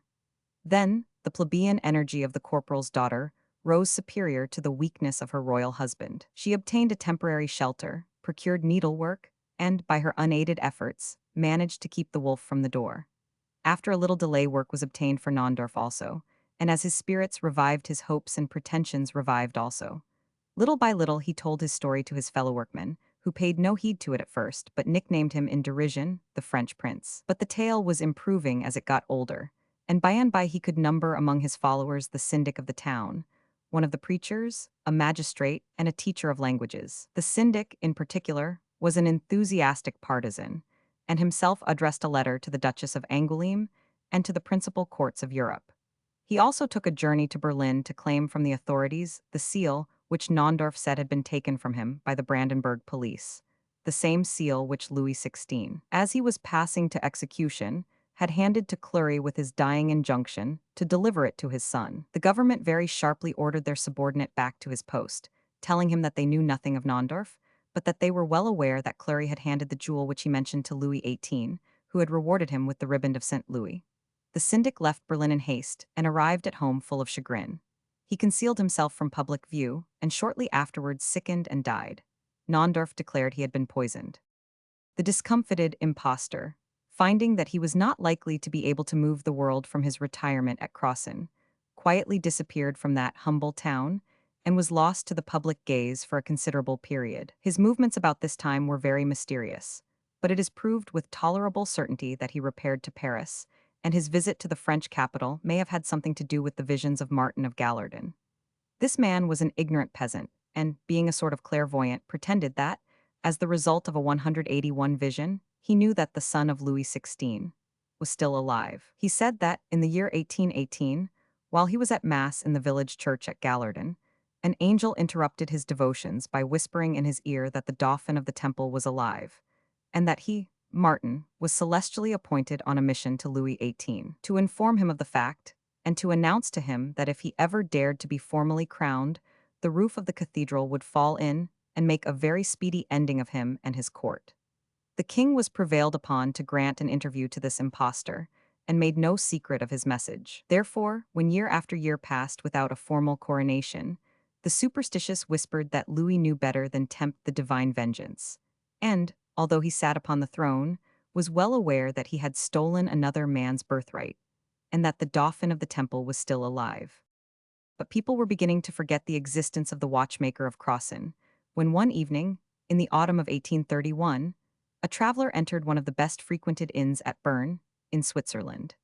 Attached to this inn was a parlor, in which some of the most jovial of the local notables were accustomed to pass their evenings, gossiping over the occurrences of the day, and whiling away an hour or so with a quiet game at dominoes. The stranger was a pleasant-looking man, of from 40 to 45 years of age, and preferred the good company of the familiar parlor to the dullness of his private sitting room or the staid society of the public salon. He said his name was Nondorf, and by his affability soon made himself such a general favorite that one of the leading habitués of the place invited him to his house and introduced him to his family.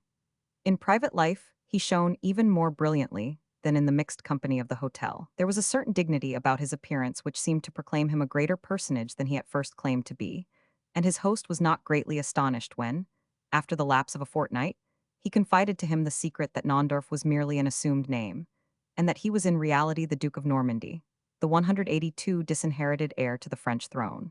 The whole family rose in a flutter of excitement at the presence of this distinguished guest in their midst. They had no doubt of the truth of his story, and one daughter of the house urged him to take prompt and decisive measures to recover his crown. As far as her feeble help could go, it was freely at his service. The mouse has ere now helped the lion, and this enthusiastic girl was not without hope that she might render some assistance in restoring to France her legitimate king. She became amanuensis and secretary to Nondorf, compiled a statement from his words and documents, laid it before the lawyers, and they pronounced favorably, and advised the claimant to proceed without delay to Paris and prosecute his cause vigorously. He went. On a May morning in 1833, the watchman of the great Parisian cemetery at Père Lachaise discovered a dust-stained traveler sleeping among the tombs, and shaking him up demanded his name, and his reason for choosing such a strange resting place. His name, he said, was Nondorf, but as he only spoke German, the curiosity of the guardian of the place was not further satisfied. In a short time, the same individual met a gentleman who could speak German, who took pity upon his apparent weakness and ignorance of the gay capital, and who, when he heard that he had arrived on foot the night before, and was utterly destitute, advised him to apply to the old Countess de Riquimont, as one who was proverbially kind to foreigners, and had formerly been one of the attendants on the Dauphin who died in the Temple. The stranger was profuse in his thanks, muttered that the Dauphin was not dead yet, and set out for the Rue Richer, where the Countess lived. He obtained easy access to the presence of the lady, and announced himself as the Duke of Normandy. The Countess acted in orthodox fashion, and straightway fainted, but not before she had hurriedly exclaimed that he was the very picture of his mother Marie Antoinette. The first joyful recognition over, and all parties being sufficiently calm to be practical, the Countess produced 183 the numerous relics which she possessed of the happy time when Louis XVI reigned in Versailles. The Duke recognized them all down to the little garments which he had worn in his babyhood. She mentioned scars which were on the body of the youthful prince, and her visitor assured her that he had similar marks which he could show in private. The Countess was wild with delight, ordered him to be placed in the best bed the mansion could afford, sent for a tailor, and had him clothed as befitted his rank, and invited her royalist friends to come and pay their homage to their recovered king. They came in crowds, and to all and sundry, the pretender told the story of his escape from the tower. They were disposed to be credulous, and the majority, yielding readily to the prevalent enthusiasm, proclaimed their belief in his truth, and promised their assistance to restore him to his own again. A few were dubious, and one lukewarm Bourbonist remarked, "You were an extremely clever child, and spoke French like an angel. How is it you have so completely forgotten it?" The Duke replied that 37 years of absence was surely a sufficient explanation of his ignorance, but a few held a different opinion and retired, and by their withdrawal somewhat damped the general enthusiasm. But there was a safe and certain method of arriving at the truth. The Duke was taken in haste to be confronted with the seer, Martin, who was then living in the odor of sanctity at St. Arnaud, near Douarden. That fanatic no sooner beheld the stranger than he hailed him as king, and told his delighted auditory that he was the exact counterpart of the lost prince, who had been revealed to him in a vision. The question of identity was considered solved. The whole party proceeded to the church to return thanks for the revelation which had been made, and the village bells were rung to celebrate the auspicious event. The noble ladies who were attached to the pretender influenced the priests influenced the peasantry, and Martin, the clairvoyant and quack, exerted a powerful influence over all. Money was wanted, and contributions flowed in abundantly, until the so-called 184 Duke of Normandy found his coffers filling at the rate of £50,000 a year.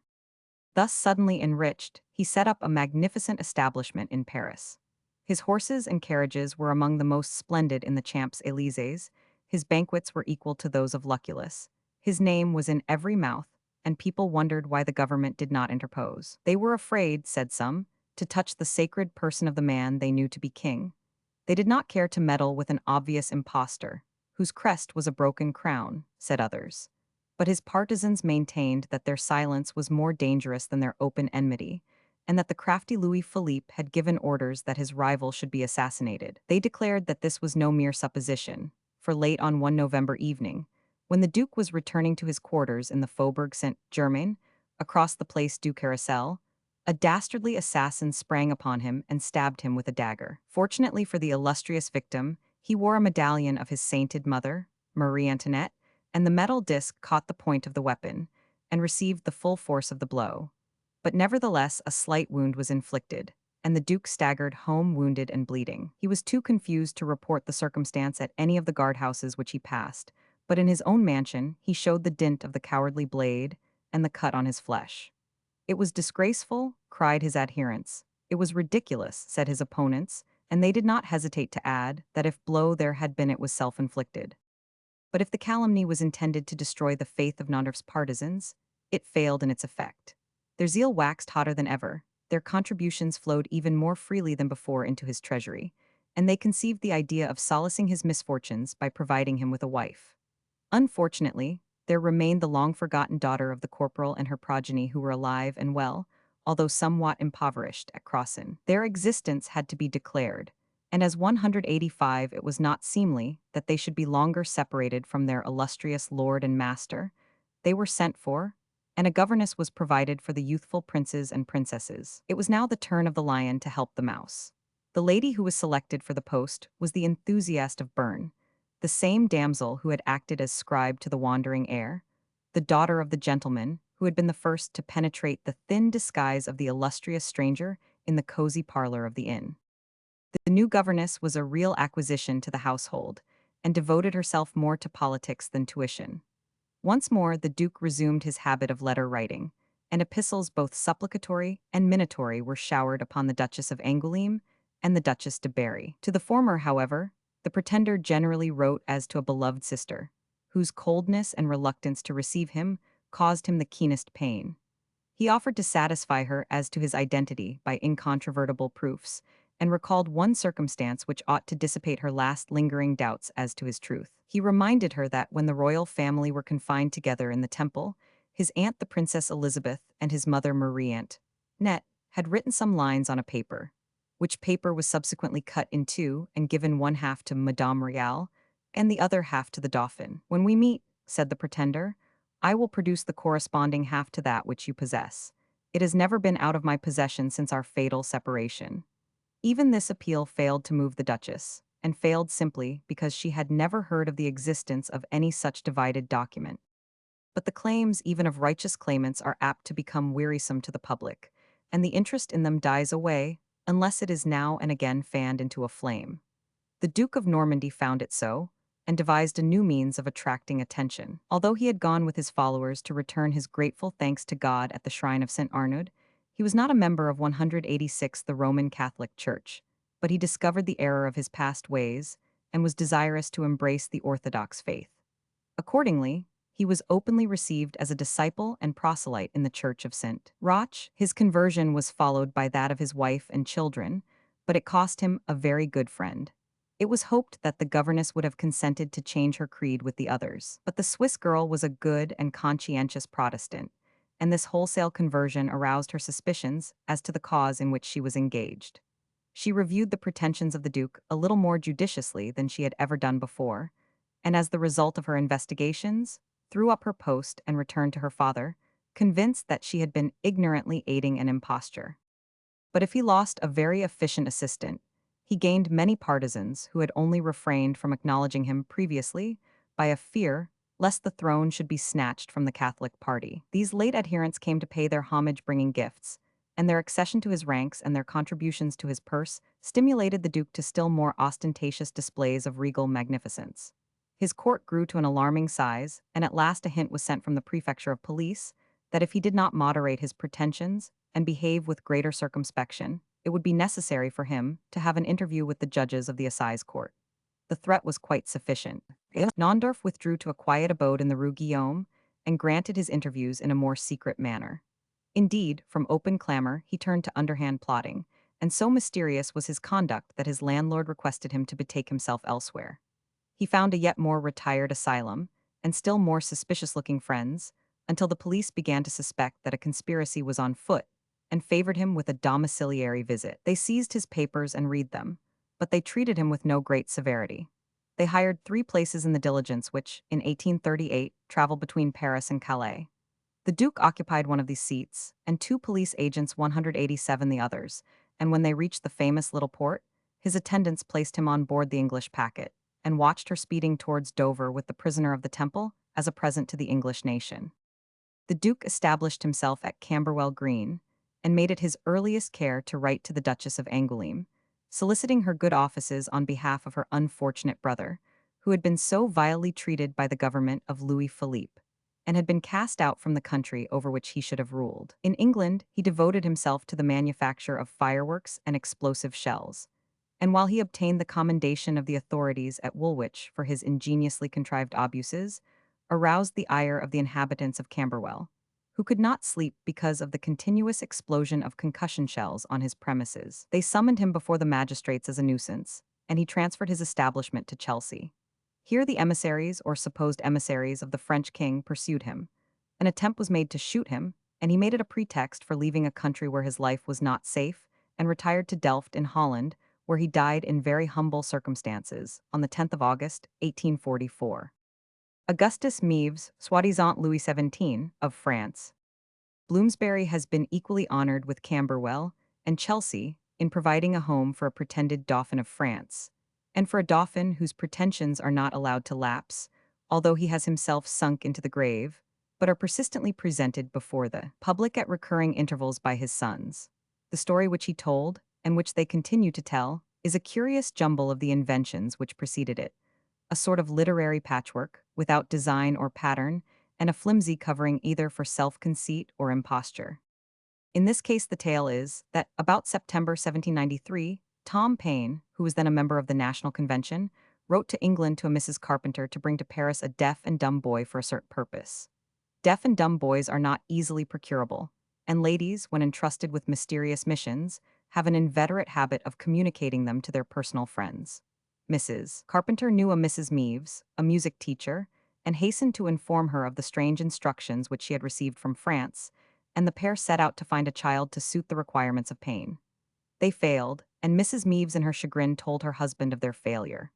That worthy, who was then resident in Bloomsbury Square, had a son, supposed to be illegitimate, living in his house. The lad had been born in 1785, was about the age required, was in delicate health and a burden to his father, and there was no apparent reason why he should not occupy the precarious position intended for the deaf and dumb boy, at least until a mute could be found to take his place.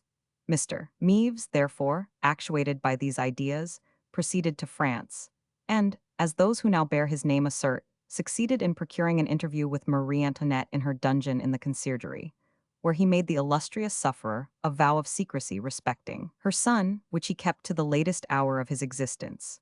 And, lest there should be any doubt about this interview, it is added that many loyalists, both before and after, penetrated into the gloom of her prison cell, and all but one contrived to evade being detected. At the interview it was agreed that he should introduce the lad, whom he had brought, into the temple, and should place him under the care of Simon, the shoemaker, till a good opportunity occurred to extricate Louis XVII. The arrangement was no sooner made than it was carried out. Madame Simon, who was a party to the plot, found the good opportunity. The Dauphin was removed in the convenient basket of a laundress, perhaps the same basket which had held Naundorff, and the unfortunate bastard of Mr. Meves was left in his stead. On reaching 189, the hotel at which Mr. Meves was staying, the rescued prince was respectably attired, and, having been placed in a carriage by his new guardian, was escorted by the Marquis of Bonneville as far as the coast of Normandy. It is not said whether, during the long ride, Mr. Meves felt a twinge of remorse for his heartless conduct towards the harmless and delicate child whom he had left in the clutches of Simon, but, at all events, he is represented as reaching England in safety with his new charge. The liberated king took up his abode in Bloomsbury Square, and was adopted as the son of Mr. Meves, who had better reasons for abiding by the laws of adoption than those of parentage. At this time he was only 8 years and 7 months old. But Mrs. Meves was not so thoroughly satisfied with the result of her husband's mission, as that astute individual was himself disposed to be, and having learnt that the boy who had passed as her son was a prisoner in the Temple Tower, hurried off to her friend Mrs. Carpenter to tell her doleful tale and to concoct measures for his release. A renewed search was instituted for a deaf and dumb boy, and one was found, the son of a poor woman. And in the month of January, 1794, Mrs. Meves procured passports and proceeded with this boy and a German gentleman to Holland to the Abbe Morlet. From Holland, the Abbe, the boy, and Mrs. Meves went to Paris, and the deaf and dumb boy was placed in certain hands to accomplish her son's liberation at the most convenient time, but at what precise date such was carried into effect remains to be ascertained. It is, however, more than suggested that the worn-out child seen by Lasny and Gammon, who was so abnormally reticent, was the deaf and dumb boy, and there is a wild attempt to prove either that he never spoke at all, or that, if the captive under their care did speak, it must have been a fourth child who had been substituted for the mute. The whole tale is unintelligible and incoherent. Assertions are freely made without an iota of proof from its beginning to its end. If we are to credit the sons of the pretender, the Dauphin was educated by Mr. Meves 190 as a musician, and knew nothing of his origin till the year 1818, when Mrs. Meves declared it to him. In the years 1830 and 1831, he addressed letters, which were not answered, to the Duchess of Angoulême, stating the circumstances in which he had been conveyed to England, but making an egregious blunder as to the date, which his sons vainly endeavor to conceal or explain. They say, also, that a very large section of the French nobility had no hesitation in admitting the royal descent of their father. Thus the Count Fontaine de Moreau expressed himself convinced that the man before him was the missing Dauphin, after examining with singular interest some blood spots on his breast, resembling a constellation of the heavens. The Count de Joffre not only called and wrote down his address, 21 Allsops Terrace, New Road, but declared his opinion that the British government was perfectly aware that, at 8 Bath Place, lives the true Louis XVII. But, sir, the Count went on to say, the danger lies in acknowledging you, as from the energy of your character you might put the whole of Europe into a state of fermentation, as you are not only King of France in right of your birth, but you are also heir to Maria Theresa, Empress of Germany.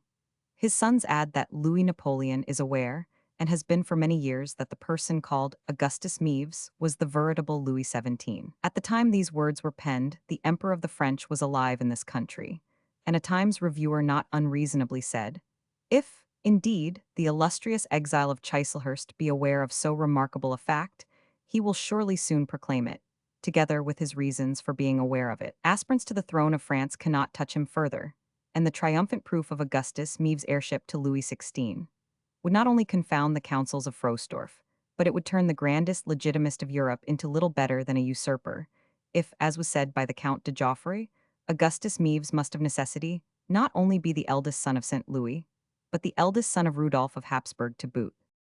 Napoleon passed away and made no sign, but the sons 191 of Augustus Meves, who himself died in 1859, show no disposition to underrate his pretensions. The elder, who styles himself Auguste de Bourbon, and upon whom the royal mantle is supposed to have fallen, is not indifferent to the political changes of the time, and has again and again endeavored to thrust his claims to the French throne before the public.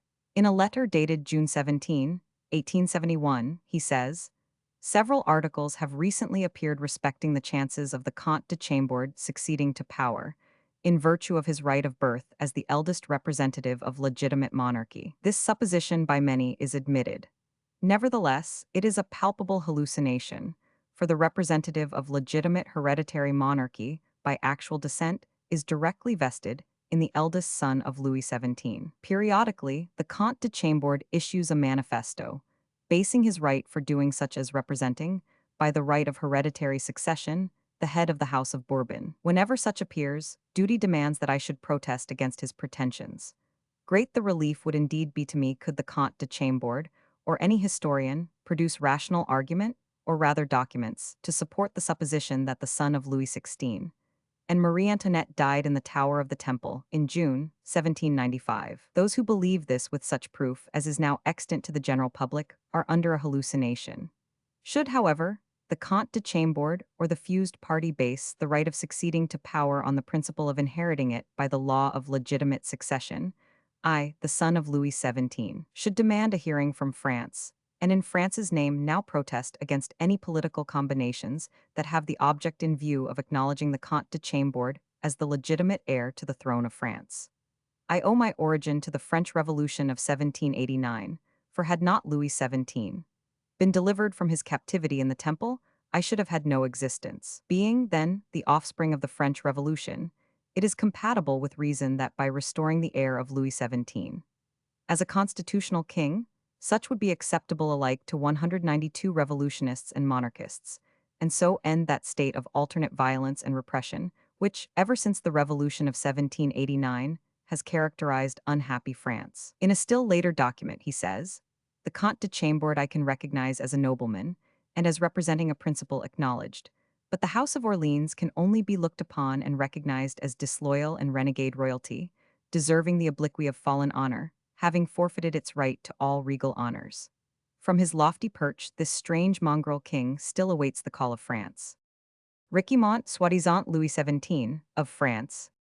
On the 30th of October, 1834, a mysterious personage was placed at the bar of the Assize Court of the Seine, on a charge of conspiring to overthrow the government of Louis Philippe, and of assuming titles which did not belong to him, for the purpose of perpetrating fraud. This individual, who is described as a little man, of aristocratic appearance, was another of the many pretenders who have from time to time assumed the character of Louis XVII.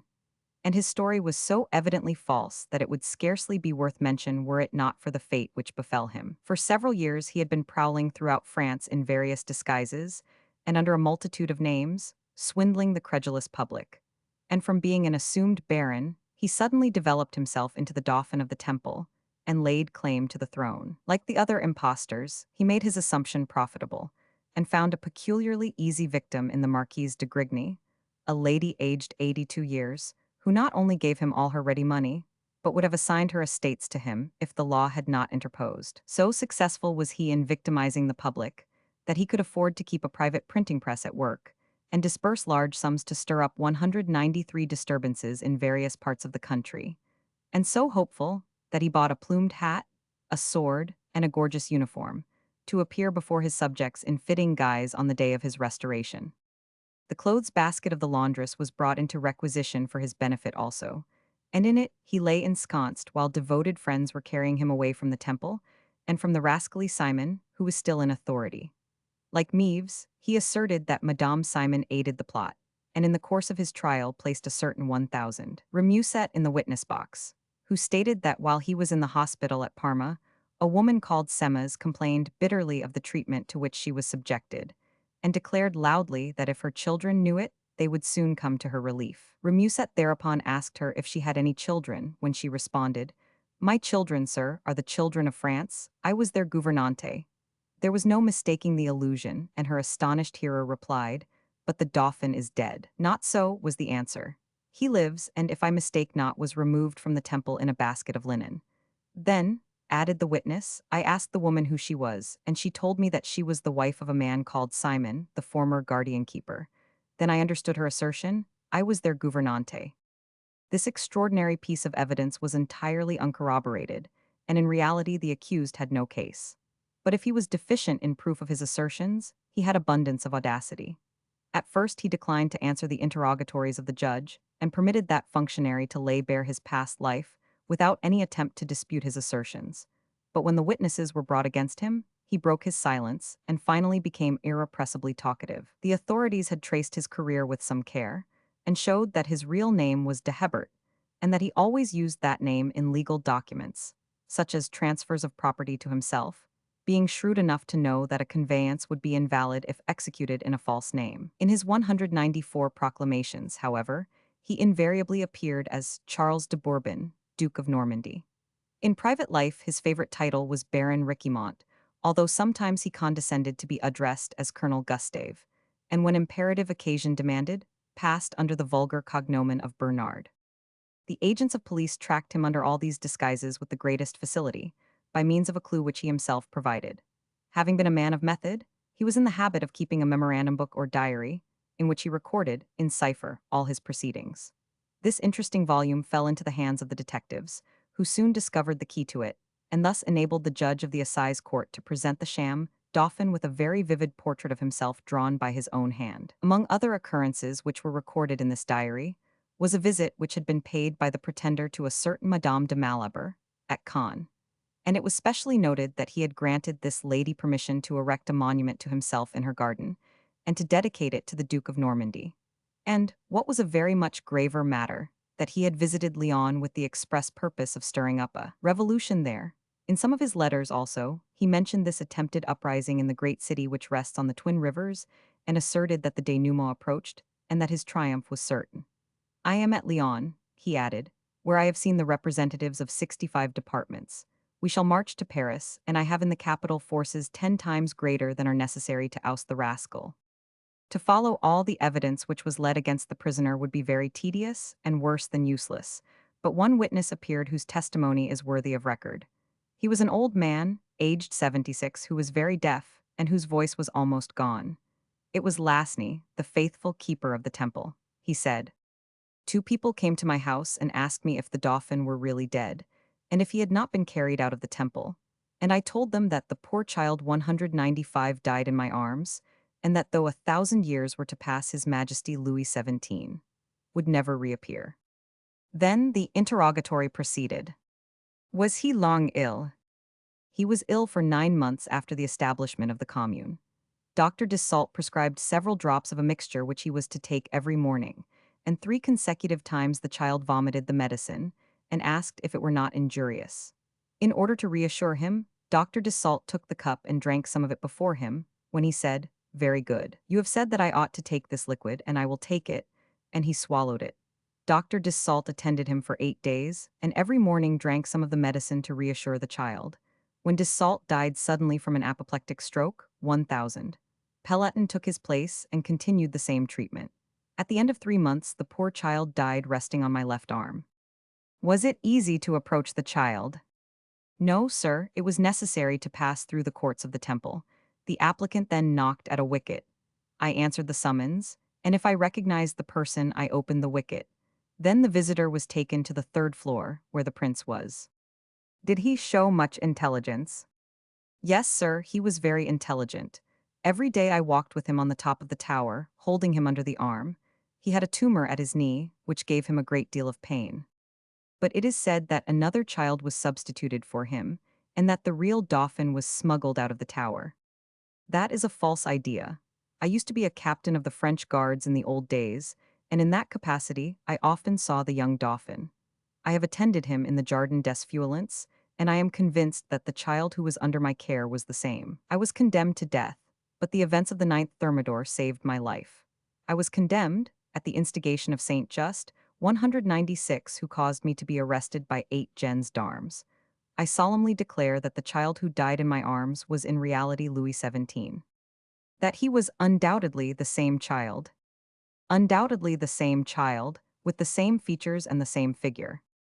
More than one impostor has tripped, stumbled, and fallen over that declaration. But notwithstanding Lasny's evidence, on the second morning of the trial, a printed sheet was circulated among the audience, which is a curiosity in its way. This document, which was addressed to the jury, was signed Charles Louis, Duke of Normandy, and was a sort of protest in favor of Louis XVII, who pretended to have nothing in common with the sham Baron Riquimont.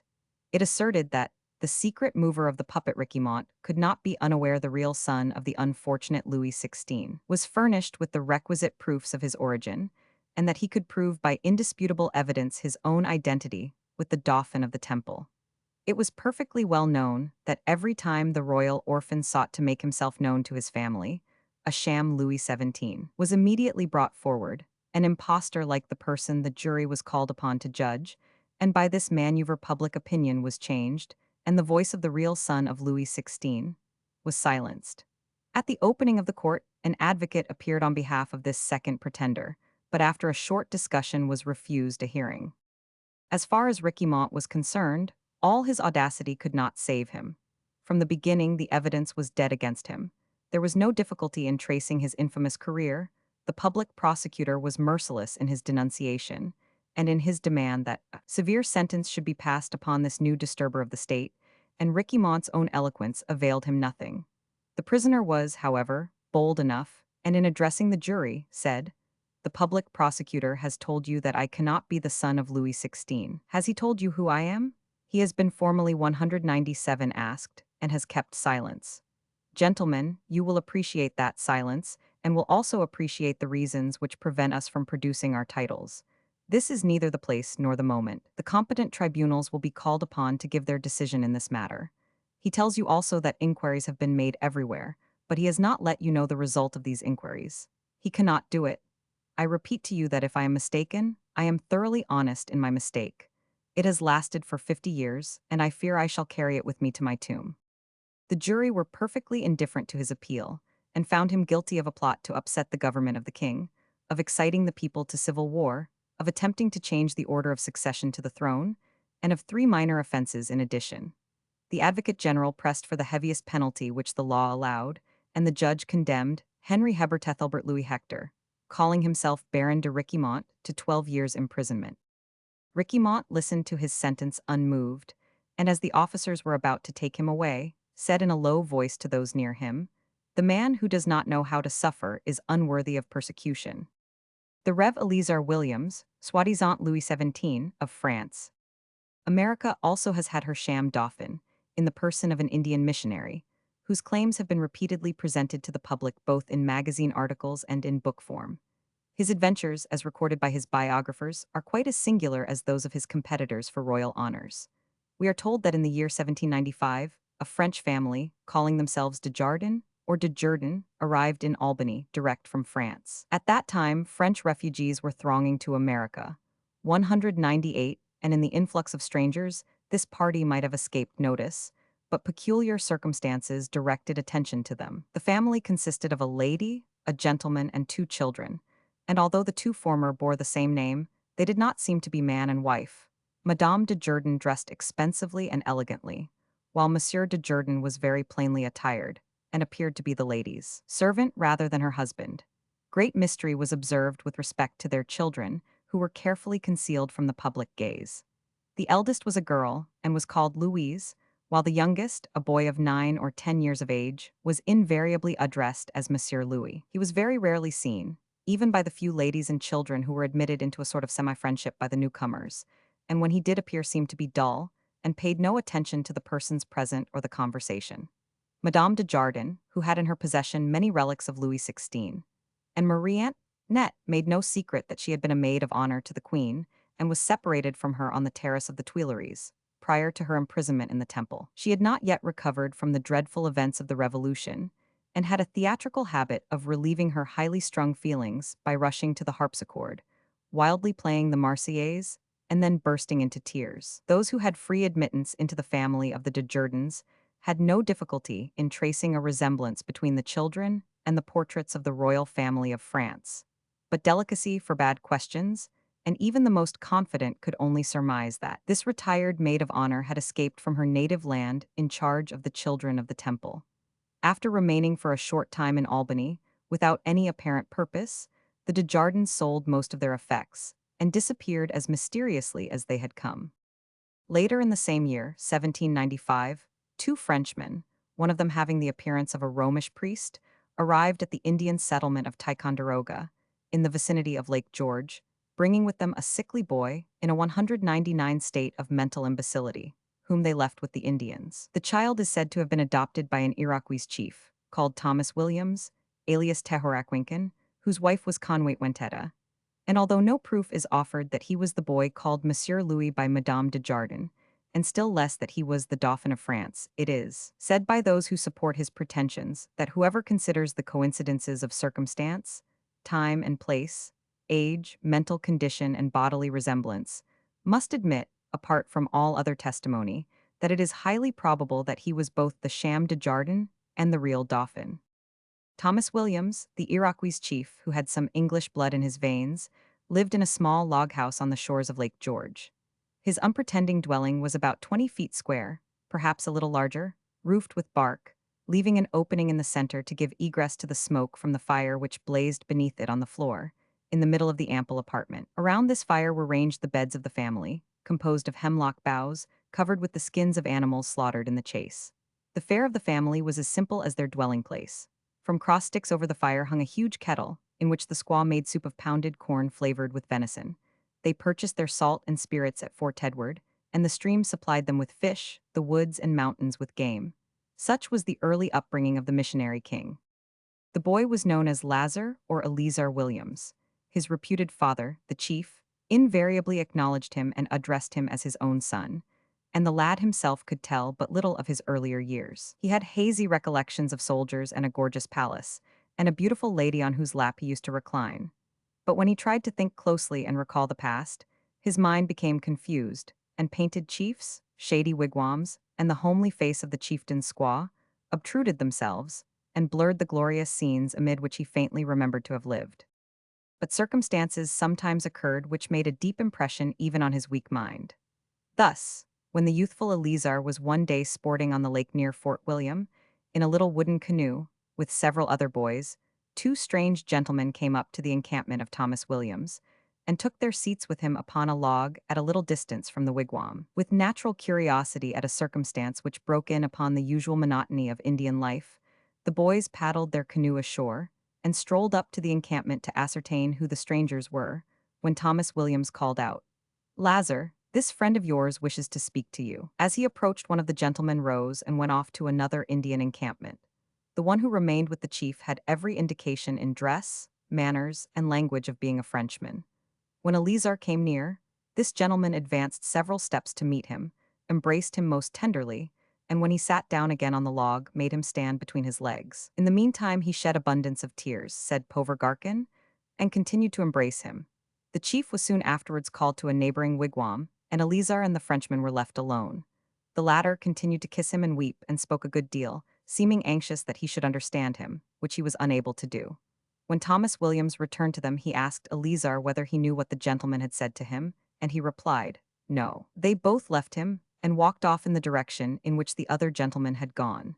The two gentlemen came again the next day, and the Frenchman remained several hours. The chief took him out in a canoe on the lake, and the last which Eleazar remembered was them all sitting together on a log, when the Frenchman took hold of his bare feet and dusty legs, and examined his knees and ankles closely. Again the Frenchman shed tears, but young Eleazar was quite indifferent, not knowing what to make of it. Before the gentleman left, he gave him a piece of gold. A few evenings later, when the younger members of the household were in bed, and were supposed to be asleep, Eleazar, who was lying broad awake, overheard a conversation between the Indian chief and his squaw which interested him mightily. The chief was urging compliance with a request which had been made to them to allow two of their children to go away for education. But his wife objected on religious grounds. When he persisted in his demand, she said, "If you will do it, you may send away this strange boy. Means have been put into your hands for his education, but John I cannot part with." Her willingness to sacrifice him, and the whole tone of the conversation, excited suspicions in the mind of the listener as to his parentage, but they soon passed away. Mrs. Williams at last agreed that John, one of her own children, and Lazar, according to this story her adopted child, should be sent to Long Meadow, a village in Massachusetts, to be brought up under the care of a deacon called Nathaniel Ely. It is said that when the supposed brothers entered the village, dressed in their Indian costume, the entire dissimilarity in their appearance at once excited attention, and they became the subjects of general conversation among the villagers. At Long Meadow the lads remained for several years, and are represented as having made remarkably good proficiency in school learning, as exhibiting strong proofs of virtuous and pious dispositions, and as likely to make useful missionaries among the heathen. This encomium seems, however, to have been much more applicable to Eleazar than his companion, for, after the most persistent attempts, it was found impossible to cultivate the mind of John, whose passion for savage life was irrepressible, and who returned home to live and die among the Indians.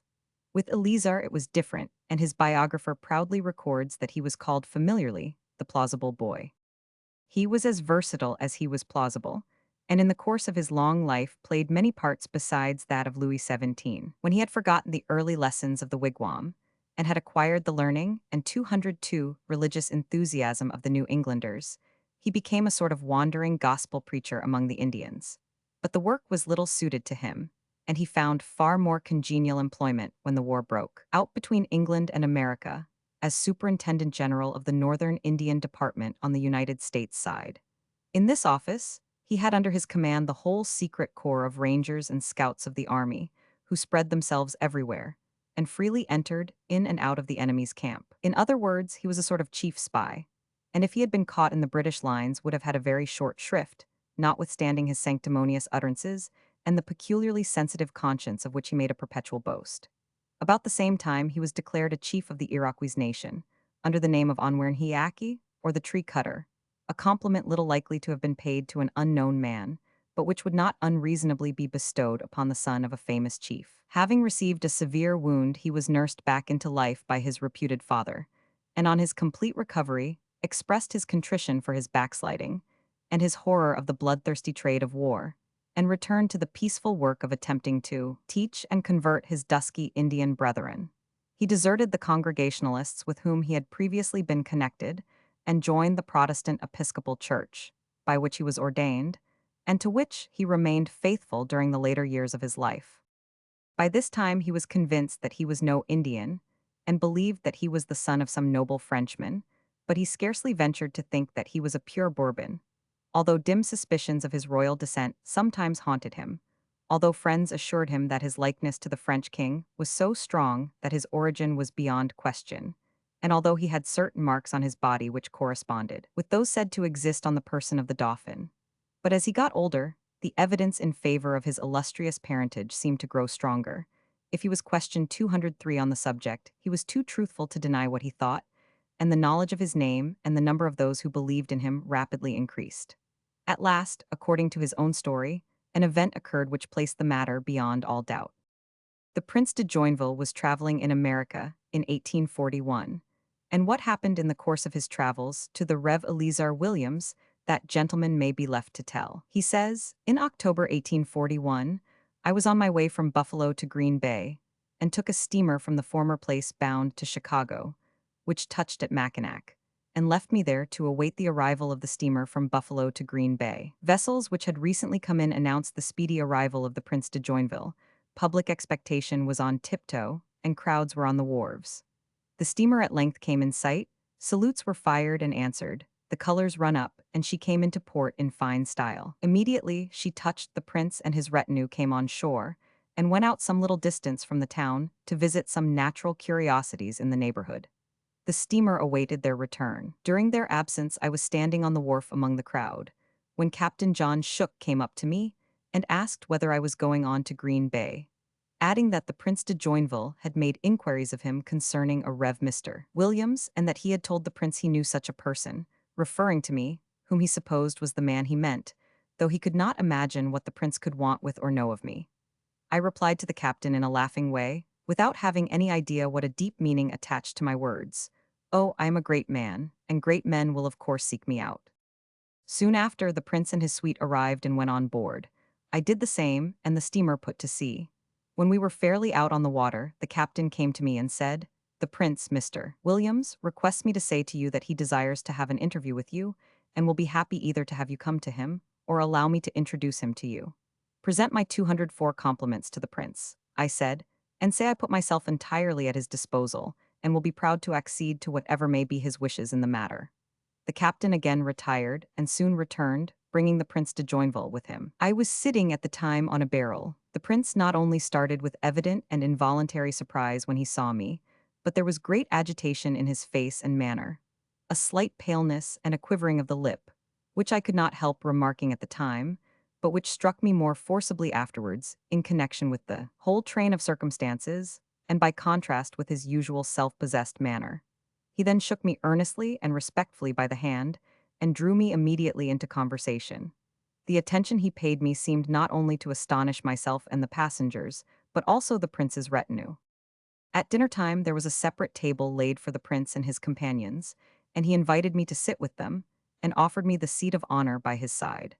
But I was a little abashed by the attentions of the prince, so I thought I would keep out of the circle, and begged the prince to excuse me, and permit me to dine at the ordinary table with the passengers, which I accordingly 999. After dinner the conversation turned between us on the first French settlement in America, the valor and enterprise of the early adventurers, and the loss of Canada to France, at which the prince expressed deep regret. He was very copious and fluent in speech, and I was surprised at the good English he spoke, a little broken, indeed, like mine, but very intelligible. We continued talking late into the night, reclining in the cabin on the cushions in the stern of the boat. When we retired to rest, the prince lay on the locker, and I in the first berth next to it. The next day, the steamer did not arrive at Green Bay until about 3 o'clock, and during most of the time, we were in conversation. On our arrival, the prince said I would oblige him by accompanying him to his hotel and taking up my quarters at the Astor House. I begged to be excused, as I wished to go to the house 205 of my father-in-law. He replied he had some matters of great importance to speak to me about, and as he could not stay long at Green Bay, but would take his departure the next day, or the day after, he wished I would comply with his request. As there was some excitement consequent on the prince's arrival, and a great number of persons were at the Astor House wishing to see him, I thought I would take advantage of the confusion to go to my father-in-law's, and promised to return in the evening when he would be more private. I did so, and on my return found the prince alone, with the exception of one attendant, whom he dismissed. He opened the conversation by saying he had a communication to make to me of a very serious nature as concerned himself, and of the last importance to me, that it was one in which no others were interested, and therefore, before proceeding farther, he wished to obtain some pledge of secrecy, some promise that I would not reveal to anyone what he was going to say. I demurred to any such conditions being imposed previous to my being acquainted with the nature of the subject, as there might be something in it, after all, prejudicial and injurious to others. And it was at length, after some altercation, agreed that I should pledge my honor not to reveal what the prince was going to say, provided there was nothing in it prejudicial to anyone, and I signed a promise to this effect on a sheet of paper. It was vague and general, for I would not tie myself down to absolute secrecy, but left the matter conditional. When this was done, the prince spoke to this effect. You have been accustomed, sir, to consider yourself a native of this country, but you are not. You are of foreign descent, you were born in Europe, sir, and however incredible it may at first sight seem to you, you are the son of a king. There ought to be much consolation to you to know this fact. You have suffered a great deal, and have been brought very low, but you have not suffered more or been more degraded than my father, who was long in exile and in poverty in this country. But there is this difference between him and you, that he 206 was all along aware of his high birth, whereas you have been spared the knowledge of your origin. When the prince said this, I was much overcome, and thrown into a state of mind which you can easily imagine. In fact, I hardly knew what to do or say, and my feelings were so much excited that I was like one in a dream. However, I remember I told him his communication was so startling and unexpected that he must forgive me for being incredulous, and that I was really between two. What do you mean, he said, by being between two? I replied that, on the one hand, it scarcely seemed to me he could believe what he said, and, on the other, I feared he might be under some mistake as to the person. He assured me, however, he would not trifle with my feelings on such a subject, and had ample means in his possession to satisfy me that there was no mistake whatever. I requested him to proceed with the disclosure partly made, and to inform me in full of the secret of my birth. He replied that, in doing so, it was necessary that a certain process should be gone through in order to guard the interest of all parties concerned. I inquired what kind of process he meant. Upon this, the prince rose and went to his trunk, which was in the room, and took from it a parchment which he laid on the table and set before me, that I might read and give him my determination in regard to it. There were also on the table pen and ink and wax, and he placed there a governmental seal of France, the one, if I mistake not, used under the old monarchy. The document which the prince placed before me was very handsomely written in double parallel columns of French and English. I continued intently reading and considering it for a space of 4 or 5 hours. During this time the prince left me undisturbed, remaining for the most part in the room, but he went out 3 or 4 times. The purport of the document, which I read repeatedly word by word, comparing the French with the English, was this.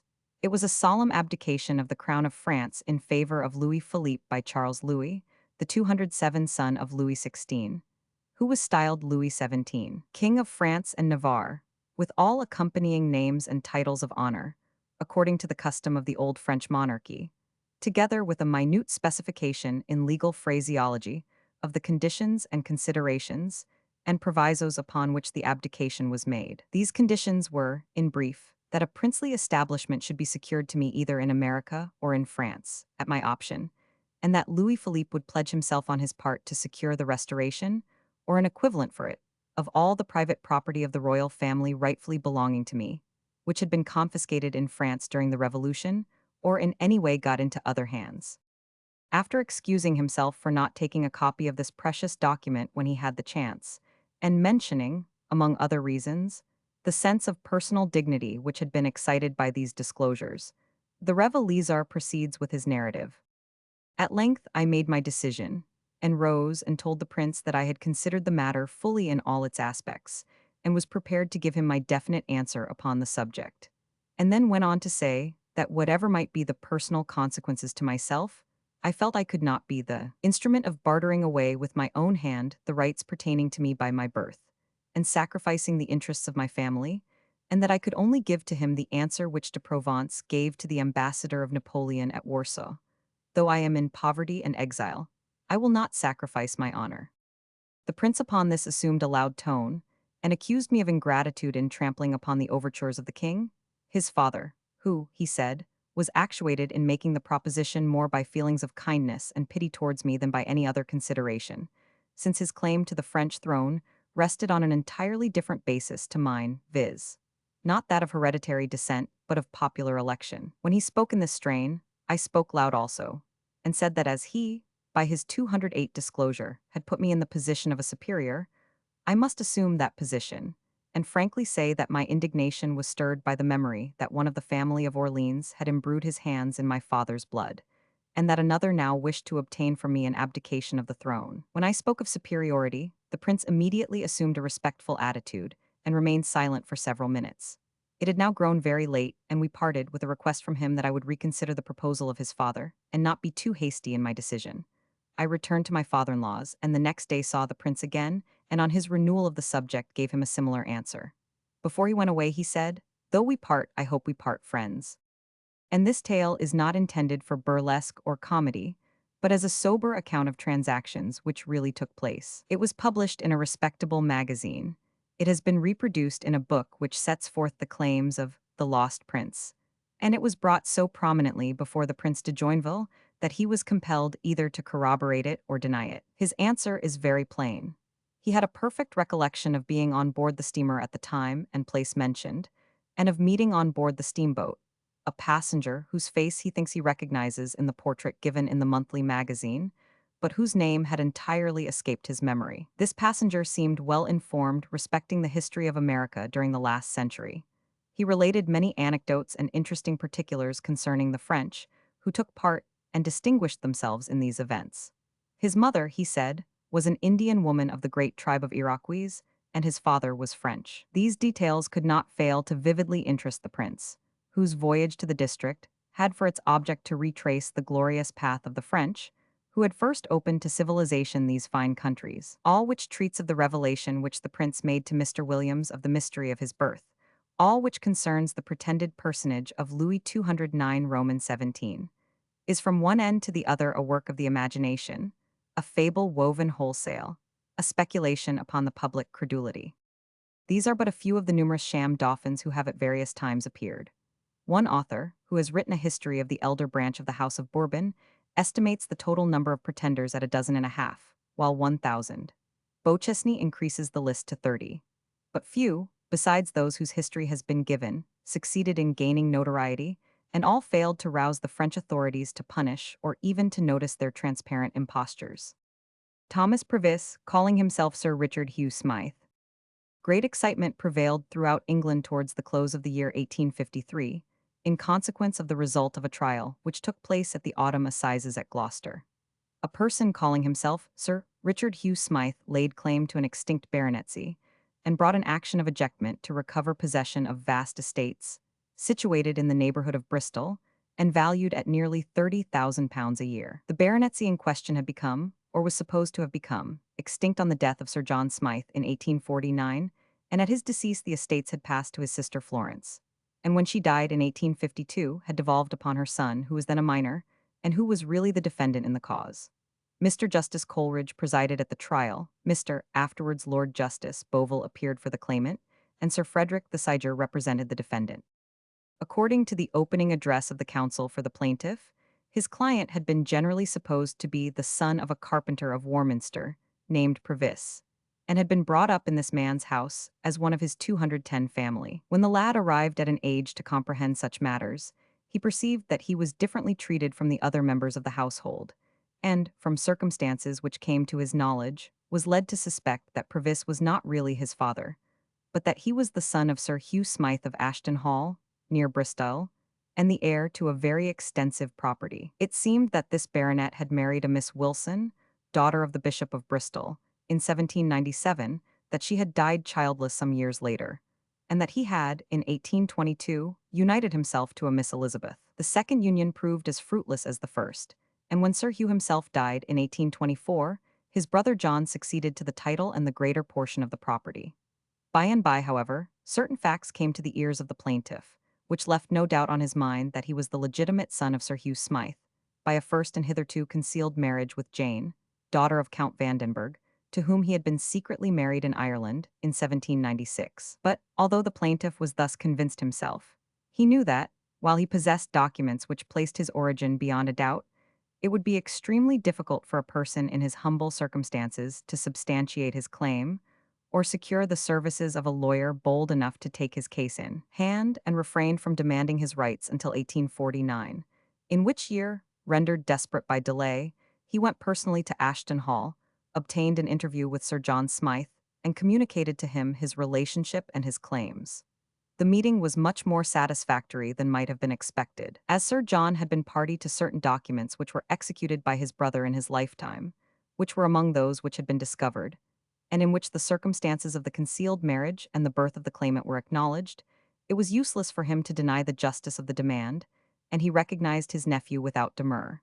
But the excitement of the interview was too great for his failing strength, and he was found dead in bed next morning. Thus all the hopes of the real heir were dashed to the 211 ground, for it was not to be expected that the next of kin, who knew nothing of the supposed Previs, or of Sir Hugh's marriage, would yield up the estates to an utter stranger, without a severe struggle and a desperate litigation. He, therefore, refrained from putting forth his pretensions, and traveled the country with his wife and children, obtaining a precarious living by delivering lectures. And he took no steps to enforce his rights until 1851, when, after negotiations with several legal firms, he at length found the means of pursuing his claims before the tribunals of his country. In support of the plaintiff's case, a number of documents, family relics, portraits, rings, seals, and 100, were put in evidence. At the time when the marriage was said to have taken place, there was no public registration in Ireland, but a family Bible was produced which bore on a flyleaf a certification by the vicar of Lismore that a marriage had been solemnized on the 19th of May, 1796, between Hugh Smythe of Stapleton in the county of Gloucester, England, and Jane, daughter of Count John Samuel Vandenberg, by Jane, the daughter of Major Gookin and Hester, his wife, of Court Macshary, county of Cork, Ireland.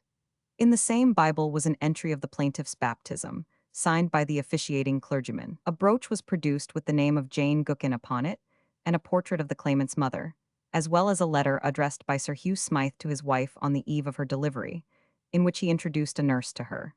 Besides these, there were two formal documents which purported to be signed by Sir Hugh Smythe, in which he solemnly declared the plaintiff to be his son. The first of these declarations was written when the baronet was in extreme ill health, in 1822, and was witnessed by his brother John and 3 other persons.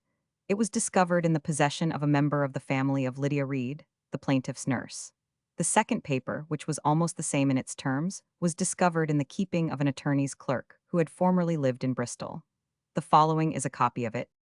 I, Sir Hugh Smythe of Ashton Park in the county of Somerset and of Rockley House in the county of Wilts, do declare that, in the year 1796, I was married in the county of Cork, in Ireland, by the Rev. Verney Lovett, to Jane, the daughter of Count Vandenberg, by Jane, the daughter of Major Gookin of Court Macshary, near Bandon. Witnesses thereto, the Countess of Bandon and Consina Lovett. In the following year, Jane Smythe, my wife, came to England, and, immediately after giving birth to a son, she died on the 2D day of February, 1797, and she lies buried in a brick vault in Warminster churchyard. My son was consigned to the care of my own nurse, Lydia Reed, who can at any time identify him by marks upon his right hand, but more especially by the turning up of both the thumbs, an indelible mark of identity in our family. My son was afterwards baptized by the Rev. James Symes of Midsummer Norton, by the names of Richard Hugh Smythe, the sponsors being the Marchioness of Bath and the Countess of Bandon, who named him Richard, after her deceased brother, Richard Boyle. Through the rascality of my butler, Grace, my son left England for the continent, and was reported to me as having died there. But at the death of Grace, the truth came out that my son was alive, and that he would soon return to claim his rights. Now, under the impression of my son's death, I executed a will in 1814. That will I do by this document declare null and void, and to all intents and purposes set aside, sick in all its arrangements. The payment of my just debts, the provision for John, the son of the late Elizabeth Howell, and to the fulfillment of all matters not interfering with the rights of my heir-at-law. Now, to give every assistance to my son, should he ever return, I do declare him my legitimate son and heir to all the estates of my ancestors, and which he will find amply secured to him and his heirs forever by the will of his grandfather, the late Thomas Smythe of Stapleton, Esquire, and further by the will of my uncle, the late Sir John Hugh Smythe, Baronet. Both those wills so fully arrange for the security of the property, in possession or reversion, that I have now only to appoint and constitute my 213 beloved brother John Smythe, Esq., my only executor for his life. And I do by this deed place the utmost confidence in my brother that he will at any future time do my son justice. And I also entreat my son to cause the remains of his mother to be removed to Ashton, and buried in the family vault close to my side, and to raise a monument to her memory. Now, in furtherance of the object of this deed, I do seal with my seal and sign it with my name, and in the presence of witnesses, this 10th day of September, in the year of our Lord, 1823. Hugh Smythe 50 S. William Edwards. William Dobson. James Abbott. After some proof had been given as to the genuineness of the signatures to this and the other documents, the plaintiff was put into the witness box. He said that his recollections extended back to the time when he was 3 years and a half old, when he lived with Mr. Previs, a carpenter in Warminster. There was at that time an elderly woman and a young girl living there, the former being Mrs. Reed, the wet nurse, and the latter Mary Previs, who acted as nursemaid. He stayed at the house of Previs until Grace, Sir Hugh's butler, took him away and placed him at the school of Mr. Hill at Brislington, where he remained for a couple of years, occasionally visiting Colonel Gore and the family of the Earl of Bandon at Bath. From Brislington he was transferred by the Marchioness of Bath to Warminster Grammar School, and thence to Winchester College, where he resided as a commoner until 1810.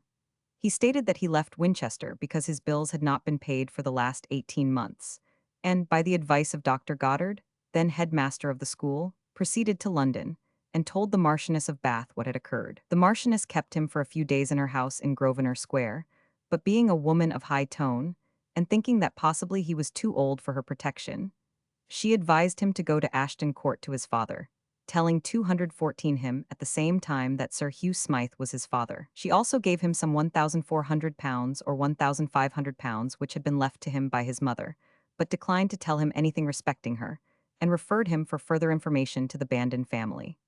The Marchioness, however, informed him that her steward, Mr. Davis, at Warminster, was in possession of the deceased Lady Smythe's Bible, pictures, jewelry, and trinkets. But the lad, finding himself thus unexpectedly enriched, sought neither his living father nor the relics of his dead mother, but had recourse to an inamorata of his own, and passed 3 or 4 months in her delicious company. He afterwards went abroad, and returned to England with exhausted resources in 1826. He then made inquiries respecting Sir Hugh Smythe, his supposed father, and discovered that he had been dead for some time, and that the title and estates had passed to Sir John. Under these circumstances, he believed it to be useless to advance his claim, and supported himself for the 11 years which followed by lecturing on education at schools and institutions throughout England and Ireland. Up to this time he had never made any inquiry for the things which the Marchioness of Bath had informed him were under the care of Mr. Davis, but in 1839 he visited Frome in order to procure them, and then found that Davis was dead. Old Mr. Previs, who had brought him up, was the only person whom he met, and with him he had some words for obstinately refusing to give him any information respecting his mother. The interview was a very stormy one, but old Previs, who was so angry with him at first that he struck him with his stick, quickly relented, and gave him the Bible, the jewelry, and the heirlooms which he possessed. Moreover, he showed him a portrait of Sir Hugh which hung in his own parlor, and gave him a bundle of sealed papers with instructions to take them to Mr. Phelps, an eminent solicitor at Warminster. The jewelry consisted of 4 gold rings and 2 brooches. One ring was marked with the initials J.B., supposed to be those of James Bernard, 215, and on one of the brooches were the words Jane Gookin at length. The claimant further stated that, on the 19th of May, 1849, he procured an interview with Sir John Smythe at Ashton Court. He said that the baronet seemed to recognize him from the first, and was excessively agitated when he told him who he was. To calm him, the so-called Sir Richard said that he had not come to take possession of his title or property, but only wanted a suitable provision for his family. It was, therefore, arranged that Sir John's newly found nephew should proceed to Chester and fetch his family, and that they should stay at Ashton Court, while he would live at Heath House. But the fates seemed to fight against the rightful heir. When he returned from Chester 12 days later, accompanied by his spouse and her progeny, the first news he heard was that Sir John had been found dead in his bed on the morning after his previous visit. All his hopes were destroyed, and he reverted calmly to his old trade of stump orator, which he pursued with equanimity from 1839 till 1851. During this time, he vainly endeavored to secure the services of a sanguine lawyer to take up his case on speculation, and it was not until the latter year that he succeeded. But when the hopeful solicitor once took the affair in hand, evidence flowed in profusely, and he was at last enabled to lay his claims before Her Majesty's judges at Gloucester Assizes. Such, at least, was his own story. In cross-examination, he stated that although Previs had two sons, named John and Thomas, he only knew the younger, and had but little intercourse with John, who was the elder. He described his youthful life in the carpenter's house, and represented himself as the gentleman of the place, adding that he wore red morocco shoes, was never allowed to be without his nurse, and did some little mischief in the town, according to his station in life, for which mischief nobody was allowed to check him. After a lengthy cross-examination as to his relationship with the Marchioness of Bath and his alleged interview with Sir John Smythe, he admitted that 216 as a lecturer he had passed under the name of Dr. Smythe. He denied that he had ever used the name of Thomas Previs, or stated that John Previs, the Warminster carpenter, was his father, or visited the members of the Previs family on a footing of relationship with them. As far as the picture, which he said the carpenter pointed out to him in his parlor as the portrait of his father, was concerned, and which when produced bore the inscription, Hugh Smythe, Esquire, son of Thomas Smythe, Esq., of Stapleton, county of Gloucester, 1796, he indignantly repudiated the idea that it was a likeness of John Previs the younger, although he reluctantly admitted that the old carpenter sometimes entertained the delusion that the painting represented his son John, and that the inscription had not been perceivable until he washed it with tartaric acid, which, he declared, was excellent for restoring faded writings.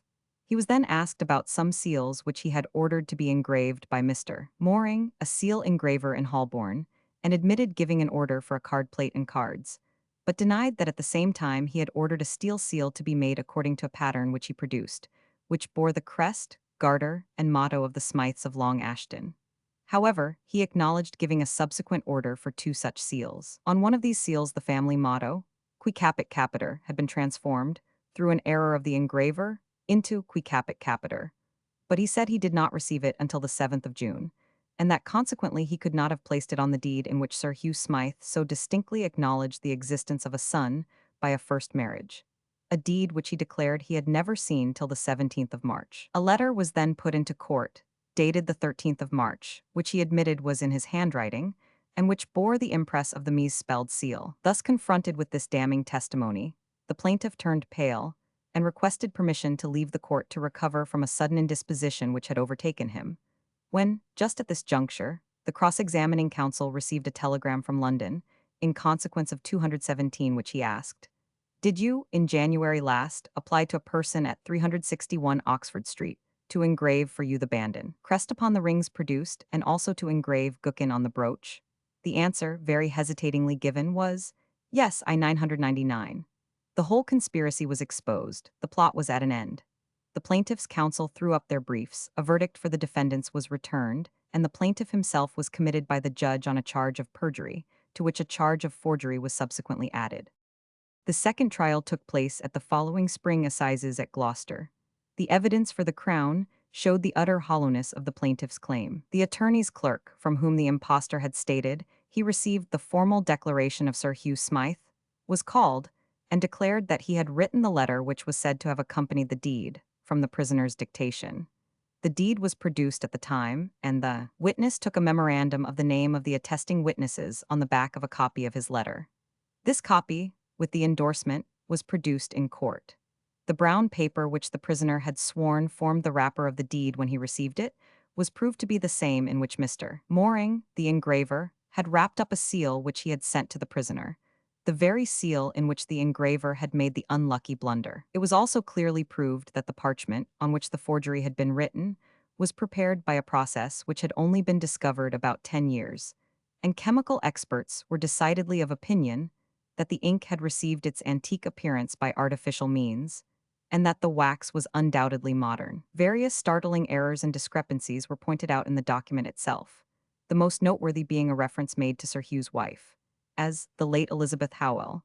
Whereas that lady was alive, and in good health at the time, the deed was supposed to have been drawn up, and having been previously married to Sir Hugh, was known as Lady Smythe up to her death in 1841, she having survived her husband 17 years.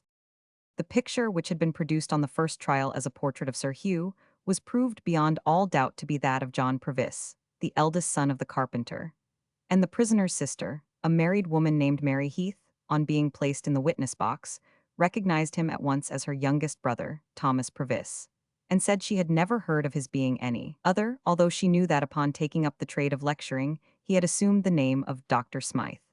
Several persons, who were familiarly acquainted with the carpenter's family, also recognized him as Tom Purvis, and evidence was led to identify him as a person who had kept a school at Leydamd, Bath, and had been compelled to abscond for disgraceful conduct towards his pupils. They, however, failed to do so very clearly.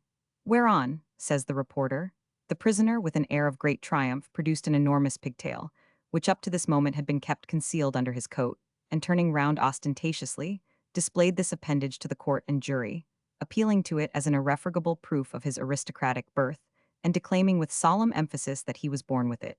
He added also that his son was born with 1 6 inches long. Cox, the engraver, proved that he was employed by the prisoner, in January 1853, to engrave the inscriptions on the rings, which the prisoner had selected on the supposition that they were antique rings, but in fact they were modern antiques.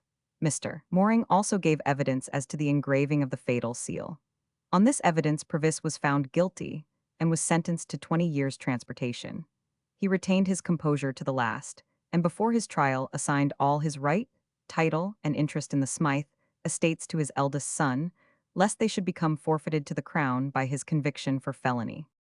His history was well known to the authorities, who were prepared to prove, had it been necessary, that he had been convicted of horse stealing in 1811 and had been sentenced to death, a sentence which was commuted, that he had married one of the servants of Sir John 219 Smythe and had deserted her, and that he had fled from Bath to escape the punishment of the vilest offenses perpetrated during his residence in the city of Springs.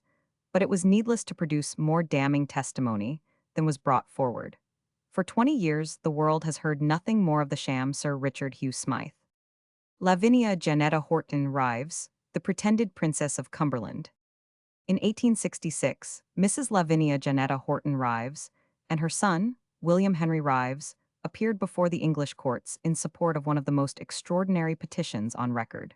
Taking advantage of the Legitimacy Declaration Act, they alleged that Mrs. Rives was the legitimate daughter of John Thomas Sayers and Olive his wife, and that the mother of Mrs. Rives was the legitimate daughter of Henry Frederick, Duke of Cumberland, and Olive Wilmot, his wife, who were married by Dr. Wilmot at the Grosvenor Square mansion of Lord Archer on the 4th of March, 1767. They also asserted that Mrs. Rives had been lawfully married to her husband, and that her son was legitimate, and asked the judges to pronounce that the original marriage between the Duke of Cumberland and Olive Wilmot was legal, that their child Olive, who afterwards became Mrs. Sayers, was legitimate, that their grandchild Mrs. Rives had been lawfully married to her husband, and that consequently the younger petitioner was their legitimate son and heir. The Attorney General, Sir Roundell Palmer, filed an answer denying the legality of the Cumberland marriage, or that Mrs. Sayers was the legitimate daughter of the Duke. There was no dispute as to the fact that the younger petitioner, W.H. Rives, was the legitimate son of his father and mother. The case was heard before Lord Chief Justice Cockburn, Lord Chief Baron Pollock, Sir James Wilda, and a special jury. The opening speech of the counsel for the claimant revealed a story which was very marvelous, but which, without the strongest corroborative testimony, was scarcely likely to be admitted to be true. According to his showing, Olive Wilmot was the daughter of Dr. James Wilmot, a country clergyman and fellow of a college at Oxford. During his college curriculum, this divine had made the acquaintance of Count Poniatowski, who afterwards became King of Poland, and had been introduced by him to his sister. The enamored and beautiful Polish princess fell in love with Wilmot and married him, and the result of their union was a daughter, who grew up to rival her mother's beauty. The fact of the marriage and the existence of the daughter were, however, carefully kept from the outer world, and especially from Oxford, where Dr. Wilmot retained his fellowship. The girl grew to the age of sweet 17, and in 1767 met the Duke of Cumberland, the younger brother of George III, at the house of Lord Archer in Grosvenor Square. After a short courtship, the Duke was said to have married her, the marriage having been celebrated by her father on the 4th of March, 1767, at 9 o'clock in the evening. Two formal certificates of the marriage were drawn up and signed by Dr. Wilmot and by Lord Brooke, afterwards Lord Warbeck and J. Addy, who were present at it, and these certificates were verified by the signatures of Lord Chatham and Mr. Dunning, afterwards Lord Ashburton. These documents were put in evidence. The Duke of Cumberland and Olive Wilmot lived together for 4 years, and in October 1771, while she was pregnant, her royal mate deserted her, and, as was alleged, contracted a bigamous marriage with Lady Anne Horton, sister of the well-known Colonel Luttrell. George III, having been aware of the previous union with Olive Wilmot, was very indignant at this second connection, and would not allow the Duke of Cumberland and his second wife to come to court. Indeed, it was mainly in consequence of this marriage, and the secret marriage of the Duke of Gloucester, that the Royal Marriage Act was forced through Parliament. Olive Wilmot, as the petitioner's counsel asserted, 221 having been deserted by her husband, gave birth to a child Olive, who ought to have borne the title of Princess of Cumberland.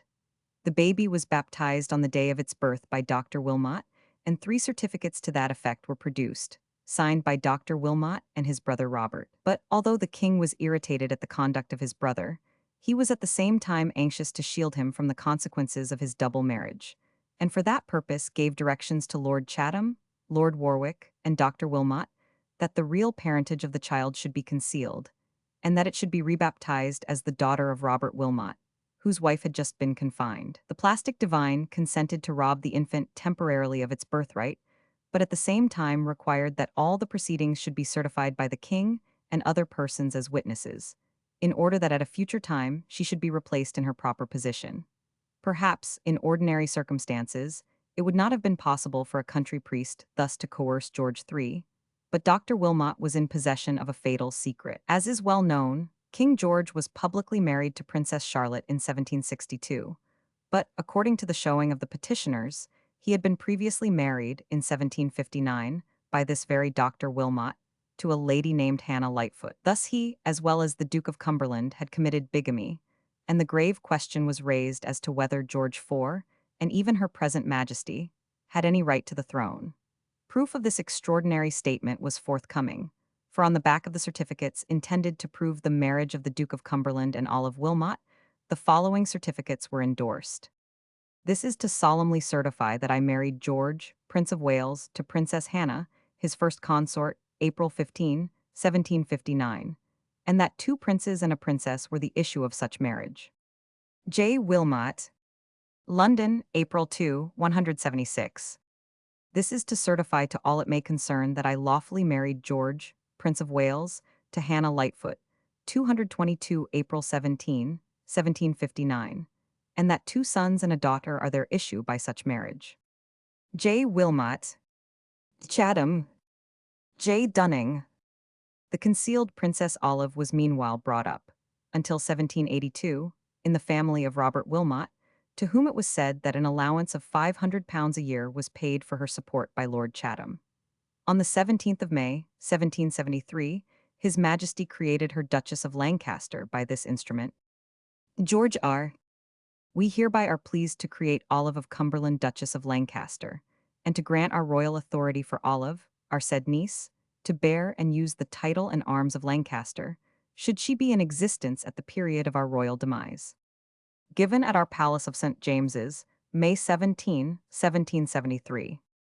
Chatham, J. Dunning.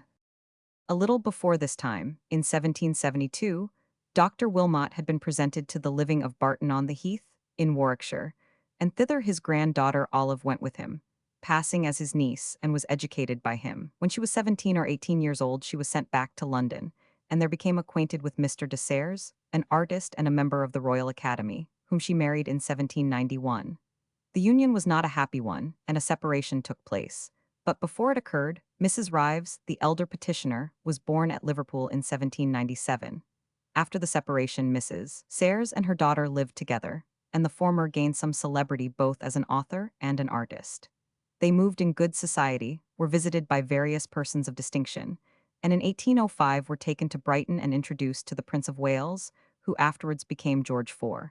2 years later, in 1807, Dr. Wilmot died at the mature age of 85, and the papers in his 223 possession relating to the marriage, as well as those which had been deposited with Lord Chatham, who died in 1778, passed into the hands of Lord Warwick.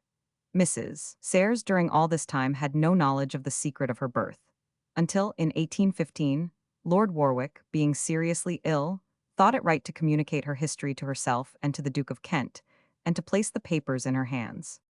Having brought his case thus far, the counsel for the petitioners was about to read some documents, purporting to be signed by the Duke of Kent, as declarations of the legitimacy of Mrs. Rives, but it was pointed out by the court that he was not entitled to do so, as, according to his own contention, the Duke of Kent was not a legitimate member of the royal family. Therefore, resigning this part of his case, he went on to say that Mrs. Serres, up to the time of her death in 1834, and the petitioners subsequently, had made every effort to have the documents on which they founded their claim examined by some competent tribunal. They now relied upon the documents, upon oral evidence, and upon the extraordinary likeness of Olive Wilmot to the royal family, to prove their allegations. As far as the portraits of Mrs. Serres were concerned, the court intimated that they could not possibly be evidence of legitimacy, and refused to allow them to be shown to the jury. The documents were declared admissible, and an expert was called to pronounce upon their authenticity. He expressed a very decided belief that they were genuine, but, when cross-examined, stammered and ended by throwing doubts on the signatures of J. Dunning and Chatham, who frequently appeared as attesting witnesses. The documents themselves were exceedingly numerous, and contained 43 so-called signatures of Dr. Wilmot, 16 of Lord Chatham, 12 of Mr. Dunning, 12 of George III, 32 of Lord Warwick, and 18 of the Duke of Kent. The following are some of the most remarkable papers. I solemnly certify that I privately was married to the Princess of Poland, the sister of the King of Poland. But an unhappy family difference induced us to keep our union secret. One dear child blessed myself, who married the Duke of Cumberland, March 4, 1767, and died in the prime of life of a broken heart, December 5, 1774, in France. J. Wilmot, January 1, 1780. There were 2 other certificates to the same effect, and the fourth was in the following terms. I solemnly certify that I married the Princess of Poland, and had legitimate issue Olive, my dear daughter, married March 4, 1767, to Henry F., Duke of Cumberland, brother of His Majesty George III, who have issue Olive, my supposed niece, born at Warwick, April 3d, 1772. Gr. J. Wilmot, robbed Wilmot, Chatham, May 23, 1775. As a testimony that my daughter was not at all unworthy of her royal consort the Duke of Cumberland, Lord Warwick solemnly declares that he returned privately from the continent to offer her marriage. But seeing how greatly she was attached to the Duke of Cumberland, he witnessed her union with His Royal Highness, March 4, 1767. Witness J. Wilmot, Warwick robbed Wilmot. We solemnly certify in this prayer book that Olive, the lawful daughter of Henry Frederick, Duke of Cumberland, and Olive his wife, bears a large mole on the right side, and another crimson mark upon the back, near the neck, and that such child was baptized as Olive Wilmot at St. Nicholas Church, Warwick, by command of the King, George III, to save her royal father from the penalty of bigamy, and 100. To save her royal father from the penalty of bigamy, and 100. J. Wilmot. Warwick, robbed Wilmot. I hereby certify that George, Prince of Wales, married Hannah Wheeler, alias Lightfoot, April 17, 1759, but from finding the latter to be her right name, I solemnized the union of the said parties a second time, May the 27th, 1759, as the certificate affixed to this paper will confirm. 1759, as the certificate affixed to this paper will confirm. Witness Torn. J. Wilmot, not to be acted upon until the king's demise. With other sacred papers to Lord Warwick's care for Olive, my granddaughter, when I am no more. J.W. My dear Olive, as the undoubted heir of Augustus, King of Poland, your rights will find aid of the sovereigns that you are allied to by blood, should the family of your father act unjustly, but may the great disposer of all things direct otherwise. The Princess of Poland, your grandmother, I made my lawful wife, and I do solemnly attest that you are the last of that illustrious blood. May the Almighty guide you to all your distinctions of birth. Mine has been a life of trial, but not of crime. J. Wilmot, January 1791. If this paquet meets your eye, let not ambition destroy the honor nor integrity of your nature. Remember that others will be dependent on your conduct. The injured children, perhaps, of the good and excellent consort of your king. I mean the fruit of his majesty's first marriage, who may have been consigned to oblivion like yourself. But I hope that is not exactly the case. But as I was innocently instrumental to their being, by solemnizing the ill-destined union of power and innocence, it is but an act of conscientious duty to leave to your care the certificates that will befriend them hereafter. The English nation will receive my last legacy as a proof of my affection. And when corruption has desolated the land, and famine and its attendant miseries create civil commotion, I solemnly command you to make known to the Parliament the first lawful marriage of the king. As when you are in possession of the papers, Lord Warwick has been sacredly and affectionately by myself entrusted with, their constitutional import will save the country. Should the necessity exist for their operation, consult able and patriotic men, and they will instruct you. May heaven bless their and your efforts in every sense of the subject, and so shall my rejoiced spirit with approving love, if so permitted, feel an exultation inseparable from the prosperity of England. J. Wilmot, George R.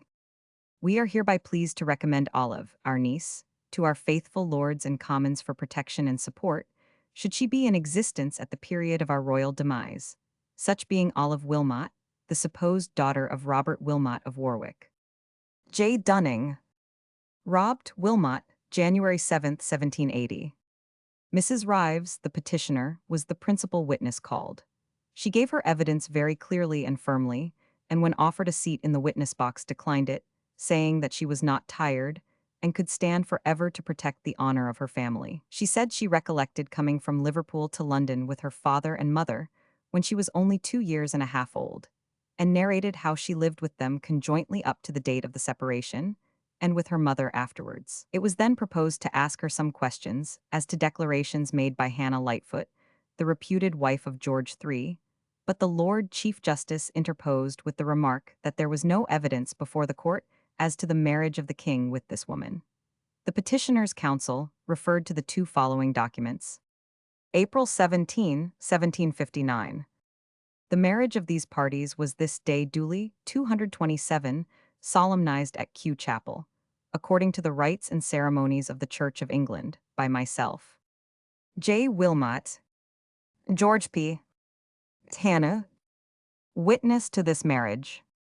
W. Pitt, Ann Taylor, May 27, 1759.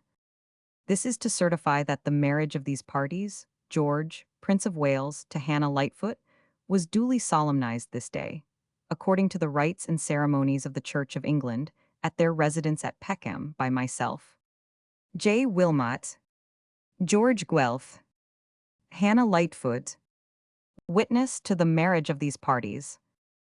William Pitt, Ann Taylor.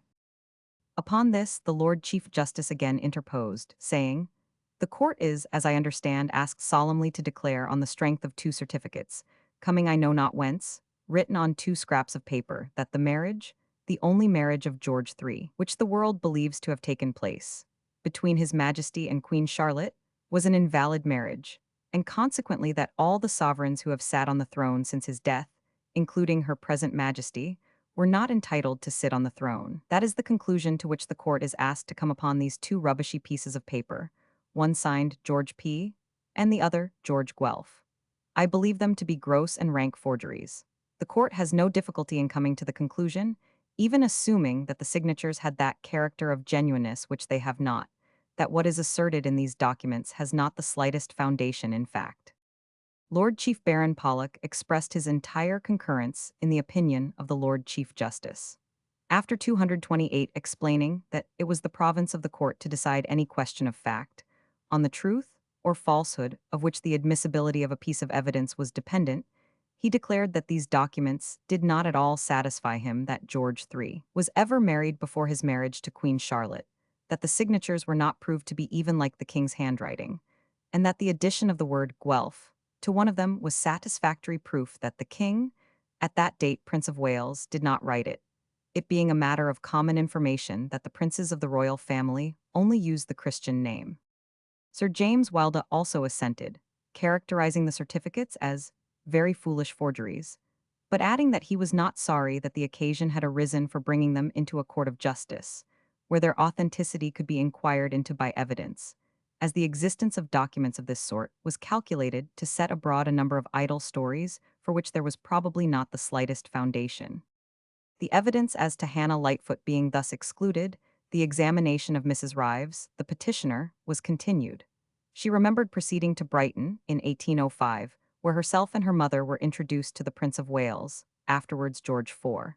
The prince had subsequently many conversations with them, and had bestowed many kindnesses on them. She knew the Duke of Kent from a very early age, he being a constant visitor at their house from 1805 till the time of his death. In the spring of 1815, Lord Warwick's disclosure was made, and the Duke of Kent acknowledged the relationship even before he saw the proofs which were at the time at Warwick Castle. Thither the Earl went to procure them, at the expense of Mrs. Sayres, he being at this time so poor that he had not the means to go. Indeed, Mrs. Rives asserted that sometimes the Earl was so terribly impoverished that he had not even a sheet of note paper to write upon. His mission was successful, and on his return he produced 3 sets of papers, one of which he said 229 he had received from Dr. Wilmot, another set from Lord Chatham, and the third set had been always in his possession. One packet was marked, not to be opened until after the king's death, and accordingly the seal was not broken. But the others were opened, and the papers they contained were read aloud in the presence of the Duke of Kent, who expressed himself perfectly satisfied that the signatures of George III were in his father's handwriting, and declared that, as the Earl of Warwick might die at any moment, he would thenceforward take upon himself the guardianship of Mrs. Sayres and her daughter. The sealed packet was opened in the latter part of 1819, and Mrs. Rives, when questioned as to its contents, pointed out documents for the most part relating to the marriage of Dr. Wilmot and the Polish princess. Among other documents was the following. Olive provided the royal family acknowledge you, keep secret all the papers which are connected with the king's first marriage, but should the family's desertion be manifested, should you outlive the king then, and only then, make known all the state secrets which I have left in the Earl of Warwick's keeping for your knowledge. Such papers I bequeath to you for your sole and uncontrolled property, to use and act upon as you deem fit, according to expediency of things. Receive this as the sacred will of James Wilmot, June 1789. Witness Warwick. Mrs. Rives maintained that up to the moment of the opening of the sealed packet, her mother had believed herself to be the daughter of Robert Wilmot and the niece of Dr. Wilmot, and she did not know of any Olive Wilmot except her aunt, who was the wife of Mr. Payne. When the first information as to her birth was given to her by Lord Warwick, she supposed herself to be the daughter of the Duke of Cumberland by the Olive Wilmot, who was afterwards Mrs. Payne, and had no idea 230 that her mother was the daughter of Dr. Wilmot, and was another person altogether. There was a great consultation as to opening the packet before the king's death, but the Duke of Kent persisted in his desire to know its contents, and the seals were broken. The Duke of Kent died on the 26th of January, 1820, and George III. In the following week, on the 30th of the same month. Mrs. Rives then proved the identity of certain documents which bore the signatures of the Earl of Warwick and the Duke of Kent. They were chiefly written on morsels of paper, and elicited the remark from the Lord Chief Justice that His Royal Highness seemed to have been as poor as to paper as the Earl. She said that these documents were written in her own presence. Among them were these. I solemnly promise to see my cousin Olive, Princess of Cumberland, reinstated in her R.L. rights at my father's demise. Edward, May 3, 1816. I bind myself by my heirs, executors, and assigns to pay to my dearest cause, Olive, Princess of Cumberland, £400 yearly during her life. Edward, May 3, 1818.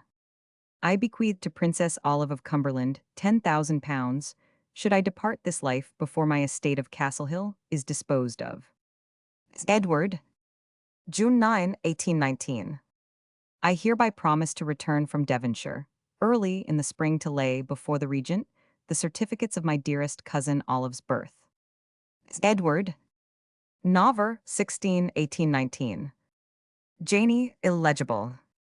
If this paper meets my dear Alexandria's eye, my dear cousin Olive will present it, whom my daughter will, for my sake, I hope, love and serve should I depart this life. Edward, I sign this only to say that I am very ill, but should I not get better, confide in the Duchess, my wife, who will, for my sake, assist you until you obtain your royal rights. God Almighty bless you, my beloved cousin, prays. Edward, to Olive my cousin, and blessing to Lavinia. Mrs. Rives then went on to state that, after the death of the Duke of Kent and his father, the Duke of Sussex paid a visit to herself and her mother. On that occasion, and subsequently, he examined the papers and declared himself satisfied that they were genuine. In her cross-examination, and in answer to questions put by the court, Mrs. Rives stated that her mother, Mrs. Sayres, was both a clever painter and an authoress, and was appointed landscape painter to the court. She had been in the habit of writing letters to members of the royal family before 1815, when she had no idea of her relationship to them. Her mother might have practiced astrology as an amusement. A letter which was produced and described the appearance of the ghost of Lord Warwick's father was in her mother's handwriting, as was also a manifesto calling upon the great powers, principalities, and potentates of the brave Polish nation to rally round their Princess Olive, granddaughter of Stanislaus, and informing them that her legitimacy as Princess of Cumberland had been proved. Her mother had written a life of Dr. Wilmot, and had ascribed the letters of Junius to him, after a careful comparison of his Ms. with those in the possession of Woodfall, Junius's publisher. She had also issued a letter to the English nation in 1817, in which she spoke of Dr. Wilmot as having died unmarried, and Mrs. Rives could not account for that, as her mother had heard of his marriage 2 years previously.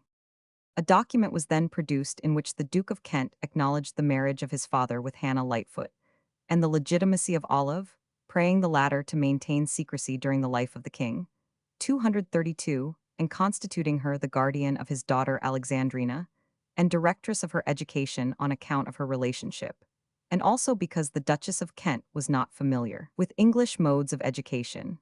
Mrs. Rives explained that her mother refrained from acting on that document out of respect for the Duchess of Kent, who, she thought, had the best right to direct the education of her own daughter, the present queen. She also stated that her mother had received a present of a case of diamonds from the Duke of Cumberland, but she did not know what became of them. The Attorney General, on behalf of the Crown, after explaining the provisions of the Act, proceeded to tear the story of the petitioners to pieces, pronouncing its folly and absurdity equal to its audacity. The Polish princess and her charming daughter he pronounced pure myths, as entirely creatures of the imagination as Shakespeare's, Ferdinand and Miranda. As to the pretended marriage of George III and Hannah Lightfoot, the tale was even more astonishing and incredible, for not only were wife and children denied by the king, and a second bigamous contract entered into, but the lady held her tongue, the children were content to live in obscurity, and Dr. Wilmot faithfully kept the secret, and preached sermons before the king and his second wife, Queen Charlotte. Not that Dr. Wilmot did not feel these grave state secrets pressing him down, but the mode of revenge which he adopted was to write the Letters of Junius. Yet Dr. Wilmot died in 1807, apparently a commonplace country parson. Surely there never was a more wonderful example of the possibility of keeping secrets. One would have imagined that the very walls would have spoken of such events. But although at least 7 men and 1 woman, the wife of Robert Wilmot, must have been acquainted with them, the secret was kept as close as the grave for 43 years, and was never even suspected before 1815, although all the actors in these extraordinary scenes seem to have been occupied day and night in writing on little bits of paper, and telling the whole story. In 1815, the facts first came to the 233 knowledge of Mrs. Sayres, but even then, they were not revealed, until the grave had closed over every individual who could vouch as to the handwriting. As far as the petitioner, Mrs. Rives, was concerned, the Attorney General said he could imagine that she had brooded on this matter so long, she being then over 70 years of age, that she had brought herself to believe things that had never happened. The mind might bring itself to believe a lie, and she might have dwelt so long upon documents produced and fabricated by others that, with her memory impaired by old age, the principle of veracity might have been poisoned, and the offices of imagination and memory confounded to such an extent that she really believed that things had been done and said in her presence which were entirely imaginary. He contended that Mrs. Sayers, the mother of the petitioner, was not altogether responsible for her actions, and proceeded to trace her history. Between 1807 and 1815, he said, she had the advantage of becoming personally known to some members of the royal family, and being a person of ill-regulated ambition and eccentric character, and also being in pecuniary distress. Her eccentricity took the turn of making advances to different members of that family. She opened fire on the Prince of Wales in 1809 by sending a letter to his private secretary, comparing His Royal Highness to Julius Caesar and talking in a mad way about the politics of the illustrious personages of the day. In 1810, other letters followed in the same style, and in one of them she asked, "Why, sir, was I so humbly born?" Scattered about these letters were mysterious allusions to secrets of state and symptoms of insane delusions. In one she imagined she had been seriously injured by the Duke of York. In another, she fancied that someone had poisoned her. In one letter she actually offered to lend the Prince of Wales £20,000 to induce him to grant the interview of which she was so desirous, although in other letters she begged for pecuniary assistance and represented herself to be in great distress. The letters were also full of astrology. She spoke of her occult 234 studies, and she further believed in ghosts. The manifesto to Poland also pointed to the same conclusion as to her state of mind. A person of such an erratic character, he said, was very likely to concoct such a story, and the story would naturally take the turn of trying to connect herself with the royal family. During the interval between the death of Lord Warwick in 1816 and 1821, when it was first made public, her story passed through no less than three distinct and irreconcilable stages. At first she stated that she was the daughter of the Duke of Cumberland, by Mrs. Payne, the sister of Dr. Wilmot, and in 1817 she still described herself as Dr. Wilmot's niece. It was said that she did not come into possession of the papers until after Lord Warwick's death, but this assertion was contradicted by the evidence of Mrs. Rives as to events which were within her own recollection, and which she represented to have passed in her presence. The second stage of the story was contained in a letter to Mr. Fielding, the Bow Street magistrate, in October 1817. Having been threatened with arrest, she wrote to him for protection, and in this letter she represented herself as the natural daughter of the late Duke of Cumberland by a sister of the late Dr. Wilmot, whom he had seduced under promise of marriage, she being a lady of large fortune. In connection with this stage of the story, he referred to another letter which she wrote to the Prince Regent in July 1818, in which she stated that Lord Warwick had told her the story of her birth in his lifetime, but without showing her any documents, that he excused himself for not having made the disclosure before by saying that he was unable to repay a sum of £2,000, which had been confided to him by the Duke of Cumberland for her benefit. And then she actually went on to say that, when Lord Warwick died, she thought all evidence was lost until she opened a sealed packet which contained the documents. This was quite inconsistent with the extraordinary story of Mrs. Rives as to the communication of the papers to her and her mother in 1815. The claim of legitimate royal birth was first brought forward at a time of great excitement and agitation, when the case of Queen Caroline was before the public, and it was brought forward in a tone of intimidation, a revolution being threatened if the claim were not recognized within a few hours. The documents were changed at times to suit the changing story, and there was every reason to believe that they were concocted by Mrs. Sayers herself, who was a careful student of the Junius MSS, who was an artist and practiced calligraphist, and who had gone through such a course of study as well prepared her for the fabrication of forged documents. The internal evidence of the papers themselves proved that they were the most ridiculous, absurd, preposterous series of forgeries that perverted ingenuity ever invented. If every expert that ever lived in the world swore to the genuineness of these documents, they could not possibly believe them to be genuine. They were all written on little scraps and slips of paper, such as no human being ever would have used for the purpose of recording transactions of this kind, and in every one of these pieces of paper, the watermark of date was wanting. At this stage of his address, the Attorney General was interrupted by the foreman of the jury, who stated that himself and his colleagues were unanimously of opinion that the signatures to the documents were not genuine. The Lord Chief Justice, thereupon, immediately remarked that they shared the opinion which his learned brethren and himself had entertained for a long time, that every one of the documents was spurious. After some observations by the counsel for the petitioner, who persisted that the papers produced were genuine, the Lord Chief Justice proceeded to sum up the facts of the case. He said it was a question whether the internal evidence in the documents of spuriousness and forgery was not quite as strong as the evidence resulting from the examination of their handwriting. Two or three of them appeared to be such outrages on all probability, that even if there had been strong evidence of 236, the genuineness of their handwriting, no man of common sense could come to the conclusion that they were genuine. Some of them were produced to prove that King George III had ordered the fraud to be committed of rebaptizing an infant child under a false name as the daughter of persons whose daughter she was not.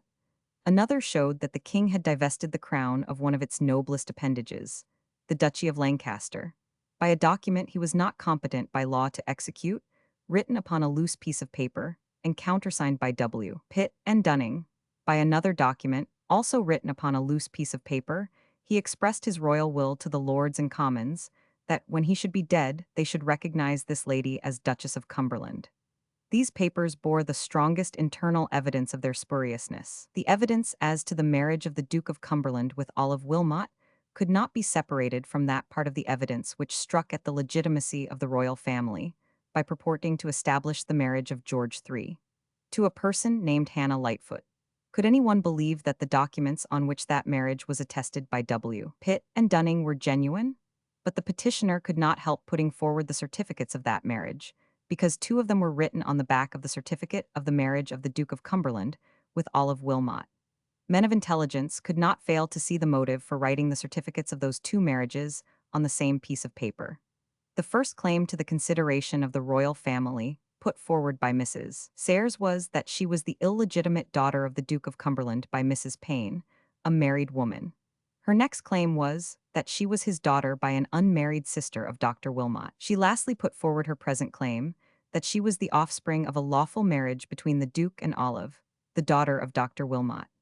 At the time when the claim was put forward in its last shape, it was accompanied by an attempt at intimidation, not only on the score of the injustice that would be done if George IV refused to recognize the claim, but 237 also on the score that she was in possession of documents showing that George III, at the time he was married to Queen Charlotte, had a wife living and had issue by her, and consequently that George IV, who had just then ascended the throne, was illegitimate and was not the lawful sovereign of the realm, and the documents having reference to George III's first marriage were inseparably attached to the documents by which the legitimacy of Mrs. Sayers was supposed to be established, with the view, no doubt, of impressing on the king's mind the fact that she could not put forward her claims, as she intended to do, without at the same time making public the fact that the marriage between George III and Queen Charlotte was invalid. Could anyone believe in the authenticity of certificates like these?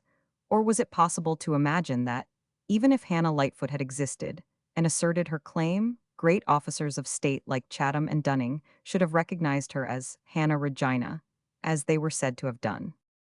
In another document, the Duke of Kent gave the guardianship of his daughter to the Princess Olive.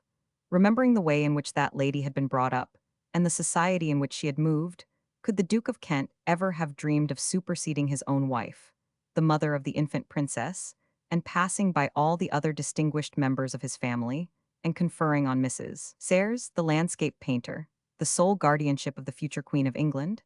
They must also bear in mind the way in which the claim had been brought forward. The irresistible inference from the different tales told was that the documents were from time to time prepared to meet the form which her claims from time to time assumed. A great deal had been said about different members of the royal family having countenanced and supported this lady. He could quite understand, if an appeal was made on her behalf as an illegitimate daughter of the Duke of Cumberland, that a generous-minded prince might say, "As you have our blood flowing in your veins, you shall not be left in want." And, very likely, papers might have been 238 shown to some members of the royal family in support of that claim which they believed to be genuine. It was just as easy to fabricate papers showing her illegitimacy as to fabricate those produced, and probably such papers would not be very rigorously scrutinized. But it was not possible to believe that the documents now produced, including the Hannah Lightfoot certificates, had been shown to members of the royal family and pronounced by them to be genuine. He could not understand why the secret was to be kept after the Duke of Cumberland's death, when there was no longer any danger that he would incur the risk of punishment for bigamy, and why the death of George III should be fixed upon as the time for disclosing it. The death of George III was the very time when it would become important to keep the secret, for if it had been then disclosed, it would have shown that neither George IV nor the Duke of Kent were entitled to succeed to the throne. Why then should the Duke of Kent stipulate for the keeping of the secret until George III died? They must look at all the circumstances of the case and say whether they believed the documents produced by the petitioner to be genuine. The jury at once found that they were not satisfied that Olive Sayers, the mother of Mrs. Rives, was the legitimate daughter of Henry Frederick, Duke of Cumberland, and Olive his wife, that they were not satisfied that Henry Frederick, Duke of Cumberland, was lawfully married to Olive Wilmot on the 4th of March, 1767. On the other issues, that Mrs. Rives was the legitimate daughter of Mr. and Mrs. Sayers, and that the younger petitioner, W. H. Rives, was the legitimate son of Mr. and Mrs. Rives, they found for the petitioner. On the motion of the Attorney General, the judges ordered the documents produced by the petitioners to be impounded. It may be noted, in conclusion, that if Mrs. Rives had succeeded in proving that her mother was a princess of the blood royal, she would at the same time have established her own illegitimacy. The alleged marriage of the 239 Duke of Cumberland took place before the passing of the Royal Marriage Act, and therefore, if Mrs. Sayers had been the Duke's daughter, she would have been a princess of the blood royal. But that act had been passed before the marriage of Mrs. Sayers to her husband, and would have rendered it invalid, and consequently her issue would have been illegitimate. As it was, Mrs. Rives obtained a declaration of her legitimacy, but in so doing she sacrificed all her pretensions to royal descent. William George Howard, the pretended Earl of Wicklow. On the 22d of March, 1869, William, the 4th Earl of Wicklow, died without male issue. His next brother, the Hun, and Rev. Francis Howard, had died during the late Earl's lifetime, after being twice married. By his first marriage he had had 3 sons, none of whom had survived, but one son blessed his second nuptials, and he claimed the peerage at his uncle's death. A rival, however, appeared to contest his right in the person of William George Howard, an infant who was represented by his guardians as the issue of William George Howard, the eldest son of the Hun, and Rev. Francis Howard by his first marriage, and a certain Miss Ellen Richardson. As to the birth of the former claimant, there could be no doubt, and it was not denied that his eldest half-brother had been married as stated, but the birth of the infant was disputed, and the matter was left for the decision of the House of Lords. The case for the infant was briefly as follows. Mr. W. G. Howard, his reputed father, was married to Miss Richardson in February 1863. 4 months after their marriage, the couple went to lodge with Mr. Blore, an outdoor officer in the customs, who resided at 27 Burton Street, Eaton Square. Here they remained only 3 weeks, but during that time appear to have contracted a sort of friendship with the Blore family, for, after being 240 absent till the latter end of the year, they returned to the house in Burton Street and endeavored to procure apartments there. Mr. Blore's rooms were full, and he was unable to accommodate them. But in order to be near his old friends, Mr. Howard took apartments for his wife at number 32 in the same street. Being a person of dissipated and peculiar habits, and being, moreover, haunted by duns, he did not himself reside in the new lodgings or even visit there, but by Mr. Blore's kindness was accustomed to meet his wife occasionally in a room, which was placed at his service in number 27. Still later, Mrs. Howard returned to lodge at Mr. Blore's and occupied the whole upper portion of the house, while the lower half was rented by one of her friends, named Bodenave. Mr. Howard, in the meantime, remained in concealment in Ireland, and thither Mr. Blore proceeded in April or May 1864, and had an interview with him, at which it was arranged that the Burton Street lodging-house keeper should allow Mrs. Howard to be confined at his residence, and should make every arrangement for her comfort. On the 16th of May, Mrs. Howard, whose confinement was not then immediately expected, informed the Blores that she intended to leave London for a time, and set out in a cab for the railway station. In a very short time she returned, declaring that she felt extremely ill, and was immediately put to bed. But there being few symptoms of urgency, she was allowed to remain without medical attendance until Mr. Blore returned from his work at 8 o'clock, when his wife dispatched him for Dr. Wilkins, a medical man whom Mrs. Howard specially requested might be summoned, although he was not the family doctor, and lived at a considerable distance. At 9:30 o'clock Mr. Blore returned without the doctor, and was told by his rejoicing spouse that her lodger had been safely delivered of a son under her own superintendence, and that the services of the recognized accoucheur could be dispensed with.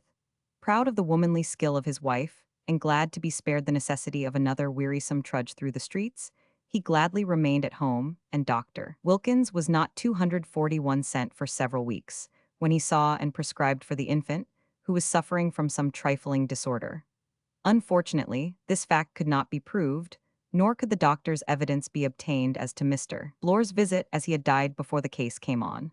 But Mrs. Bloor, who attended Mrs. Howard during her confinement, Miss Rosa Day, sister of Mrs. Bloor, who assisted her in that attendance, Miss Jane Richardson, sister of Mrs. Howard, and Mr. Bodenave, their fellow lodger, were all alleged to have seen the child repeatedly during the 3 following months, although it was admitted that its existence was kept a profound secret from everybody else. The 3 women above mentioned were placed in the witness box, and gave their evidence clearly and firmly, and agreed with each other in the story which they told. And, although Mrs. Bloor was rigorously cross-examined, her testimony was not shaken. When Mr. Bodenave was wanted, he could not be found, and even the most urgent efforts of detectives failed to secure his attendance before the court. On the other side, it was contended that the story told on behalf of the infant plaintiff was so shrouded in mystery as to be absolutely incredible, and that it was concocted by the missing Bodenave, who was said to have been living on terms of suspicious familiarity with Mrs. Howard, and who had succeeded in inducing the witnesses to become accomplices in the conspiracy from motives of self-interest. Evidence was also produced to show that the birth had not taken place. A dressmaker, who measured Mrs. Howard for a dress a little time before the date of her alleged confinement, swore that no traces of her supposed condition were then visible. Dr. Baker Brown and another medical man deposed that they had professionally attended a lady, whom they swore to as Mrs. Howard, and had found circumstances negativing the story of the confinement, and Louisa Jones, a servant, who lived in the house in Burton Street shortly after the birth of the infant, said she had never seen or heard of its existence. After the hearing of this evidence, the case was postponed. On its resumption, Mrs. Howard produced witnesses to show that she was at Longley, in Staffordshire, during the whole of that period of August, 1864, to which the evidence of Dr. Baker Brown and the other medical witness related. At the sitting of the court on the 1st of March, 1870, Sir Roundell Palmer, Lord Selborne, who represented Charles Francis Howard, the other claimant, gave the whole case a new complexion by informing the court that he was in a position to prove that, in the month of August, 1864, Mrs. Howard and another lady visited a workhouse in Liverpool, and procured a newly born child from its mother, Mary Best, a pauper, then an occupant of one of the lying-in wards of the workhouse hospital.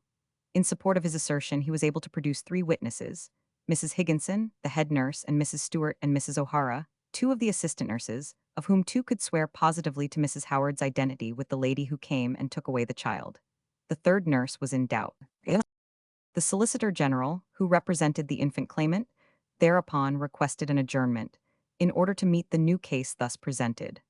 Their lordships, however, refused to comply with his desire until they had had an opportunity of examining Mrs. Howard, but when that lady was called she did not appear, and it was discovered that she had left the House of Lords secretly, and could not be found at her lodgings or discovered elsewhere. The case was therefore adjourned. At the next sitting, a week later, Mrs. Howard appeared before the committee, but refused to be sworn, demanding that the witnesses who were to be brought against her should be examined first. As she persisted in her refusal, she was given into custody for contempt of court, and the evidence of the Liverpool witnesses was taken. As Sir Roundell Palmer had stated, while one of the nurses remembered the transaction, she could not be positive that Mrs. Howard was the party concerned in it. But the 2 others, and Mary Best, the child's mother, had no hesitation in asserting that she was the person who had 243 taken away the infant from the hospital. Towards the close of the sitting, it was announced that a telegram had been received from Boulogne, stating that the real purchasers of Mary Best's child had been found, and that they would be produced at the next hearing of the case to rebut the Liverpool evidence. But when the next sitting came, no Boulogne witnesses were forthcoming, and the Solicitor General was compelled to state that he had been on the wrong scent, but that he would be able to refute the story which had been trumped up against his client. Mary Best was placed in the witness box, and, in the course of a rigorous cross-examination, admitted that she had left the workhouse with a baby which she had passed off as her own. She stated that this child was given to her while she was in the workhouse, but she could not tell either its mother's name or the name of the person who gave it to her. She had never received any payment for it, but had fed and clothed it at her own expense, had taken it with her to her father's house in Yorkshire, had represented it as her own to her family, and had paid the costs of its burial when it died. Her relatives and friends were produced and corroborated these facts. The nurses, on the other hand, when recalled, denied all knowledge of this second child and affirmed that a child could not have been brought to her without their knowledge. The court delivered judgment on the 31st of March, 1870, when the Lord Chancellor announced that their lordships had come to the conclusion that Charles Francis Arnold Howard had made out his claim and was entitled to vote at the election of representative peers for Ireland as Earl of Wicklow, and that the infant claimant, the son of Mrs. Howard, had failed in establishing his claim to that privilege. He said the marriage between Mr. and Mrs. Howard was undisputed, and the real difficulty that surrounded the case was in proving the birth of this child without the evidence usually forthcoming of such an event, neither medical man nor nurse having been present at the birth, or having attended either the mother or the child subsequently. The fact that the 244 existence of the child had been concealed from all the world, and that it had neither been registered nor baptized, increased the difficulties in the way of Mrs. Howard's case. It was a remarkable fact that, up to that time, with the exception of 3 persons who had undoubtedly sworn distinctly to certain circumstances, no human being had been called who had noticed that Mrs. Howard had shown signs of being in the family way. And it was equally remarkable that those who had had ample opportunity of noticing her condition at the time, and who might have given distinct and positive evidence on the point, had either not been called, or had refused to give evidence in the case. Undoubtedly, as far as words could go, their lordships had had the distinct evidence of 2 witnesses, who stated that they were present when the alleged birth occurred, and of another who had stated that he had gone to fetch the doctor, who was sent for, not because the birth was expected to occur, but because Mrs. Howard was taken suddenly 99. Of course, if credence could be given to the statement of these witnesses, the case put forward by Mrs. Howard was established beyond a doubt, and most painful it was for him to arrive at the conclusion, as he felt bound to do, that those persons had been guilty of the great crime of not only giving false evidence by deposing to events that had never occurred, but of conspiring together to endeavor to impose upon the Wicklow family a child who was not the real heir to the title and estates attaching to the earldom. He was bound to add that the demeanor of Mrs. Blore and her sister Rosa Day in the witness box was such that, if the case were not of such prodigious importance, and if it had not been contradicted by all surrounding circumstances, their statement, which they had given with firmness and without hesitation, would have obtained credence. It was, however, so utterly inconsistent with all the admitted facts, and with the rest of the evidence, that he was compelled to arrive at the painful conclusion that it was a mere fabrication, intended to defeat the ends of justice. The evidence of Dr. Baker Brown, who had identified Mrs. Howard as the person whom he had 245 examined on the 8th of July, 1864, and who had stated to him that she had never had a child, was very strong, and was only to be explained upon the supposition that it was a case of mistaken identity, and that it was her sister Jane Richardson who was examined and not Mrs. Howard. This supposition, however, was entirely set aside by the Longny witnesses, who stated that upon the occasion of the birthday dinner party at Longny, which had been brought forward to prove an alibi, both Mrs. Howard and her sister Jane Richardson were present. It was evident, therefore, either that the story could not be true, or that the witnesses were mistaken as to the day on which that event had occurred, and under these circumstances, the whole evidence in support of the alibi broke down altogether. Having arrived at this conclusion with respect to the original case set up by Mrs. Howard, it was scarcely necessary to allude to the Liverpool story, which was certainly an extraordinary and a singular one, and had a tendency to damage the case of those who had set it up, although he did not see how they could possibly have withheld it from the knowledge of their lordships. Looking at the fact that Mary Best was proved to have been delivered of a fair child, and that the child she took out of the workhouse with her was a dark child, he confessed that much might be said both in favor of and against the truth of her statement. But it was, perhaps, as well, that it might be entirely disregarded in the present case. And, at all events, in his opinion, there was nothing in its being brought forward which was calculated to shake their lordships' confidence in the character of those who were conducting the case on behalf of the original claimant. Lord Chelmsford next delivered a long judgment, agreeing with that of the Lord Chancellor, and in the course of it remarked that it was impossible to disbelieve the story of the alleged birth.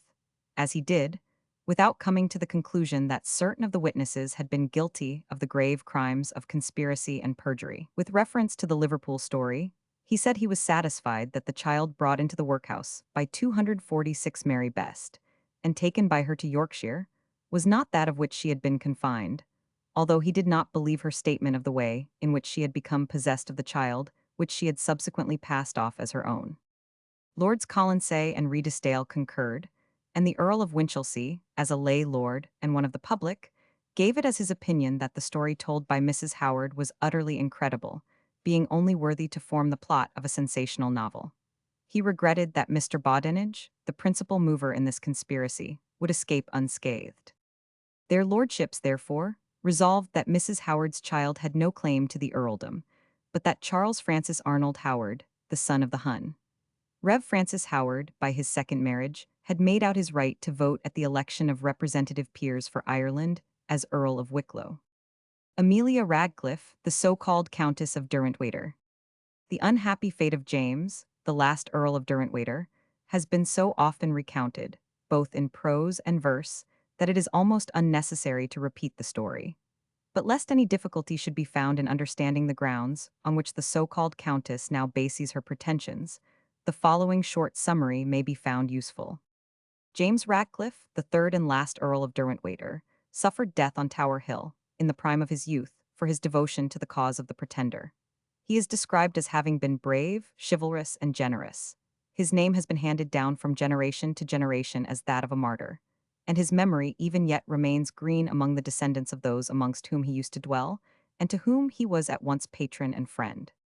When he was 23 years of age, he espoused Anna Maria, eldest daughter of Sir John Webb of Cowford, in the county of Dorset, and had by her an only son, the Hun, John Radcliffe, and a daughter, who afterwards married the 8th Lord Petter. By the articles at this time entered into, the baronet agreed to give his daughter £12,000 as her portion, while the Earl, on his part, promised £1,000 jointure, rent charged to the lady, to which £100 a year was added on the death of either of her parents, and an allowance of £300 a year was also granted as pin money. The Earl's estates were to be charged with £12,000 for the portions of daughter or daughters, or with £20,000 in the event of there being no male issue, while by the same settlement his lordship took an estate for life in the family property, which was thereby entailed upon his first and other sons, with remainder, and after the determination of his or their estate to his brother, Charles Radcliffe, for life.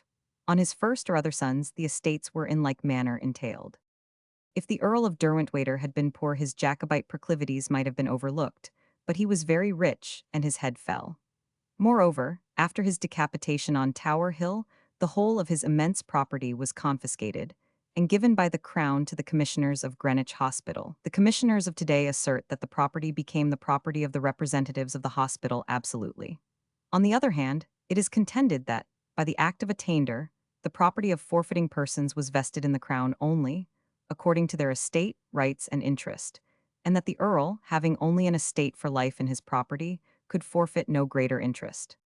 His only son, although he lost his title of nobility by the attainder of his father, was, by solemn adjudication of law, admitted tenant in tail of all the settled estates, and the fortune of the Earl's daughter was, moreover, raised and paid thereout. The Earl's son was in possession of the estates during 16 years, and, had he lived to attain 21, he might have effectually dealt with them, so that they could not at any future 248 time have been affected by the attainder of his father or of his uncle Charles Radcliffe. At least so say the supporters of the self-styled Countess.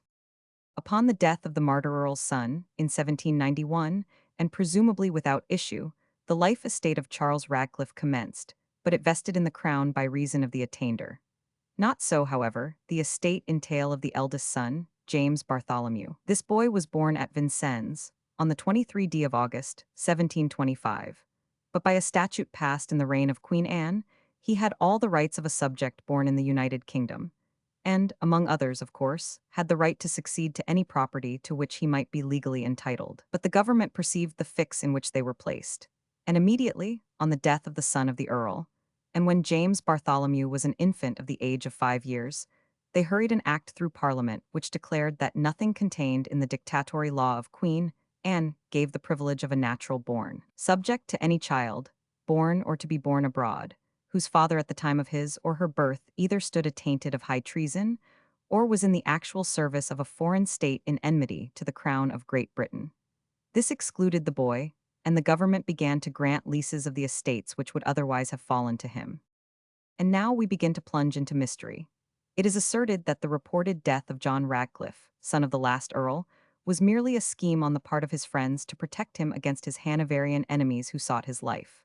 Some say that he died at the age of 19, at the house of his maternal grandfather, Sir John Webb, in Great Marlborough Street, on the 31st of December, 1731. Others maintain that he was thrown from his horse and killed during his residence in France. But the most recent statement is that his interment was a sham and was part of a well-devised plan for facilitating his escape from France to Germany during the prevalence of rumored attempts to restore the Stuarts, and that, after marrying the Countess of Waldstein-Waters, he lived, bearing her name, to the age of 86. By this reputed marriage, it is said that he had a son, who was called John James Anthony Radcliffe, and who, in his turn, espoused a descendant of John Sobieski of Poland. To them, a daughter was born and was named Amelia. Her first appearance at the home of her supposed ancestors was very peculiar, and the report of her proceedings, which appeared in the Hexham Courant of the 29th of September, 1868, was immediately transferred into the London daily papers and was quoted from them by almost the entire provincial press. The following is the account of the local journal, which excited considerable amusement, but roused very little faith when it was first made public. This morning great excitement was occasioned in the neighborhood of Dilston by the appearance of Amelia, Countess of Derwentwater, with a retinue of servants, at the old baronial castle of her ancestors, Dilston Old Castle, and at once taking possession of the old ruin. Her ladyship, who is a fine-looking elderly lady, was dressed in an Austrian military uniform and wore a sword by her side in the most approved fashion. She was accompanied, as we have said, by several retainers, who were not long in unloading the wagon-load of furniture which they had brought with them, and quickly deposited the various goods and chattels in the old castle, the rooms of which, as most of our readers are aware, are without roofs, but a plentiful supply of stout tarpaulings, which are provided for the purpose, will soon make the apartments habitable, if not quite so comfortable as those which the Countess has just left. In the course of the morning her ladyship was visited by Mr. 100. Gray, the receiver to the Greenwich Hospital estates, who informed her she was trespassing upon the property of the commissioners, and that he would be obliged to report the circumstance to their lordships. Her ladyship received Mr. Gray with great courtesy, and informed that gentleman she was acting under the advice of her legal advisers, and that she was quite prepared to defend the legality of her proceedings. The sides of the principal 250 room have already been hung with the Derwentwater family pictures, to some of which the Countess bears a marked resemblance, and the old baronial flag of the unfortunate family already floats proudly from the summit of the fine, though old and dilapidated tower. This is a bald newspaper account, but the lady herself is an experienced correspondent, and in one of her letters, which she has published in a gorgeously emblazoned volume, thus gives her version of the affair in her own vigorous way. Devilstone Castle, 29th September, 1868. Here I am, my dear friend, at my own house, my roofless home, and my first scrawl from here is to the vicarage. You will be sorry to hear that the Lords of Her Majesty's Council have defied all equitable terms in my 11 years' suffering case. My council and myself have only received impertinent replies from under officials. Had my lords met my case like gentlemen and statesmen, I should not have been driven to the course I intend to pursue. I left the terrace very early this morning, and at 7:30 I arrived at the carriage road of Dilstone Castle. I stood, and before me lay stretched the ruins of my grandfather's baronial castle. My heart beat more quickly as I approached. I am attended by my two faithful retainers, Michael and Andrew. Mr. Samuel Aston conveyed a few needful things. The gentle and docile pony trotted on until I reached the level top of the carriage road, and then we stopped. I dismounted and opened the gate and bid my squires to follow, and in front of the old flag tower, I cut with a spade 3 square feet of green sod into a barrier for my feet in the once happy nursery, the mother's joyful upstairs parlor, the only room now standing and quite roofless. I found not a voice to cheer me, nothing but naked plasterless walls, a hearth with no frame of iron, the little chapel which contains the sacred tombs of the silent dead, and the dishonored ashes of my grandsires. All here is in a death-like repose, no living thing save a few innocent pigeons, half wild. But there has been a tremendous confusion, a wild and wilful uproar of rending, and a crash of headlong havoc. Every angle is surrounded with desolation, and the whole is a monument of state vengeance and destruction. But here is the land, the home of my fathers, which I have been robbed of. This is a piece of the castle, and the room in which they lived and talked and walked and smiled, and were cradled and watched with tender affection. You never saw this old tower nearer than from the road. The walls of it are 3 feet or more in some parts thick, and of rough stone inside. The floor of this room where I am writing this scrawl is verdure and damp with the moisture from heaven. It has not even beams left for a ceiling, and the stairs up to it are scarcely passable. But I am truly thankful that all the little articles I brought are now up in this room, and no accident to my men. Ratcliffe's flag is once more raised, and the portraits of my grandfather and great-grandfather are here, back again to Devilstone Castle, alias Dillstone, and hung on each side of this roofless room, where both their voices once sounded. Oh, as I gaze calmly on these mute warders on the walls, I cannot paint you my feelings of the sense of injustice and wrong, a refining, a resenting sorrow. My heart bleeds at the thought of the cruel acts, and I am punished for its laws that no longer exist. I pray not to be horror-stricken at the thoughts of the past ambition and power of princes who cast destruction over our house, and made us spectacles of barbarity. But nevertheless many great and Christian men the Lord hath raised out of the house of Radcliffe, who have passed away. And now, O Father of heaven, how wonderfully hast thou spared the remnant of my house, a defenseless orphan to whom no way is open but to thy fatherly heart. Now thou hast brought me here, what still awaits me? Leave thou me not, let me never forget thee. Thou hast girded me with strength into the battle. I will not therefore fear what man can do unto me. These are my thoughts and resolutions, but I am struggling with the associations of this lone hearth, with no fire, no father, no mother, sister, or brother left. The whole is heart-rending. I quit you now, my kind friends. I am blind with tears, but this is womanly weakness. 12 o'clock the same day. My tears of excitement have yielded to counter-excitement. I have just had an intrusive visitor who came to inquire if it is my intention to remain here. I replied in the affirmative, adding earnestly, I have come to my roofless home, and asked, who are you? He answered, I am Mr. Grey, the agent for Her Majesty, and I shall have to communicate your intention. I answered, quite right, Mr. Grey. Then what title have you to show that Her Majesty has a right here to my freehold estates? He replied, I have no title. I then took out a parchment with the titles and the barony and manors, and the names of my 42 rich estates, and held it before him and said, I am the Countess of Derwentwater, and my title and claim are acknowledged and substantiated by the Crown of England, morally, legally, and officially. Therefore my title is the title to these 42 estates. He has absented himself quietly, and I do hope my lords will not leave my case now to under officials. Yours truly. Amelia, Countess of Derwentwater. Their lordships left the case to very minor officials, indeed, namely to a person whom the Countess describes as a dusky little man and his underlings, and they without hesitation ejected her from Dillstone Hall. The lady was very indignant, but was very far from being beaten, and she and her adherents immediately formed a roadside encampment, under a hedge, in gypsy fashion, and resolved to re-enter if possible. From her letters it appears that she was very cold and very miserable, and moreover, very hungry at first. But the neighboring peasantry were kind, and brought her so much food eventually, that she tells one of her friends that cases of tinned meats from Paris would be of no use to her. The 253 worst of the encampment seems to have been that it interfered with her usual pastime of sketching, which could not be carried on in the evenings under a tarpaulin, by the light of a lantern. But her enemies had no idea that she should be permitted to remain under the hedge any more than in the hall itself. On the 21st of October, at the quarter sessions for the county of Northumberland, the chief constable was questioned by the magistrates about the strange state of affairs in the district, and reported that the encampment was a little way from the highway, and that therefore the lady could not be apprehended under the Vagrant Act. A summons, however, had been taken out by the local surveyor, and would be followed by a warrant. On that summons the so-called Countess was convicted, but appealed to the Court of Queen's Bench. During the winter the encampment could not be maintained, and the weather, more powerful than the Greenwich commissioners, drove the Countess from the roadside. But in the bright days of May she reappeared to resume the fight, and this time took possession of a cottage at Dillstone, whence, says a newspaper report of the period, it is expected she will be ejected, but she may do as she did before and pitch her tent on the high road.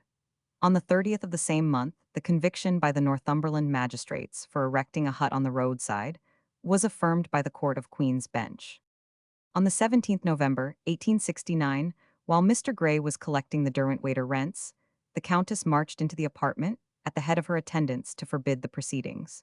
She was richly apparelled, but her semi-military guise did not save herself, or those who came with her, from being somewhat rudely ejected. Her sole consolation was that the mob cheered her lustily as she drove off in her carriage.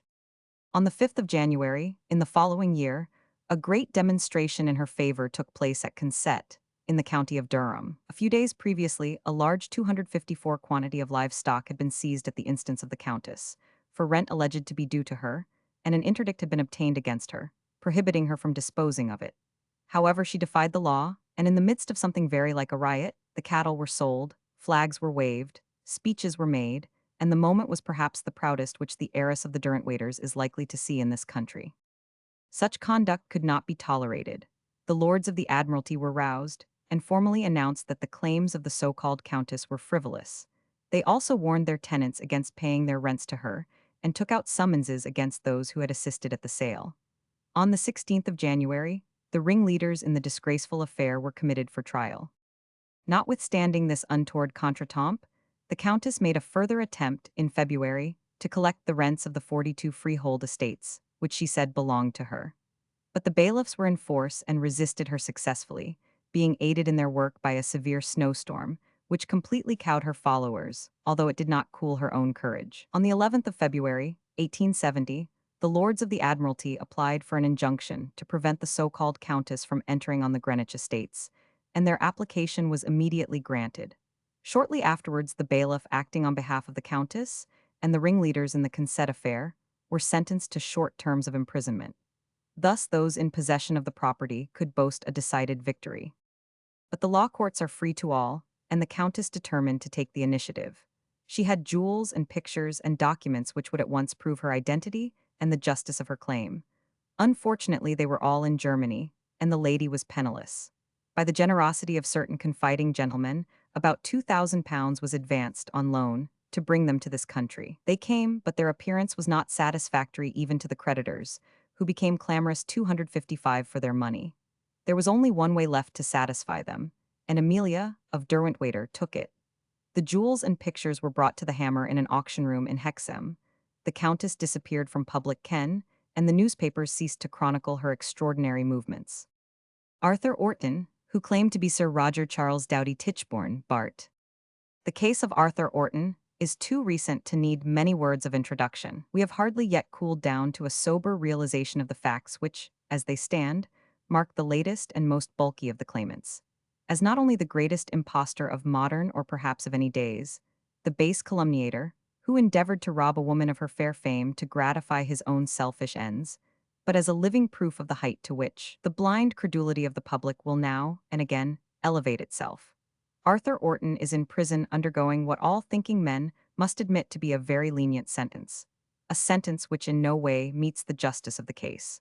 For the advent of this huge carcase lumbering the earth with lies was nothing less than a misfortune to the people of England. And the word misfortune, if used even in its highest and widest sense, will in no way imply that which has happened to a peaceful family, who have been associated with their lands and titles as long as our history goes back, and who have had their privacy violated and the sanctity of their homes invaded, who have been pilloried before a ruthless and unsympathizing mob, who have had their women's names banded from one coarse mouth to another, and who, least misfortune of all, have had to expend large sums of money and 256 great amounts of time and trouble to free themselves from a persecution as unparalleled as it was vicious and cruel. Those who, having neither fame nor fortune to lose, speak lightly and think not at all of the sorrows which were launched avalanche-like upon the devoted heads of the Tichbornes and their connections, would do well to ponder over what such personation as that of Arthur Orton means to its immediate victims.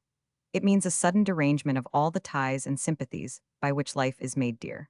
A sudden shock which never in life will be recovered. There is no member of the community, no matter how well and how carefully he has chosen his path in life, who would not fear to have his every action published and criticized, his every motive analyzed unfairly, and the most mischievous construction placed upon each deed or thought found capable of perversion. How much more terrible would it be, then, for any man to know that his wife or mother was to be subjected to such ordeal, that for no fault committed, for nothing but the delectation of an unscrupulous scoundrel and his admirers, a tender and sensitive lady was to be put to torture far worse than any physical punishment could ever have been, even in ages and countries whose only refinement was that of cruelty.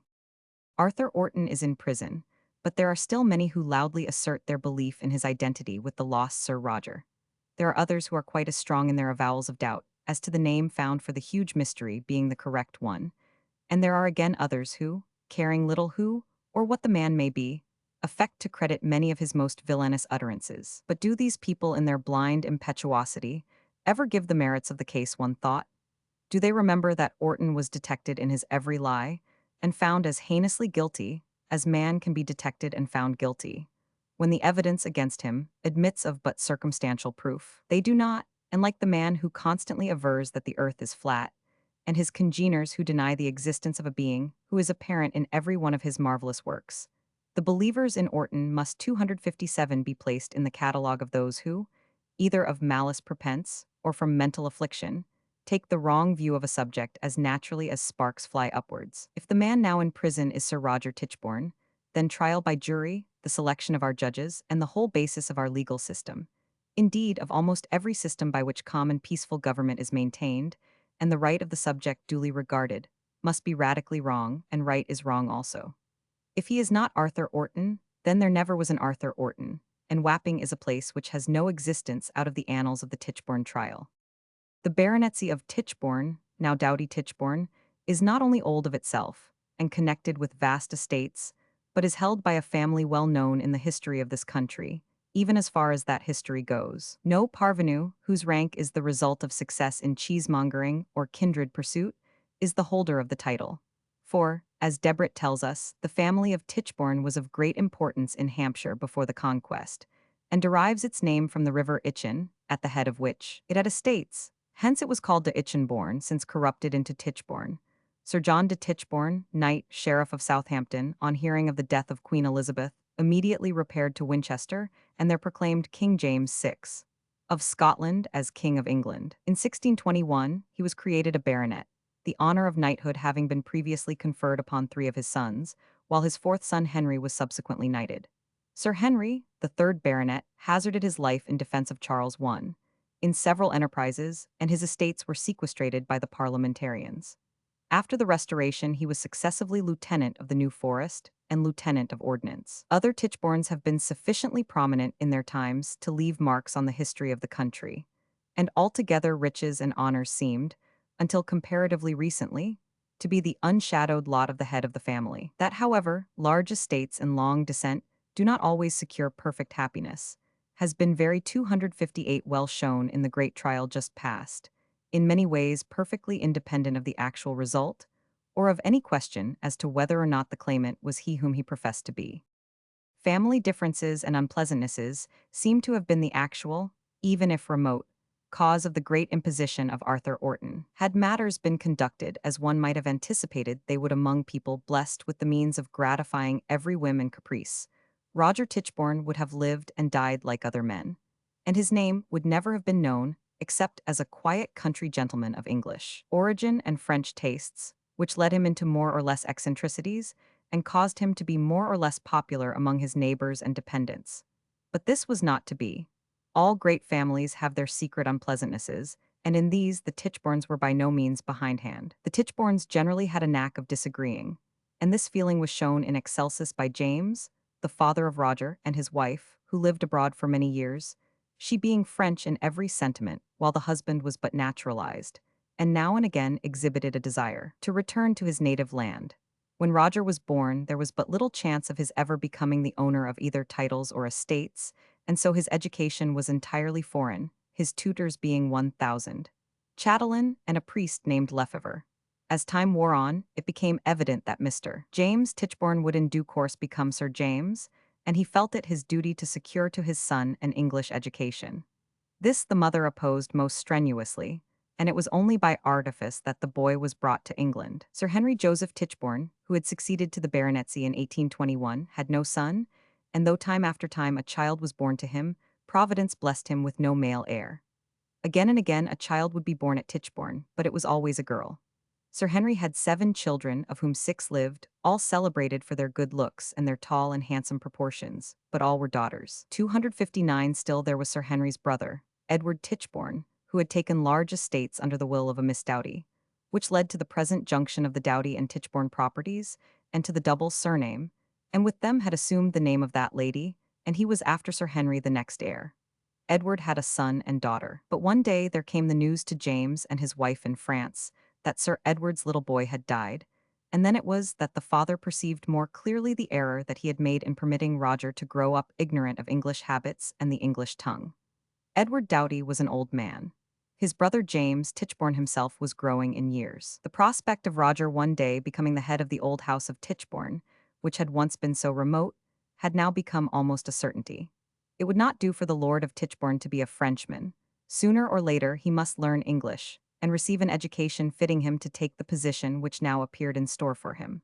All this was clear enough to Mr. James, but not so clear to his weak-headed and prejudiced wife. The father did indeed obtain her consent to take the boy over to England, and let him see his uncle and aunt, the Doughties, at Upton, in Dorsetshire, and his uncle, Sir Henry, at the ancestral home down in Hampshire. But Roger was then but a child, and as he grew older Mrs. Tichborne became more than ever resolute in her determination that, come what might, her darling should be a Frenchman. What cared she for the old Hampshire traditions? France was to her the only land worth living in. A Frenchman's life was the only life worthy of the name. Her dear Roger might succeed to the title and estates, but she could not bear the thought of his going to England. It was in her imagination a land of cold, bleak rains and unwholesome fogs. But it was worse. It was the country of a people who had been false to their ancient faith. Even the Tichbornes, though still Catholics, had not always been true to their religion, and so Mrs. Tichborne planned out for the future heir of Tichborne a life of perpetual absenteeism. He should 260 marry into some distinguished family in France or Italy, and little short of a princess should share his fortunes. If he went into the army, it should be in some foreign service.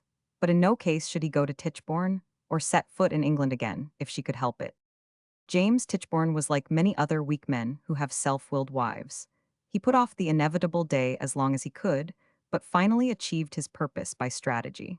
Roger was in his 17th year when the news arrived that Sir Henry had died. It was right that James Tichborne should be present at his brother's funeral, and reasonable that he should take with him the heir, as everyone regarded him to be. Accordingly, Roger took leave of his mother under solemn injunctions to return quickly.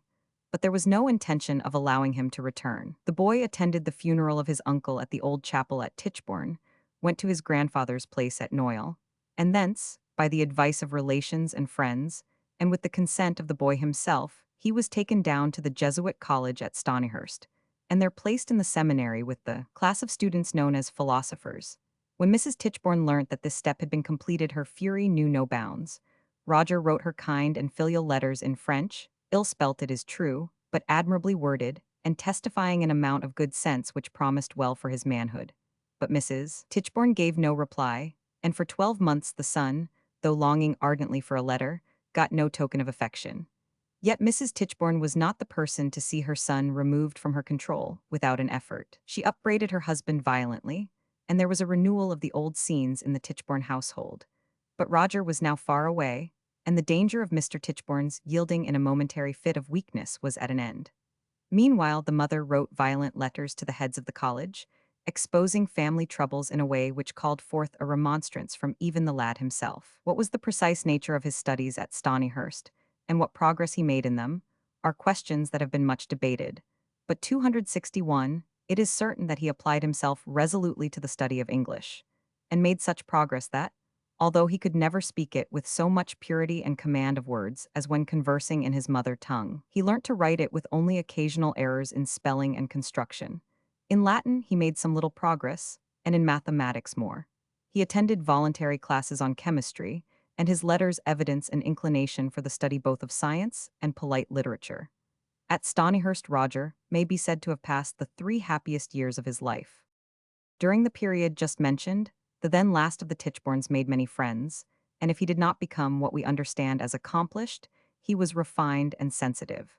During the vacations, he used to visit his English relatives in turn, but there was one place above all others to which he preferred to go. This was the house at Tichborne, then in possession of his father's brother Sir Edward Doughty. There was a certain amount of delicacy in his position towards his uncle and his aunt Lady Doughty, which cannot but be intelligible to anyone who has the least knowledge of human failings. It is not in the nature of things that either Lady Doughty or her husband could have been greatly predisposed towards the youthful stranger, and Roger was shy and reserved and oversensitive. He had the misfortune to stand in the place which they must once have ardently hoped that their dead child would have lived to inherit. Sir Edward was in failing health, and his brother James was an old man. The time could not therefore be far distant when this youth, with his foreign habits and his strong French accent, would take possession of Tichborne Park with all the ancient lands. More than that, he would come into absolute possession of the new Doughty property, including the beautiful residence of Upton, near Poole, in Dorsetshire, for which Sir Edward and his family had so strong an affection. It was through Sir Edward alone that this property had been acquired, but the lady who had bequeathed it to him had no notion of founding a second family. In time, all the lands and houses in 262 various countries bequeathed by her, as well as those which were purchased by trustees under her will, were to go to swell the Tichborne estate and to increase the grandeur and renown of the old house. Upton was the favorite home of the Doughtys. Sir Edward, who had been in the West Indies, had returned thence with his black servant named Andrew Bogle, then a boy, and had married, he and his wife doubtless for a long time looking on Upton as their home for life.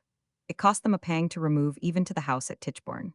It was at Upton that their only surviving child Kate had spent her early years, and to return there and enjoy the fresh sea breezes in the summer holidays was always a fresh source of delight. It was hard to think that even Upton must pass from them, and that the day was probably not far distant when there would be nothing left for them, but to yield up their home and estates to the newcomer, and retire even upon a widow's handsome jointure, and the fortune of Miss Kate. But if such feelings ever passed through the minds of the family at Tichborne, they could have been only transient. The shy, pale-faced boy with the long dark locks came always to Tichborne in his holidays, making his way steadily in the favor of that household, and this not from interested motives on the part of Lady Doughty, as has been falsely alleged and triumphantly disproved, but clearly from something in the nature of the youth which disarmed ill feeling. Roger, despite his early training abroad, soon showed good sound English tastes. He took delight in country life, and though he did not bring down the partridges in the woods, or throw the fly upon the surface of the Itchen, with a degree of skill that would command much respect in the county of Hants, he did his best and really liked the outdoor life. In hunting, he took delight from the time when he donned his first scarlet coat, and he rarely missed an opportunity of appearing at the meet in that neighborhood. The time soon came when Roger had to think of a profession, and James Tichborne again gave mortal offense to his wife by determining that the young man 263 should go into the army. Among the daughters of Sir Henry was one who had married Colonel William Greenwood of the Grenadier Guards. Their house at Brookwood was but half an hour's ride from Tichborne, and Roger was fond of visiting there. Colonel Greenwood's brother George was also in the army, and he took kindly to Roger and determined to do his best to get him on. So he took him one morning to the Horse Guards and introduced him to the commander-in-chief, who promised him a commission. There was a little delay in keeping this promise, and the young man did not go troubling uncles again, but took the self-reliant course of writing direct to the Horse Guards to remind the commander-in-chief of what he had said, and before long Mr. Roger Charles Tichborne was gazetted a cornet in the 6th Dragoons, better known as the Carabineers. He passed his examination at Sandhurst satisfactorily and went straight over to Dublin to join his regiment. From Dublin, he went to the south of Ireland, and twice he came over to England on short visits. He went through the painful ordeal of practical joking which awaited every young officer in those days, and came out of it, not without annoyance and an occasional display of resentment, yet in a way which conciliated his brother officers, and few men were more liked in the regiment than Roger Tichborne, affectionately nicknamed among them Tiche. In 1852, the Carabineers came over to England and were quartered at Canterbury. They expected then to be sent to India, but the order was countermanded, and Roger saw himself doomed apparently to a life of inaction. There is a letter of Roger's among the mass of correspondence which he kept up at this period of his life, in which he notices the fact that his mother still dwelt upon her old idea of providing him with a wife in the shape of one of those Italian princesses of which he had heard so much, and with whom he had always been threatened. But Roger was by this time in love with his cousin, and his love was by no means happy. Roger had been for years visiting at Tichborne before he had ever seen his cousin Kate there. He had 264 met her long before when he came over as a child from Paris on a visit. But Miss Doughty was too young at that time to have retained much impression of the little dark-haired French boy, who could hardly have said, "Good morning, cousin," in her native tongue. When Roger was 20 years of age, they met for a few days at Bath, where both had come on the melancholy duty of taking leave of Mr. Seymour, then lying dangerously ill and near his death. Then they parted again. Roger went to Tichborne for a long stay, but Miss Doughty returned to school at the convent at Taunton. In the midsummer holidays, however, they once more met at the house in Hampshire, and for 6 weeks the young cousins saw each other daily. Then Miss Doughty went away to Scotland with her parents, and the youth took upon himself the pleasant duty of going to see the party take their departure from St. Catherine's Wharf. October found the party again assembled at Tichborne Park, and there Roger took farewell of uncle, aunt, and cousin to go to Ireland and join his regiment, and Miss Doughty, whose school days were not yet ended, went down to a convent at Newhall, in Essex. When Roger got a short leave of absence, his first thought was to visit his uncle and aunt, who had so affectionate a regard for him. There was a summer visit to Upton, in Dorsetshire, for a week, when Miss Doughty happened to be there. And there was a visit to Tichborne in January 1850, when there were great festivities, for Roger then attained his majority. Again the cousins took farewell, and met no more for 18 months. No wonder Roger loved Tichborne, with all its associations. In that well-ordered and affectionate household, he found a tranquility and happiness to which he had been a stranger in his own home. In his correspondence with his father and mother at this time, there were no lack of tokens of a loving son.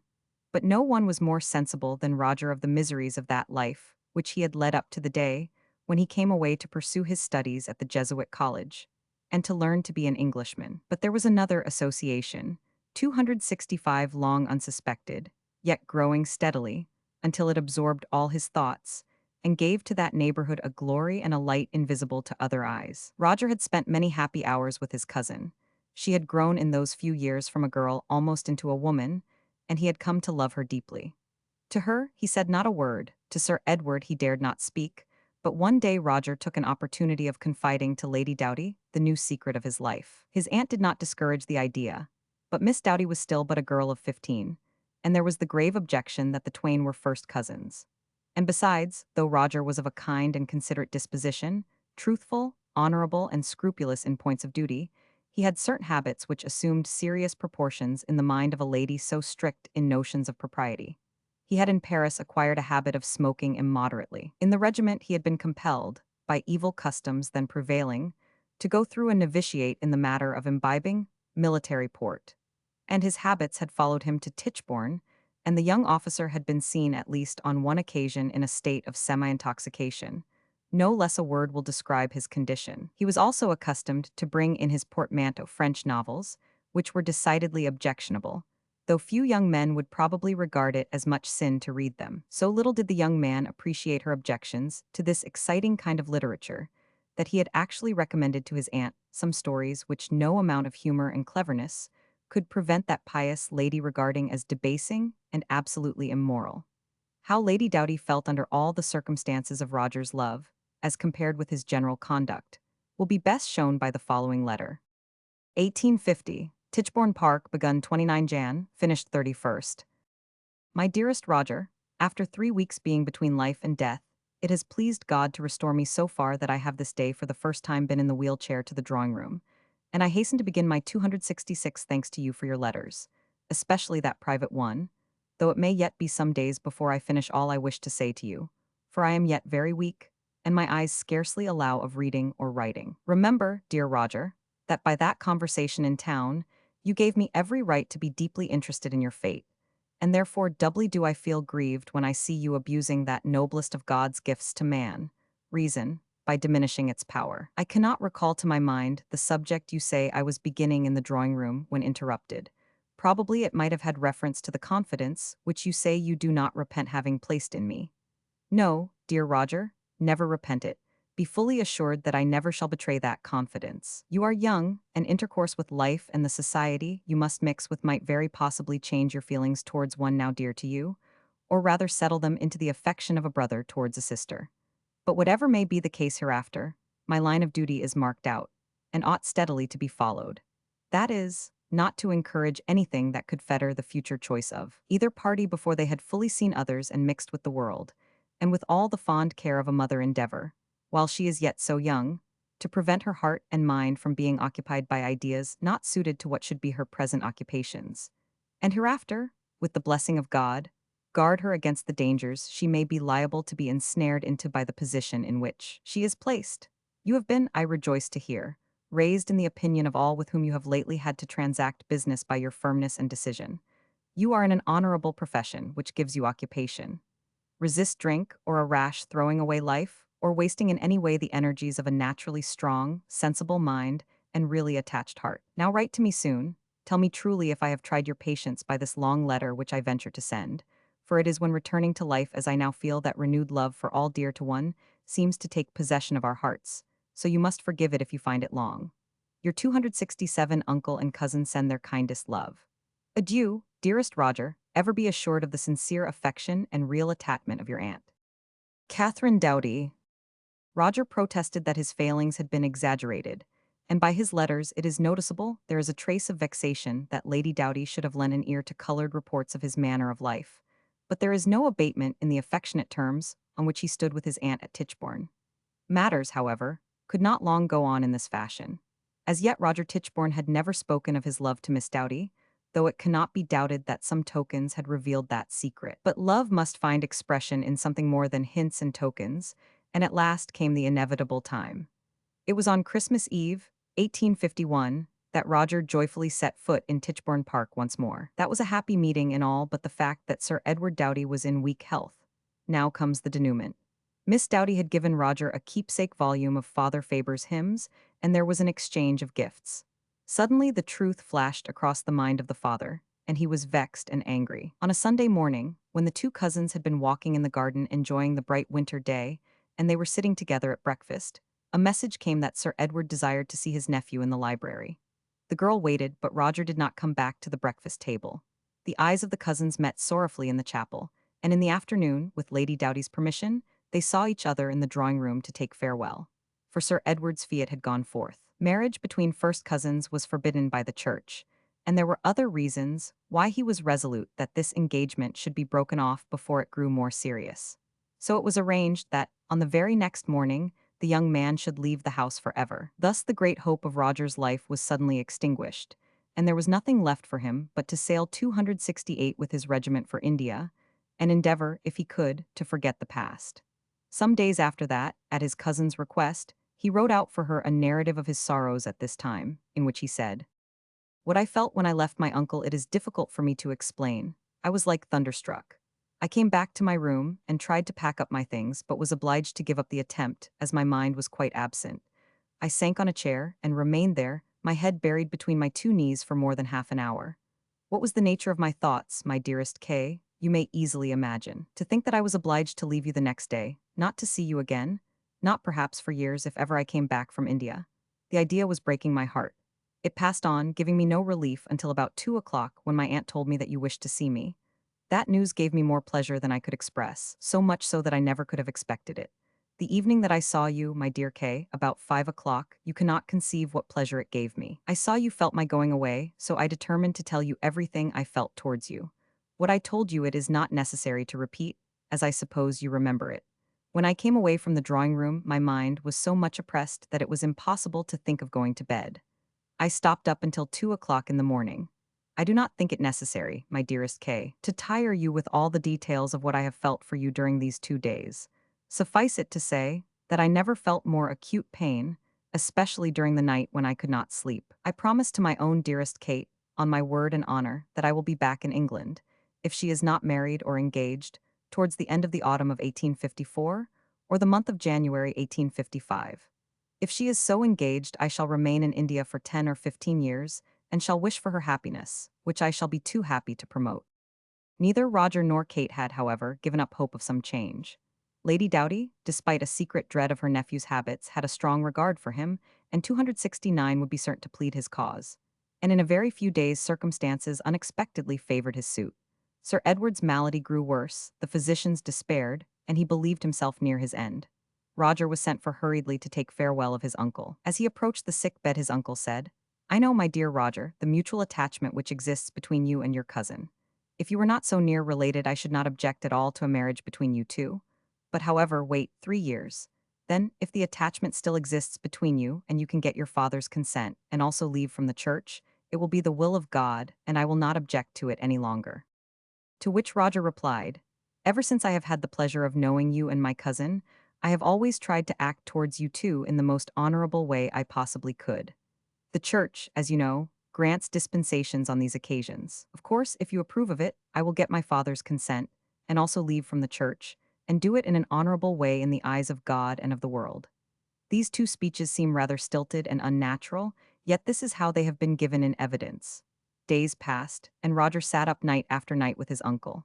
It was during those tedious watchings that he again wrote at Miss Doughty's request a narrative of his feelings, which ran thus.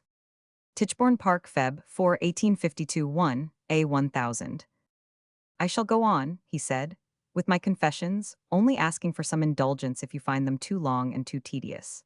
You are, my dearest Kay, the only one for whom I have formed so strong and sincere an attachment. I never could have believed, a few years ago, I was able to get so attached to another. You are the only young person who has shown me some kindness, for which I feel very thankful. It is in some respects rather a painful subject for me to have to acknowledge my faults, but, as I have undertaken the task, I must write all I have done, and what have been my thoughts for the last 5 weeks. I had a very wrong idea when 270I left Ireland. It was this. I thought that you had entirely forgotten me. I was, nevertheless, very anxious to come to Tichborne for a short time to take a last farewell of you, my uncle, and my aunt. My mind and heart were then so much oppressed by these thoughts that it was my intention not to come back from India for 10 or 15 years. I loved you, my dearest Kay, as dearly as ever. I would have done anything in this world to oblige you, and give you more of that happiness which I hoped I might see you enjoy. I would have given my life for your happiness' sake. To have seen all these things, I repeat again, with a dry eye and an unbroken heart, or for a person who has a strong feeling of attachment towards another to behold it, is almost beyond human power. These feelings will arise when I shall be thousands of miles from you. But I have taken my pains and sorrows, and your happiness in this world, and said a prayer that you might bear the pains and sorrows of this world with courage and resignation, and by these means be happy in the next. When I came here, I found I had been mistaken in the opinion I had formed, and I reproached myself bitterly for ever having such an idea. It is not necessary for me to mention that I got rid of these bad thoughts in a few minutes. Things went on happily until Sunday, January 11, 1852, when I was sent for by my uncle at breakfast. What took place between us, I think it unnecessary to repeat, as you know already. I was obliged to leave the next morning by the first train for London. I never felt before so deeply in my life what it was to part with the only person I ever loved. How deeply I felt I cannot express, but I shall try to explain as much of it as I can in the next chapter. What I have suffered last night I cannot easily explain. You do not know, my own dearest Kay, what are my feelings towards you. You cannot conceive how much I loved you. It breaks my heart, my own dearest Kay, to think how long I shall be without seeing you. I do feel that more than I can tell you. You have the comfort of a home, and moreover, at some time or other, 271 some person to whom you can speak, and who will comfort you. I have none. I am thrown on the world quite alone, without a friend. Nothing. But however, I shall try and take courage, and I hope that, when you will see me in 3 years, you will find a change for the better. I shall employ these 3 years to reform my conduct, and become all that you wish to see me. I shall never, my own, my dearest Kay, forget the few moments I have spent with you, but on the contrary, I shall only consider them as the happiest of my life. You cannot imagine how much pleasure your letter has given me. It proved to me, far beyond any possible doubt, what are your feelings towards me. I did not, it is true, require that proof to know how you felt for me. It is for that reason that I thank you most sincerely for that proof of confidence, by expressing yourself so kindly and openly to me.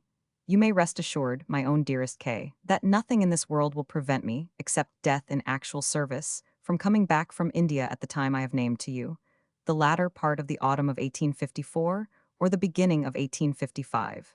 It will be a great comfort for me, my own dearest Kay, when I shall be in India, to think of you. It will be, I may say, the only pleasure I shall have to think of the first person I ever loved. You may rest assured that nothing in the world will make me change. Moreover, if you wish me to come back sooner, only write to me, and I shall not remain 5 minutes in the army more than I can help. I shall always be happy to comply with your wishes, and come back as soon as possible. Again, rest assured, my dearest Kay, that if in any situation of life I can be of help or service to you, I shall only be too happy, my dearest Kay, to serve and oblige you. Your very affectionate cousin, R. 100 Tichborne. Roger went back to his regiment in Ireland soon after the date given in the foregoing extract, but the Carabineers were finally removed to Canterbury, and in the summer he again got leave of absence, which he spent with his aunt and cousin in London, and at Tichborne, 272, and it was on the 22d of June, 1852, that the young people walked together for the last time in the garden of Tichborne House. They talked of the future hopefully, and for her comfort he told her a secret. Some months before that time, he had made a vow and written out and signed it solemnly. It was in these words: I make on this day a promise that if I marry my cousin Kate Doughty, this year, or before 3 years are over at the latest, to build a church or chapel at Tichborne to the Holy Virgin, in thanksgiving for the protection which she has showed us in praying God that our wishes might be fulfilled. Roger went back to his regiment and indulged his habitual melancholy. To his great regret, the order for the carabineers to go to India had been countermanded, but he had no intention of leading the dull round of barrack life in Canterbury. He had determined to go abroad for a year and a half or 2 years. By that time, the allotted period of trial would be near an end. He had determined to leave a profession which offered no outlet for his energies. The tame round of the cities and picture galleries of Europe had no charms for him. Among the many books which he had read at this time were the Indian romances of Chateaubriand, René, Attila, and Le Dernier Abencerrage. How deeply these stories had impressed his mind is apparent in his letters to Lady Doughty. Happy, he says, was the life of René. He knew how to take his troubles with courage and keep them to himself. Retired from all his friends to be more at liberty to think about his sorrows and misfortunes and bury them in himself. I admire that man for his courage. That is, the courage to carry those sorrows to the grave which drove him into solitude. Among his intimate friends and schoolfellows at Stonyhurst was Mr. Edward Waterton, whose father, the celebrated naturalist, had given to the college a collection of stuffed foreign birds and other preserved animals. And there can be no doubt that the famous narratives of adventure in South America of that distinguished traveler were among the books which Roger and other college friends read at that period. How deeply the splendors 273 of the Natural History collection of Stonyhurst had impressed the mind of the boy is evidenced in the fact that Roger took delight at school in practicing the art of preserving birds and other animals. While long afterwards, in humble emulation of the great naturalist's achievement, he gathered and sent home, when on his travels, many a specimen of birds of splendid plumage. South America, in short, had long been the subject of his dreams, and now in traveling in that vast continent, he would try to find occupation for the mind and get through the long time of waiting which he had undertaken to bear patiently. His scheme was to spend a 12-month in Chile, Guayaquil, and Peru, seeing not only wild scenes but famous cities, thence to visit Mexico, and so by way of the United States find his way back to England. Having taken this resolution, he set about putting his affairs in order, for Roger was a man of business-like habits, and by no means prone to neglect his worldly interests. He made his will, saying, however, as he remarked in one of his letters, nothing about the church or chapel at Tichborne, which he said he would only build under the conditions mentioned in a paper which he had left in the hands of his dearest and most trusted friend, Mr. Gosford, the steward of the family estates. In truth, months before the day when he gave Miss Doughty a copy of the vow, in the garden at Tichborne, he had solemnly signed and sealed up a compact with his own conscience, and deposited it with other precious mementos of that time in his friend's safe keeping. Parting with friends in England cost him, perhaps, but little sorrow, for his mind was full of projects to be carried into effect on his return. He aspired to the character of a traveler, and to be qualified for membership at the Travelers' Club, where, in one of his letters while abroad, he requests that his name may be inscribed as a candidate. He had an old habit of keeping diaries, and he promised to send extracts, and, after all, the time would not be long. There was one house in which Roger naturally shrank from saying farewell. He had made a solemn resolution that he would go to Tichborne no more, while matters remained thus. 274, and his pride was wounded by what appeared to him to be a want of confidence on the part of Lady Doughty. In a worldly point of view, it is difficult to conceive any union more desirable than that of the two cousins. But it is clear that the mother trembled for the future of her child. Hence she still gave ready ear to tales of the wild life of the regiment, and hinted them in her letters to her nephew in a way that made him angry, but not vindictive. He was asked to go and see his uncle, Sir Edward, before starting, but his will was inflexible, and he went away, as he had all along said that he would, resolved to bury his sorrows within himself. Roger went away in February and spent nearly 3 weeks in Paris with his parents and some old friends of his early days.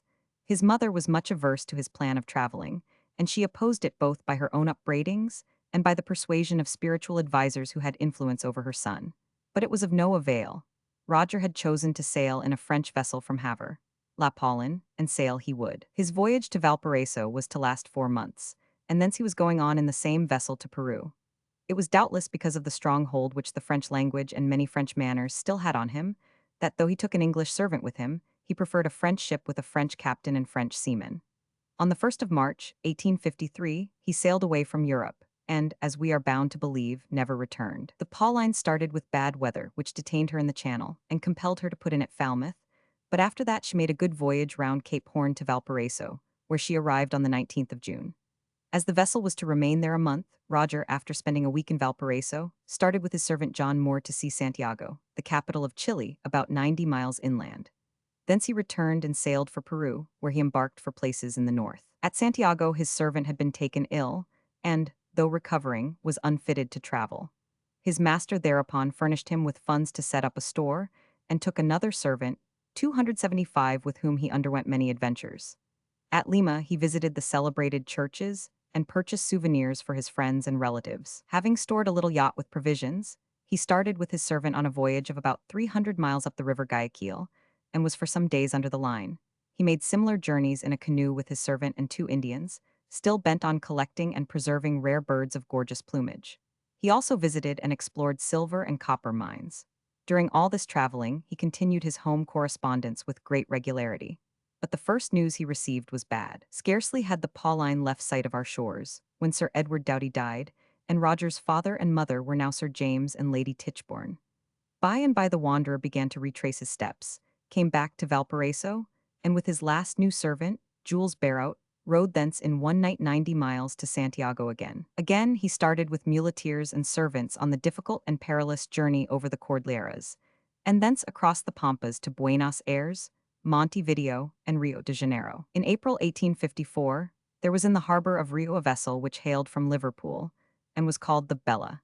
She was about to sail for Kingston, Jamaica, and it was to Kingston that Roger had directed his letters and remittances to be forwarded, that being a convenient resting place on his journey to Mexico, where he intended to spend a few months. The Bella was a full-rigged ship of nearly 500 tons burden, clipper-built, and almost new. Aboard this ship, then taking in her cargo of coffee and logwood, came one April morning a young English gentleman who introduced himself as Mr. Tichborne. He was dressed in a half-tourist, half-nautical costume, and wanted a passage to Kingston. Traveling with servants, hiring yachts and canoes, buying paintings, curiosities, and natural history specimens had proved more expensive than he expected. His funds were exhausted, nor could his purse be replenished until he got to Kingston, where letters of credit were expected to be waiting for him. It was some little time before the Captain 276 believed the young man's story, but when he did, he not only undertook to convey him and his people to Kingston, he determined to help him in a matter of some delicacy and not a little danger. For when the vessel was near sailing, Roger was found to be without that indispensable requisite, a passport. Great excitement then prevailed in Brazil on the subject of runaway slaves. Black slaves had escaped by making themselves stowaways. Half-caste people, relying on their comparative fairness of skin, had openly taken passage as seamen or even passengers, and thus got away from a hateful life of bondage. Hence the peremptory regulation that no captain should sail with a stranger aboard without an official license. Under these circumstances, a plan was devised by the captain. When the government officers came aboard, no Tichborne or other stranger was visible. As the vessel, loosened from her moorings, was slowly drifting down the harbor in the morning, the officers sat at a little table on deck, smoked and drank with the captain. At length the moment came to call their boat and take farewell, wishing the good ship Bella and her valuable freight a pleasant voyage. Scarcely had they departed, when the table was removed, and just beneath where they had been sitting a circular plug closing the entrance to what is known as the lazarette was lifted, and out came Roger laughing at the success of their harmless device. Before noon, the Bella had passed from the harbor of Rio into the open ocean, and was soon on her voyage northward. That was on the 20th of April 1854, and that is the last ever known in good sooth of the Bella, except as a foundered vessel. 6 days after she had left the port of Rio, a ship, traversing her path, found tokens of a wreck, straw bedding such as men lay on deck in hot latitudes, a water cask, a chest of drawers, and among other things a long boat floating bottom upwards, and bearing on her stern the ominous words, Bella, Liverpool. These were brought into Rio, and forthwith the Brazilian authorities caused steam vessels to go out and scour the seas in quest of survivors, but none were seen. That the 277, Bella, had foundered there was little room to doubt, though the articles found were chiefly such as would have been on her deck. Even the items of cabin furniture were known to have been placed on deck to make way for merchandise, with which she was heavily laden. The night before these articles were found had been gusty, but there had been nothing like a storm. When time went by and brought no tidings, Captain Oates, a great friend of the captain of the Bella, who had been instrumental in getting Roger on board, came with other practical seamen to the conclusion that she had been caught in a squall, that her cargo of coffee had shifted, and that hence, unable to right herself, the Bella had gone down in deep water, giving but little warning to those on board. In a few months this sorrowful news was brought to Tichborne, where there was of course great mourning. One by one the heirs of the old house were disappearing, and now it seemed that all the hopes of the family must be centered in Alfred, then a boy of 15. So at least felt Sir James Tichborne. He had inquiries made in America and elsewhere. For a time there was a faint hope that some aboard the Bella had escaped and had perhaps been rescued. But months went by, and still there was no sign. The letters of news that poor Roger had so anxiously asked to be directed to him at the post office, Kingston, Jamaica, remained there till the paper grew faded. The banker's bill, which was wanted to pay the passage money, lay at the agent's, but neither the captain nor his passenger of the Bella came to claim it. Weeks and months rolled on. The annual allowance of 1,000 a year, which was Roger's by right, was paid into Glyn and Coast Bank, but no draft upon it was evermore presented at their counters. The diligent correspondent ceased to correspond. At Lloyd's the unfortunate vessel was finally written down upon the loss book. The insurance was paid to the owners, and in time the Bella faded away from the memories of all but those who had lost friends or relatives in her. Lady Tichborne was always full of hope that her son had been saved, and could never be brought 278 to regard him as drowned. But we have now seen the last of the real Roger Tichborne, and our next business will be with the counterfeit. At last, in the neighborhood in which Sir James and his wife lived, it became notorious that the mother was prepared to receive anyone kindly who professed to have news of her son. And naturally, when the story once got wind, there were many who tried to profit by her credulity. Among other adventurers, a tramp in the dress of a sailor found his way to Tichborne, and, having poured into the willing ears of the poor mother a wild story about some of the survivors of the Bella being picked up off the coast of Brazil and carried to Melbourne, was forthwith regaled and rewarded. There is a freemasonry among beggars which sufficiently explains the fact that very soon the appearance of ragged sailors in Tichborne Park became common. Sailors with one leg and sailors with one arm, loud-voiced, blustering seamen, and seamen whose troubles had subdued their tones to a plaintive key, all found their way to the back door of the great house.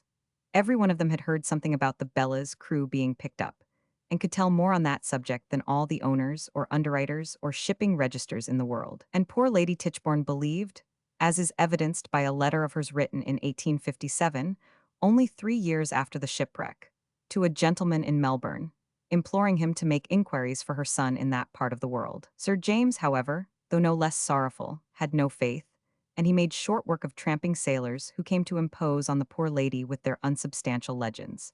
But Sir James died in 1862.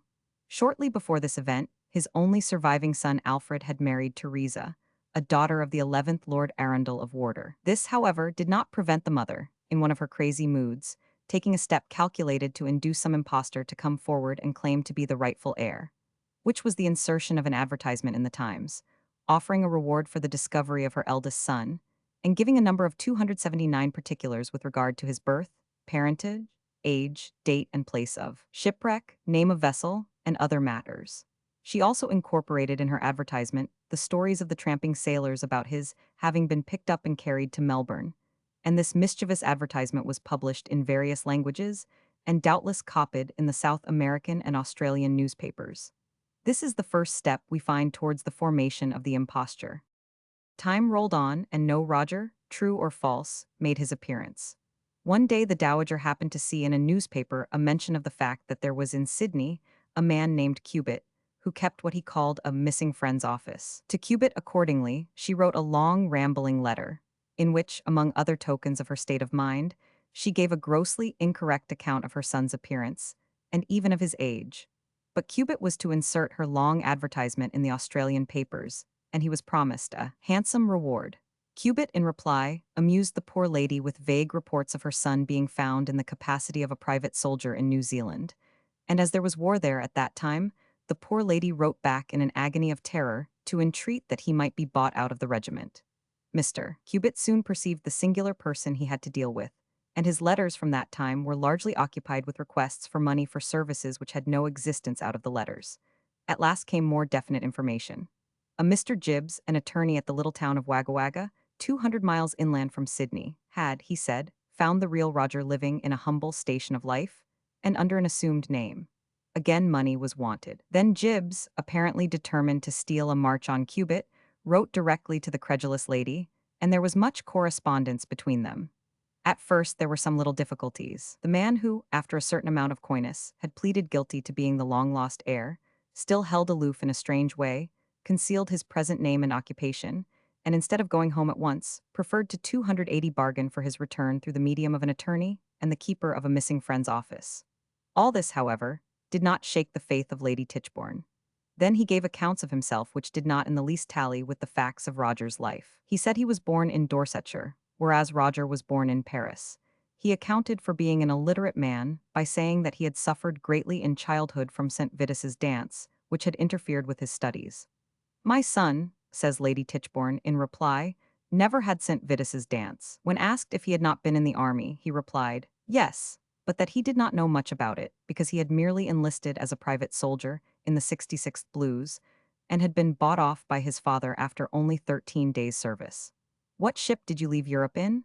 Inquired Mr. Gibbs, with a view of sending further tokens of identity to the dowager. To this inquiry, Roger Tichborne might have been expected to answer in La Pauline, but, as was shown in the trial, this mysterious person replied in the Jessie Miller.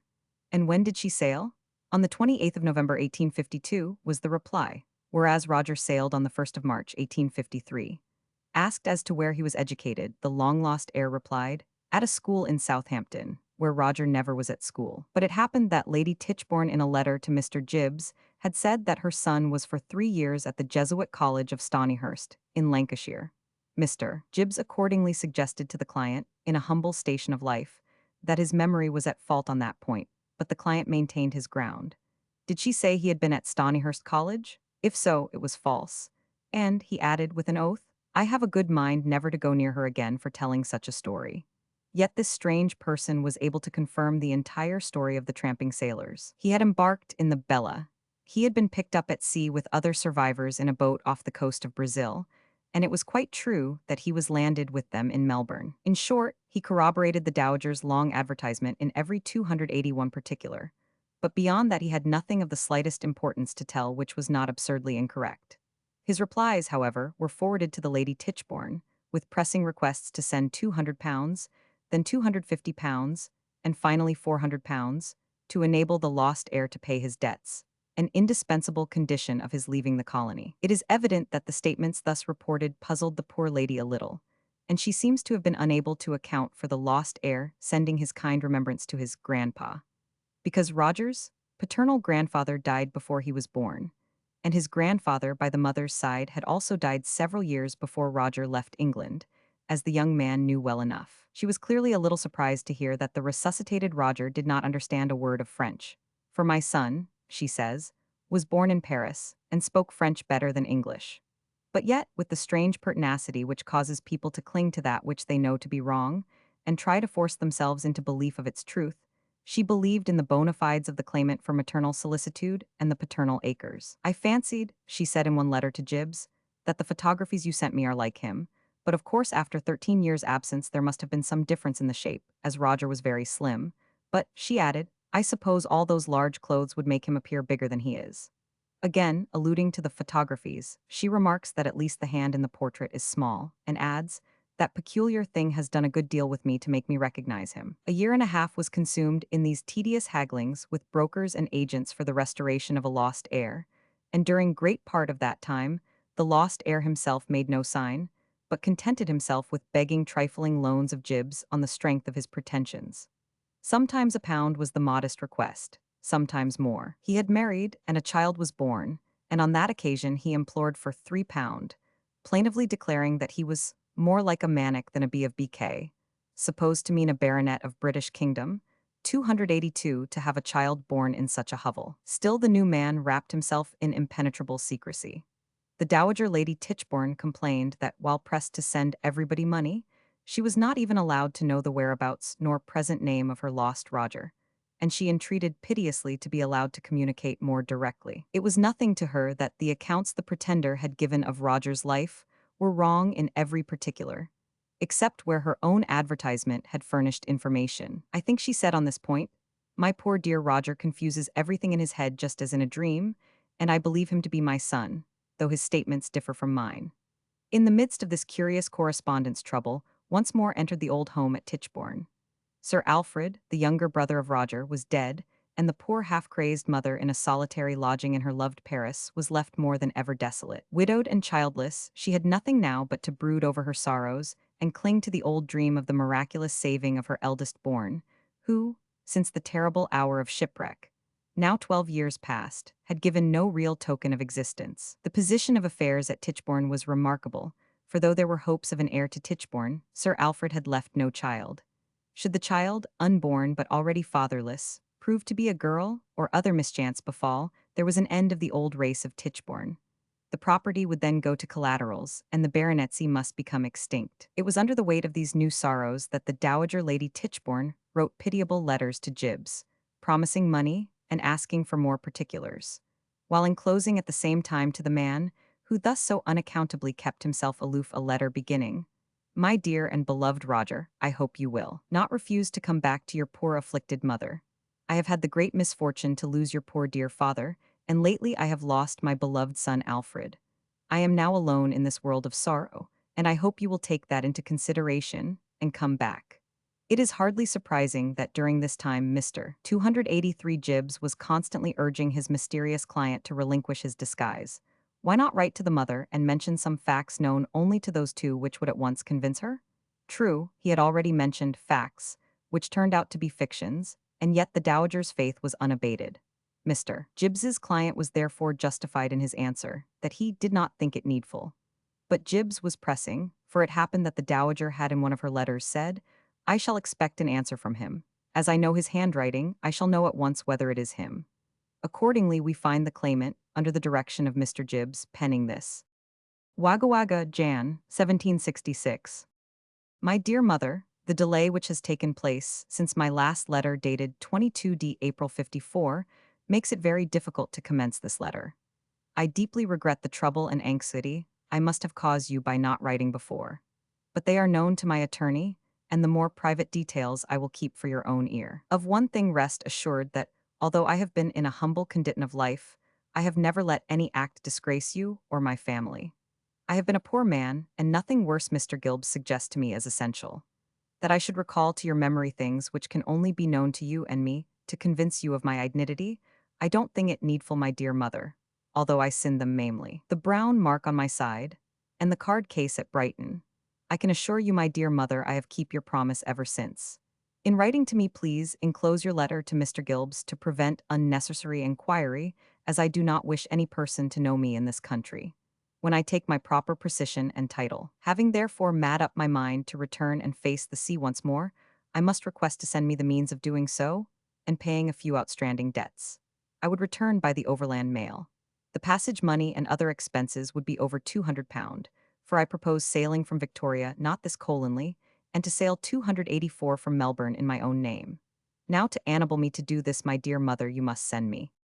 The half-sheet is torn off at this point, but it has been stated by Lady Tichborne's solicitor, who saw it when complete, that the ending originally contained the words, "How's Grandma?" This must have again puzzled the dowager, for Roger had no grandma living when he went away. The date 22d April 54 was also incorrect, for the Bella sailed on April 20th. But there were other difficulties. Lady Tichborne had never seen, and, what is more, had never heard of any brown mark on her son Roger. She could say nothing about the card case at Brighton, which referred, according to Mr. Gibbs, to the claimant's assertion that he had left England in consequence of having been swindled out of £1,500 by Johnny and Harry Broom, prize fighters, and others at Brighton races. And lastly, the anxious mother could not recognize the handwriting. The Australian correspondent was somewhat disappointed that the mother did not at once acknowledge him as her son. But the dowager soon declared her unabated faith, sent small sums and then larger, and finally made up her mind to forward the £400. Meanwhile she sent to him, as well as to her other Australian correspondents, much family information. Among other things, she told him that there was a man named Gilfil at Sydney, who had been gardener for many years at Upton and Tichborne, and another man in the same town named Andrew Bogle, a black man, who had been in the service of Sir Edward. Mr. Gibbs's client lost no time in finding out both these persons, and soon became pretty well primed. It was shortly after this period that it became known in Victoria and New South Wales that there was a man named Thomas Castro, living in Wagga Wagga as a journeyman slaughterman and butcher, who was going to England to lay claim to the baronetcy and estates of Tichborne. From the letters and other facts, it is manifest that it was originally intended to keep all this secret even from the dowager. He wishes, says his attorney, Mr. Gibbs, that his present identity should be totally 285 disconnected from his future. It happened that one Cater, a Wagga Wagga friend of the claimant, whose letters show him to have been a coarse-minded and illiterate man, was leaving for England shortly before the time that Castro had determined to embark. Whether invited or not, Cater was not unlikely to favor his friend with a visit in the new and flourishing condition which appeared to await him in that country. Perhaps to make a virtue of necessity, Castro gave to Cater a sealed envelope, bearing outside the words, "To be open when at sea," and inside a note which ran as follows. Wagga Wagga, April 2nd, 1866.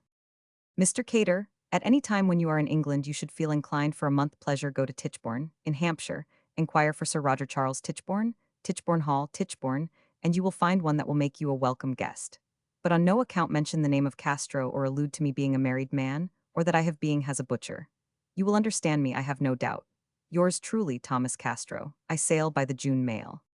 All this secrecy, however, was soon given up as impracticable, for articles in the Melbourne, Wagga Wagga, and Sydney journals quickly brought the news to England, and finally Castro determined to take with him his wife and family. One of his earliest steps was to take into his service the old black man Bogle, and pay the passage money, both of himself and his son, to Europe with him. Certain relics of Upton and of Tichborne, which the claimant forwarded to a banker at Wagga Wagga from whom he was trying to obtain advances, were described by the claimant himself as brought over by my uncle Valet, who is now living with me. The bankers, however, were cautious and declined to make loans.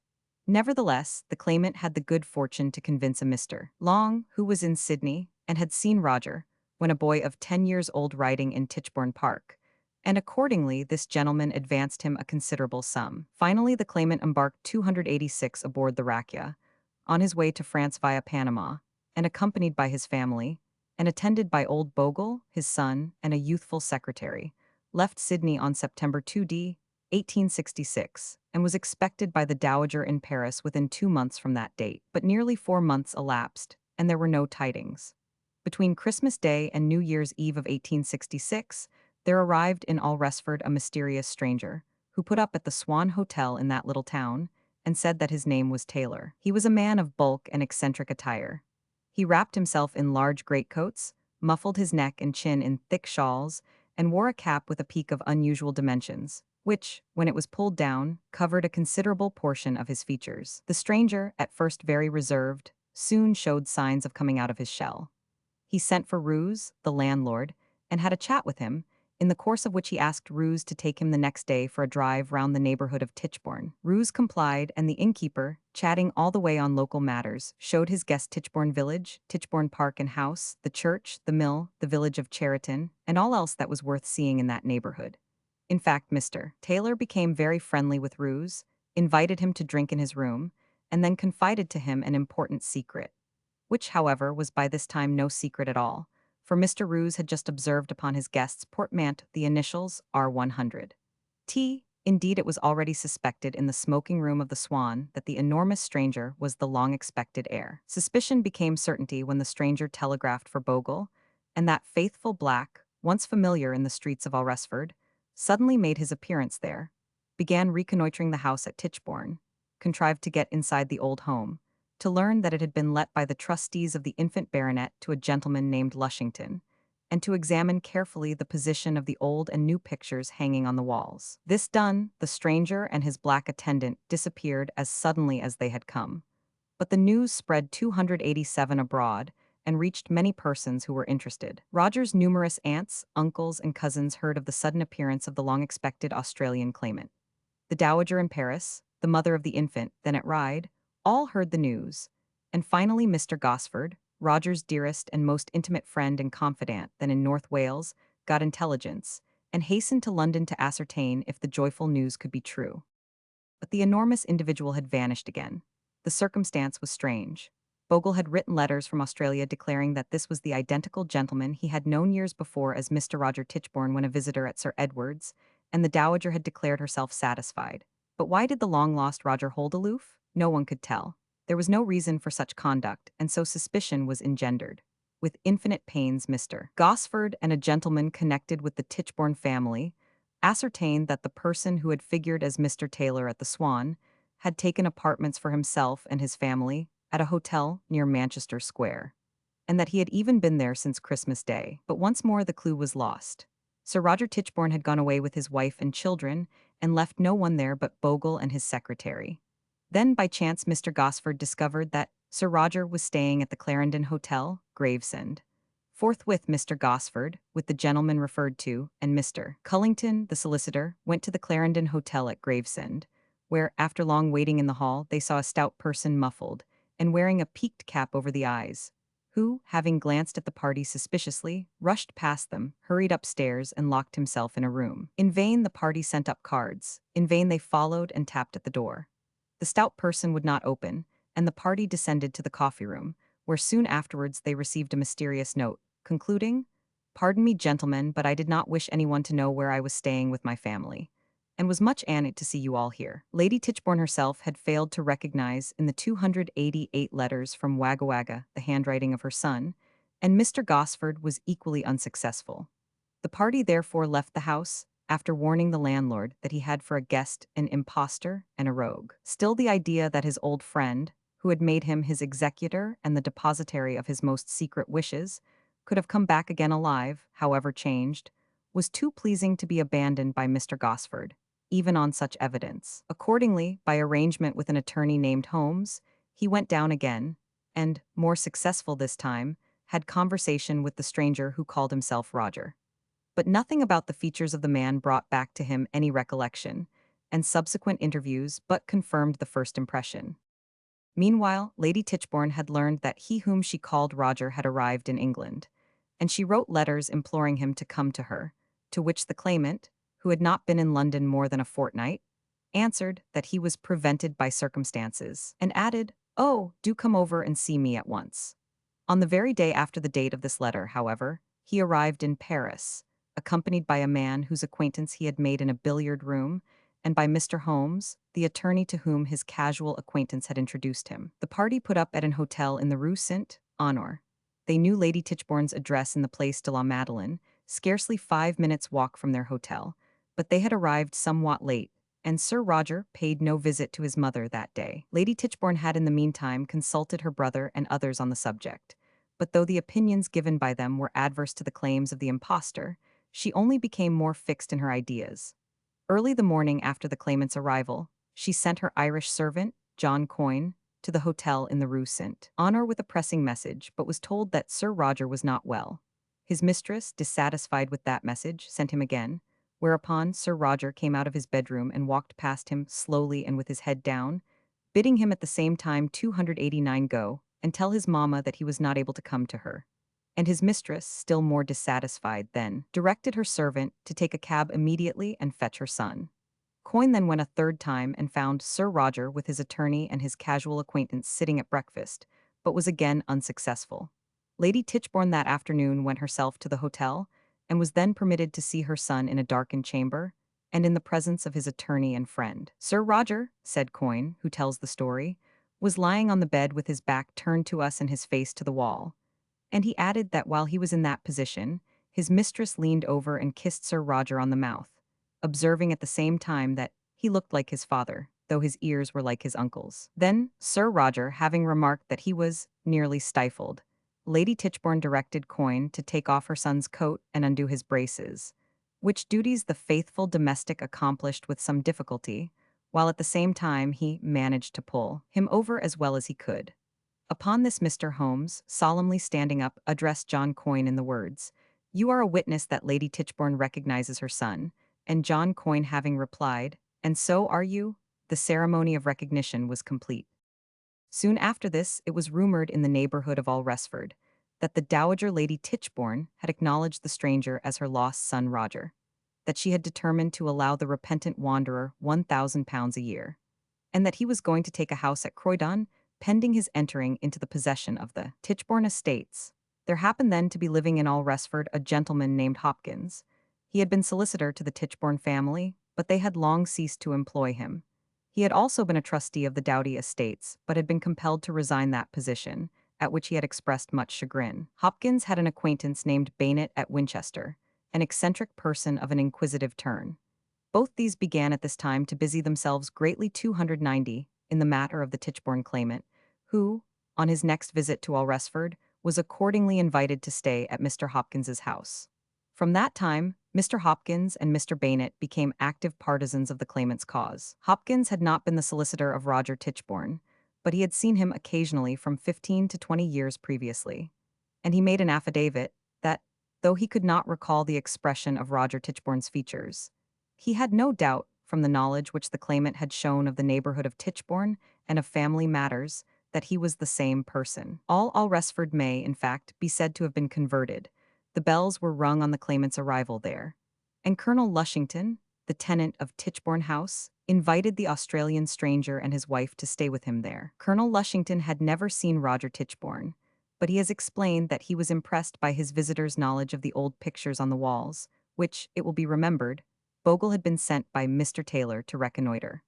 When the news came that Sir Roger's wife, on a visit with her husband to call Lushington, had had a child baptized in the chapel at Tichborne, while Mr. Anthony Biddulph, another convert, and a remote connection of the Tichborne family, had become godfather, the bells of Alresford rang louder, and nobody seemed for a moment to doubt the right of the claimant to the estates and title. Still, it was felt strange that Sir Roger went near none of his old friends. He had left Paris without an effort to see his former circle of acquaintances. Chatelain, his early tutor, had been brought by the dowager there to see him, but Chatelain had said, "Madame, this is not your son. Neither the Absolys, nor Roger's dear old instructor, Father Lefevre, nor Gossin, the faithful valet who had played with him from childhood, and had known him well as a man, nor, indeed, any person in Paris who had been acquainted with Roger Tichborne, received a visit. In England the facts were the same. The stranger would go nowhere, and at last it began to be believed that he was afraid of detection. Active measures were meanwhile in preparation for those legal proceedings, which have, within the past 3 years, occupied so large a share of public attention. Mr. Holmes and many others were busy in procuring information. The voluminous will of Roger Tichborne, setting forth a mass of particulars about the family property, was examined at Doctors' Commons. Then there were records of proceedings in the probate court and in chancery relating to the Tichborne estates, of which copies were procured. The Horse Guards furnished the indefatigable attorney with minute and precise statements of the movements of the carabineers during Roger Tichborne's service, and of the dates of every leave of absence and return. Then the Dowager's attorney procured from Stonyhurst lists of the professors and officials during Roger's 3 years' study there. And finally, the books of Lloyd's and the Merchant Seaman's Register were searched for information about the movements of the Pauline, the Bella, and other vessels. Coincident with these researches, there was a marked improvement in the claimant's knowledge of the circumstances of what he alleged to be his own past life. There was no mention now of the 66th Blues, or of having been a private soldier, no denial, with or without an oath, of having been at Stonyhurst, no allusion to any other of the numerous statements he had made to Mr. Gibbs on those points. Then converts began to multiply, but not among the Tichborne family, or in any other circle that had known Roger very intimately. Affidavits, however, increased in number. People related wonderful instances of things the claimant reminded them of, and which had happened in the past. On the one hand, these facts were regarded as genuine efforts of memory. On the other, they were stigmatized as the result of an organized system of extracting information from one person and playing it off upon another. At the end of July 1867, there was a public examination of the claimant in Chancery, at which, for the first time, he made generally known that famous account of 292 his alleged wreck and escape in one of the boats of the Bella, with 8 other persons which, with some variations, he has since maintained. It was then that, in answer to questions, he stated that he was not certain of the name of the vessel that picked him up, but was under the impression that it was the Osprey. He also said that her captain's name was Owen Lewis or Lewis Owen, but he was not certain, though he said that 3 months elapsed between the date of his being saved and his being landed in Melbourne in July 1854. Besides these, the most remarkable points in his examination were his statements that, on the very next day after his arrival, He was engaged by a Mr. William Foster of Boysdale, an extensive farmer in Gippsland, to look after cattle, and that he henceforward lived in obscurity in Australia under the name of Thomas Castro. The name of Thomas Castro, he added, had occurred to him because, during his travels in South America, he had known a person so named at Melipilla, in Chile. Mr. Gosford was also examined on that occasion, with results which had an important influence on the progress of the great cause célèbre. Some time before that gentleman had been induced to have one more interview with the claimant in the presence of two of his most influential supporters, who thereupon requested Mr. Gosford to test their protégé by asking him about some private matter between him and his friend Roger in the past. Thus challenged, Mr. Gosford naturally bethought him of the sealed paper, in which Roger had recorded his intention of building a chapel or church at Tichborne, and dedicating it to the Virgin, in the event of his marrying his cousin within 3 years. And he therefore requested the claimant to declare, if he could, what were the contents of a certain packet marked private, which Roger left in his hands when he went away. Having obtained no definite answer, Mr. Gosford, for the sake of fairness, went a step further, and said that it recorded an intention to carry out an arrangement at Tichborne in the event of his marrying a certain lady. Still there was no answer, and thereupon Mr. Gosford, declaring that the whole 293 interview was idle, left the place. That packet, unfortunately, was no longer in existence. Some years after Roger Tichborne's death appeared to be beyond all doubt. Mr. Gosford had simply burnt it, regarding it as a document which it would be useless, and which he had no right to keep, and yet one which, on the other hand, he should not be justified in giving up to any living person. The fact of its being burnt he had for obvious reasons concealed, but being now asked on the subject, he was compelled to state the circumstance. It is remarkable that, on the very morrow of that disclosure, the claimant for the first time made a statement to his supporter, Mr. Bulpett, as to the packet. It may be supposed that Mr. Bulpett and the claimant's friends generally were inclined to draw unfavorable inferences from his apparent ignorance of the contents of the packet. He now, however, declared that not ignorance of its contents, but delicacy and forbearance towards Mrs. Radcliffe, had alone prevented his answering Mr. Gosford's test question. Mr. Gosford, he said, was right. It did relate to an arrangement to be carried out at Tichborne, but an arrangement of a very painful kind. Then it was that he wrote out the terrible charge against the lady whom Roger had loved so well, confessing, it is true, his own diabolical wickedness, but at the same time casting upon her the cruelest of imputations. This, he said, was what he had sealed up and given to Mr. Gosford. Mr. Bulpett, the banker, put his initials solemnly to the document, and within a few months all Hampshire had whispered the wicked story. It is to be observed that, during all this time, no word had been spoken by the claimant of his having confided to Mr. Gosford a vow to build a church. 4 years later, when under examination, he was asked whether he had ever left any other private document with Mr. Gosford, and he answered, I think not. Then it was that counsel produced the copy of the vow to build the church in Roger Tichborne's hand, which he had fortunately given to his cousin on the sorrowful day of their last parting. And finally, there was found and read aloud the letter of Roger Tichborne to 294 Mr. Gosford, dated January 17, 1852, in which occur the precious words, I have written out my will and left it with Mr. Slaughter. The only thing which I have left out is about the church, which I will only build under the circumstances which I have left with you in writing. Happily these facts render it unnecessary to enter upon the question whether this story was not wholly irreconcilable, both with itself and with the ascertained dates and facts in Roger Tichborne's career. The estates of Tichborne were not likely to be left undefended either by the trustees or by the family, who, with the exception of the Dowager Lady Tichborne, had, with one accord, pronounced the claimant an impostor. Accordingly, very soon after his arrival in England, a gentleman named Mackenzie was dispatched to Australia to make inquiries. Mr. Mackenzie visited Melbourne, Sydney, and Wagga Wagga, and up to a certain time was singularly successful in tracing backwards the career of Thomas Castro. He discovered that, some months before the Dowager's advertisement for her son had appeared, and Mr. Gibbs' client had set up his claim, the slaughterman of Wagga Wagga had married an Irish servant girl named Bryant, who had signed the marriage register with a cross. He also found that the marriage was celebrated, not by a Roman Catholic priest, but by a Wesleyan minister. Searching further, he found out that immediately after the date of the arrival of a letter from the Dowager, informing Mr. Gibbs that her son was a Roman Catholic, Thomas Castro and Mary Ann Bryant had again gone through the ceremony of marriage in those names, and on this occasion the wedding was celebrated in a Roman Catholic chapel. by applying to Mr. Gibbs. Mr. Mackenzie then discovered that the claimant, before leaving Australia, had given instructions for a will, which was subsequently drawn up and executed by him, in which he pretended to dispose of the Tichborne estates and described properties in various counties, all of which were purely fictitious. The Tichborne family had not, and never had, any such estates as were there elaborately set forth, nor did any such estates exist. And the will contained no bequest, nor indeed any 295 allusion to a solitary member of Roger's family, except his mother, whom it described as Lady Hannah Frances Tichborne, though her Christian names were, in fact, Henriette Felicite. Mr. Gibbs explained that it was the knowledge which this document seemed to display of the Tichborne estates and family which induced him to advance money, and that the Dowager Lady Tichborne's letters being merely signed H.F. Tichborne, he had inserted the Christian names, Hannah Frances, on the authority of his client. Lastly, Mr. Mackenzie learnt that there had been a butcher in Wagga Wagga named Scottler, and that Higgins's slaughterman, known as Tom Castro, had once told someone that he had known Scottler's family and lived very near their house when he was a boy. Scottler had disappeared, but he was believed to have originally come from London.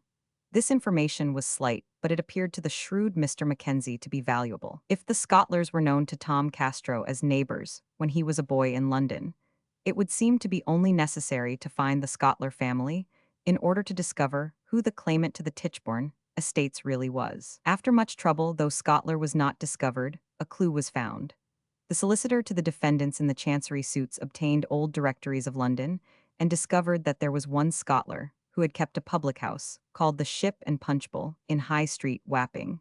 In that direction, therefore, inquiries were instituted. The Scottlers had, it was found, gone and left no trace, but it was easy to instruct a detective to inquire after old neighbors, to show them a portrait of the claimant, and to ask if anyone in that locality recognized the features. At last, the man prosecuting inquiries found himself in the Globe public house in Wapping, the landlady of which hostelry at once declared the carte de visite to be a portrait of a mysterious individual of huge bulk, who had visited her on the night of the previous Christmas day, stayed an hour in her parlor, and made numerous inquiries after old inhabitants of Wapping. His inquiries included the Scottlers, and he had particularly wanted 296 the address of the family of the late Mr. George Orton, a butcher in the High Street, who answered the description of an old neighbor of the Scottlers. The Christmas day referred to was the very day of the claimant's arrival in England, and the landlady of the Globe was positive that the portrait represented her visitor, whoever he might have been. Moreover, she informed the gentleman that, struck by his inquiries after the Ortons, she had scanned her mysterious visitor's features closely, and observed, "Why, you must be an Orton. You are very like the old gentleman." 3 daughters of old George Orton were then applied to, but they declared that the portrait had no resemblance to any brother of theirs. Neighbors, however, had perceived that these persons, who had been extremely poor, had suddenly shown signs of greatly improved circumstances. Further inquiry led to the discovery that they had a brother named Charles, a humpbacked man, who had been a butcher in a small way, in partnership with a Mr. Woodgate in Hermitage Street, Wapping.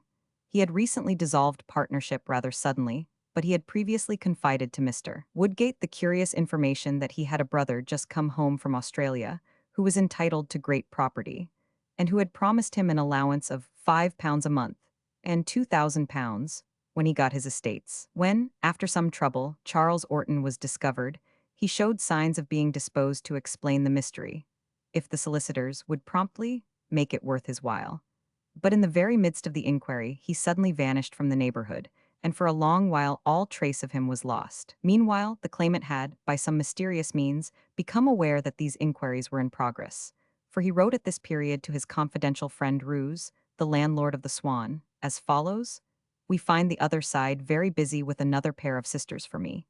They say I was born in Wapping. I never remember having been there, but Mr. Holmes tell me it a very respectable part of London."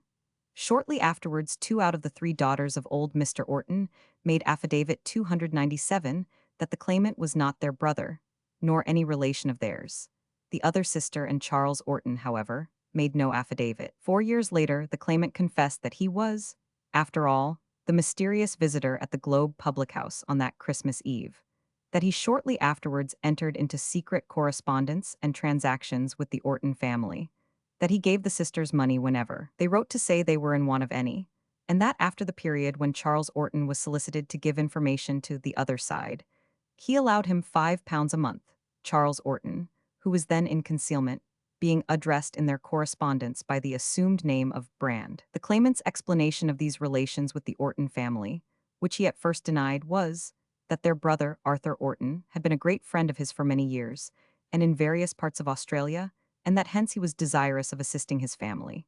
At one time he said that his object was to ascertain if his friend, Arthur Orton, had arrived in England. At another he stated on oath that when he sailed from Australia he left Arthur Orton there. The solicitors for the defendants in the Chancery suit, however, did not hesitate to declare their conviction that the pretended Roger Tichborne was no other than Arthur Orton, youngest son of the late George Orton, butcher, of High Street, Wapping, that his visit to Wapping on the very night of his arrival was prompted by curiosity to know the position of his family, of whom he had not heard for some years, and that his stealthy transactions with the three sisters, and with the brother of Arthur Orton, had no object but that of furnishing them with an inducement to keep the dangerous secret of his true name and origin. While all these discoveries were being made, the poor old lady went to live for a time with her supposed son at Croydon, but even she could not manage to stay in the extraordinary household, and after a time, though still strong, despite the advice of her best friends that the huge impostor was her son, she left, and gradually becoming weaker and weaker in body as well as mind. She was 298 on the 12th of March 1868, found by a servant dead in a chair, and with no relative or friend at hand, in a hotel near Portman Square, where she had sought and found a shelter. Amidst much that was vague in the claimant's account of his past life, there were, at all events, two statements of a precise and definite character. These were first that he had been at Melipilla in Chile and had there known intimately a man named Thomas Castro, whose name he had afterwards assumed, and secondly that in 1854 he had been engaged as herdsman to Mr. William Foster of Boysdale in Gippsland, Australia. If he were an impostor, these statements were undoubtedly imprudent, but they served the purpose of establishing the identity of his career with that of the man whom he claimed to be, for Roger Tichborne had, undoubtedly, traveled in Chile, and according at least to the tramping sailor's story, embodied in the Dowager's advertisement, he had been carried thence to Australia. The importance attached by his supporters to these apparent tokens of identity sufficiently explains the claimant's explicitness on these points. Melipilla is a long way off, and Boysdale is still further. It may have been supposed that witnesses could not be brought from so far, but vast interests were at stake, and the defendant in the Chancery suit speedily applied for commissions to go out to South America and Australia to collect information regarding the claimant's past history. The proposition was strenuously opposed as vexatious and designed merely to create delay, but the court granted the application. Then the claimant asked for an adjournment, on the ground that he intended to go out and confront the Melipilla folks, including his intimate friend Don Thomas Castro, before the commission, and also to accompany it to Australia. The postponement was granted, a large sum was raised to defray his expenses, and he finally started with the commission, accompanied by counsel and solicitors, bound for Valparaiso and Melipilla, and finally for Victoria and New South Wales. When the vessel, however, arrived at Rio, the claimant went ashore, declaring that he 299 preferred to go thence to Melipilla overland, but he never presented himself at that place. And finally, the commission proceeded to examine witnesses and to record their testimony, which thus became part of the evidence in the suit. The claimant had, in fact, re-embarked at Rio for England, having abandoned the whole project, for which strange conduct he made various and conflicting excuses.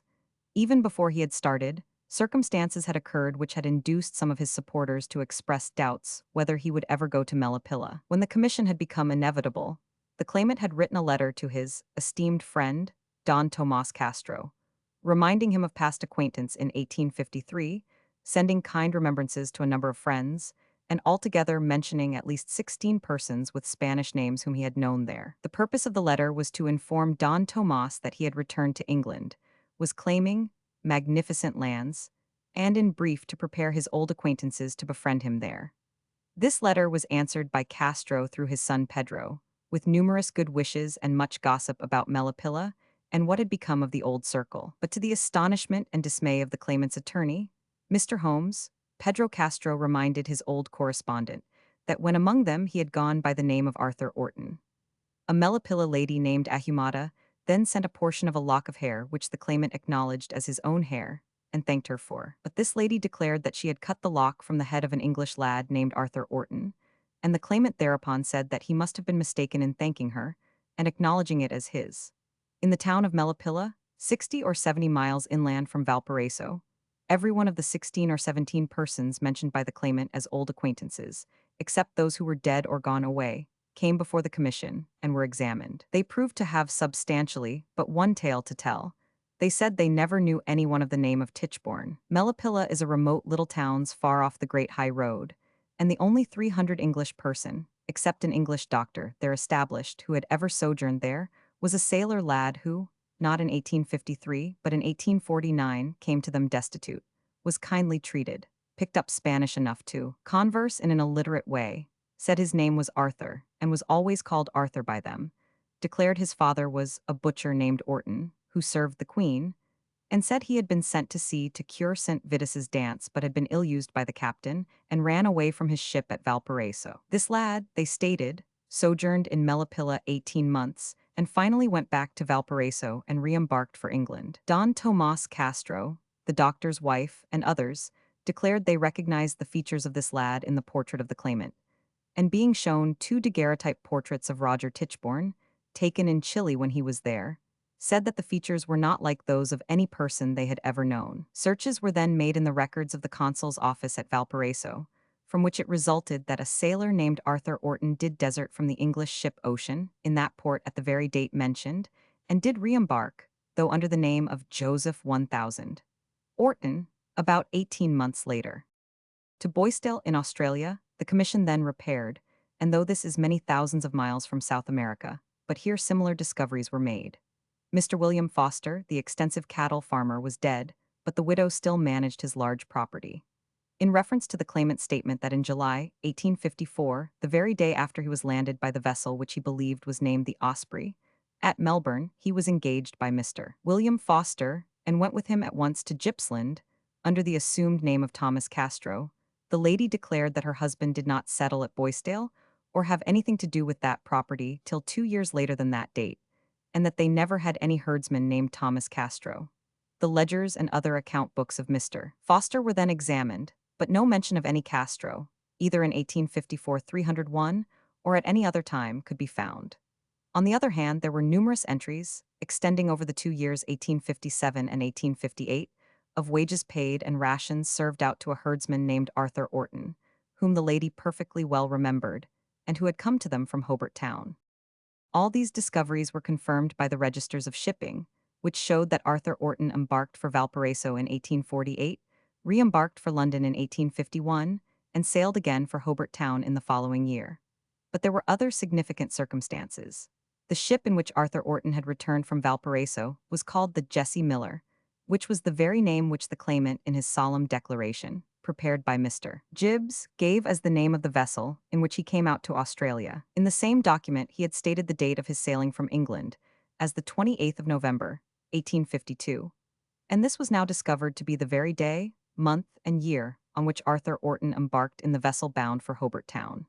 Mr. Foster's widow had specimens of Arthur Orton's writing and other mementos of his 2 years' service among them, and she unhesitatingly identified a portrait of the claimant as that of the same man. Among other witnesses, a farmer named Hopwood deposed that he had known Arthur Orton at Boisdale under that name, and again at Wagga Wagga under his assumed name of Thomas Castro. At Wagga Wagga, the will executed by the claimant, and already referred to, was produced, and it was found that amidst all its fictitious names and imaginary Tichborne estates, it appointed as trustees 2 gentlemen residing in Dorsetshire, England, who have since been discovered to have been intimate friends of old Mr. Orton, the butcher. The testimony on the claimant's behalf before the commission threw but little light. It consisted chiefly of vague stories of his having spoken when in Australia of being entitled to large possessions, and of having been an officer in the army and stationed in Ireland.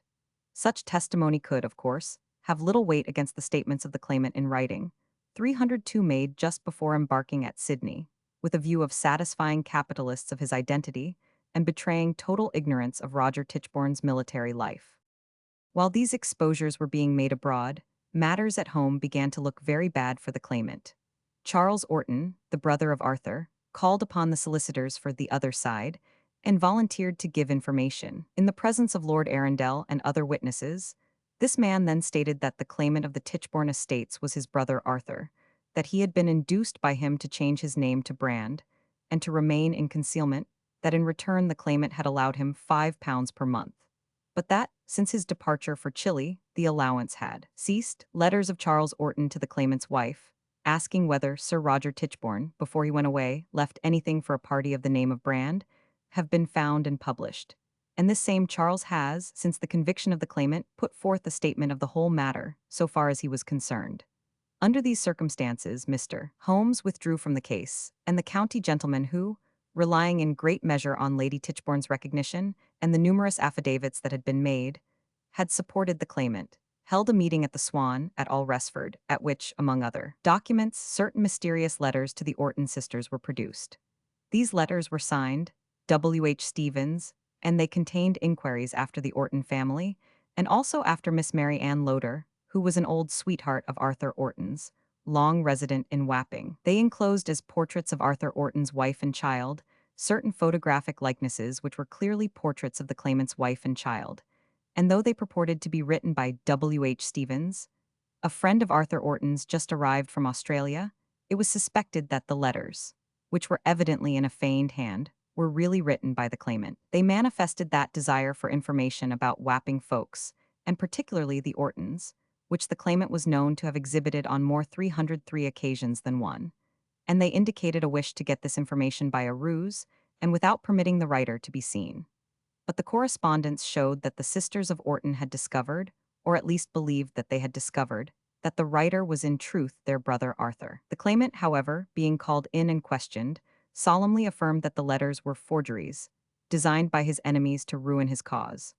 Nor was it until he was pressed in cross-examination, 3 years later, that he reluctantly confessed that his charges of forgery were false, and that, in fact, he and no one else had written the Stevens letters. The claimant's solemn assurances did not convince all his supporters at the meeting at the Swan, but they satisfied some, and funds were still found for prosecuting the Chancery, and next the great common lawsuit which was technically an action for the purpose of ejecting Call Lushington from Tichborne House, which had been let to him. Call Lushington was then a supporter of the claimant, and had not the least objection to be ejected. But the action at once raised the question whether the claimant had a right to eject him. Of course that depended on whether he was, or was not, the young man who was so long believed to have perished in the Bella. And accordingly this was the issue that the jury had to try on Thursday, the 11th of May, 1871, that Sergeant Ballantyne rose to address the jury on behalf of the claimant, and it was not until the 6th of March, 1872, that the trial was concluded, the proceedings having extended to 103 days. On both sides, a large number of witnesses were examined, many being persons of respectability, while some were of high station. The military witnesses for the claimant were very numerous, and among them were 5 of Roger Tichborne's old brother officers, the rest being sergeants, corporals, and privates. There were Australian witnesses and medical witnesses, old servants, tenants of the Tichborne family, and numerous other persons. With the exception of 2 remote connections, however, no members of the numerous families of Tichborne and Seymour presented themselves to 304 support the plaintiff's claims. And even the 2 gentlemen referred to admitted that their acquaintance with Roger was slight, and that it was in his youth. And finally, that they had not recognized the features of the claimant, but had merely inferred his identity from some circumstances he had been able to mention. The plaintiff's case was almost entirely unsupported by documentary evidence, and rested chiefly on the impressions or the memory of witnesses, or on their conclusions drawn from circumstances, which often, when they were inquired into in cross-examination, proved to be altogether insufficient. But the cross-examination of the claimant himself was really the turning point of the trial. It extended over 27 days and embraced the whole history of Roger Tichborne's life, his alleged rescue, the life in Australia, and all subsequent proceedings. Besides this, matters connected with the Orton case were inquired into.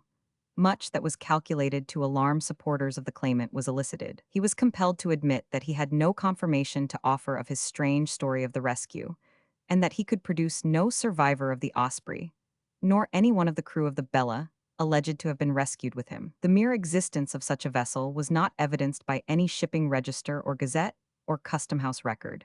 It was moreover admitted that he had changed his story, had for a whole year given up the Osprey, and said the vessel was the Themis, and finally returned to the Osprey again. All the strange circumstances of the Wagga Wagga will, the Gibbs and Cubitt correspondence, the furtive transactions with the Orton family, the curious revelations of the commissions in South America and Australia were acknowledged, and either left unexplained or explained in a way which was evasive, inconsistent, and contradictory. His accounts of his relations with Arthur Orton were also vague, and his attempts to support his assertion that Castro and Orton were not one and the same, but different persons, were unsatisfactory. While by his own confession, his habitual associates in Australia had been highway robbers and other persons of 305, the vilest class. With regard to his life in Paris, he admitted that his mind was a blank, and he confessed that he could not read a line of Roger Tichborne's letters in French. He gave answers which evidenced gross ignorance on all the matters which Roger's letters and other evidence showed that he had studied. He said he did not think Euclid was connected with mathematics, though Roger had passed an examination in Euclid, and that he believed that a copy of Virgil handed to him was Greek, which it doubtless was to him. He was compelled again and again to admit that statements he had deliberately made were absolutely false.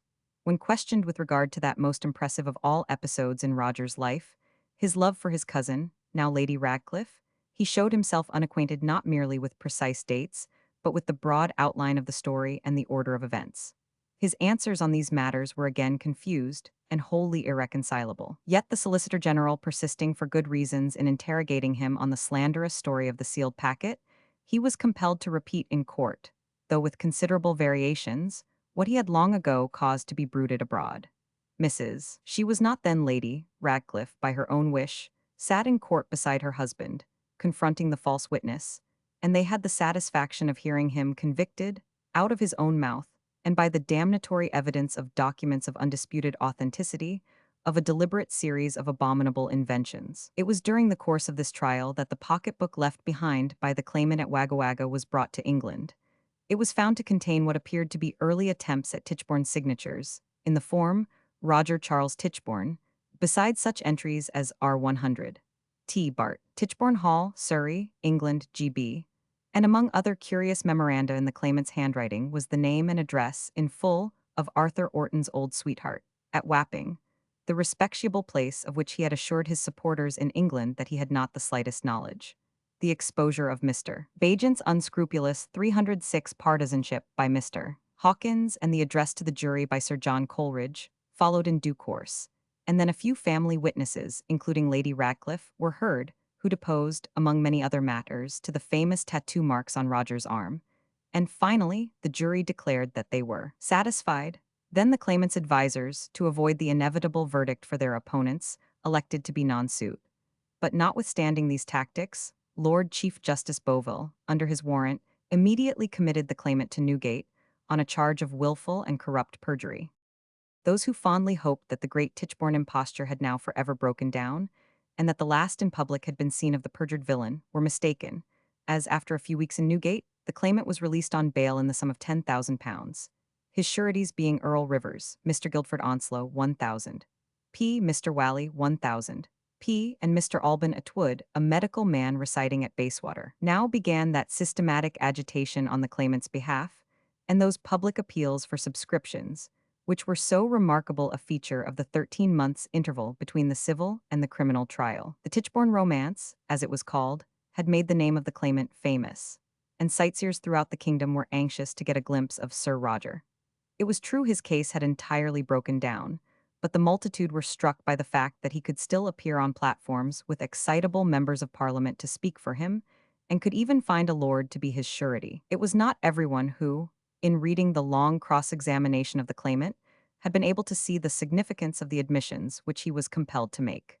And owing to the claimant's counsel stopping the case on the hint of the jury, the other side of the story had really not been heard, and this fact was made an argument in the claimant's favor.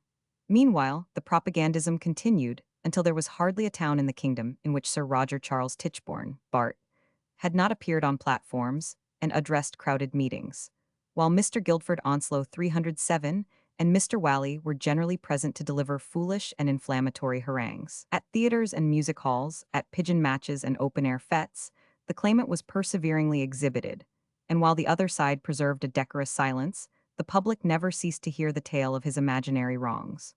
The Tichborne Gazette, the sole function of which was to excite the public mind still further, appeared, and the newspapers contained long lists of subscribers to the Tichborne Defense Fund. This unexampled system of creating prejudice with regard to a great trial still pending was permitted to continue long after the criminal trial had commenced. There had been proceedings, it is true, for contempt against the claimant and his supporters, Mr. Onslow, Mr. Whalley, and Mr. Skipworth, and fine and imprisonment were inflicted.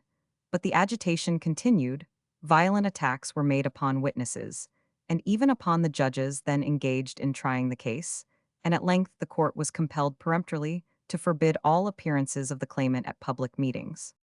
The great trial at bar, presided over by Sir Alexander Cockburn, Lord Chief Justice of the Queen's Bench, Mr. Justice Mellor, and Mr. Justice Lush, commenced on the 23rd of April, 1873, and ended on the 28th of February, 1874, a period of a little over 10 months. On the side of the prosecution, 212 witnesses gave their testimony, but the documentary evidence, including the enormous mass of Roger Tichborne's letters, so valuable as exhibiting the character, the pursuits, the thoughts, and feelings of the writer, were scarcely less important. The entire Tichborne and Seymour families may be said to have given their testimony against the defendant. Lady Doughty had passed away from the troubled scene since the date of the last trial, but she had been examined and cross-examined on her deathbed, and had then repeated the evidence which she gave on the previous occasion, and declared that the claimant was an impostor.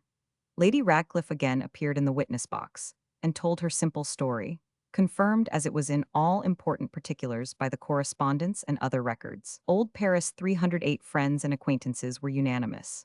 Father Lefevre and the venerable Abbe Solis, Chatelain the tutor and his wife, and numerous others, declared this man was not Roger Tichborne, and exposed his ignorance both of them and their past transactions. When questioned, the defendant had sworn that his father never had a servant named Gossin, but the letters of Sir James were shown to contain numerous allusions to my faithful Gossin.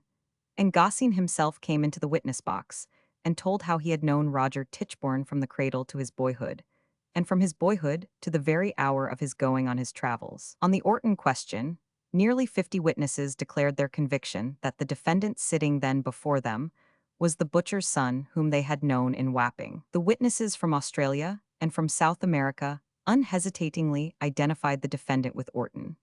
But it is more important to observe that their testimony was supported by records and documents of various kinds, including the ledgers of Mr. Foster of Boisdale, letters under the defendant's own hand, and writings which it could not be denied were from the hand of Arthur Orton. On the other side, the witnesses were still more numerous.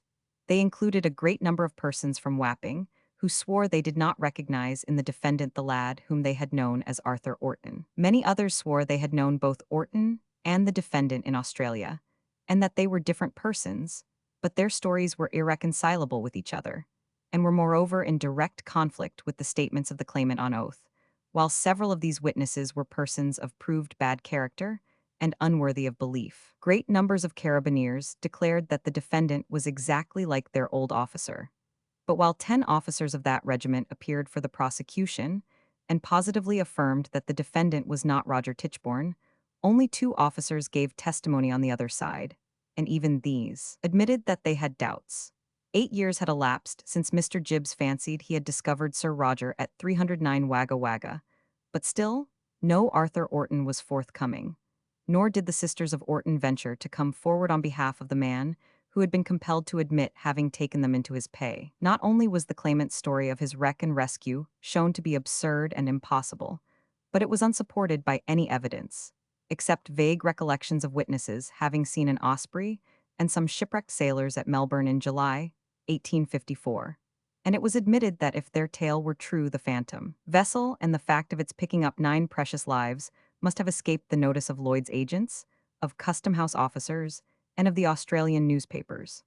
More, the claimant's Osprey must have escaped the notice of such authorities in every port which she had entered from the day that she was launched. So, indeed, the matter stood until the witness Louis, the pretended steward of the Osprey, swore to his strange story, as well as to the defendant's recognition of him by name as an old friend. The Louis episode, terminating in the identification of that infamous witness as an habitual criminal and convict named Lundgren, only recently released on a ticket of leave, together with the complete disproof of his elaborate Osprey story, is familiar to the public. It was a significant fact that other witnesses for the defense were admitted to be associates of this rascal, while one of the most conspicuous of all, a man calling himself Captain Brown, had pretended to corroborate portions of Louis's evidence which are now proved to be false.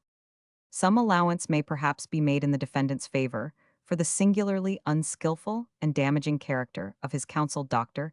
Keneally's two addresses to the jury, which occupied no less than 43 entire days. This barrister not only made violent personal attacks on every witness of importance for the prosecution, without, as the judges observed, any shadow of foundation, but he assailed his own client with a vehemence and a persistence which are without parallel in the case of an advocate defending a person against a charge of perjury. He gave up statements of the 310 defendant at almost every period of his extraordinary story as false, declared them to be moonshine, expressed his conviction that no sensible person could for a moment believe them, acknowledged that to attempt to verify them in the face of the evidence, or even to reconcile them with each other, would be hopeless, set some down as arrant nonsense, denounced others as Munchausenisms, and recommended the jury not to believe them with a heartiness which would have been perfectly natural in the mouth of Mr. Hawkins, but which, coming from counsel for the defense, was, as one of the learned judges remarked,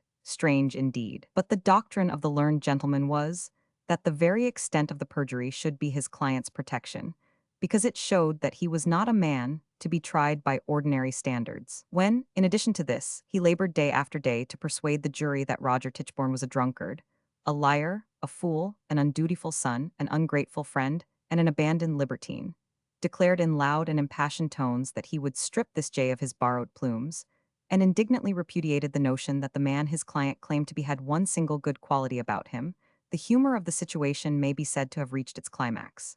Yet Dr. Keneally at least proved his sincerity by not only insinuating charges against the gentleman who disappeared with the Bella, but by actually calling witnesses to contradict point-blank statements of his own client, which lay at the very foundation of the charges of perjury against him. There were, it is true, many unthinking persons of the kind that mistake sound for sense, who considered Dr. Keneally a vastly clever fellow.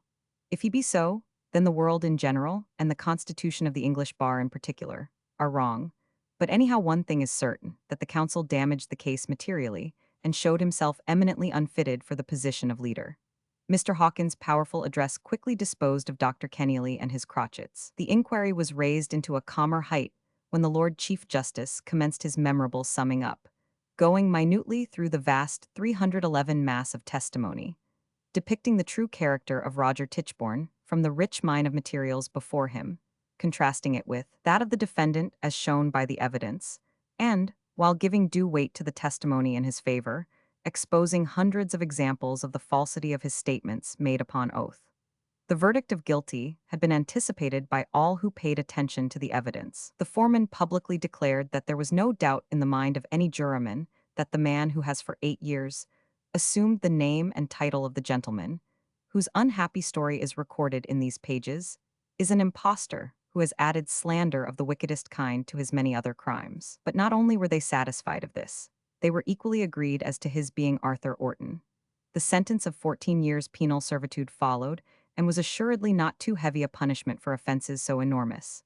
Yet there are others still at large, who, having aided the impostor with advice and money, should not be allowed to escape, while the more clumsy scoundrel suffers the award of detected infamy. Thus ended the great Tichborne impersonation case, the most remarkable feature in which was, not that a rude, ignorant butcher should proclaim himself a baronet, but that thousands of persons sane in every other respect should have gone crazy about him, and should, despite the evidence given, sufficient many hundreds of times told, or for any reasonable being, even now persist that Roger Tichborne still lives and is the victim of a gross conspiracy. What need is there to point out the idiocy of such ravings? What necessity ever to contradict statements which contradict themselves?